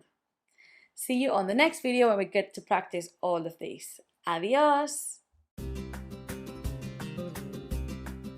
Hola! Are you ready for another guided worksheet? This one's going to be a bit different. I would need you to have either on the side of your screen next to the video or somewhere, you need to have the map. I've printed it like this so I can show you how I would do this. Got this map that I've made, and this will always be the starting point. Either in this guided worksheet or when you're doing the other worksheets, this will always be the starting point. I'm going to tell you a sentence and I'll give you a couple seconds for you to try to guess how would you do this and where would you end in this map. So I'm going to give you some directions and you have to tell me where you end. And then I'll show you with my example. First, todo recto, hasta la estación de policía. So you're practicing these directions that we learned in the previous video and also some places in town. So todo recto hasta la estación de policía. How would you do that? You start here, todo recto. Remember that normally you would place yourself as if you were looking at the street. So you would be looking in this direction. So if I change this, I'll be looking this way. So todo recto hasta la estación de policía. So what I would do is starting here, todo recto, straight, hasta la estación de policía, to the police station. Okay? Hope that makes sense. I started with an easy one. Second, a la segunda calle, gira a la izquierda. A la segunda calle, trying to hold myself and not give you clues. A la segunda calle, gira a la izquierda. Después, todo recto hasta la iglesia. A la segunda calle, gira a la derecha. Después, todo recto hasta la iglesia. Give it a go. Look at the map. Start from here and think. Where do we need to do? What do we need to do? Where do we need to turn? We start here. A la segunda calle. First instruction. Segunda calle is the second street. So we start here. 1 and 2. It says a la segunda calle, gira a la derecha. Because we're in this position, we're going to turn left.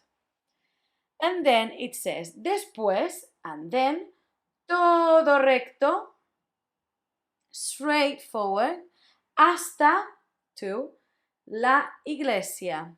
We're going to stop at the church. So we start here, and that is what we are doing. I hope that makes sense. It was a bit more tricky and a bit longer, but it should have been fine. Third and last one. We start. Gira a la izquierda. Gira a la izquierda. Sigue recto hasta la rotonda. Sigue recto hasta la rotonda. Ve a la derecha y sigue recto hasta la librería. I know there's a lot of instructions, so we're going to do it step by step. First of all, we start here. From here it says, gira a la derecha, or gira a la izquierda. Gira a la izquierda. So obviously we do have to go straight a bit, and then we're turning left. Gira a la izquierda, we're turning here. We don't say to the first street because we are seeing that street there. Gira a la izquierda, we turn left. Sigue recto, go straight. Sigue recto hasta la rotonda. Hasta la rotonda. If you remember, rotonda, I'm trying to get the light off. Rotonda was roundabout. So keep straight to the roundabout. A la rotonda. Hasta la rotonda. To the roundabout. When you're here, it says gira a la derecha. So now you have to imagine that you are looking in this position. So from here, you're going to turn to your right. Gira a la derecha. Obviously, the map is going to be turned, but when you are looking at it like this, it will make sense to you, hopefully. Gira a la derecha. Turn right y sigue recto and go straight hasta la librería until you get to the bookshop. Oh, right here. So we've started here. Well, let's see if I can get the light. We start here, turn straight, and we get here. I know that this was not an easy one. There's a lot of instructions and it's hard to listen and follow. It would be probably easier once you do it on the paper. But I did want to show you what you're supposed to do, how we do it together a few times. You know I love all guided worksheets. Also, I want to brag about my map. So I hope you enjoyed. Make sure you do all the worksheets that are involved in this section. And I'll see you on the next one. Adios! Hola! Welcome to this new section about the weather, where we will learn parts of the day. We will learn about different things or different ways to say weather and some countries, so we can do sort of like become weather people. But you'll see. In this video, we will talk about different parts of the day. I know that normally you wouldn't use them when you're telling the weather, but always useful. So we'll start with the first one. First thing is mañana. Mañana. Mañana. It's morning. Mañana. Next, we would have tarde. Tarde. Tarde. Afternoon. Afternoon. After that, we would have noche. Noche. Night. Noche. Noche. And to make this video more interesting, I'll give you sunset and sunrise. So, sunrise would be amanecer. Amanecer, if you're saying it with a Spanish accent.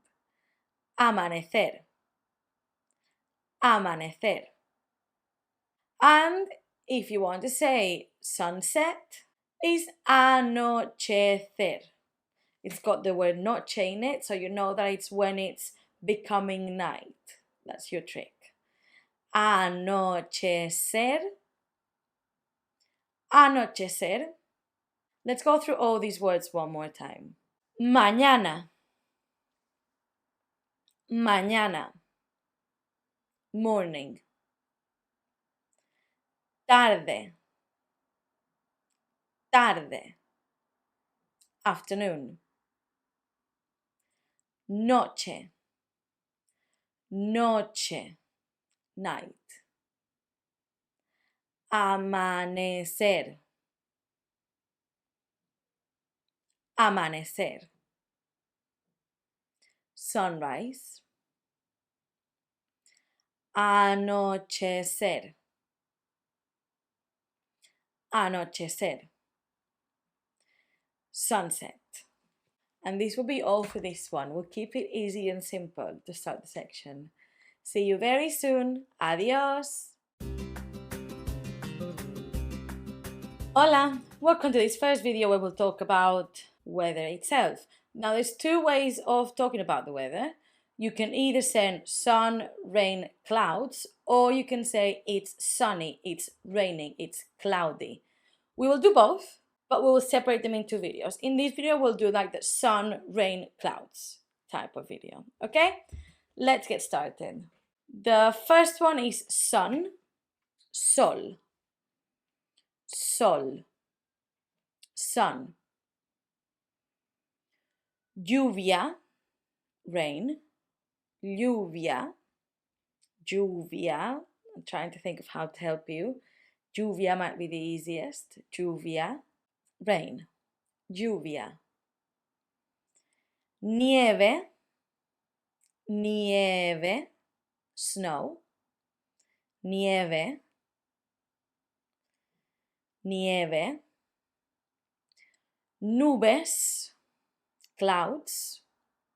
Nubes, nubes.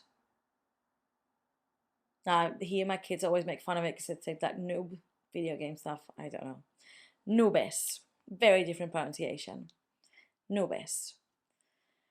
Viento, wind. Viento, wind. Arco iris, arco iris. Rainbow, arco iris. Tormenta, tormenta, storm. Tormenta, storm. Niebla, niebla, fog. Niebla. As usual, I'm going to go through all the words one more time. Sol, sol, sun.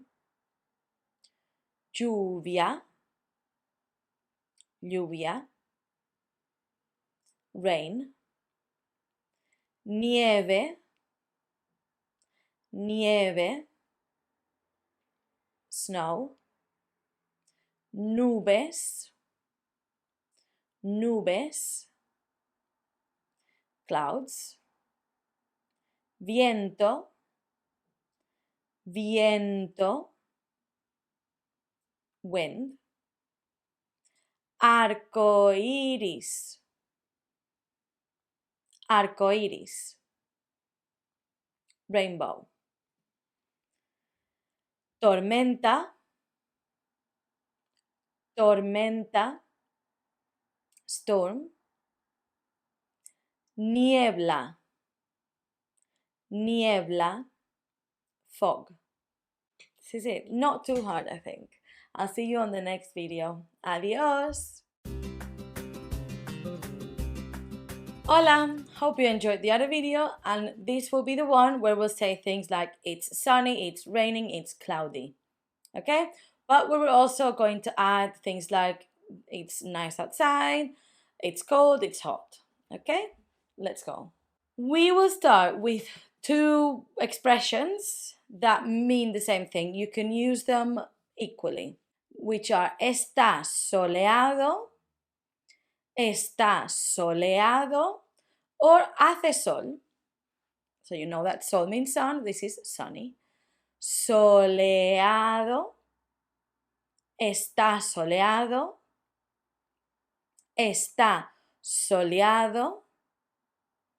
Hace sol, hace sol. So it's hace sol. It is a bit easier, but you need to know that there's both. So it's customer's choice.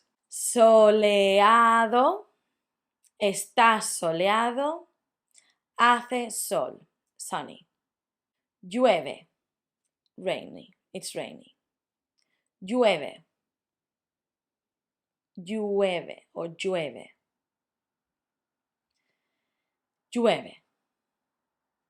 Next, nieva.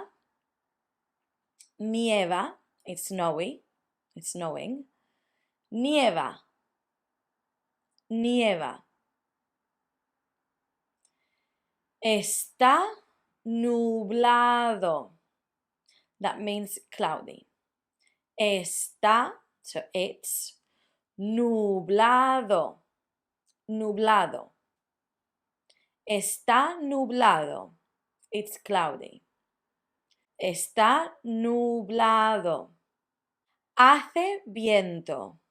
It's windy because you know viento. So this one that starts with hace to me are the easiest ones because it's just one more word.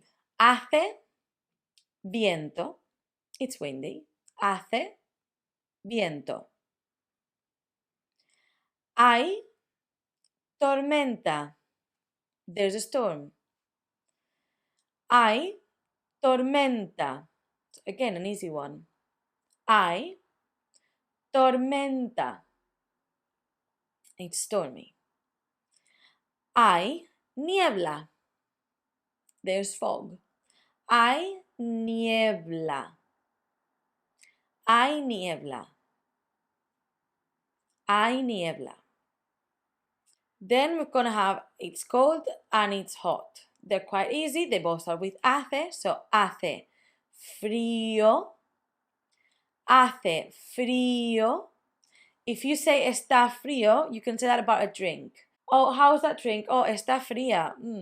So you wouldn't, but you would say for the weather, hace frío. Hace frío.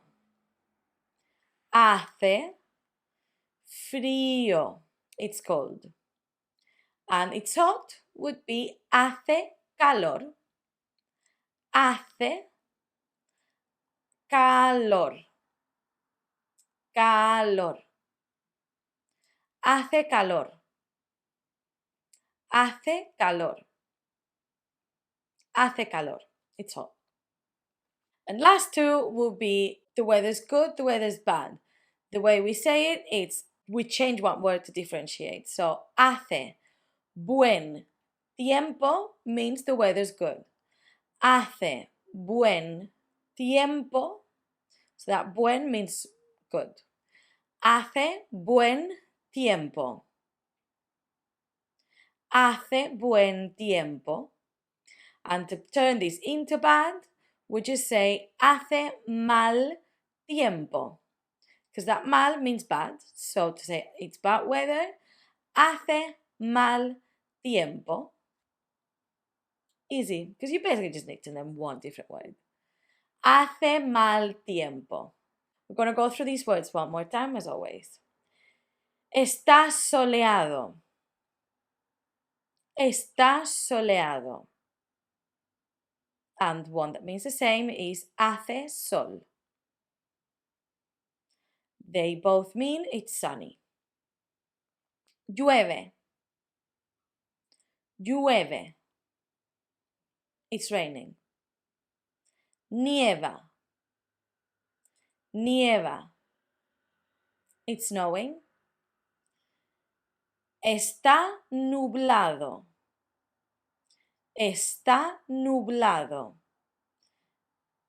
It's cloudy. Hace viento. Hace viento. It's windy. Hay tormenta. Hay tormenta. There's a storm. Hay niebla. Hay niebla. There's fog. Hace frío. Hace frío. It's cold. Hace calor. Hace calor. It's hot. Hace buen tiempo. Hace buen tiempo. The weather's good. Hace mal tiempo. Hace mal tiempo. The weather's bad. That would be all. The vocabulary for the weather, there's not that much really, but it's useful to know, especially I feel like it's a thing that, especially English people, makes us bond talking about the weather. It's a conversation that's really accessible when you are starting to learn a language. So hopefully you can have a conversation about the weather very soon and it will give you that confidence boost. See you on the next video. Adios! Hola! In this video, something a bit different, we're going to learn how to say a few countries in Spanish. Now, I know that this is not technically about the weather, but it will be useful because we'll do a worksheet on saying the weather, becoming weather people. And hopefully it will be useful for life as well, hopefully. Then it takes off when we have to do more countries. These ones are already done. Okay, so let's get started. The first one, España. I'm going to say España because I'm from España. And hopefully you'll be traveling to España very soon. España. España. Next, Inglaterra. Inglaterra. I bet this is probably one of the hardest ones that are more different to the English because that's England. Inglaterra. Inglaterra. Another one, English speaker, might be a bit easier. Estados Unidos. Basically, you can translate United States. Estados Unidos.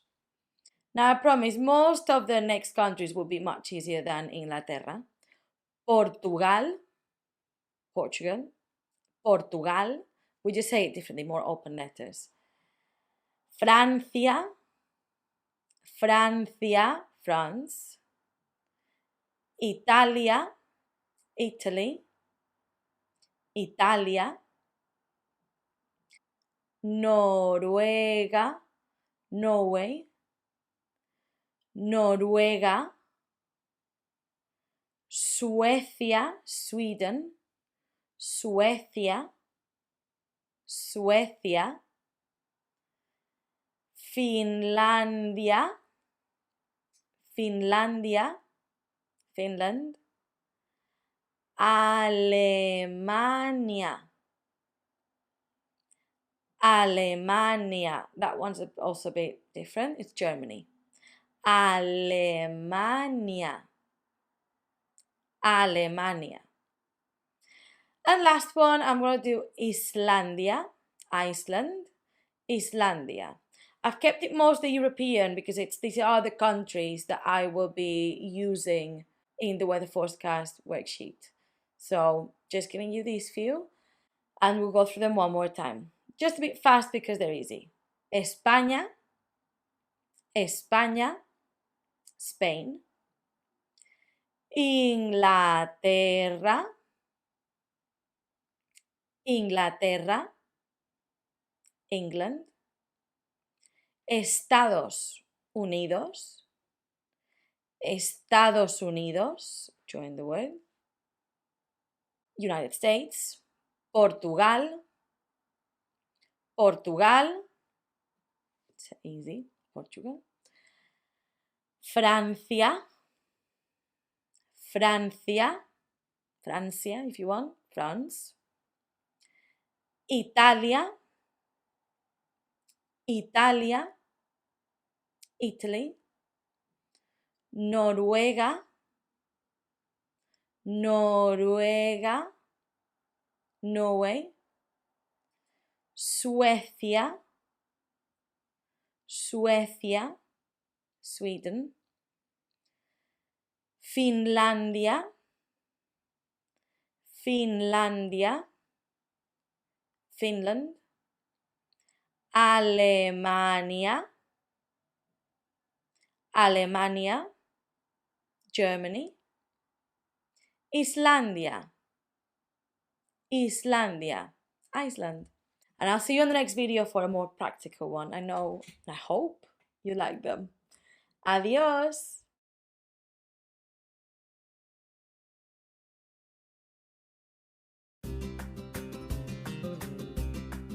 Hola, welcome to the last video of this section, which is a practical one. I hope that you're really enjoying them because I'm really loving making these practical videos in the hope that you will find them quite useful. Okay, so let's go for it. What we will do is, I'm going to say a sentence in Spanish. Just looking out the window, I live in England, so the sentence is going to be, it's cloudy in England. But I'll do it in Spanish, and what you will have to do is translate it to English. So I'm going to say a weather and the country, and you're going to have to translate that, which hopefully then will be useful for the worksheet that you're doing afterwards. Okay, let's go for it. The first sentence is, hace frío en Suecia. Hace frío en Suecia. I'll give you a second to think about it. So hace frío, the weather, en means in, Suecia, the country. Hace frío en Suecia.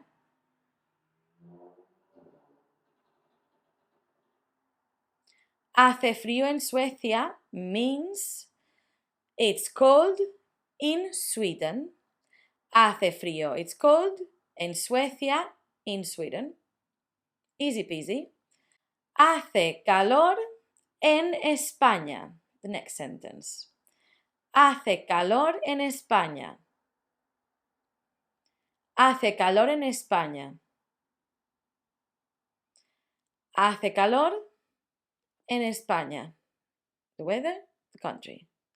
So the answer would be, it's hot, hace calor, en España, in Spain. No complications. Next, llueve en Italia. Llueve en Italia. It's raining in Italy.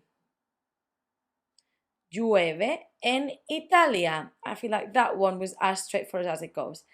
But now I'm going to make it a bit more complicated. I'm going to give you like two weathers and the country. Hace viento y sol en Francia. Hace viento y sol en Francia. Hace viento y sol en Francia. Ready? So, the reason it says hace viento y sol and not hace viento y soleado en Francia would be because we've already said the hace.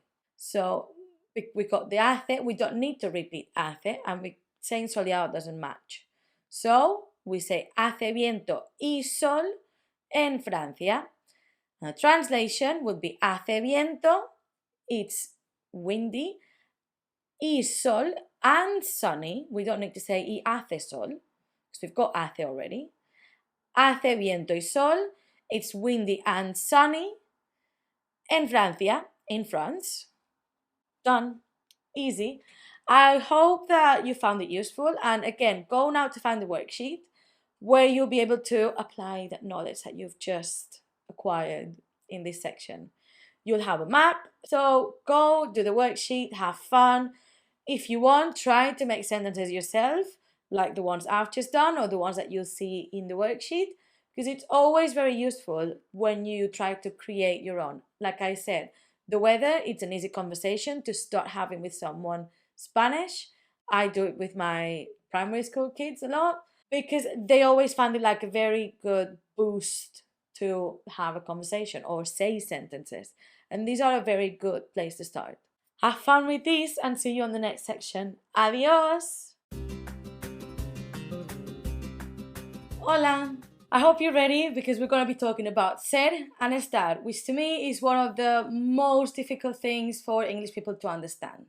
The reason being that I've got two verbs, ser and estar, that in English translate to that same one verb, so the verb to be. So I am a teacher or I am in English are one verb. I'm using the same. However, in Spanish, I would have to use two different verbs. Don't know if you get what I'm going with this. I'm going to be doing this very slowly because in my experience, that's the only way to tackle this. It's not easy, so please make sure that you're paying attention. There's going to be some visuals right next to me that I will attach So if you can either take notes of what you're seeing on the screen, or you can just download these visuals so you can have a description of how it goes. You really need to pay attention to all of these. It's hard to grasp why we're using one or the other. I didn't even realize when I was doing this when I was a kid, because to me these are two different verbs. It's when you do English that it just merges into one, which again, like to me as a Spanish person, made it very easy. For you, English going into Spanish, not the same story. But let's just quit all my talk. I could talk about for hours. Let's just get into each verb. What do we use them, or when do we use them? In which occasions do we use each one of them? And then again, I'm going to go very slowly in each section, going step by step. First step is knowing each verb individually. When do we use them? So first, we're going to go with ser. Ser is used to identify someone. So when I say, my name is, yo soy Aina, that's it. That's identifying someone. We could also, or this is Maria, that I'm identifying someone. Esta es. Nationality, where you're from. Not where you are right now, not where you're living, where I'm from. So I'm from Spain. Yo soy de España. Yo soy de Mallorca. I'm from Mallorca. I'm in London right now, but that's a different story. I'm from Mallorca. Then we've got job and religion. These are things that usually don't change very often. If you're a religion, you're not going to quit being that religion tomorrow. Jobs, usually long lasting. Then you've got physical description, so what you look like. Yo soy morena, I've got dark hair. Yo soy baja, I'm short. That I am is physical description, goes with ser. Relationships, the most obvious relationship, he is my boyfriend. Do not just that relationship, any relationship. So this is my friend, esta es mi amiga, este es mi tío, so she's my friend, he's my uncle, things like that. And your personality, so yo soy habladora, I'm chatting, did you notice? So things like this that are very steady, the things that these have in common as they normally are things that don't change.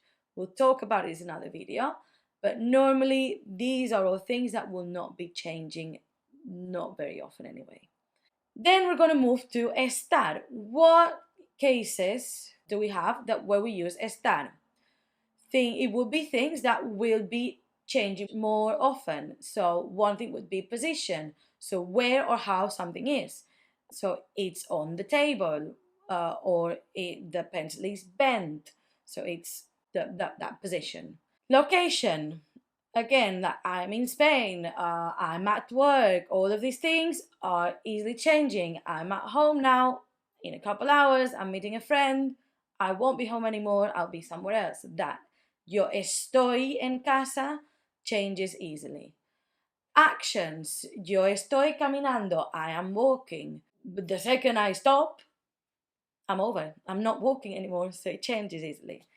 Conditions, so the window's open, the window's closed, I can open and close them very easily, things like that. And last but not least, emotions. Our emotions change and fluctuate all the time. Today I'm sad, yesterday I was happy. Easy, which not to be confused with personality. When we did the feelings, I insisted that you can't say yo soy triste, because now you know that soy triste, that means that I am a sad person. That would make it my personality. But if you just say yo estoy triste, that means that it's just your emotion. It's something that you're feeling right now. You might not be feeling sad in 10 minutes, but that doesn't make it your personality. That makes it an emotion. So that's why these ones especially are easily confused and could cause, I don't know, misunderstandings. So that's an example. Now, take it all in. Don't worry. There's going to be plenty of opportunities for you to practice and see how this works in reality. So for now, just try to take this in, look at the visuals, read them carefully, try to make sense of them.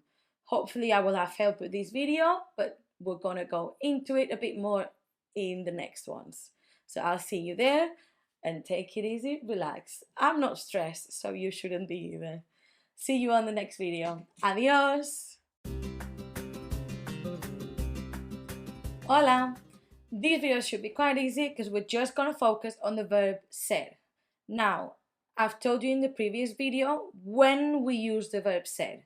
We don't exactly need it for now, but if you would like to have your visual or the notes you took when you're doing the worksheet that we're going to do at the end, that would be good because you were going to start thinking, why am I using ser in this case? So, first of all, you need to know the conjugation of the verb ser, which I'm going to just have on the side. We're just going to go through it. It's quite easy because now we have been doing verbs for a bit. We've done them before. We know how it works. So we're going to just go through it quickly. Yo soy, I am.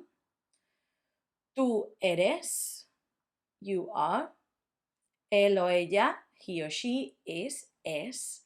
Él, ella es. Nosotros o nosotras somos. Vosotros o vosotras sois. Ellos o ellas son. So I'm just going to say the verb one more time.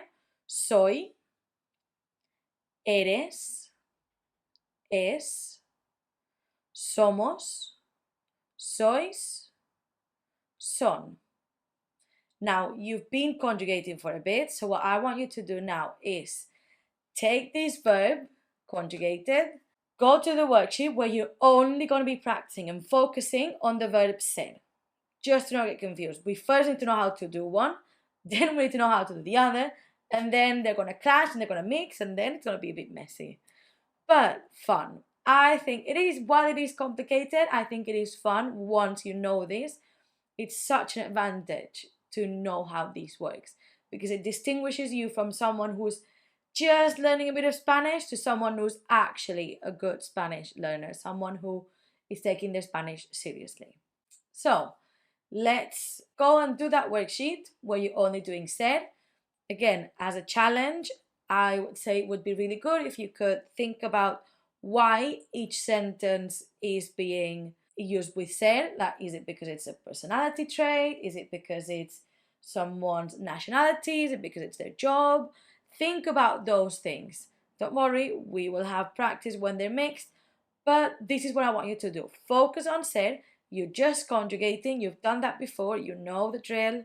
So go for it. Have a try and see how it goes. And I'll see you on the next video where we'll just focus on estar. See you soon. Adios. Hola, I'm glad you're back for more. Hopefully that ser went well. And now we're going to park it. Leave it to the side. Forget about it just for this video. Because in this video, we're focusing on estar. We're going to do the same thing. I'm going to tell you the conjugation. And then I want you to take it and go and do that worksheet where you just do estar. Where you don't need to think about when you're using and what you're using. You just need to focus on knowing the conjugation. The best way to work on conjugations is to conjugate. It's boring, it's tedious because you're just repeating those verbs, those endings and those things. It's a bit of mindless work, but you can't move on to thinking how am I using it, when am I using it on different verb tenses if you don't know how to conjugate well first. Repetition, again, is key to this. So, let's do estar. So I'm going to say like before. Yo estoy. Tú estás. So you are.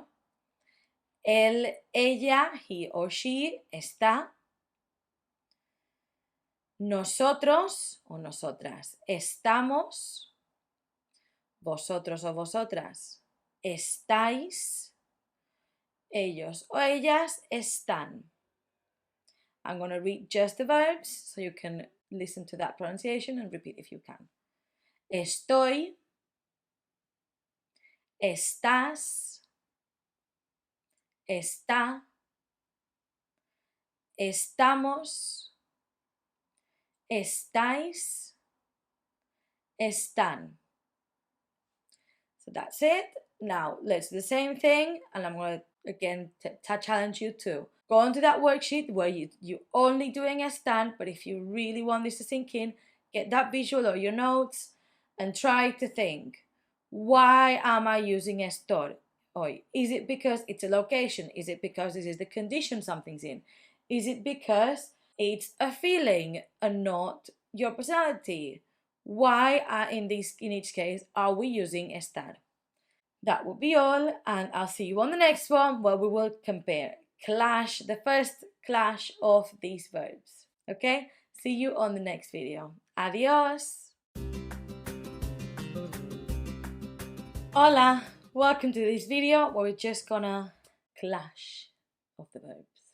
Okay, we've seen ser, we've seen estar. We've talked about why each verb is used and when. The thing is that the easiest way, but these can't always apply because it might not make sense.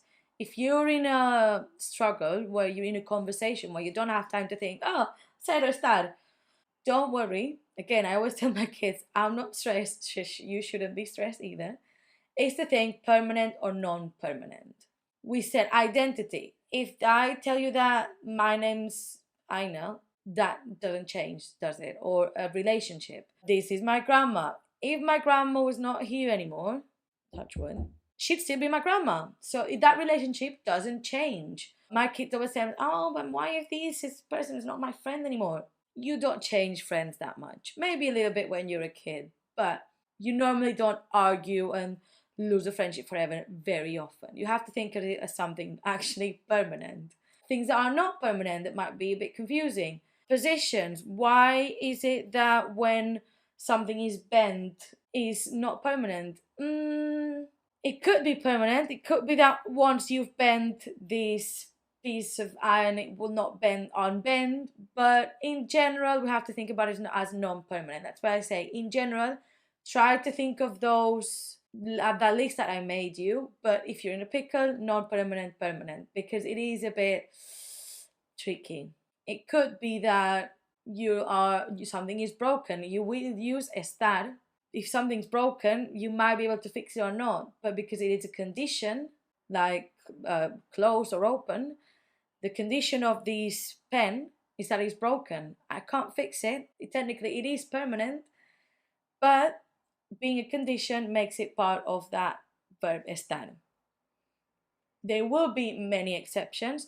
We will make mistakes, and I always say that I might include something that is an exception in the videos or in the worksheets because I want you to make that mistake. Because once you make the mistake, you won't do it again. Again, one of those annoying ways to learn language things. Now, we've talked about the clash. We know those rules. Take your visuals, put them near you because we'll need them for the next things that we do. Because now it's not going to be one or the other, it's always going to be mixed. We're going to have practice videos, we're going to have worksheets, so hopefully these will help you feel a bit more confident. I'll see you on the next video for real actual practice. Adios! Hola! Ready for the first guided worksheet? In this first one, which is going to appear here in a second, you will have sentences and you're going to have two options. It's going to be conjugated, so you don't have to worry about who's doing the action. You just have to worry about choosing if you are choosing the verb ser or estar. Again, I do recommend having either the visual up somewhere, printed, copied, your notes, something, so you can really truly think. I'm going to leave the worksheet on the main screen for a minute, and then I want you to do it. Try to choose which one you think it is, and then we're going to go through it together to explain how it works. I do want to do the first sentence all together, so when the visual appears here, so let's read. You've got the sentence, yo soy / estoy pintor. Got a picture of a man painting. Right, what does this say? Pintor. What can it mean? What that pintor means? Painter, right? So, painter is a job, which makes it part of ser. So in this case, we're going to choose yo soy pintor. Okay? That's what you're supposed to be doing with all the rest. I'm going to disappear for a minute, leave you with this, pause it if you need to, and I'll come back in a second.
Right, how did it go?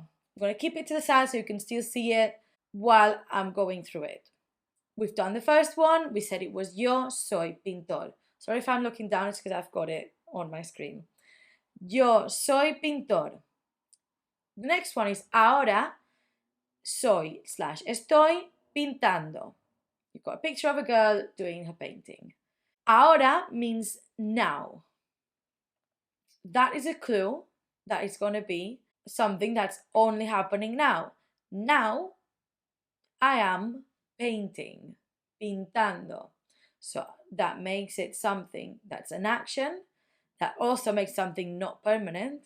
I can stop painting in 2 seconds and I'm not painting anymore. But so that we know that's going to be estar. So ahora estoy pintando. Now I'm painting. The next two. Está o es un libro nuevo. This is what I was telling you about. This book is new. You've got the picture that helps you, says new, it's a book. Libro nuevo. Physical description of this book. This book is new. It's not going to stop being new in 5 seconds. It's not going to stop. How long does it take for a book to stop being new and start being old?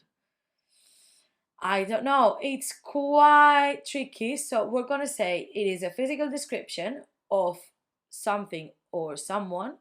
So in this case, something. So we're going to say es un libro nuevo. It's a new book. Es un libro nuevo. However, el libro está abierto. The book is open would be está, because it's a condition. This book at the moment is open, and I can close it and it will not be open anymore.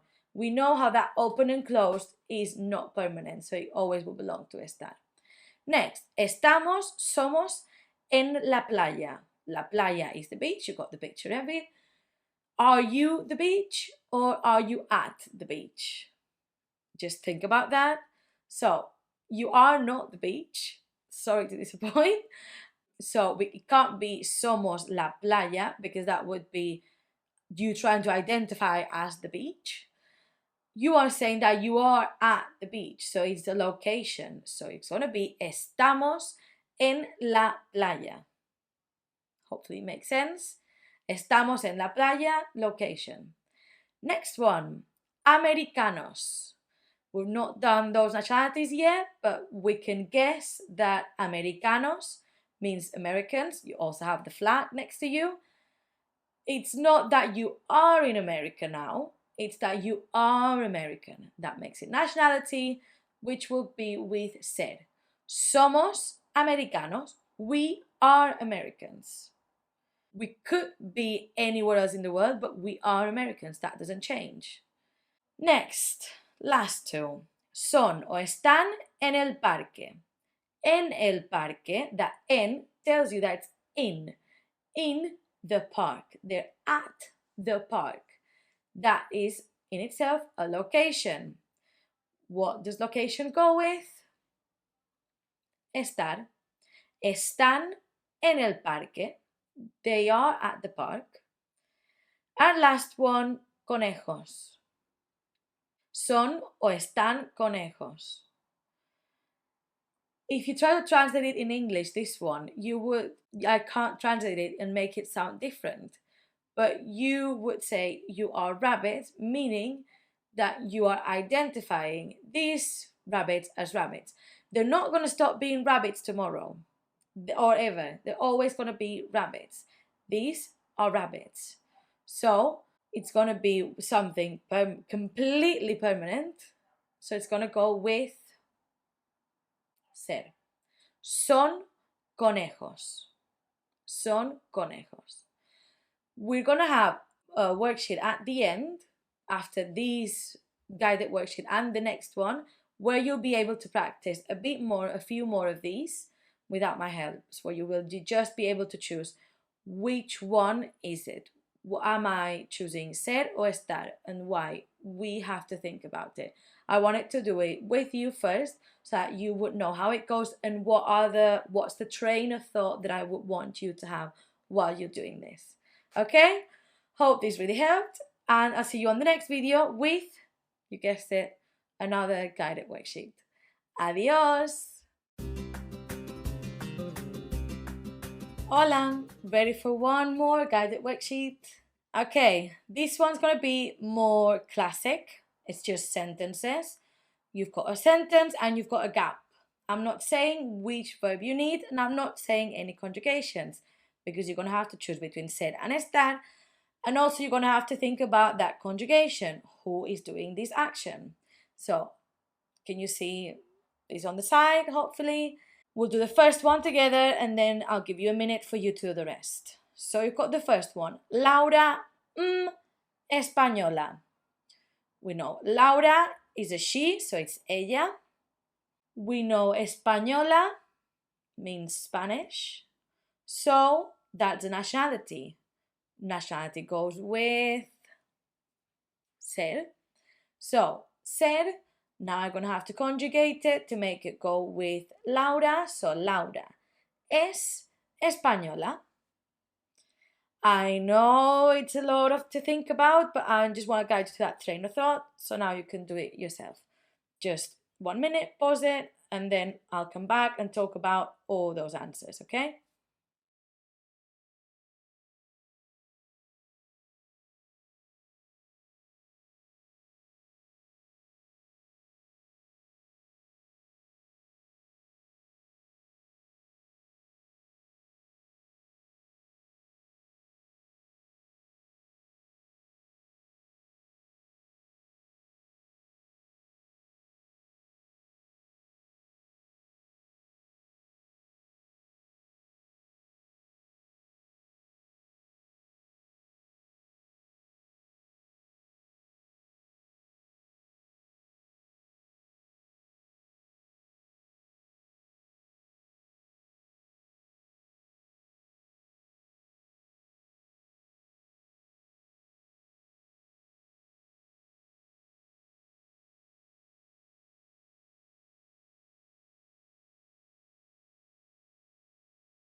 Hi, so how did it go? Let's go through those answers. We've got Pedro. Pedro, name of a man, he. En el hospital. I told you in the other one, that en means in. That means that we're going to be talking about a location. We know hospital means hospital, easy. Pedro is at hospital at the moment. He can leave. I don't know why he's in the hospital. We don't need to know why he's in the hospital. But technically, hospital is a location, because we've not specified if he's there forever or what he's doing. He is right now at the hospital. Location changes. So, Pedro está en el hospital. Yes? Hoy, today, enfermo, sick. No puedo ir a la escuela. So today I'm sick. I can't go to school. That clue is hoy, today. That means that today I'm sick. Today is something, it would be, I think, I would consider probably a condition or an emotion, technically.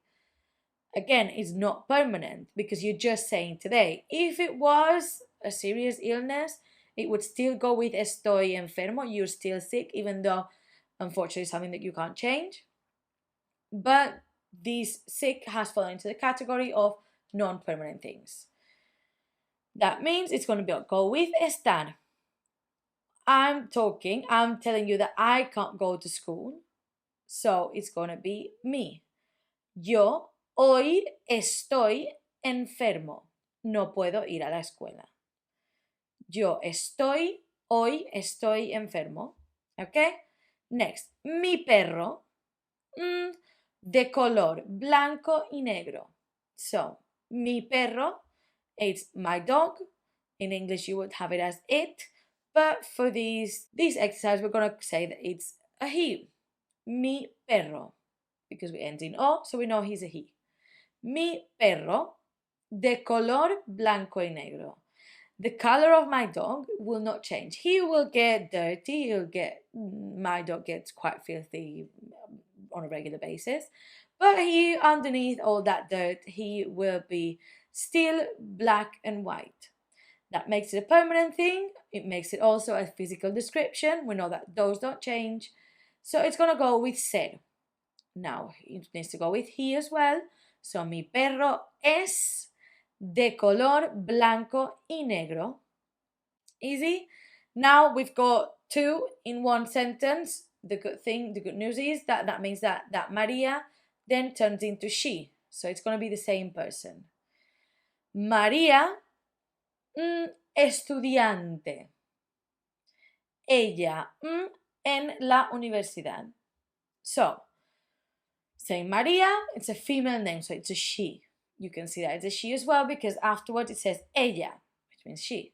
So, María, estudiante, first part of the sentence. She is a student. Now, I know that you're not a student forever, hopefully. So, that's going to be something that will change, but in theory, that at the moment is your job.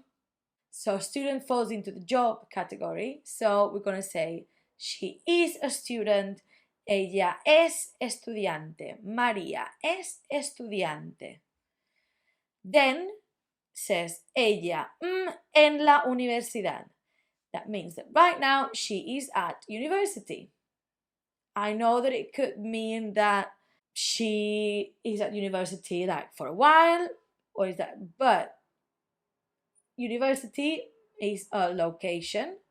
So, ella está en la universidad. It's the same as work. When you say I'm at work, it doesn't mean that you are at work forever. You go home, hopefully.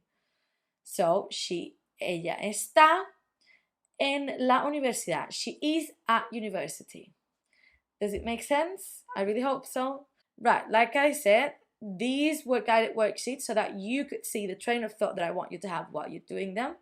And you're going to have a worksheet just to do on your own with the answers that will help you practice all of these things.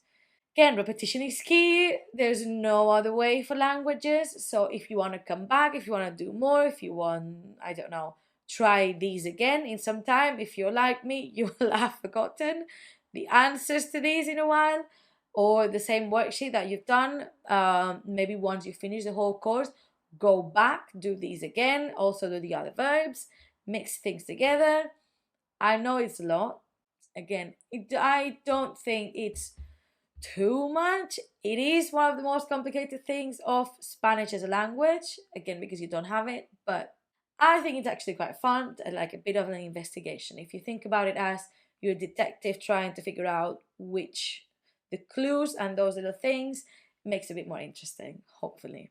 This is it. Let me know if you've got any questions about this, and I'll see you on the next section. Adios! Hola! Welcome to this new section about jobs. It's a short section, but I think that it's quite nice after doing the ser and estar, which is quite tricky. This one, in theory, it's quite simple, but we will basically do one video on vocabulary and the rest will be applying that vocabulary and putting it into practice. Now, one thing I'm going to tell you is, I'm not going to tell you all the jobs on the planet. I'm going to tell you main jobs. Hopefully this encapsulates some sort of your job. But if you've got questions, you can always message. I'm happy to answer. I'm happy to translate a good job title, if that makes sense. And two is that I'm only going to say this in masculine, unless there's an exception, or, this word actually applies to both genders, or whatever. We'll get into it, but you understand. And I'll tell you how to the feminine, but I'm just going to show you the masculine. And you do your thing, because now at this point you're an expert. Let's go for it. The first one, cocinero. Cocinero. Or cocinero. Feminine would be cocinera. Just add an a. We are experts, we know this now. Cocinera. Cocinero. Cocinero. Cook. If you call it chef in Spanish with the hard ch, people would understand, obviously, but cocinero is the standard Spanish word for cook.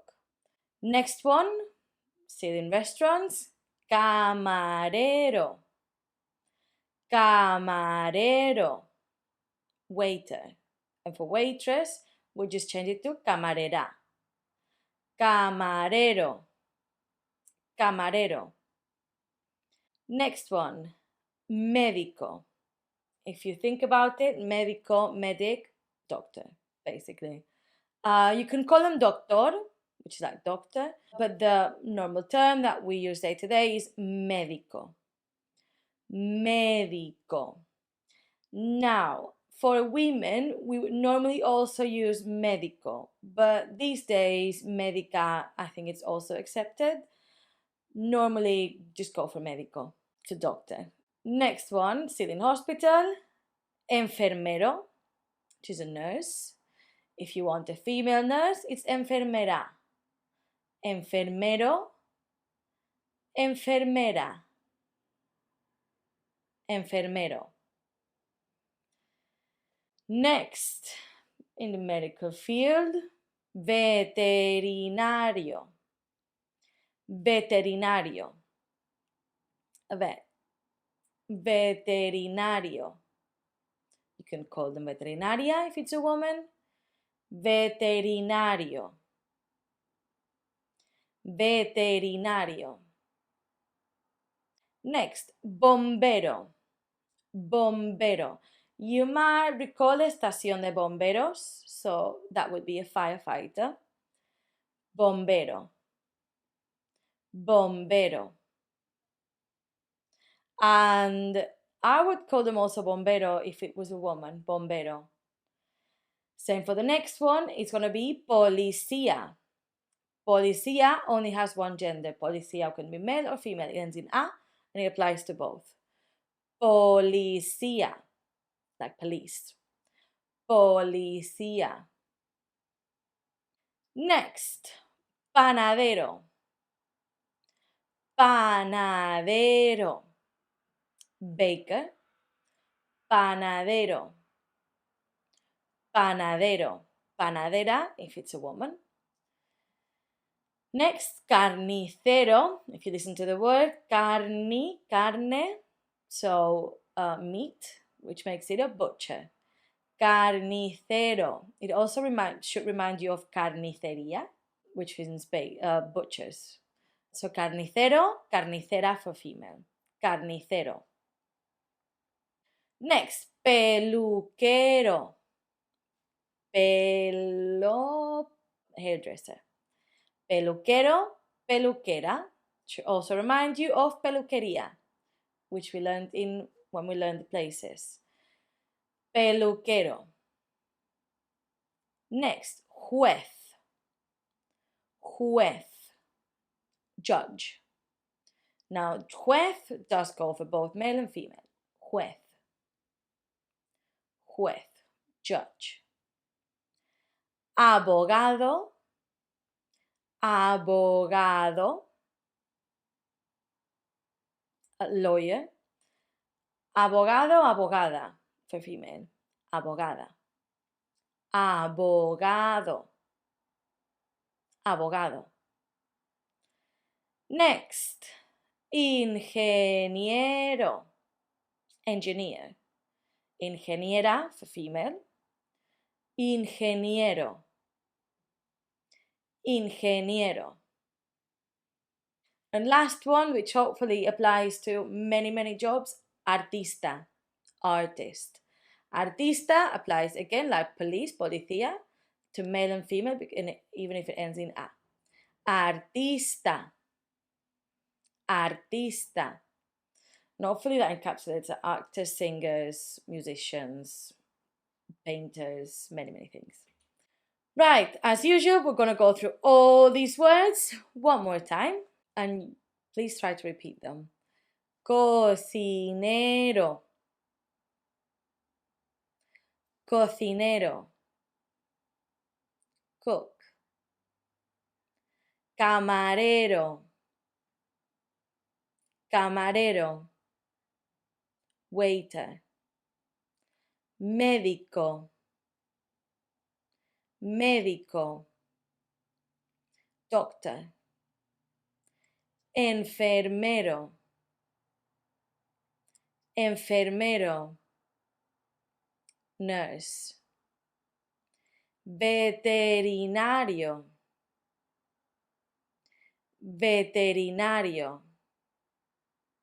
vet, bombero, bombero,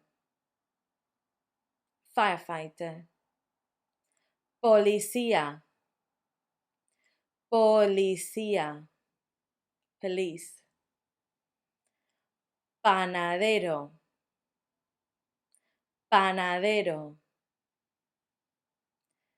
baker, carnicero, carnicero, butcher, peluquero, peluquero, hairdresser, juez, juez, judge, abogado, abogado, lawyer, ingeniero, ingeniero, engineer, artista, artista, artist. And that's it. I know it was a long list, but that's the last vocabulary that we're doing on this section. I'll see you on the next video. Adios! Hola!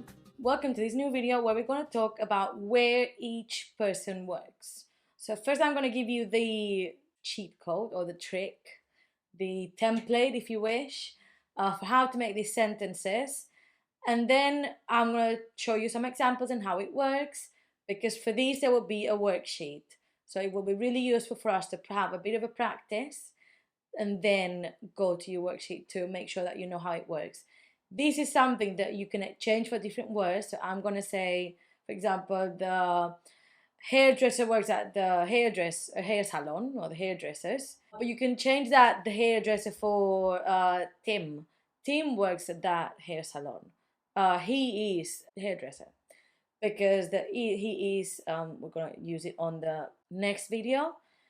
So don't worry about it. So one video for where each person works, and then there's a bit of a worksheet, do that, then go back, watch the next video, do the second exercise on that worksheet, and then see if when on the third one you can mix these two bits of information, these two sentences, and make a more expanded sentence and a bit more, more natural, if you wish. Right, let's go for it. Let me show you first the trick or the template. So first would be the person. By person I mean the job, so hairdresser. Then you say trabaja or trabajan. Trabaja would be for one person. Trabajan would be for more than one people. So it would be trabaja, work or works, or they work. Then you add en el or en la, depending on if that workplace is masculine or feminine. You will know that because, again, you're an expert at this point. So you know that hair salon in Spanish, peluquería, ends in a, thus making it feminine. And then you will say the place. So let me say that again. Person or job, trabaja, trabajan, en el o la, depending on if the place is masculine or feminine, and the place. So in English, it would be the hairdresser works at the hair salon. In Spanish, this sentence will be translated for el peluquero, because in Spanish, obviously, we've learned about that, the hairdresser, el peluquero, trabaja, works, because we know that trabaja is for he or she, en la peluquería, because peluquería ends in a, so it's feminine, so it's en la peluquería. Straightforward, hopefully. If you wanted to say la peluquera, trabaja en la peluquería. You just need to change that gender at the start. Doesn't affect the rest of the sentence because it's a he or she. So that verb is already accommodating to that he or she. Works for both. I'm going to give you another example with two people. So, in English, this would be el médico y el enfermero. So, the doctor and the nurse. El médico y el enfermero. The doctor and the nurse. El médico, el enfermero. Trabajan, because it's more than one person. So, we're doing that as if it was they. Trabajan. Trabajan. And then en el hospital. We know that hospital ends in consonant. It's one of those loners. So hospital is masculine. So it's going to be en el and not en la. So let's say it again. The doctor and the nurse work at the hospital. El médico y el enfermero, the doctor and the nurse, trabajan, work en el hospital, at the hospital. I hope that it makes a lot of sense. It's quite simple once you know the trick. Don't worry, everything's going to be put together for your worksheet. I would challenge to try to do a few of these, looking at the example, and then try to do it on your own. Try to remember how it works. You will see that it's quite mechanical, and then hopefully by the end of the first exercise, it will come quite natural. And that would be all for this video. I'll see you on the next one for more practice. Adios! Hola! Welcome to the new video where we're going to learn how to talk about jobs using the verbs ser and estar. Before I tell you the answer, I want to give you 5 seconds. Think, what is it going to be, ser or estar? 5, 4, 3, 2, 1.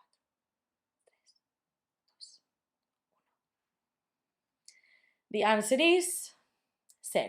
Ser is for permanent things, and I know that jobs could be permanent-ish. The way I explain this to my kids is, I'm a teacher. If I was going to change my job, I'd probably be moving to a different school and maintain my role. Or I would have a promotion, maybe have more responsibilities, different things, but I would stay in the field of education. Still, changing a job is not something that you do on a whim. Like, you think about it, you take your time. Even if tomorrow I would not decide tomorrow that I would become a piano player. Because I can't play the piano, so I can't do that. But if I decided that my teaching years are done, I'm too tired for this, it's too much, whatever, and decided to go to an office, it still would take me a very long time to take that decision.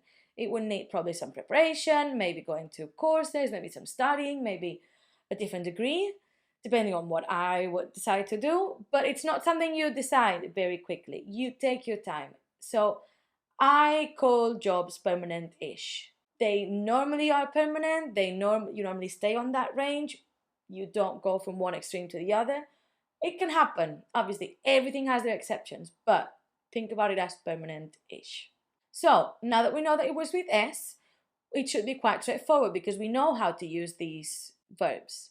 So I'm going to show you a few examples and I'm going to tell you how you can use it with the previous video. So the first example would be, yo soy profesora. I am a teacher. Yo soy profesora.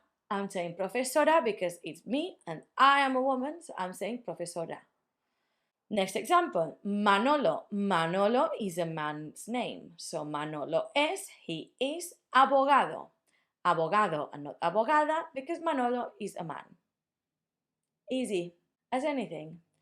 Then, an example with two people. Mis padres son médicos. Mis padres, two people, a man and a woman. We said that médico, normally you call médico a man and a woman.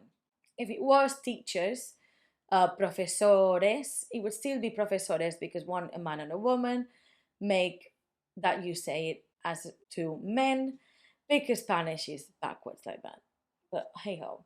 So we would say mis padres son, they are médicos. Make sure you make it plural as well. Easy and straightforward. Now, to mix it with the previous video, what I would do first is go do the worksheet, the first exercise about ser, and then maybe come back to this if you need to and check for the second exercise or for the number 3. The way we could do this is, for example, yo soy profesora. Trabajo, because we know the verbs, en la escuela. Yo soy profesora, trabajo en la escuela. That's where you can apply to use both. Or, mis padres son médicos. We know trabajan en el hospital. Easy. It's an easy mix. You're just putting the two videos together and creating a good sentence. Hopefully that's something that eventually becomes natural to you. Practice as much as you need to. Rewatch these videos. Ask any questions if you need to. Like I said, like if you need a specific job translation. But this should be quite good. And again, it's an easy conversation to get started when you are starting to actually speak Spanish. I'll see you on the next section. And don't forget to give a review because that really helps us. Adios! Hola! Welcome to this new section. This is going to be an easy, short and sweet one. We're going to be talking about countries and nationalities. What better way to start than talking about continents? Which is easy, there's not that many, so you can dip your toes into this. Okay, let's get to it. The first ones are going to be very easy because they're basically the same word, just pronounced differently. America. You can obviously then differentiate between Norte y Sur America, but America is the continent in theory. America. Then Europa is Europe. Europa.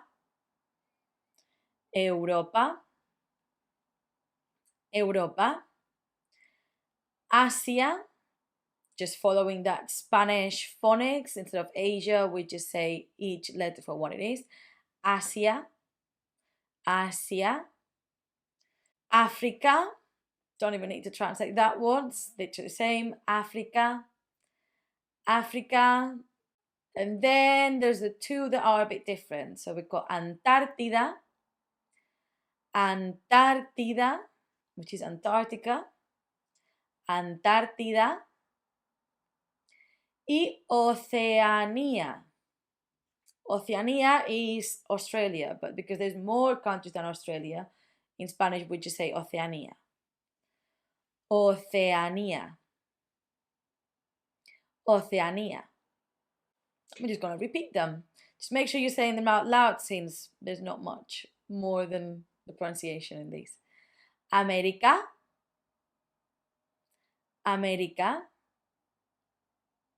Europa.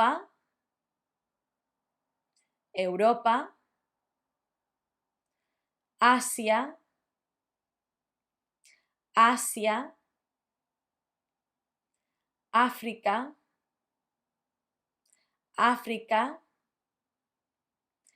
Antártida.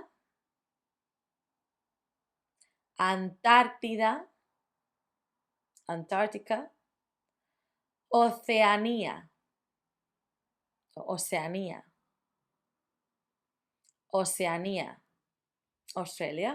That would be it. I told you, short and sweet. I'll see you in the next video for some more. Adios. Hola. In this video, we're going to talk about countries and how to say them in Spanish. Now, I'm just going to put a visual very quickly because we already know some of these countries from when we did the weather. So we'll just read them one time and then we'll move over to the new ones. Just as a reminder, España, Spain. Inglaterra, the UK. Portugal, Portugal. Francia, France. Italia, Italy. Noruega, Norway. Suecia, Sweden. Finlandia, Finland. Alemania, Germany. Islandia, Iceland. So here you've got these ones. Again, I'm not going to repeat them again at the end because these ones we already know. Now on to the new ones. First of all, to say that countries in South America, because they are Spanish, they will be basically more or less the same as in English. So we've got Colombia, Argentina, Costa Rica, Mexico, You see that Cuba, all of them sound very much already like you say it in English. So I'm not going to go through them. I'm kind of like skipping that continent and like going straight to other ones that are not as straightforward. Okay, so first will be Estados Unidos, United States. Estados Unidos. Estados Unidos. Estados Unidos, because you say it as one word as usual. Estados Unidos. Australia. Australia. Australia. China. Obviously, if you see the word, you will know that it's China, but we say just China. China. Japón, for Japan. Japón. Japón. India, basically the same, India. Iran, for Iran. Iran. Iran. Iran. Ethiopia, for Ethiopia. Again, much easier to say in Spanish, I'm sorry. Just so straightforward. Ethiopia. Egipto, Egypt. Egipto. Marruecos, Morocco. Marruecos. This might be one of the trickier ones. Marruecos. Marruecos. Polonia, Poland. Polonia. Polonia. Ucrania. Ucrania, Ukraine. Bélgica, Belgium. Bélgica. Bélgica. As you can see, these are all the countries that I'm going to do. Because as you can see, yes, some of them might not be as straightforward, like Marruecos, Morocco. But in general, you could probably guess what the country is. If you need a specific one, go and search for it. They're normally very easy. And you know that they're just going to be pronounced straight letter by letter. So I'm just going to repeat these ones one more time just for you to pronounce them. Estados Unidos. Estados Unidos. United States. Australia. Australia. Australia. China. China. Japón. Japón. India. India. I'm just not going to translate that, decided. They're so similar. Iran. Iran. Ethiopia. Ethiopia. Egipto. Egipto. Marruecos. Marruecos. Morocco. Polonia. Polonia. Ucrania. Ucrania. Bélgica. Bélgica. Very, very easy. Nationalities won't be as easy, obviously, but I'll see you on the next video where we'll talk about them. Adios! Hola! Happy to see that you're back for nationalities, knowing that it was going to be a bit harder. It's not too bad. It just works like any other adjectives. So, like any other adjectives, nationalities will have to agree in gender and in number. The issue is it's not just like the other adjectives because there's different endings and they will be a bit more complicated. Don't need to stress about it. We're going to put some visuals next to us. I'm going to talk about it and we're going to have just a jolly old time. Okay, let's just go for case number 1. Case number one would be if the main nationality ends in O. Now, there's no recipe for making nationalities out of the country, just like in English. Like, I think it's a bit easier, like from England, you're English, but it doesn't write the same. So that would be it. Just imagine that. But if you know the nationalities, you need to know how to change them and make them agree in gender and number. If you've got the first one that ends in O, that one would be like the easiest case, like it sounds like the adjectives. So it will go to o, a, os, as. Chileno, someone from Chile. Chileno, chilena, chilenos, chilenas. You can't change it from Chile. You have to change it from chileno because chileno is the nationality, Chile is the country. Okay? Now, again, that was an easy one. Let's go to the tricky bit, which is the second case, which would be with different vowels.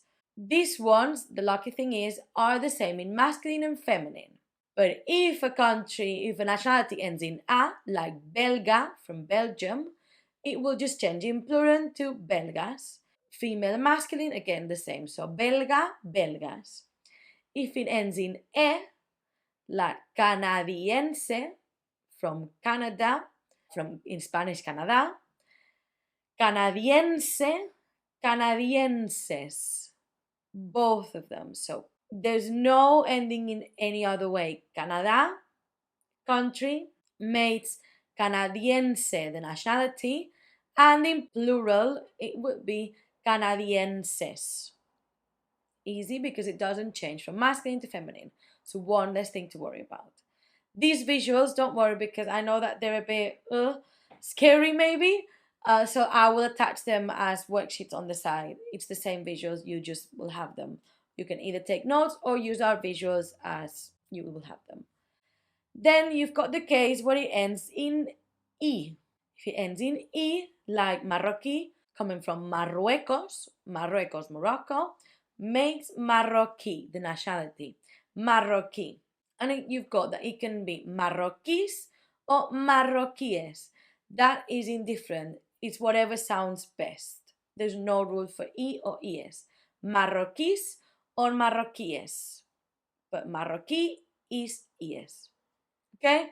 Again, that might be probably the trickiest one because we're not used to it. And there's a third case scenario where the nationality will end in consonant. That again goes back to being easy because it would be more like the other adjectives.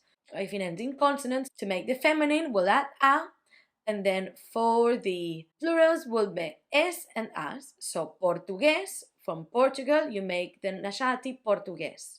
Portugal, Portuguese, then Portuguese makes Portuguesa, Portugueses, Portuguesas. Those ones are easy. The only tricky ones would be the second case scenario where it is a bit different from the other adjectives. Hopefully, these will not be too bad. You will have a worksheet where you will be changing these nationalities into different agreements, let's say, so you can have that bit of practice. Again, it's hard because nationalities are not straightforward. You can't just create them. Like you saw, Canadiense was not very straightforward, or Marroquí or Belga. You just don't have a full recipe. You do at least have a recipe to change those agreements. So hopefully that will help. We'll practice those agreements and then come back for one last video and obviously more practical stuff that I know you like. Hope you like actually. See you there. Adios. Hola, welcome to the last video where I'm gonna attempt to make this as practical as possible. Now, you've learned some countries, you've learned some nationalities. You can talk about with this using the verb ser and estar, which means to be. If you're talking about location, where you are right now, you are gonna use the verb estar. So it would be yo estoy. Right now, I am in this country. If you want to talk about your nationality, you're gonna use ser. That's permanent. We know these things. There's two ways of saying your nationality though. You could either say yo soy de España, because you are from Spain. using that verb soy and that country that now obviously you know. And you could also say just soy and the nationality, so soy española. Soy de España or soy española. The same way you would say I'm Spanish or I'm from Spain. Easy.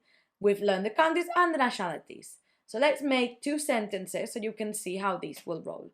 Especially useful for when you're doing your worksheets. So, soy de España, I am from Spain, pero estoy en Londres. But I'm in London.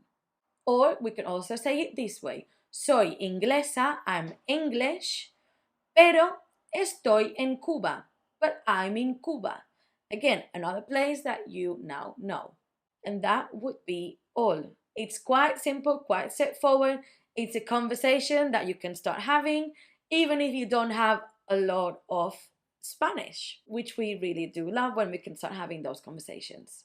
That would be all. Go and enjoy the worksheets for this short and sweet section, and I'll see you in the next one. Adios! Hola, welcome to this new section where we're going to be learning how to describe people. Now, we've already done this a little bit when we're in the adjectives, but this is going to be merging a few things that we've been doing until now. So we're going to do a review of the adjectives that we learned in that section of adjectives in this first video. Then we're going to be learning some new adjectives, and we are also going to be learning how to mix all of these things with close, with different verbs, like ser, estar, many different things, okay? Stay tuned. In this video, what I'm going to do is I'm just going to say these adjectives that we already know as if it was the end of the video. So I'm going to say the word twice in Spanish, then once in English, just as a recap, in case anyone forgot the adjectives as we might have not used them that recently. So to start, guapo. Remember, I'm only saying the masculine one because I'm assuming that at this point you are experts at doing guapo, guapa, working in feminine. So guapo, guapo, handsome, and guapa then would be beautiful. Feo, feo, ugly. Make sure that you're trying to repeat this. It's always good practice. Alto, alto, tall. Bajo, bajo, short. Delgado, delgado, thin. Gordo, gordo, fat. Fuerte, fuerte, strong. Débil, débil, débil, weak. Joven, joven, young. Viejo, viejo, old. Moreno, moreno, dark haired. Pelirrojo, pelirrojo, ginger. Rubio, rubio, blonde. Calvo, calvo, old. That would be all for this little recap. See you on the next video. Adios. Hola. In this section, I'm gonna teach you some words that are used to describe personality of people. Now, these should be fairly new. Some of them could have been used to describe someone, how they're feeling, as in you can be someone happy or you can be happy right now and normally be a sad person. Does it make sense? So we're going to go for these. These are the ones that describe personality. These ones, or we'll go with the verb ser, because you are describing someone who is always interesting or some intelligent. You are not going to stop being intelligent tomorrow, are you? Hopefully not. Okay, let's go for it. So, interesante. Interesante. That's interesting. Interesante. Repeat. Interesante.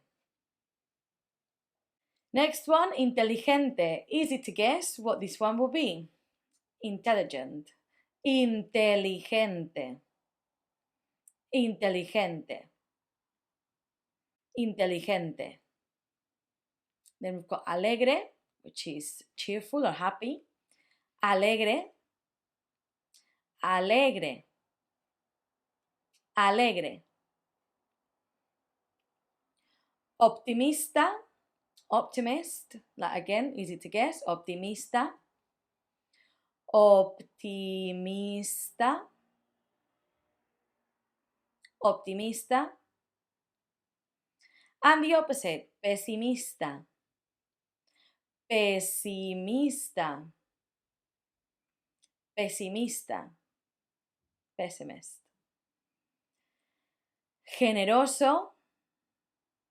Generoso. Generous. Generoso. Generous. And the opposite, egoísta. Selfish.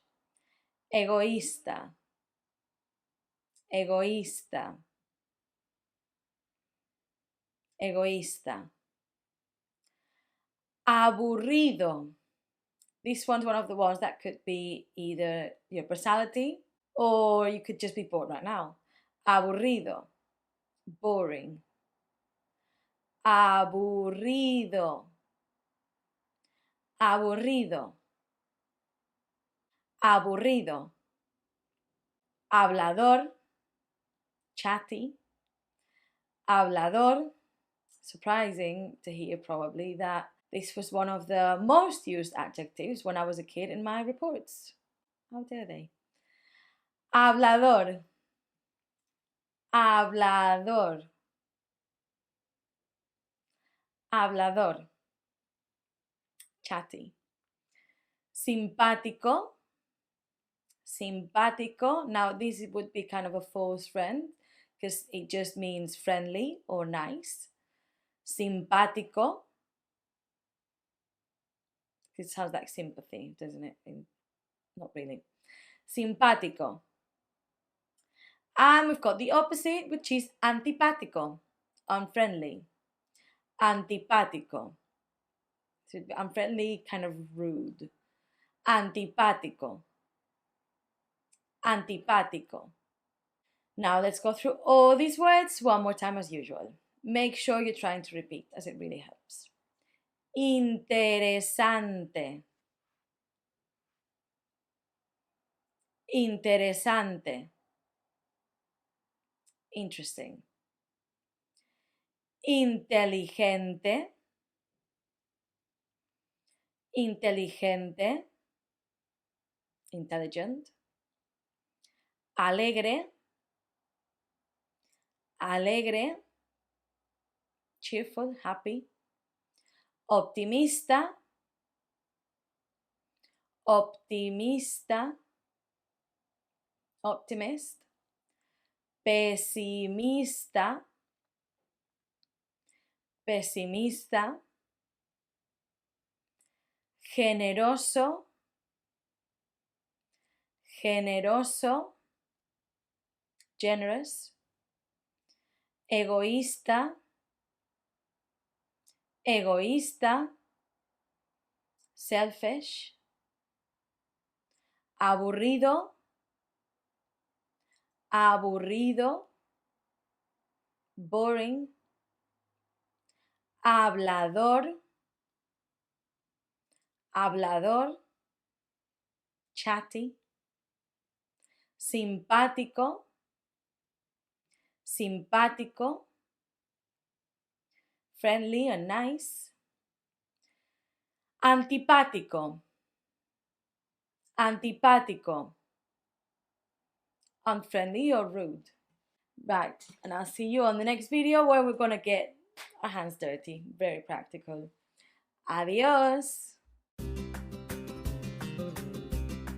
Hola, I hope you're ready for some verbs and how to use them, because that's where we're going. First of all, I'm going to give you the big list of the main verbs that we will use for descriptions, and we'll go through when we use what. We know that ser and estar are not our best friends, but it should be getting there now, and the more we use them, the better we'll get at them. So, with that being said, we're going to start saying with feelings. Feelings, we'll be using estar. We'll be using estar because you might be feeling something now and then you will not be feeling it later. Like we said, aburrido, right now I'm bored. I'll read a book and I'll be fine, I won't be bored anymore. That doesn't mean I'm a boring person, because if you change the verbs, you will be saying that. So be careful when you're feeling happy, sad, bored, anything, it's estar. These are things that change. Second, physical descriptions, physical appearance, or personality. For those, we will be using ser. You're not going to stop being intelligent today, and then you'll be something else. If you're tall, you're tall. You won't shrink. So that's why we use ser. Yo soy alto, yo soy inteligente. I am tall and smart. And that doesn't change. That's why we use ser. Then, if you are talking about clothes, because now we also know vocabulary about clothes, so I thought we would include them in this as a recap, you would use llevar. Llevar is quite a regular verb. Yo llevo, tú llevas, él lleva. Ends in ar, so we know how to conjugate these. They are regular, so that's quite easy. Yo llevo camisa negra. Done. Easy and quite straightforward. Then we've got for like hair and eyes, you don't say I am green-eyed. You would say I have green eyes, I have brown hair. Now for that we use the verb tener. Unfortunately for you, the verb tener is irregular, so I'm going to show it to you right now. We're going to go through it. It's going to be in the main worksheet at the top so that you keep it in mind. So it's going to be yo tengo, there's irregularity. Tú tienes, again, instead of tenes, it's tienes. Él o ella tiene. Nosotros, nosotras tenemos. That's the one regular bit. Vosotros, vosotras tenéis. Again, a bit regular. And to end with a bang, not regular again, ellos o ellas tienen. Right? It's just irregular. That's the way that irregular verbs go. Unfortunately, we can only learn. How do we learn? Practicing. We've talked about these conjugating apps. We've talked about trying to find worksheets, finding lists. And again, if you watch my tip videos, you'll know that reading is the best. So that would be all for this video, I think. Don't forget that you've got this worksheet where you can see how the verbs goes, which ones need estar, which ones need ser, and which ones have tener. Llevar was not included because back when we saw this worksheet, we had not done the clothes, but it's just one thing for you to remember. And I think this worksheet is actually quite helpful for you. I'll see you on the next video for a guided worksheet. Adios! Hola, ready for one more guided worksheet? Okay, so now I'm gonna put up a picture of these two kids. I'm gonna disappear for a while and I'm gonna let you try to do it, and then I'll come back with examples of what I would have expected, what I would like you to do, or just ideas if you wish. Because then you're going to have a worksheet where you will be practicing this, and I want you to know what to do and what to be looking for. Okay, so I'm disappearing for a bit, leaving you with this lovely picture, and I'll come back in a sec.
Right, how did it go? Did you have many sentences? Right, I'm gonna put this picture next to me now where you can see sentences that I would have liked to see.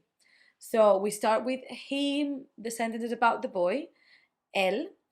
Él es alto y delgado.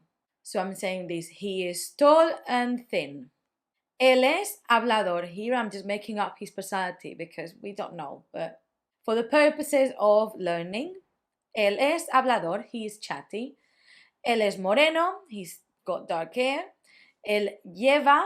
He is wearing. He's got on una camiseta azul. He's wearing a blue t-shirt.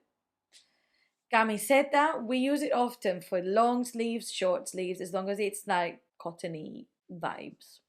Then we'll go to the sentences about the girl. Ella. Ella es, she is, alta y guapa. She is tall and pretty.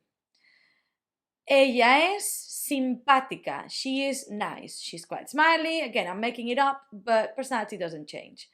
Ella tiene el pelo negro. I'm saying it differently than the boy. I'm just saying she's got black hair.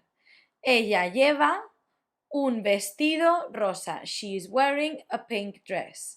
And then I just added to make it a bit more jazzy. Ellos son, they are alegres. They are happy people. Ellos están contentos.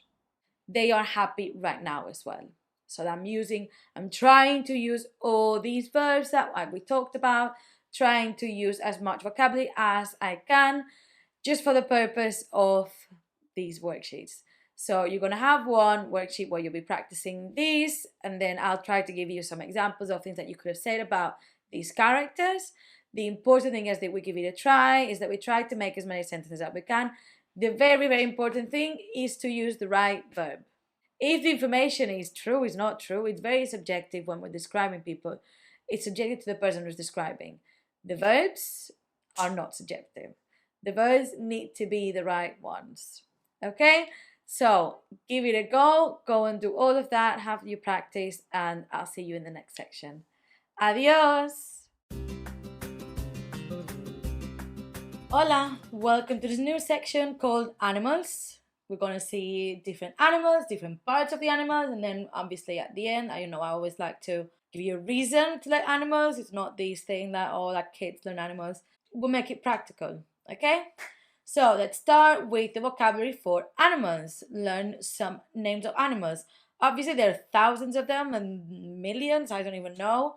So I'm just going to give you a quick round. I think I gathered about 17, 16, something like that. 18, I can't remember. A quick list. Still, it's a long list of vocabulary, so I'm attaching the names, like somewhere you can have them translated as an information thing that you can have. And also there will be a worksheet so you can practice labeling these animals, okay? Let's just go into it. First one, perro. Perro. Dog. You should know this one by now. Gato. You should know this one as well. Gato, cat. Conejo. Conejo. Rabbit. Conejo. Vaca. Vaca. Cow. Vaca. Notice that I'm doing the V. Other people in south of Spain would say vaca. Like B. Vaca. Vaca. Cow. Cerdo or cerdo, depending on where you are. Cerdo. Pig. Cerdo. Caballo. Caballo. Horse. You can also say caballo or caballo. Caballo. Caballo. Pájaro. Pájaro. Bird. Pájaro. Pato. Duck. Pato. Duck.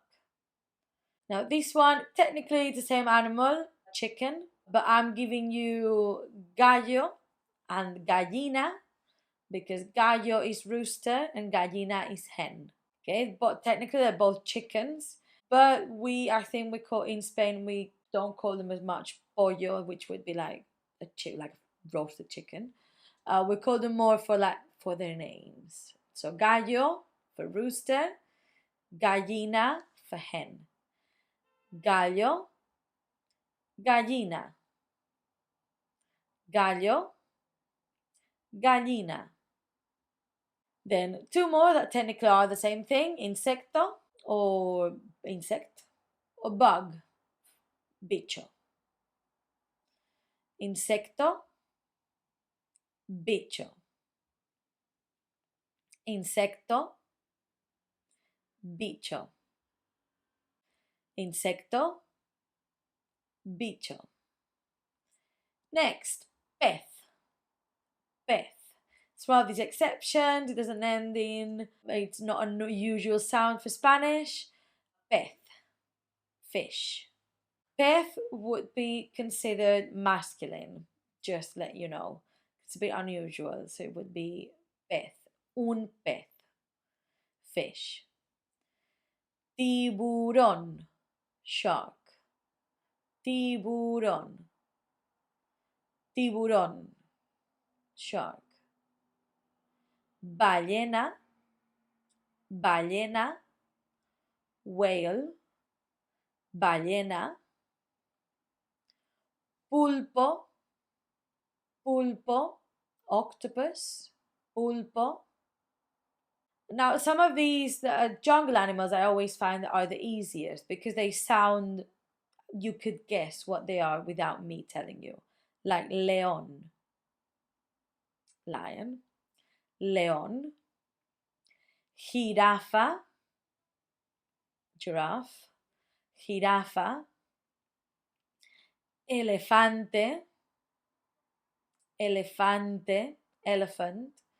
And I could go on if I tell you cocodrilo, zebra, hippopotamo, rinoceronte. Most of these jungle animals sound very similar, so I'm not going to go into them just because they are so similar and we could be here for days.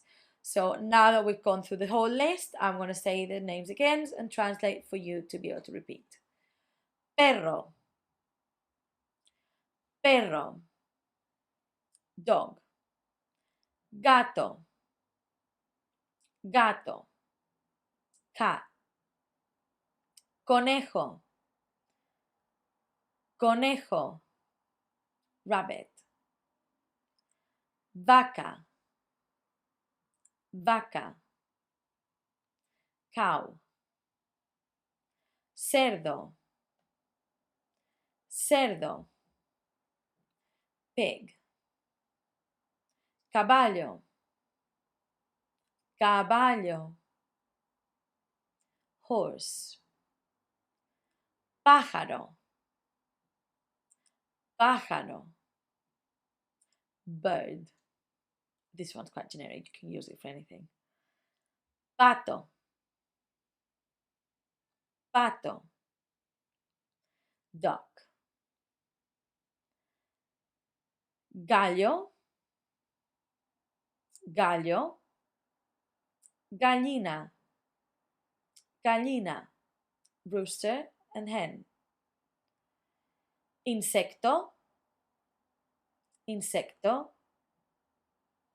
Bicho, bicho. Insect and bug. Pez, pez. Fish. If you struggle, you could say pez. Tiburón, tiburón. Shark. Ballena, ballena. Whale. Pulpo, pulpo. Octopus. León, león. I'm going to skip the translations for these. Jirafa, jirafa. Elefante, elefante. that would be all for these animals. Go make sure you have a practice, like a go at labeling them, just so you can practice your memory. And I'll see you on the next video. Adios! Hola! In this video, we're going to talk about parts of the body of animals. As in, you don't call it the hand of a dog, you call it its paw. That's the vibe we're going for, okay? Let's just get into it. You're going to have this information on the side, so if you want to have that in your hand as we go through these words, feel free to go for it. It will be on the side, and just make sure that you use those resources that we're making. Okay, let's go for it. Pata, paw. Pata o patas, one pata, two patas. Paw. Pata. Next is garra. Garras and pinzas mean claws. Garras would be like the bear claws, and pinzas would be the crab claws. So garras, garras, pinzas. Both mean claws, just different. Pinzas, pinzas. Cuernos, cuernos, horns. Cuernos, cuernos. Alas, wings, alas. If I'm going a bit fast, it's because the words are quite easy to say. Alas. Plumas. So if you've got alas, you're going to have plumas normally because it means feathers. Plumas. Pelo, hair. It also means fur. Pelo. Pelo. Escamas, scales. It's like the skin of the fish. Escamas. Escamas. Cola, tail. Cola. Cola, tail. Trompa. Trompa, as in the trunk of an elephant. Trompa.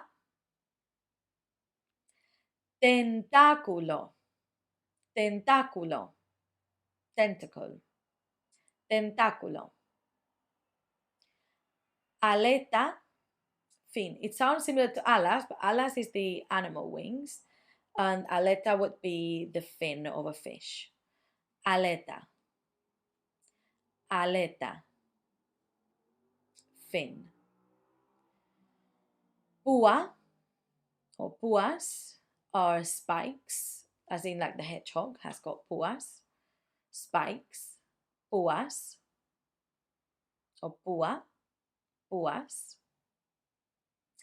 Manchas, dots or spots. Manchas. Manchas. Rayas, stripes. Rayas. Not raya. Raya.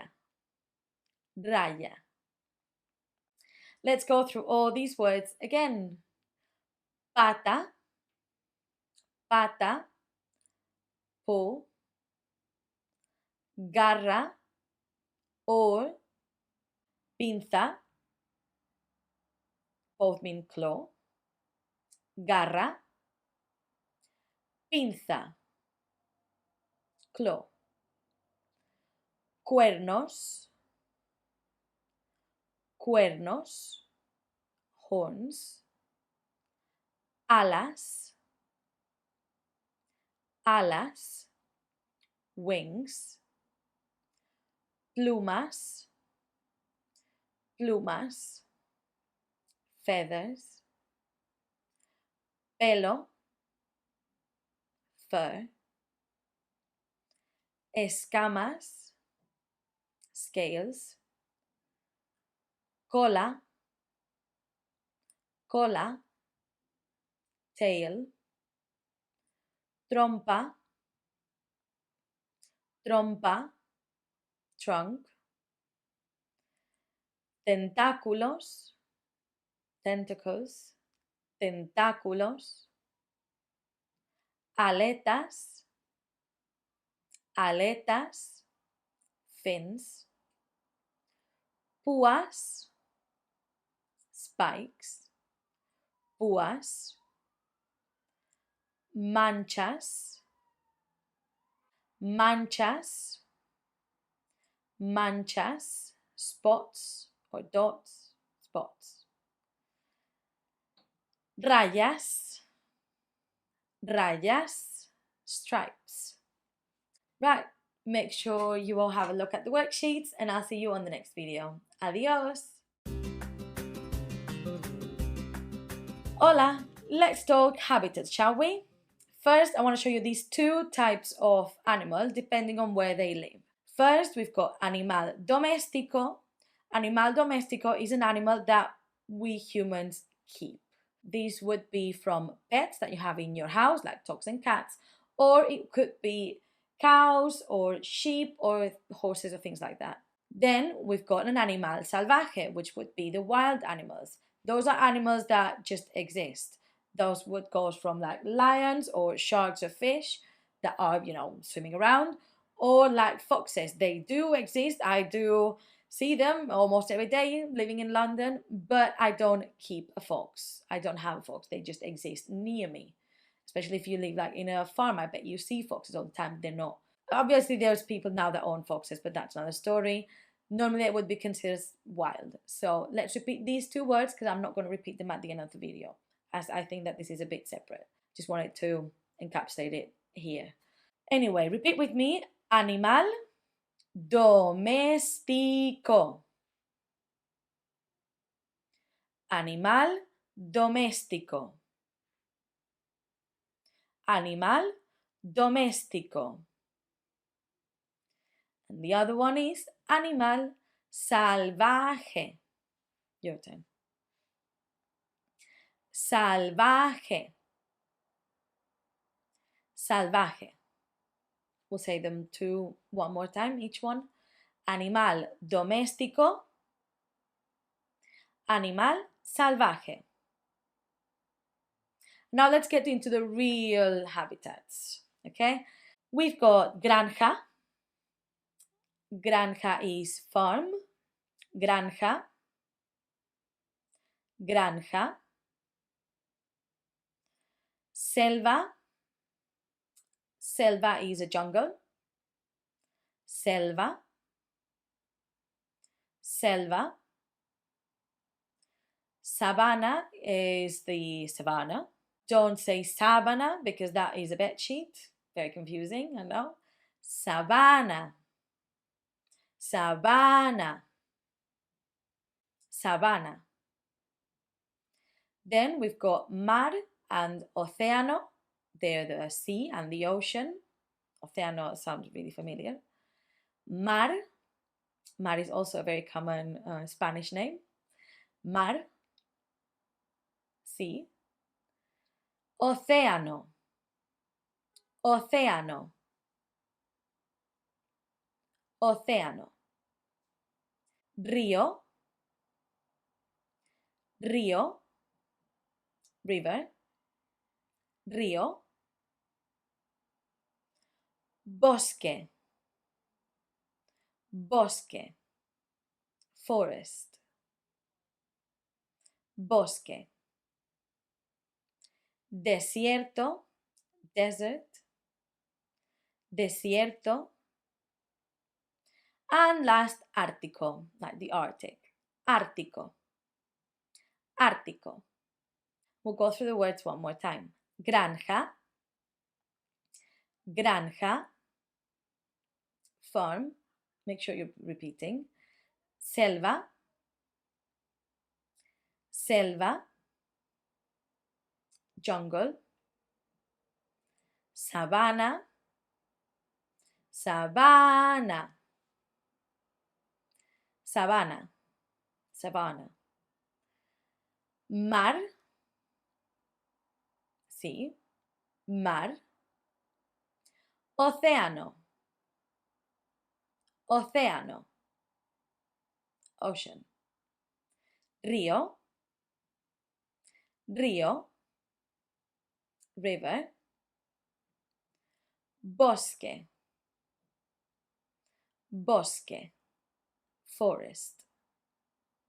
desierto, desierto, desert, ártico, ártico, Arctic. That would be all for habitats. I'll see you on the next video. Adios! Hola! Let's go through adjectives that we can use to describe animals. Again, it's not going to be the same as for people. You wouldn't talk about your friend, oh yeah, my friend, so obedient. So yeah, we're going to learn some of those words. To start, the first obvious one is the color. Any color applied to an animal is an adjective. White, black, what other colors are animals? Colorful, fish, red, all of those. So any color becomes an adjective for animals. Next, docile. Docile means docile. Docile. Docile. Again, how we'd say that about a friend. Docile. Next, obediente. Obediente. Peligroso, dangerous. Peligroso. Peligroso.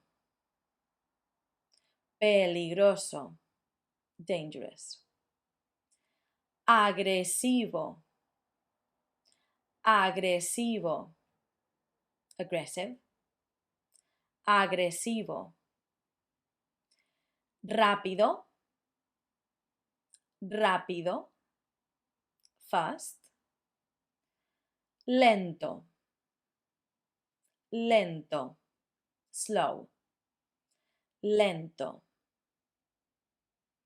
Astuto, smart. Astuto. Astuto. And then we have tonto, the other end of the spectrum, stupid. Tonto. Tonto. Perezoso. Perezoso. Perezoso. These could be applied to people as well because it means lazy. Also, sloth in Spanish is perezoso. So we're basically getting the animal and just call it lazy. Perezoso. Perezoso. Bonito. Cute. Bonito. Raro. Raro. Strange. Raro. Raro. And last, not taking an adjective, but en peligro de extinción, which means endangered. En peligro de extinción. En peligro de extinción. En peligro de extinción. We'll go through these words one more time. Dócil. Dócil. Docile. Obediente.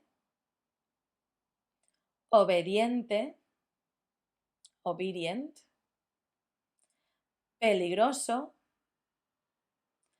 Peligroso. Dangerous. Agresivo. Agresivo. Aggressive. Rápido. Rápido. Fast. Lento. Lento. Slow. Astuto. Astuto. Smart. Tonto. Tonto. Stupid. Perezoso. Perezoso. Lazy. Bonito. Bonito. Cute. Raro. Raro. Strange. En peligro de extinción. En peligro de extinción. En peligro de extinción. Endangered. That would be all. The next video is going to be a lot more practical. So if you're tired of vocabulary, you're going to love it. See you in the next one. Adios.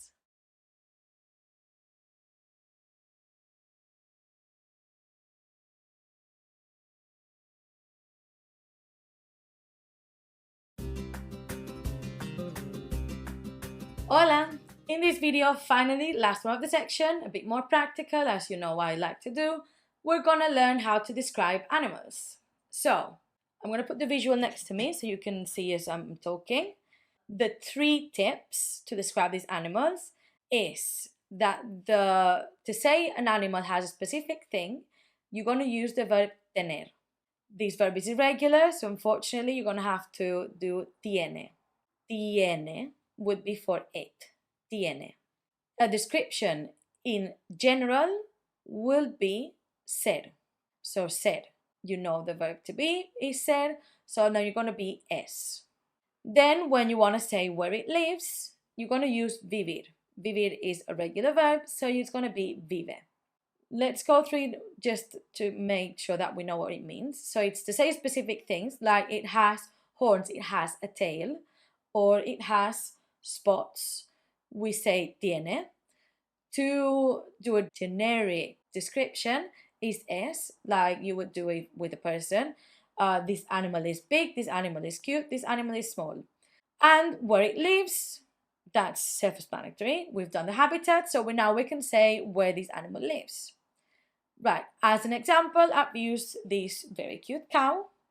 An example would be la vaca es blanca y negra. We're changing those endings, blanca y negra, because vaca, the word vaca is feminine. Doesn't mean that I know for certain that this cow is a female, although I think vaca is female cow. Anyway, digressing, the word cow is feminine, so the adjectives have to be blanca y negra. La vaca es dócil. This cow is docile as well. Dócil, because it ends in consonant and it's a bit of a strange adjective, it's not going to change. La vaca es dócil. La vaca tiene manchas. The cow has spots. The cow has spots. The tiene means has.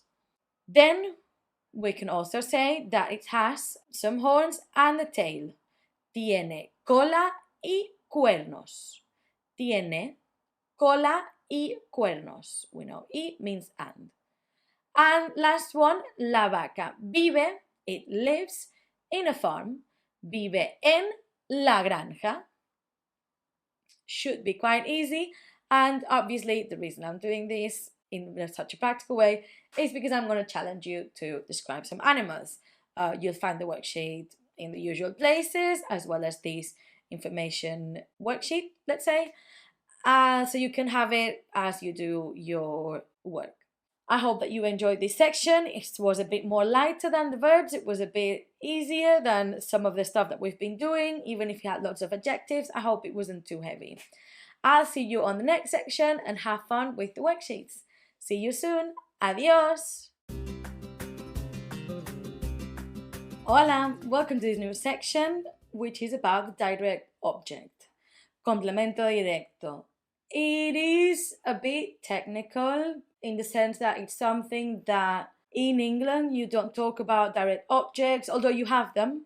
You don't talk about it, you don't see it in school. I think it needs to be, you have to have done like a very specific degree at university or something to know what I'm talking about. But in Spain, we see this since we are in around year 5 or year 6 in primary school.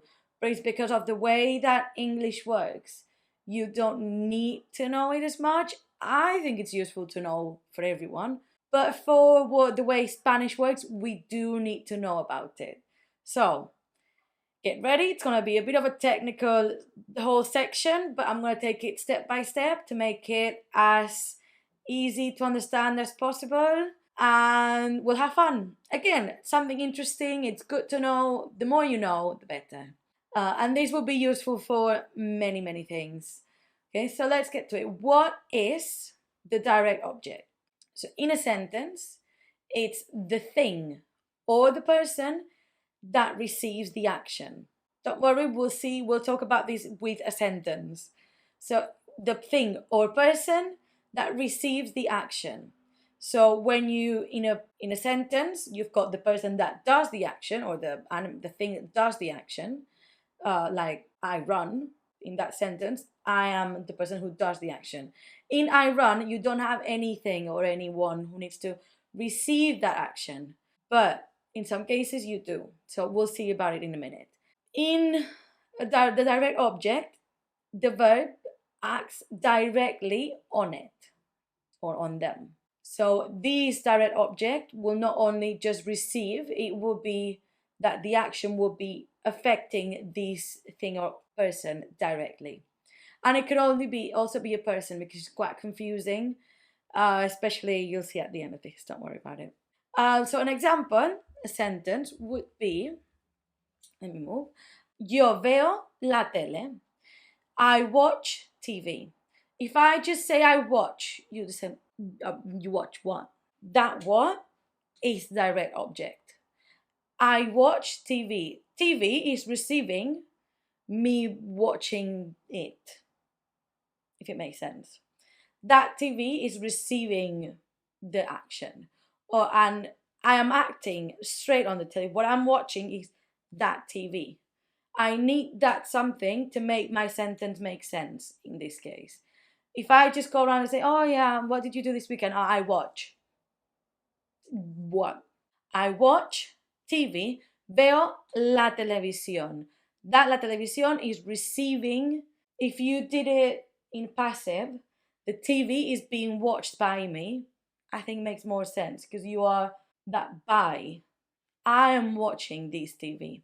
And it could also be a person. In the example, we'll use the same I watch. What do you watch? Juan. Yo veo a Juan. I'm watching.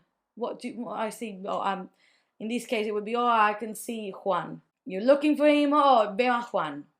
In that case, Juan is receiving my watch, if that makes sense.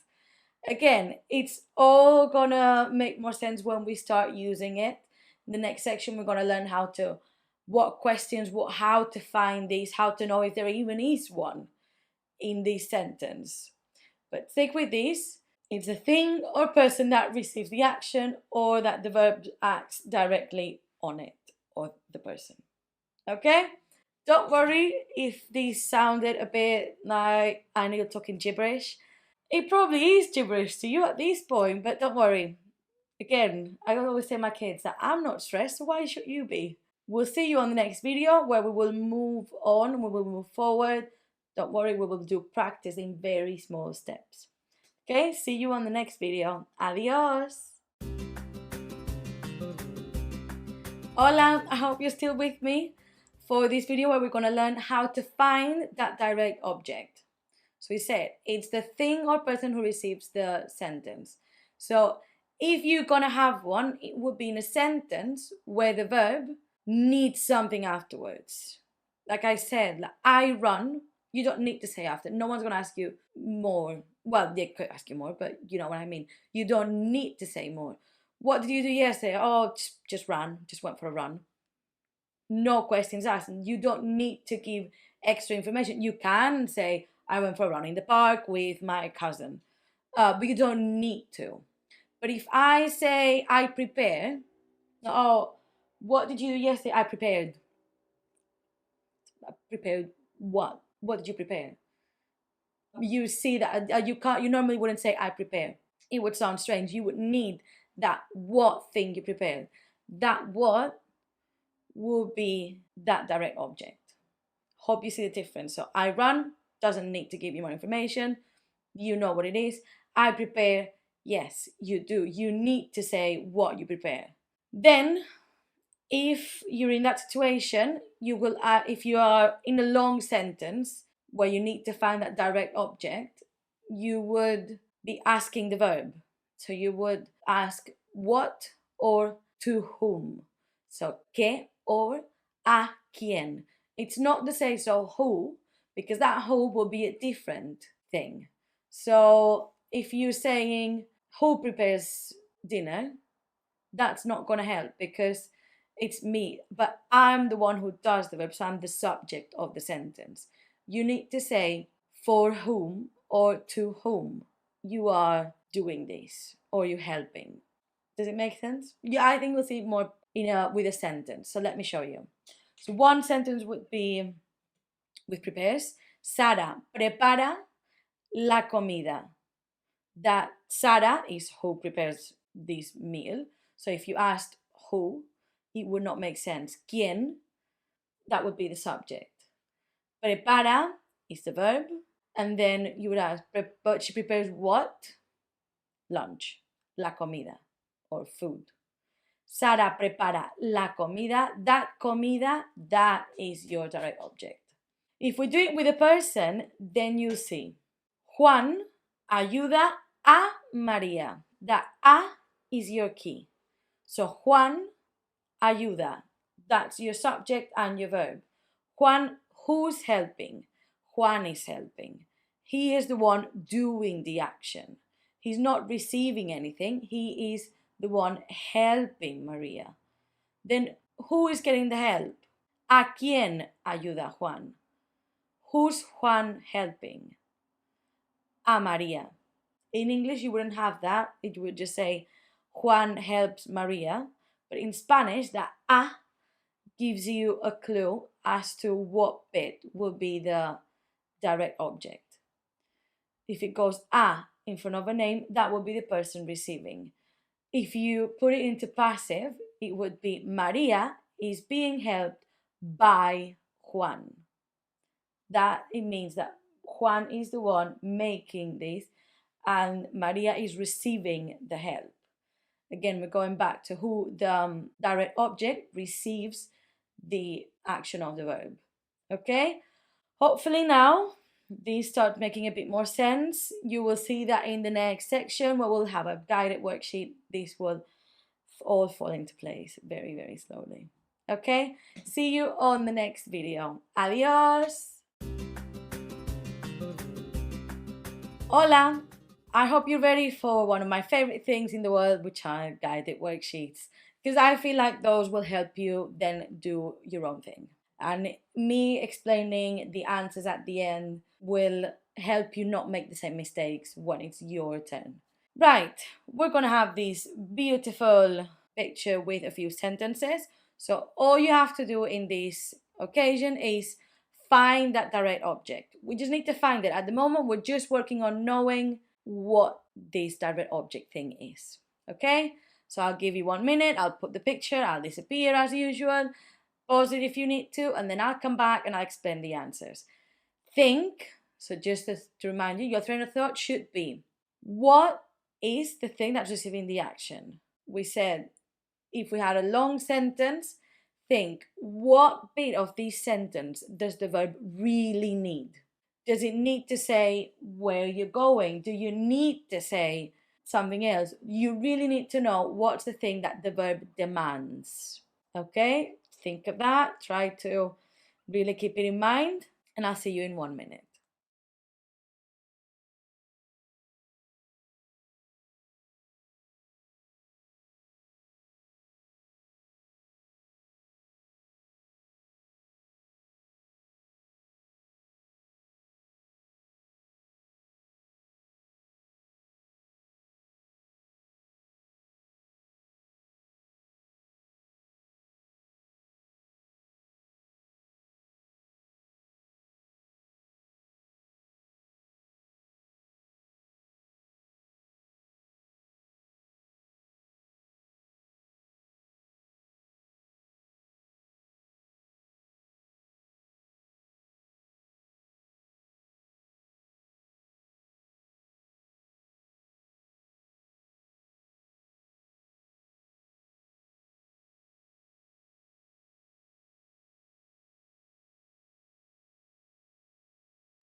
Right, how did it go? In a minute, these will disappear and it will turn into the answers. Have a good look at them. And let's talk about the answers, okay? So first, yo leo un libro. So you're asking the verb. I read. You read what? What are you reading? A book. Easy. That was a short sentence. It makes sense. The next one, Marta ve. Marta sees what? Marta watches what? What is she doing? Muchas películas, that's lots of movies. That answers the questions to what's the verb doing? Who and what is the verb affecting? Lots of movies. Again, if we made it passive, lots of movies are watched by Marta. That passive helps us to put it at the front. Next one, this is one's a bit longer. It's got two different things that could be the direct object. So first you've got tú compras, you buy. You buy what? You've got the option, the bread or at the bakery. What really does the verb need? You buy what? The bread. El pan is the answer because you don't need to know where you buy that bread. You need to know what you're buying. El pan. El pan is that direct object. Nosotros esperamos a Pedro. Like I said before, the a is a clue. We are waiting for Pedro. Pedro is being waited by us. I know the waiting is not the easiest verb to do it in Spanish because I know that waiting tables is also the same verb in English, but we've got a different one. Esperamos in Spanish just means to wait for someone. This a Pedro, direct object. Last one, it was a bit more complicated because you had that el niño pide, the boy is asking. The boy is asking for what? Because then you've got comida, food, and then you've got to his mum. If we remove comida, you can see that the answer is that comida is the direct object. If we remove comida, you've got the sentence, the boy is asking his mum. What is he asking for? What is he doing? Does his mum receive the action? No, the mum, well, technically yes. But if we remove his mum and we keep comida, el niño pide comida, that could be a full sentence. We don't need the mum. That's the way we can know which one it definitely will be, because there can only be one. So if we say the boy asks for food, we don't need to know who's he asking to. Who is he asking for food? If we just know the boy is asking for food, we're done. But if we just say the boy is asking his mum, we still don't know what he's asking for. So we would still be asking that what. Okay?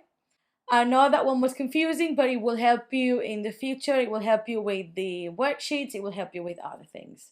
Okay? So have a think, see if that all makes sense. Think of what, if you made any mistakes, why did you make that mistake? Hopefully we explained why you made that mistake.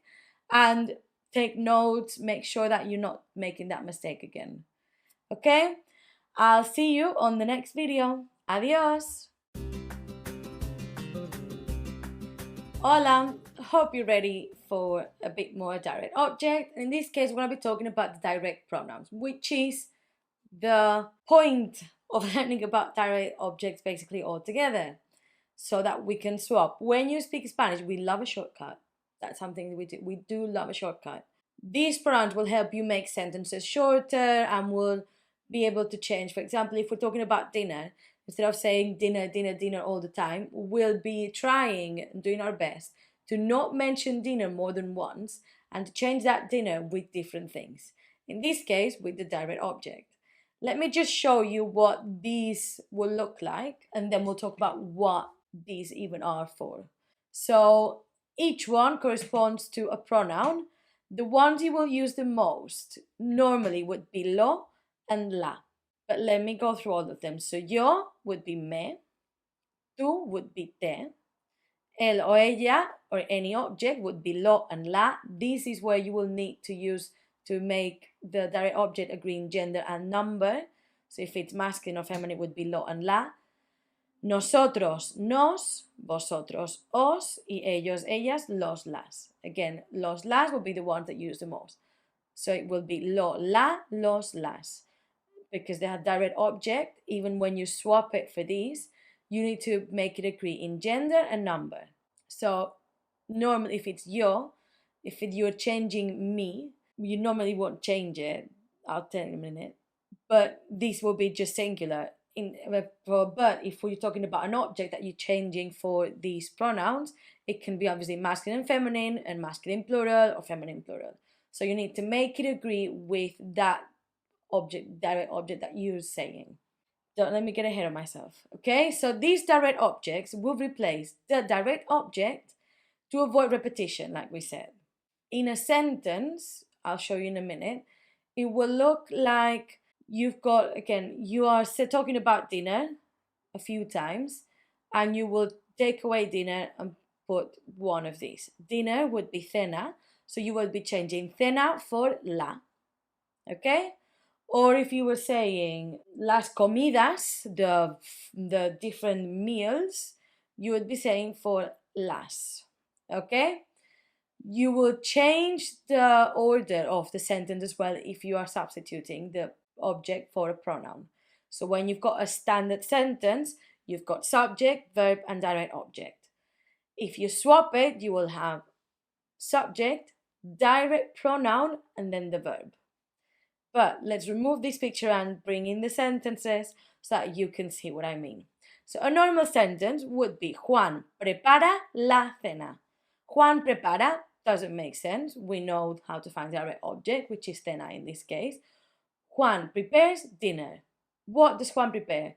Dinner. That dinner is the thing that we want to change because we're going to be talking about dinner a lot. So we're going to change cena for la. But we also need to change places. So it would be Juan la prepara. Obviously, because we're just making short sentences, because this is a very, very introductory direct object course. When we do A1 course or B2, you will be doing longer sentences and you will using it more in real life. This is just so you have an understanding, and if someone uses it, you know what this is all about. For now, it's going to be short sentences, so you just need to, they will not make sense because you're just saying dinner once. But this is in the occasion of you're talking about dinner a few times. Yeah, we're having dinner, and Juan is preparing it. In English, you also were doing it with it. So in Spanish, Juan vamos a cenar, we're having dinner. Juan prepara la cena. Or instead of saying Juan prepara la cena, Juan vamos a cenar, we're going for dinner. Juan la prepara. Juan is preparing it. That la would be it, would be that direct pronoun. Another example, yo riego las plantas. Yo riego, what? You're watering what? Regar means to water plants. So what are you watering? Las plantas. Las plantas is that direct object. So we need to change it for a pronoun and we need to agree in gender and number. It is feminine, planta, and plural, plantas. So it's going to be las. What we also need to do is to swap order. So instead of yo riego las, it will be yo las riego. I water them. If you translate to English, yo las riego. Okay? I know there's a lot, but don't worry, we're going to have in the next video a practice so we can make sense of all of these. And again, we'll be taking very small steps. Now you know how to find the direct object, you just need to know how to swap it in a sentence. Okay? See you in the next one and relax. Adios! Hola, ready for guided worksheet. Again, we're doing these a lot on this section because we're getting more technical, and I said that I wanted to do it step by step. So we need to do it very slowly. I'm going to hold your hands for the whole process, and then I will feel like I can let you go into the wild and do guided worksheet. Okay, so I'm going to put up a picture first. It says substitute the direct object for a direct pronoun. So you've already done this. You've already found that direct object. It's the same sentences that you did before. So you know what is that direct object that you need to find. all you need to do now is substitute it for those pronouns. So me, lo, las, yeah?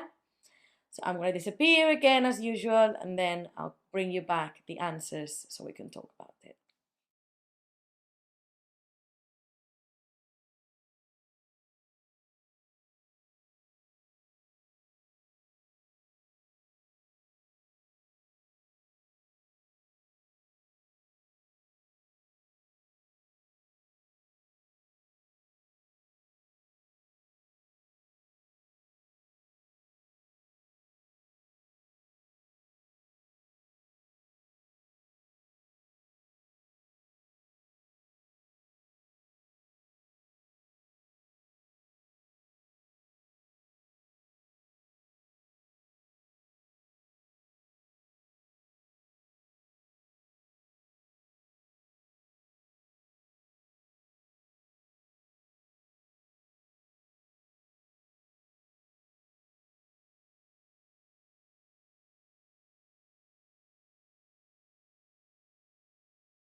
So, how was it? I know it probably was not straightforward, but I'm gonna hold your hand, like I said. I love it.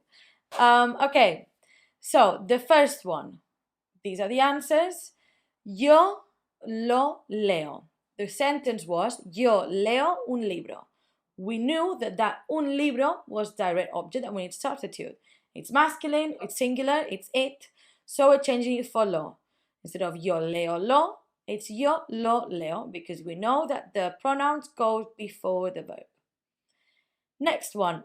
Marta ve muchas películas. That Marta watches lots of movies. Marta las ve because that muchas películas is feminine, película ends in a, and plural as well, películas. So it has to be swapped for las. Okay, so it goes in between. Again, these sentences don't make that much sense. We're just making short sentences or statements. We're not talking about it again, but you will see in the future how this taking it slowly will help. Next one. Tú compras el pan en la panadería. And you will say, it's a bit strange that you're just saying you buy it at the bakery. But if I ask you, where do you buy bread? I buy it at the bakery. That's the sentence that we're making now. That's where it starts making sense. So, tú compras el pan en la panadería. El pan is that direct object. The pronoun has to be lo because it's masculine and it's singular. So, we're swapping it to the place. Tú lo compras en la panadería. You're buying it at the bakery. Yeah? Okay, this one makes a lot of sense. What are you doing? Lo esperamos. Nosotros lo esperamos. Pedro, he's a he, he's one, so lo. Nosotros lo esperamos because it swaps, it goes in the middle. Next one. This one could be a bit more tricky, especially because, again, we are not doing a lot of sentences. But if I ask you, I say, el niño pide comida. And you say, oh, who is he asking that food to? Oh, el niño la pide a su madre. He's asking for it to his mom. He's asking his mom for it. In English makes more sense. He's asking his mom it. Okay, so that it. El niño pide comida. Comida, we knew from earlier that that comida was the direct object. Comida, feminine, singular. La goes in the middle. El niño la pide a su madre. Okay? Again, this will make more sense when we know more objects and different complementos, we call them, complements. And yeah, it's a whole mess, Spanish as a language. You know that I am very honest about that. It's a hot mess. But I also think it's fun. So hopefully this guided worksheet made a bit of sense and you will be able to do more on your own. But this is the training process that you should be thinking about when you're doing it on your own. I'll see you on the very next video for some more. Adios! Hola! Welcome to this new video where we're talking about indirect objects. This is only an introduction so you know about them and you are watching out for them. just because they are very easy to get them mixed up with direct objects. You'll see why. These indirect objects answer the to who question when you ask the verb, like who the action is directed to. But this is secondary information. Like we said before, yo ayudo a Ana, you need that. So you need yo ayudo, I help. You help what? You help who? You need that information because I help doesn't make that much sense in a sentence. But if you've got a sentence where that person is mentioned but you don't need it, would be like he buys a book for Anna. He buys what? What is he buying? That would be a direct object. So he buys a book. That book is a direct object. But for Anna is additional information. That's why we don't need to mix it up. What we can do, and I told you earlier with another example that we did, is that we can remove the bits to see which one the verb really needs. So when we have él compra un libro a Ana. So he buys a book for Anna. He buys what? So if we say he buys for Anna, I'm not sure that for Anna is necessary. But if we say he buys a book, we don't need to know who he's buying it for. We could remove the for Anna and be free and not need it.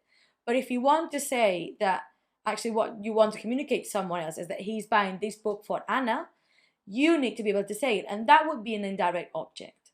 He buys a book for Anna. For Anna is to who or for who. Who is he buying this book for? Anna. That's an indirect object. Again, you don't really need this for Anna, but you want to say it. That's the difference. That's when we need to not mix it up with direct object. We don't need to say the indirect object. We just want to.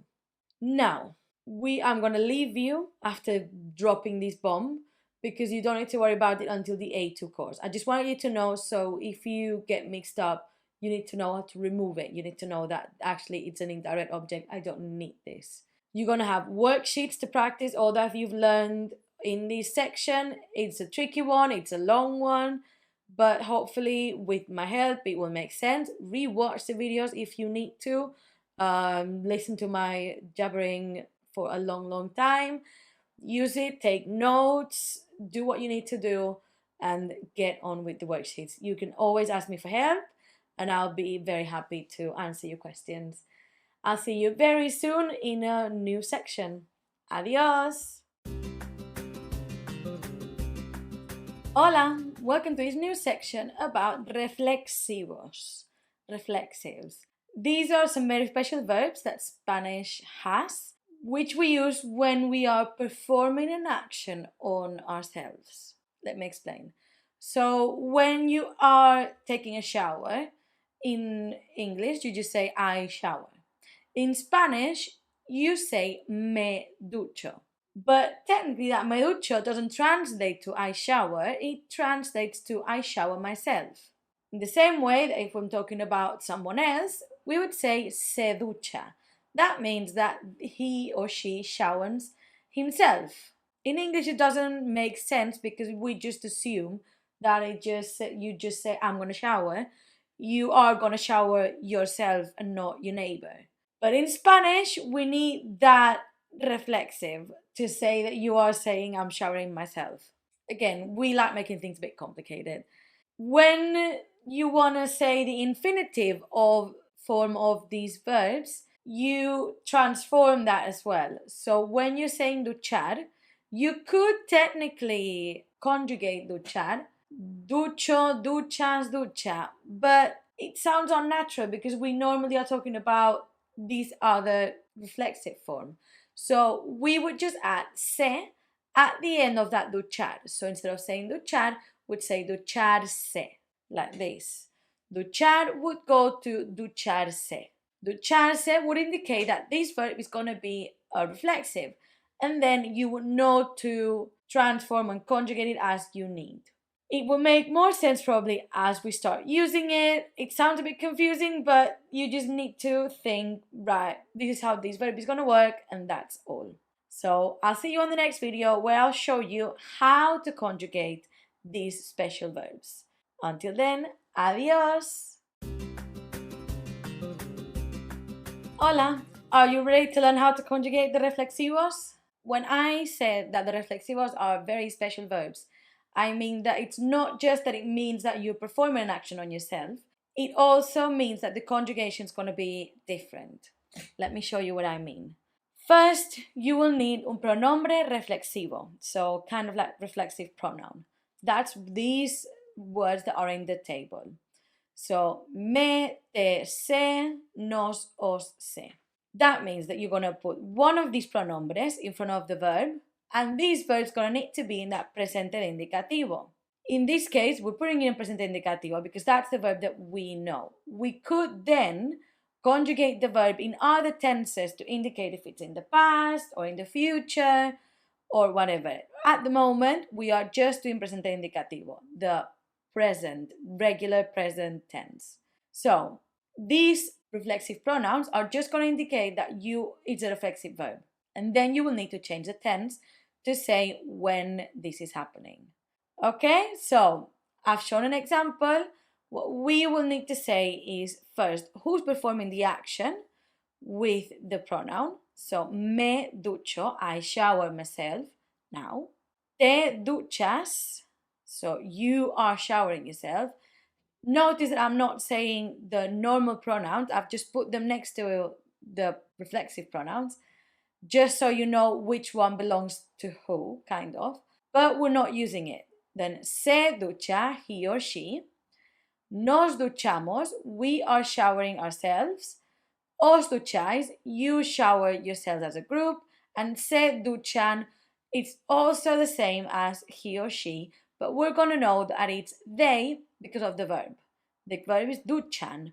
We know that duchan is referring to they.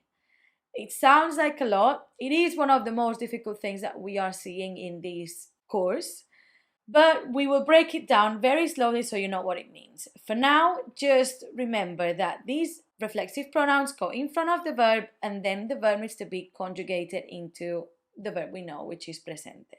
So I'm going to go away now, and I'll see you in the next video for some more information on these reflexivos. Adios! Hola! Are you ready to make this even more confusing? Now, don't worry, I'm really trying to break this down as much as I can. I think by the end that it will make more sense. You just need to get to the end, so stick with me. In this video, we're going to learn the difference between using a reflexive verb and not using them. What do I mean with this? If you don't use a reflexive verb with this type of verb like duchar, you will need a direct object. That means that if you are not using these verbs as a reflexive, these verbs you will need to say who the action's targeting. So who's the action directed to? So it will need that what. So for example, if you are helping a baby or a child like shower themselves, you will need to say that. If you say me ducho, I'm just assuming I am showering myself. If not, you can't just say ducho. You will need to say, for example, Pedro, let me show you. He ducha a su hijo. Pedro ducha is asking what? He showers what? So you will need to say Pedro ducha a su hijo. That a su hijo is a direct object. We've seen this in another section, so hopefully this makes sense.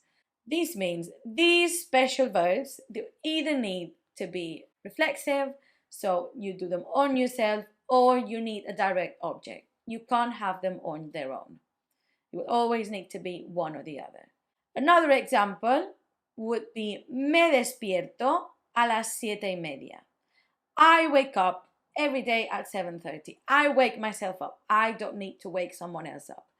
However, if I'm waking up someone else, it would be despierto a Marta cada día. So every day after I've woken up, I wake up Marta.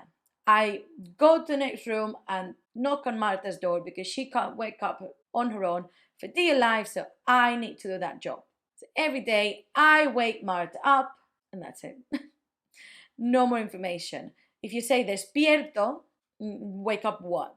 You need to say Marta. I'm waking Marta up. I hope I've clarified what some more of these. Don't worry, again, we will keep working on it until it sort of starts making sense. I'll see you on the next video for some more reflexivos. Adios!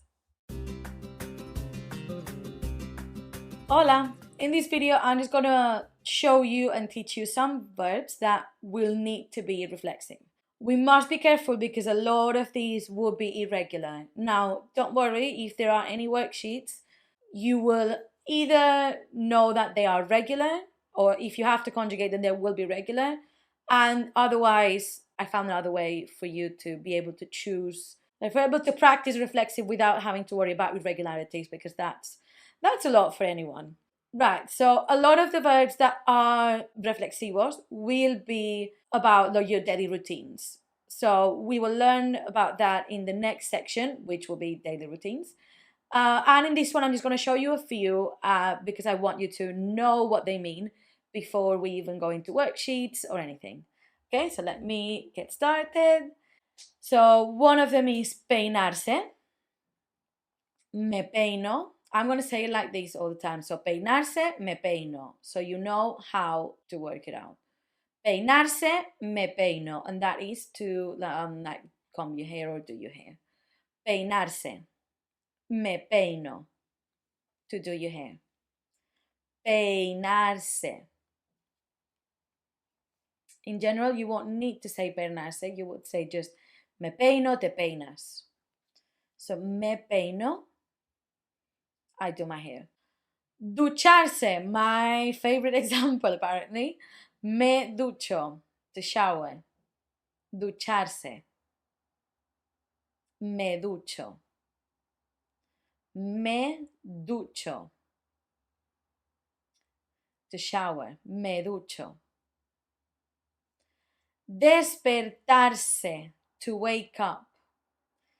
Me despierto, I wake myself up. Me despierto, see the irregularity. Despertarse, me despierto. Despierto. Reírse, me río. I laugh. I don't even know how to translate the doing it to myself, but me río. To laugh. We're just going to say to laugh. Reírse. Me río. Again, another irregularity. Río. Acordarse. Acordarse. To remember. Me acuerdo. Irregularity right there. Me acuerdo. Me acuerdo. Imaginarse. To imagine. Me imagino. I imagine. It doesn't mean that I imagine myself doing something. I would say, me imagino que la fiesta será de noche. I imagine, like I would guess the party will be at night. Wild example, I know. Me imagino. Me imagino. Preocuparse. To worry. Me preocupo. Me preocupo. Preocupo. So that means to worry or to take care of. Me preocupo.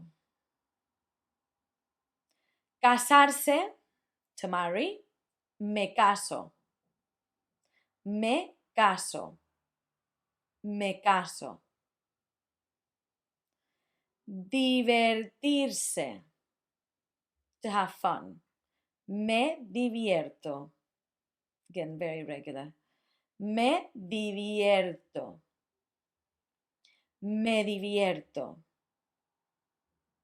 I have fun. Caerse.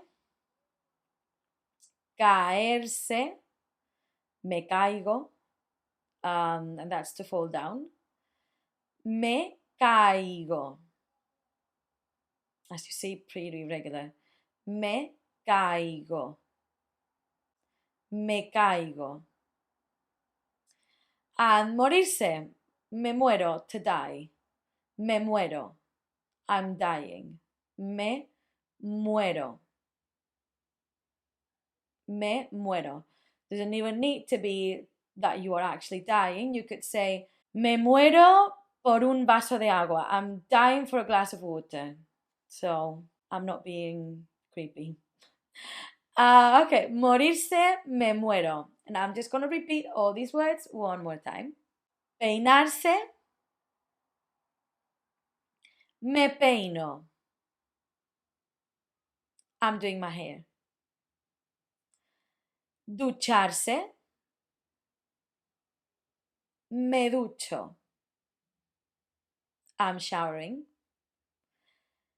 Despertarse, me despierto.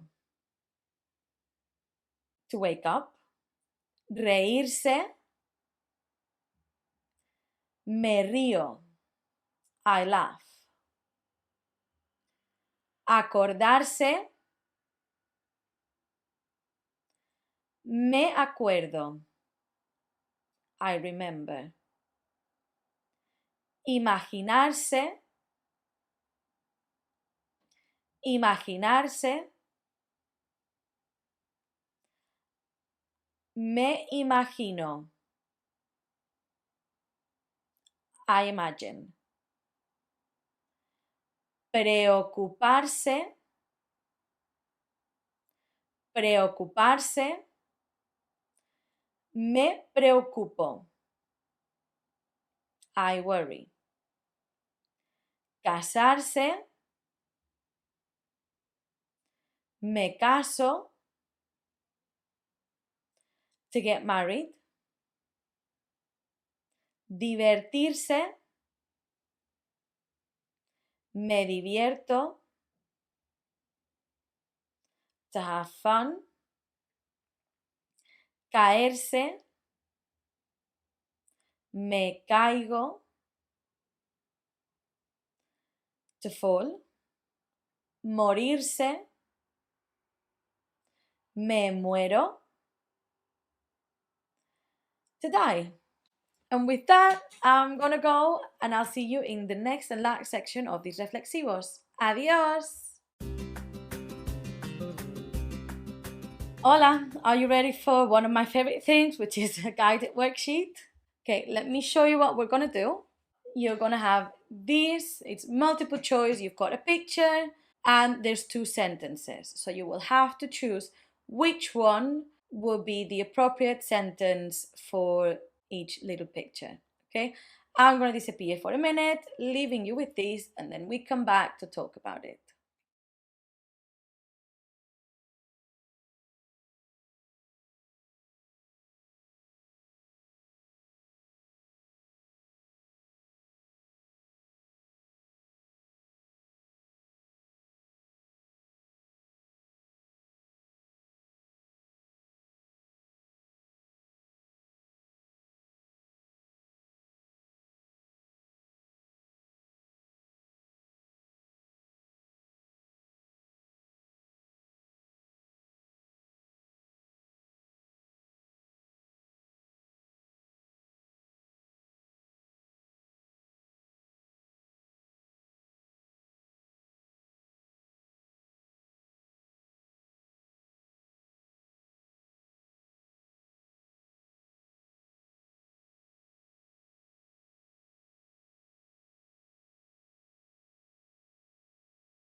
How did that go?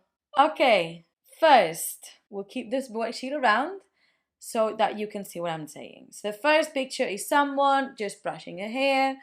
So the options were ella peina or ella se peina. With ella peina, we will still need something. She combs what? Instead, if we say ella se peina, we know that she is combing her own hair. So the correct answer is ella se peina. In comparison, in contrast, we've got this other one, which is someone doing a kid's hair. Ella se peina al niño. Option 1, ella peina al niño. If we say ella se peina al niño, it's weird because se peina means that she's doing her own hair, but then she's also saying that something about the boy. So it's a bit weird. So the correct answer would be ella peina al niño with that direct object. Ella peina. She's combing what? The boy. End of story. Then we've got the next one, which is a couple getting married, very lovely. Ellos se casan o ellos casan. If we said ellos casan, we would be thinking that they are marrying someone, as in they are performing a marriage ceremony on someone else. The correct answer then it would be ellos se casan. They are getting married. They're both getting married. We don't need to say that they're getting married to each other because we are seeing that it's a couple. We're saying they. So if they're both getting married, chances are that it's going to be to each other and not to different people. Last example, someone doing someone else's hair. So the one option, él se corta el pelo o él le corta el pelo. That was a bit tricky because in this case, él se corta el pelo would be meaning that he is cutting his own hair. And in this case, he's not cutting his own hair, he is cutting his hair. Él le corta el pelo.